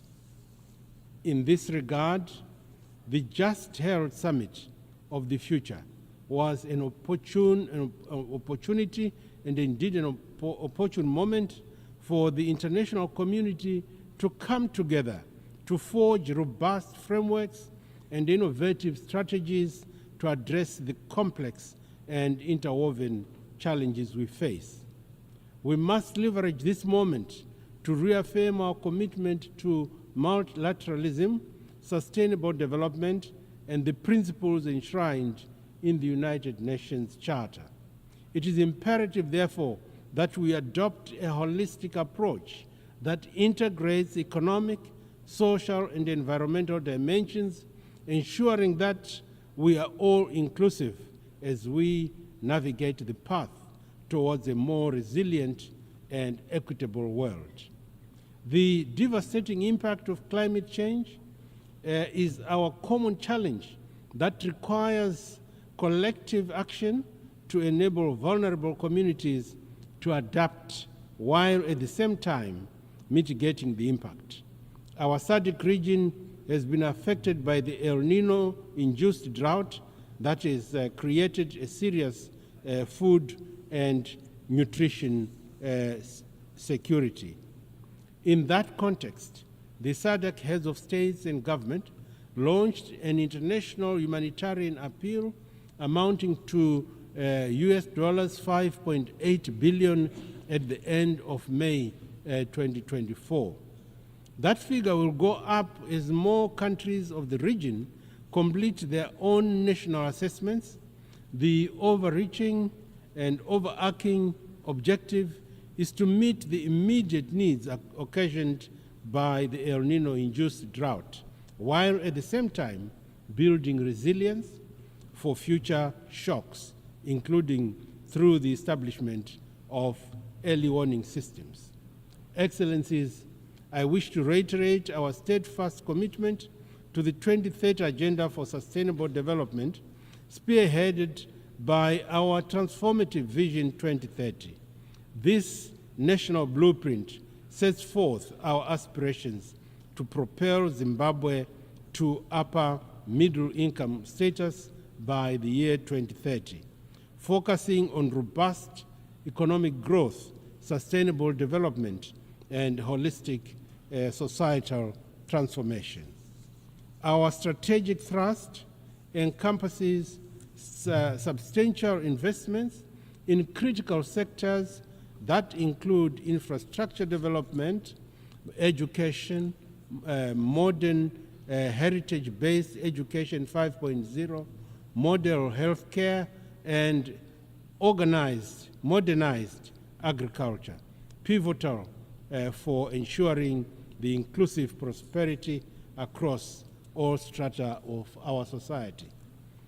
In earnest pursuit of the SDGs, Zimbabwe has recorded commendable strides across various domains. We have implemented rigorous policies such as our Agricultural 6.0 model aimed at bolstering food security, enhancing access to potable water and sanitation facilities, and investment in renewable energy. Our comprehensive and social protection frameworks and healthcare systems have yielded tangible reductions in poverty levels and disease burdens. Furthermore, we remain unwavering in our commitment to empowering women and youths, recognizing their pivotal as architects of sustainable transformation and development. The government of Zimbabwe is advancing a devolution policy driven by our mantra, which I quote, leaving no one and no place behind. The focus is on promoting grassroots development through empowering provincial and district authorities to lead the way in fulfilling their development aspirations. Our goal is to ensure that no community, no village, no town center or province is left behind in our development efforts. As a result of this policy thrust, we have witnessed a life-changing and transformative impact driven by this bottom-up approach. Our valiant developmental efforts notwithstanding, Zimbabwe is confronted by formidable challenges in its quest to attain the SDGs.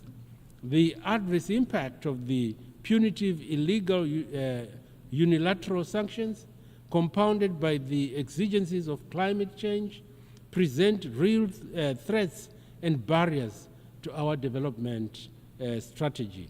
In this regard, we call upon all those that have maintained illegal and unjustified sanctions on Zimbabwe to remove these unwarranted measures immediately and unconditionally to allow us to continue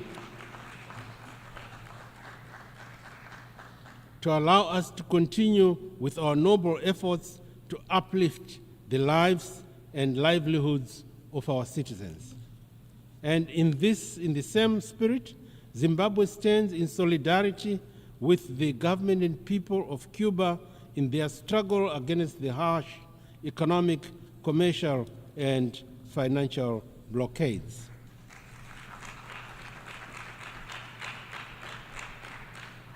We call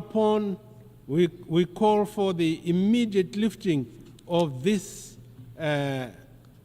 stifling embargo to enable the people of Cuba to pursue their aspirations without hindrance and interference.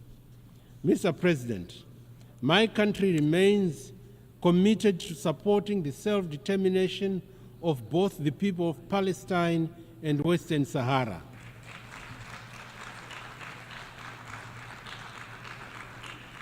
The time for mere rhetoric has long passed. The international community cannot continue to turn a blind eye or be numb to the systematic injustices and suffering of the Palestinian people. We call upon the Security Council to fulfill its mandate by implementing robust measures that ensure the protection of civilians, the upholding of international law, and the facilitation of a just and lasting peace. Most importantly, we need to continue supporting efforts towards a two-state solution which will help resolve the question of Palestine and the resultant peace and security challenges in the Middle East. In the SADC region, we are working tirelessly towards the achievement of peace and security in Eastern Democratic Republic of the Congo, DRC, and in the Cabo Delgado province of Mozambique. Excellencies, the international financial architecture as it stands today is an anachronistic construct that no longer meets the needs of the global community, particularly those of developing nations. Our economies, which are the livelihood of the global market, are disproportionately affected by the rigid and often inequitable policies imposed by dominant financial institutions. The current system, steeped in historical power imbalances, has failed to provide the necessary flexibility and support required for sustainable development.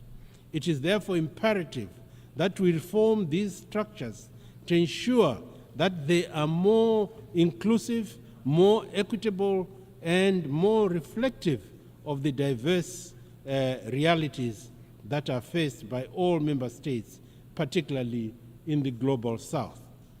In a world facing all manners of insecurities, the current paralysis of the Security Council on crucial topics is unconscionable, as it negates its very important existence. Reform of the Security Council is not just an aspiration, but a present-day necessity. This reform is not just a matter of fairness, it is essential for ensuring that the Council's decisions are all-inclusive, are credible, and truly reflect the global community's diversity. In this regard, Zimbabwe stands by the African Union's Ezulwini Consensus and the SETI Declaration, which advocates for at least 2 permanent seats with the veto power for African countries on the Security Council.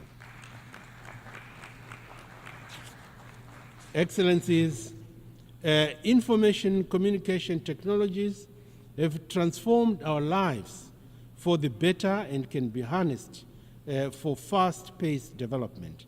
Yet, the same technology has also been employed to commit crimes and destabilize societies.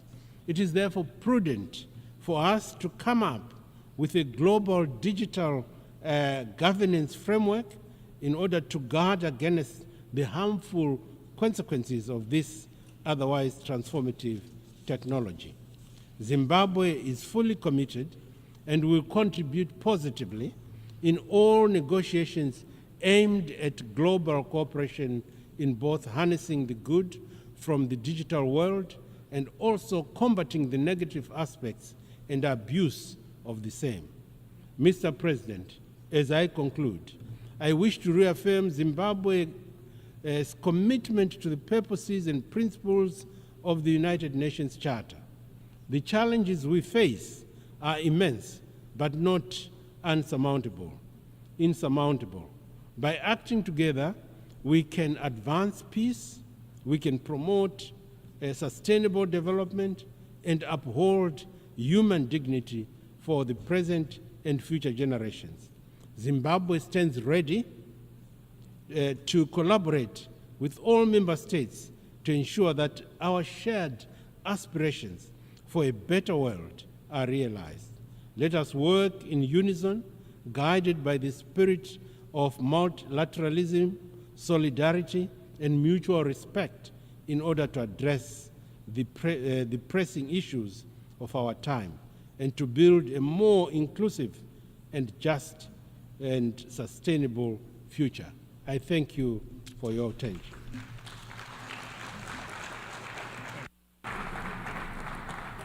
Muchísimas gracias al I thank the Minister of Foreign Affairs and International Trade of Zimbabwe. Doy ahora la palabra. I now give the floor to His Excellency Ramadan Abdallah Mohamed Gok, Minister of Foreign Affairs and International Cooperation in the revitalized Transitional Government of National Unity of South Sudan.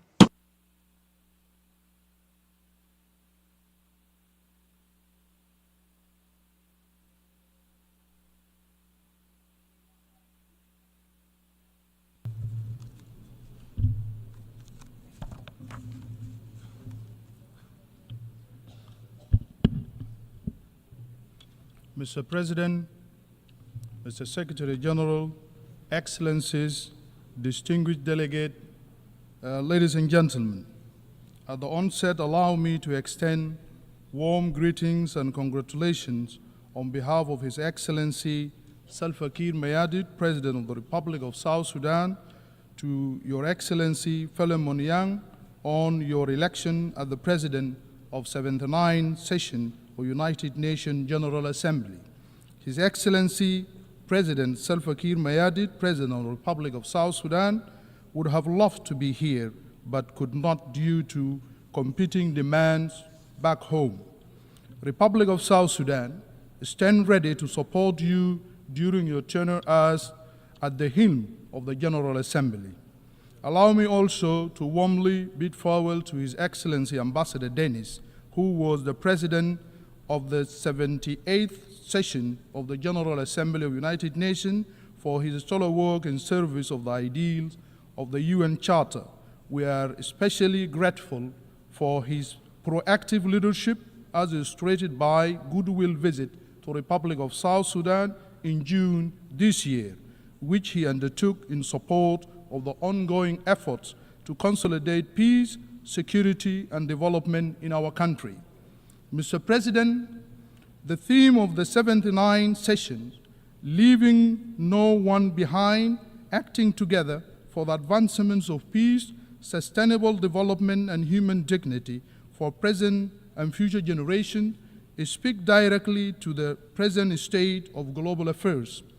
The ideals and values envisioned in the UN Charter are as important, relevant, and crucial now as they were at the founding of this noble organization on October 24, 1945.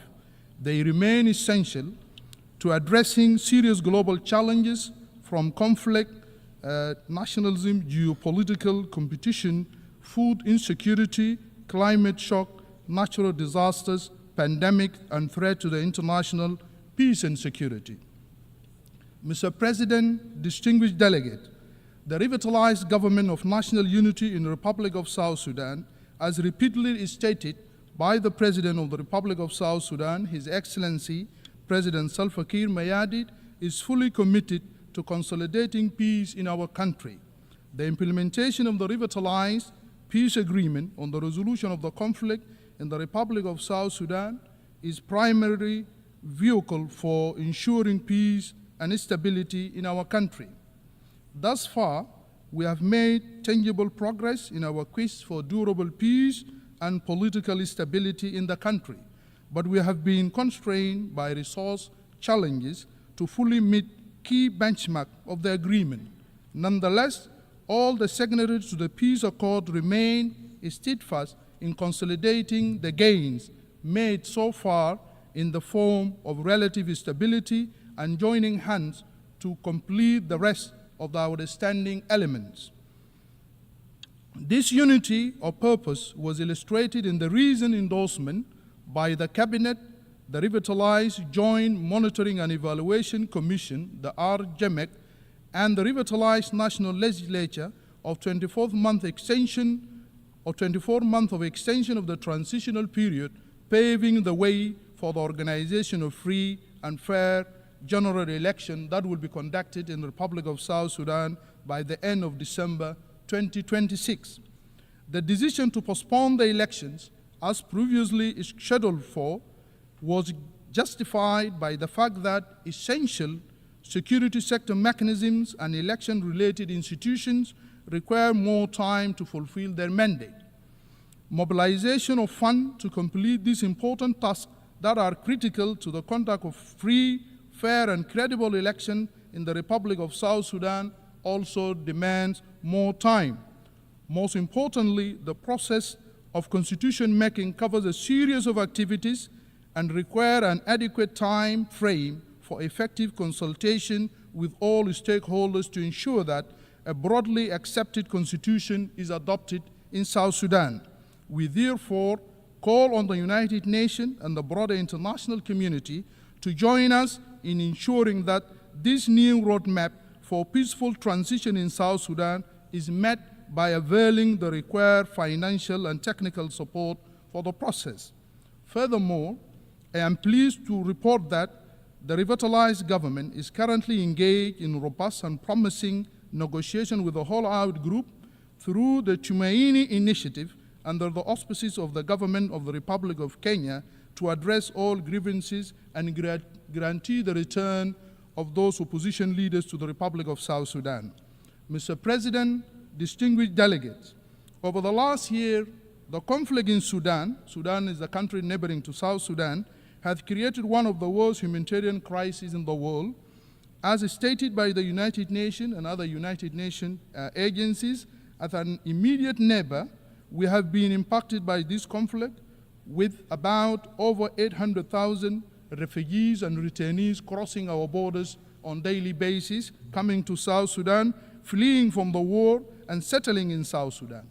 While we profoundly appreciate the efforts of the United Nations and humanitarian agencies working to alleviate the suffering of the victims of this conflict, we strongly encourage support for the IGAD Peace Initiative to bring about peace to Sudan. Furthermore, we also believe that the international community's support for the victim of the war remain inadequate and unresponsive to the impact on the host communities that are also grappling with serious humanitarian challenges. Therefore, we are calling on the international community to expand their support and closely engage with the government of the Republic of South Sudan to mitigate and navigate impact of war on all victims. Mr. President, distinguished delegates, it's worth mentioning that the conflict in the Republic of Sudan has also directly impacted the economic situation in the Republic of South Sudan, with oil production significantly reduced since April this year, given the fact that our economy is entirely reliant on revenues that we collect from the sale of oil that pass through Port Sudan. We urge the international community to double its efforts toward resolving the conflict in Sudan. We further call for more solidarity with South Sudan as it struggles to overcome and withstand the dire economic impact created by the conflict in neighboring Sudan. Mr. President, in the last 70 years, 500 million people in Africa also have been affected by the impact of the climate change. As a result, South Sudan battled and suffered from devastating impact of the flood and the drought. Millions of people have been displaced and many lives have been lost due to the flood and the drought. Therefore, there is a need to scale up adaptation action and support to ensure an adequate response in context of the climate crisis. Moreover, we strongly urge developed countries to exercise greater leadership by expanding their financial contribution to the required global mitigation and adaptation interventions, as trillions of dollars are needed annually to tackle the crisis, restore trust in multilateral system. Mr. President, South Sudan recently conducted its first voluntary national review on the Sustainable Development Goals, SDGs, and the recommendation emerging from the findings are informing our immediate interventions. Moreover, our revised national development strategy and annual budget are crafted around a commitment to the SDGs. Furthermore, the Ministry of Finance and Economic Planning and the National Bureau of Statistics, with support from the UN agencies and our development partners, are working to strengthen the capacity of the national statistical system to collect quality and analyze timely and reliable data. The government is actively mobilizing resources to conduct the national population and housing census, thus ensuring evidence-based planning and delivering of essential services to the people. As South Sudan capacitates its statistical system and bolsters its analytical capabilities, the government is using the multidimensional poverty index measuring to guide related policies, designing multi-faceted intervention to improve the life of the disadvantaged group and track progress. Mr. President, in recognition of the role of the women in public life in South Sudan, I am delighted to report to the Assembly that South Sudan is making great strides and improvement in gender equality. The government of South Sudan believes that the active engagement of women in governance and decision-making is crucial and critical to ensuring that implementation of commitment contained in the peace agreement that was signed in 2018 and the Mobutu Protocol, the Action National Plan on the United Nations Security Council Resolution 1325 and the SDGs 2030 Agenda and African Union Agenda of 2036. UNCSR 1325 is practically powerful advocacy tool for equal representation in national governance. As a reflection of our commitment to gender equality, South Sudan Transitional Constitution enshrined 35%, which is affirmative action provision for women in all structures of our government.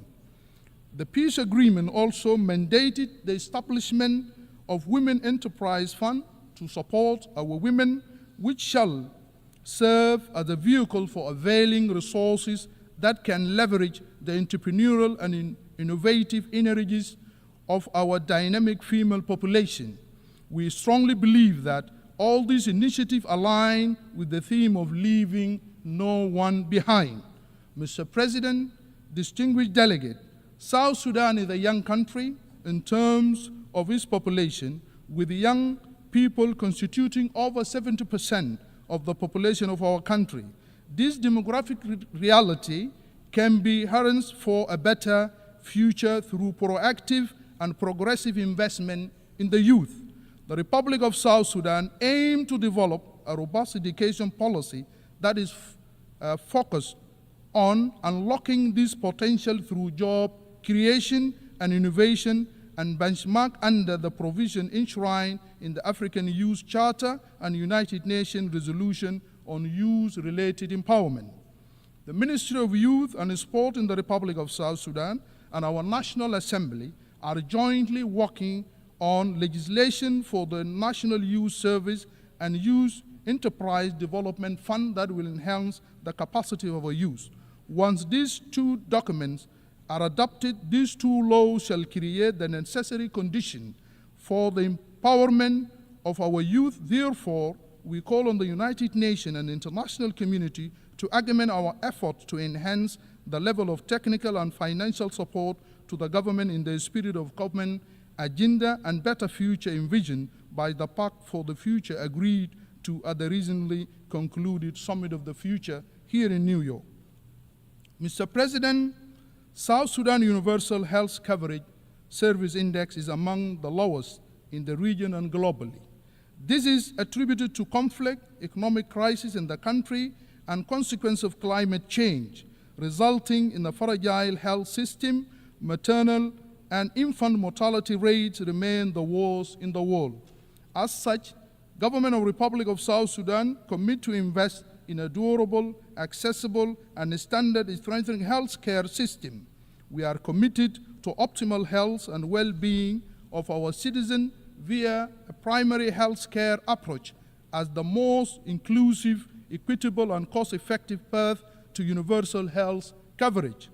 Provisions of preventive health service through national programs such as malaria, HIV/AIDS, TB, routine immunization, and maternal and child health programs, including nutritional health service, is crucial for the reduction of the economic burden of health care expenditures for households and the health care system in South Sudan.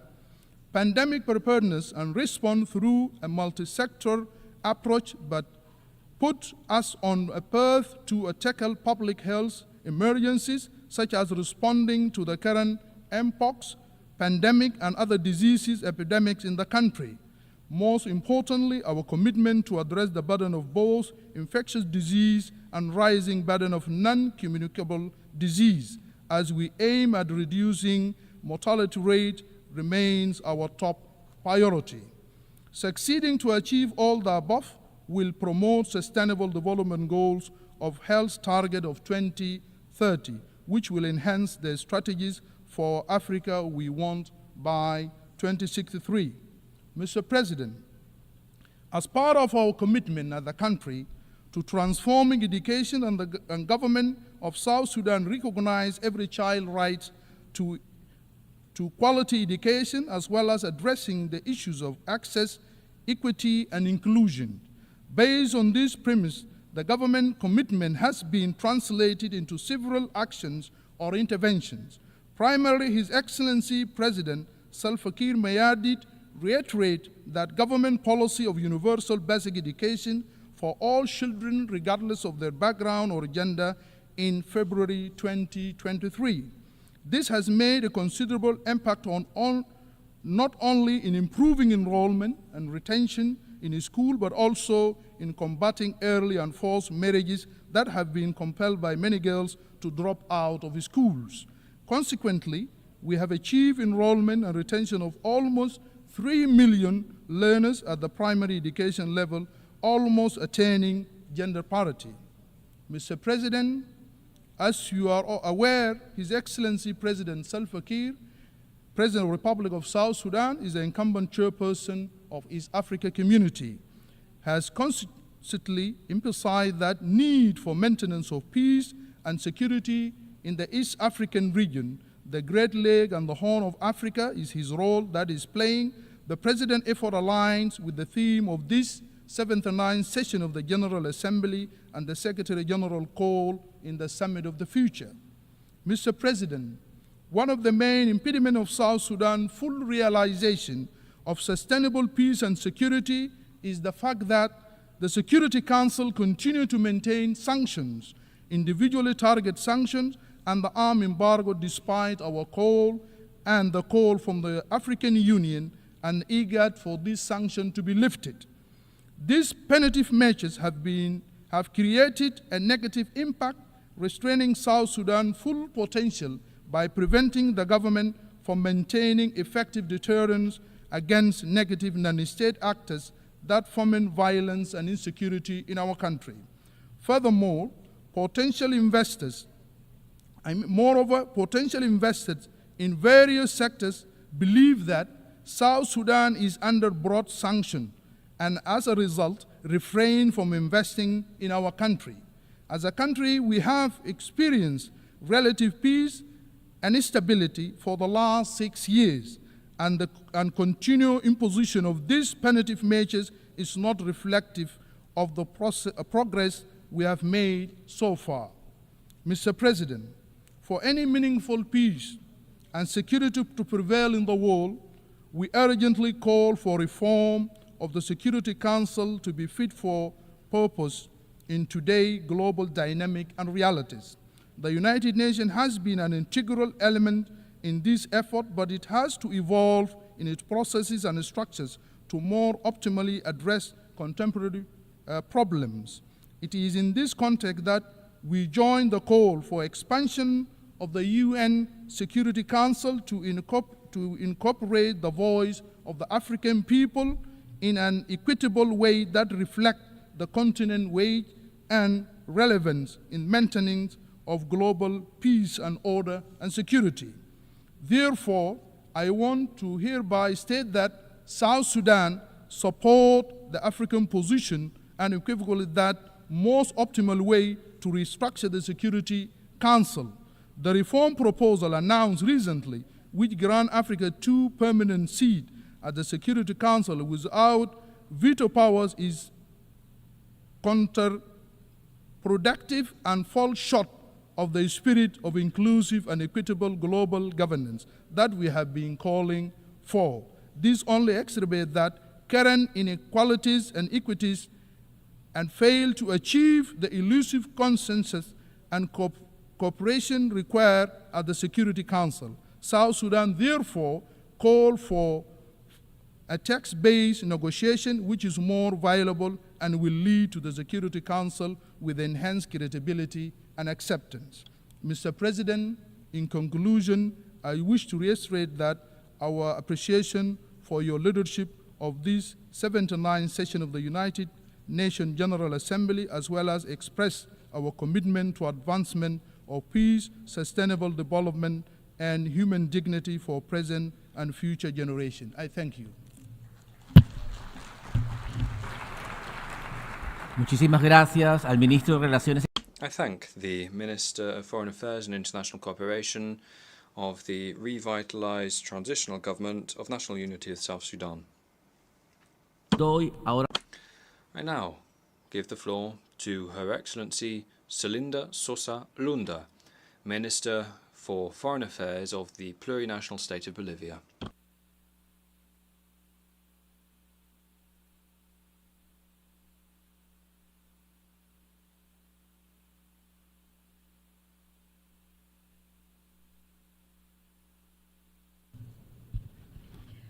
Muchísimas. Thank you very much indeed. I am delighted to participate at the 29th session of the General Assembly. I'd like to greet the Vice President, and at the start of my statement I would also like to greet the President of the General Assembly, Mr. Philemon Young, as well as my brother, Secretary General Antonio Guterres, and all delegations here present. President, distinguished colleagues, today we are meeting at a challenging moment for humankind. We are facing not one, but many challenges which threaten our present and the future of generations yet to come.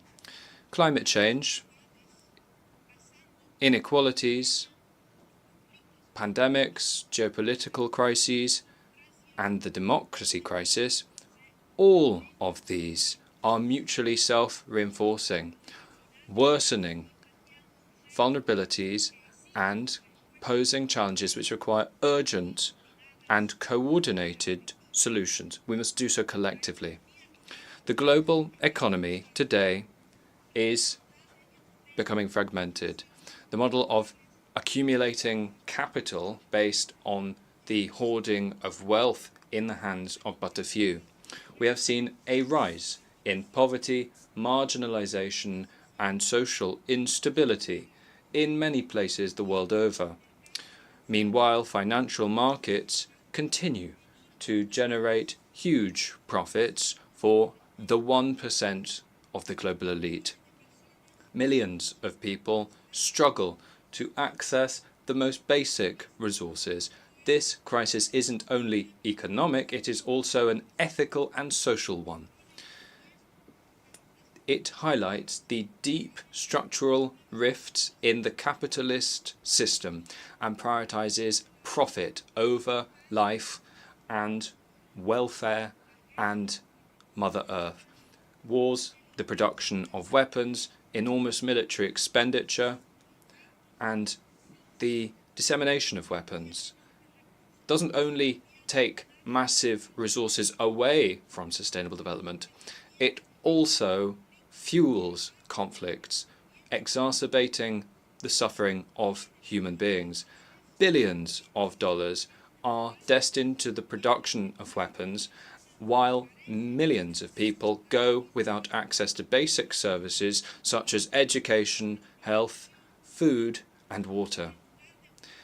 Instead of finding solutions to common problems, it increases global instability and hinders the achievement of the Sustainable Development Goals. The environmental crisis is one of the greatest threats, and still our actions are falling short. Global warming, deforestation, pollution, and biodiversity loss are wreaking havoc on our ecosystems, but they also have a direct impact on the lives of millions of people via extreme phenomena such as droughts, floods, hurricanes, all of which are ever more intense and which affect local communities and indigenous peoples. President, the transformation of technologies, which is unprecedented with the development of new technologies and artificial intelligence, are forms of progress which are changing how we interact. Let us work to ensure that this is a good change. But this technological revolution also forces us to ask major questions about global governance. In a world where technological power is concentrated in the hands of a mere few corporations and countries, global governance needs to adapt to make sure that these technologies are deployed in an equitable, ethical way which serves the well-being of humankind, rather than entrenching inequalities or creating new forms of exclusion and control. Brothers and sisters of the world, given this crisis, we must act decisively to collectively tackle the global challenges that we face. It is high time that we change our models of development and bolster multilateral institutions to ensure that the planet is safe for future generations and to make sure that justice, equity and solidarity are the principles guiding our actions vis-à-vis international law and the Charter of the United Nations. The system which has governed the world order since the final days of the Second World War has shown itself insufficient in addressing today's crises, such as climate change, inequalities, regional conflicts, the pandemic, and new forms of economic interdependence. Because of this, a new world order based on multilateral cooperation, which is effective, respect for sovereignty of all countries, and equity in decision-making in the world is an imperative. To do so, we need to have a root and branch reform of international institutions such as the Security Council of the United Nations, so that they are more democratic and representative. We must move towards a system where global decisions are taken in an inclusive fashion, reflecting diversity and the various needs and visions of developing countries. With that in mind, we also will need to deeply and significantly restructure the international financial architecture, which is should be based on economic justice, sustainability and inclusion, creating fairer mechanisms for redistributing sovereign debt, increasing the participation of developing countries within financial institutions, and promoting financing flows which can support sustainable development and action for the climate. It is also vital to redesign mechanisms for international cooperation in tax affairs, so that the most vulnerable economies have access to resources which allow them to address these many crises. Restructuring the international financial system is not only a technical matter. It is also a technical and political sine qua non if we are to build a more equitable, resilient and solidarity-rooted global economy. The 2030 Agenda and the Sustainable Development Goals continue to be in force.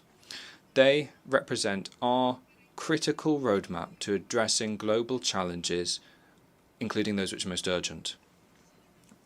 They provide us with a key framework for actions in international cooperation, despite the fact that they are not on track for implementation. We must redouble our efforts and redouble our collective endeavour to ensure that this ambitious plan becomes a tangible reality and that it changes the lives of our peoples.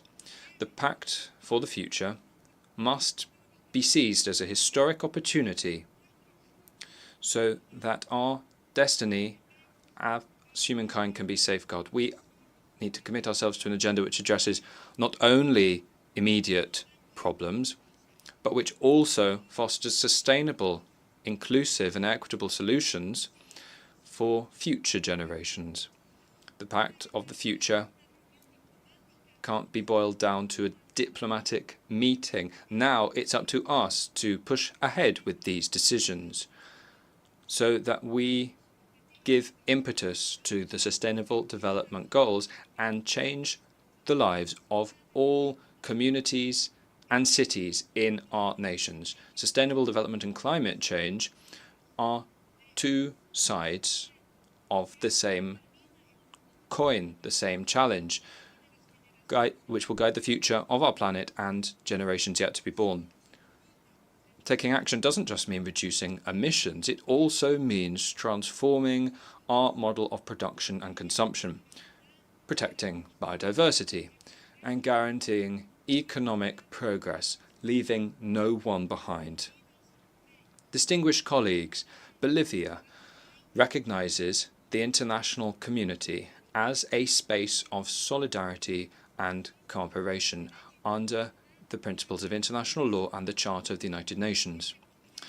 With that in mind, we reject unilateral, coercive measures which violate the most fundamental human rights and which hold back the development of many peoples. We stand in solidarity with Cuba, with Venezuela, with Nicaragua, and with all countries the world over which suffer unfairly from these unilateral sanctions.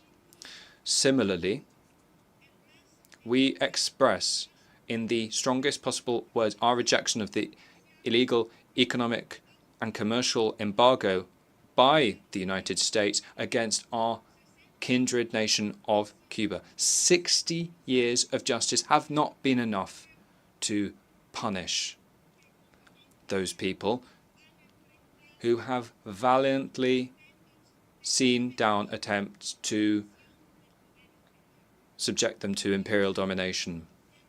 We are sure that sooner rather than later, justice and truth will prevail. This injustice is worse still when we consider that unilaterally the United States has included Cuba on the states which are deemed to be sponsors of terrorism.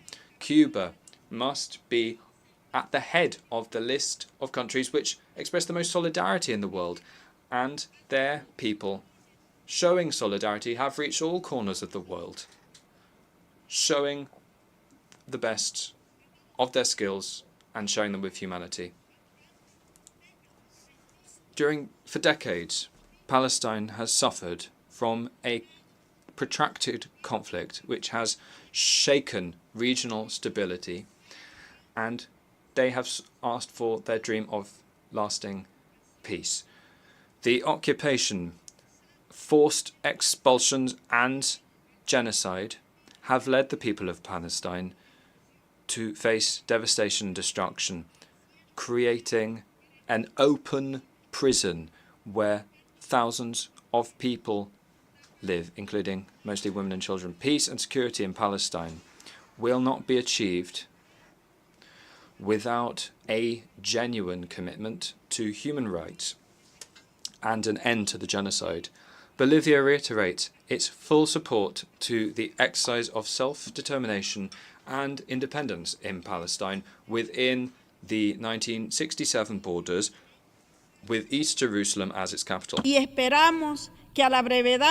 We hope that soon they will be a fully fledged member country of the Assembly of the United Nations.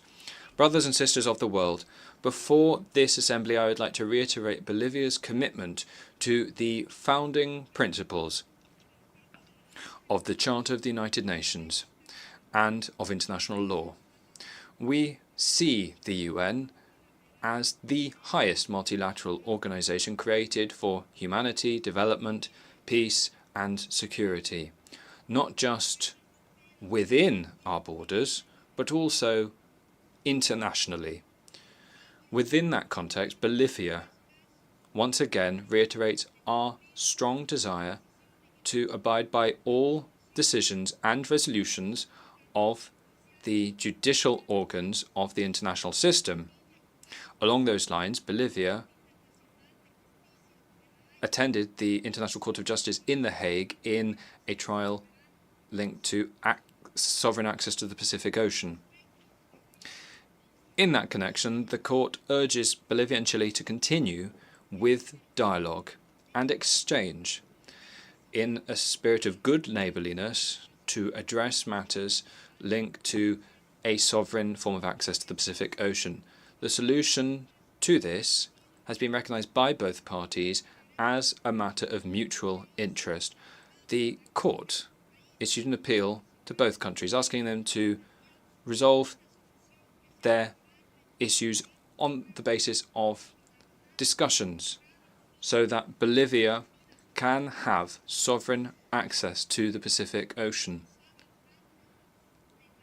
which we had during our declaration of independence, as recognized by that very court in its relevant ruling. My country stands ready to engage in dialogue when our counterparts decide to follow suit.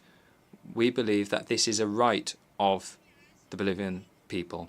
Bolivia calls upon the international community to protect and support indigenous peoples who have been the guardians of biodiversity and ancestral knowledge. At present, we face challenges which have been exacerbated by various crises. It's important to recognize the contribution they have made to climate action, as well as their knowledge, which is fundamental, proposing to us a new model of development so that we can live well in harmony with Mother Earth. Similarly, within this chamber, allow me to share with you our concerns about the negative reputation enjoyed by the coca leaf, which to indigenous peoples represents part of our community and culture. Furthermore, we propose that we continue to make headway towards the promotion of gender equality policies and social policies with a focus on decolonization and ridding ourselves of the patriarchy. This will allow us to revolutionize social relations which have been perpetuated under the hallmark of gender inequality and oppression of our sisters. Today, on behalf of the people of Bolivia and its constitutional president, Luis Arce Catacora, we reiterate our democratic conviction, which is rooted in the well-being of the Bolivian people, to soon achieve the 2030 agenda and a form of living well in harmony with Mother Earth. We regret that domestic and external interests are now plunging the country into turmoil as they seek to destabilize a democratically elected government. But we are sure that with the support of all of you, we will stand firm and strengthen our democracy and institutions in our country. Bolivia is a country which has demonstrated throughout its history that its democratic vocation is unwavering as we strengthen our institutions and seek to guarantee a future which is peaceful, prosperous, and progressive for all. This is the only goal we pursue as a government. I would like to say, allá los pueblos del mundo. Thank you very much. Muchísimas gracias. I thank the Minister of Foreign Affairs of the plurinational state of Bolivia. Hemos escuchado la... We have now heard the last speaker in the general debate for this meeting. We will continue the general debate tomorrow at 9 a.m. in this hall. The meeting stands adjourned. Thank you very much. Thank you very much. See you again tomorrow. Nice.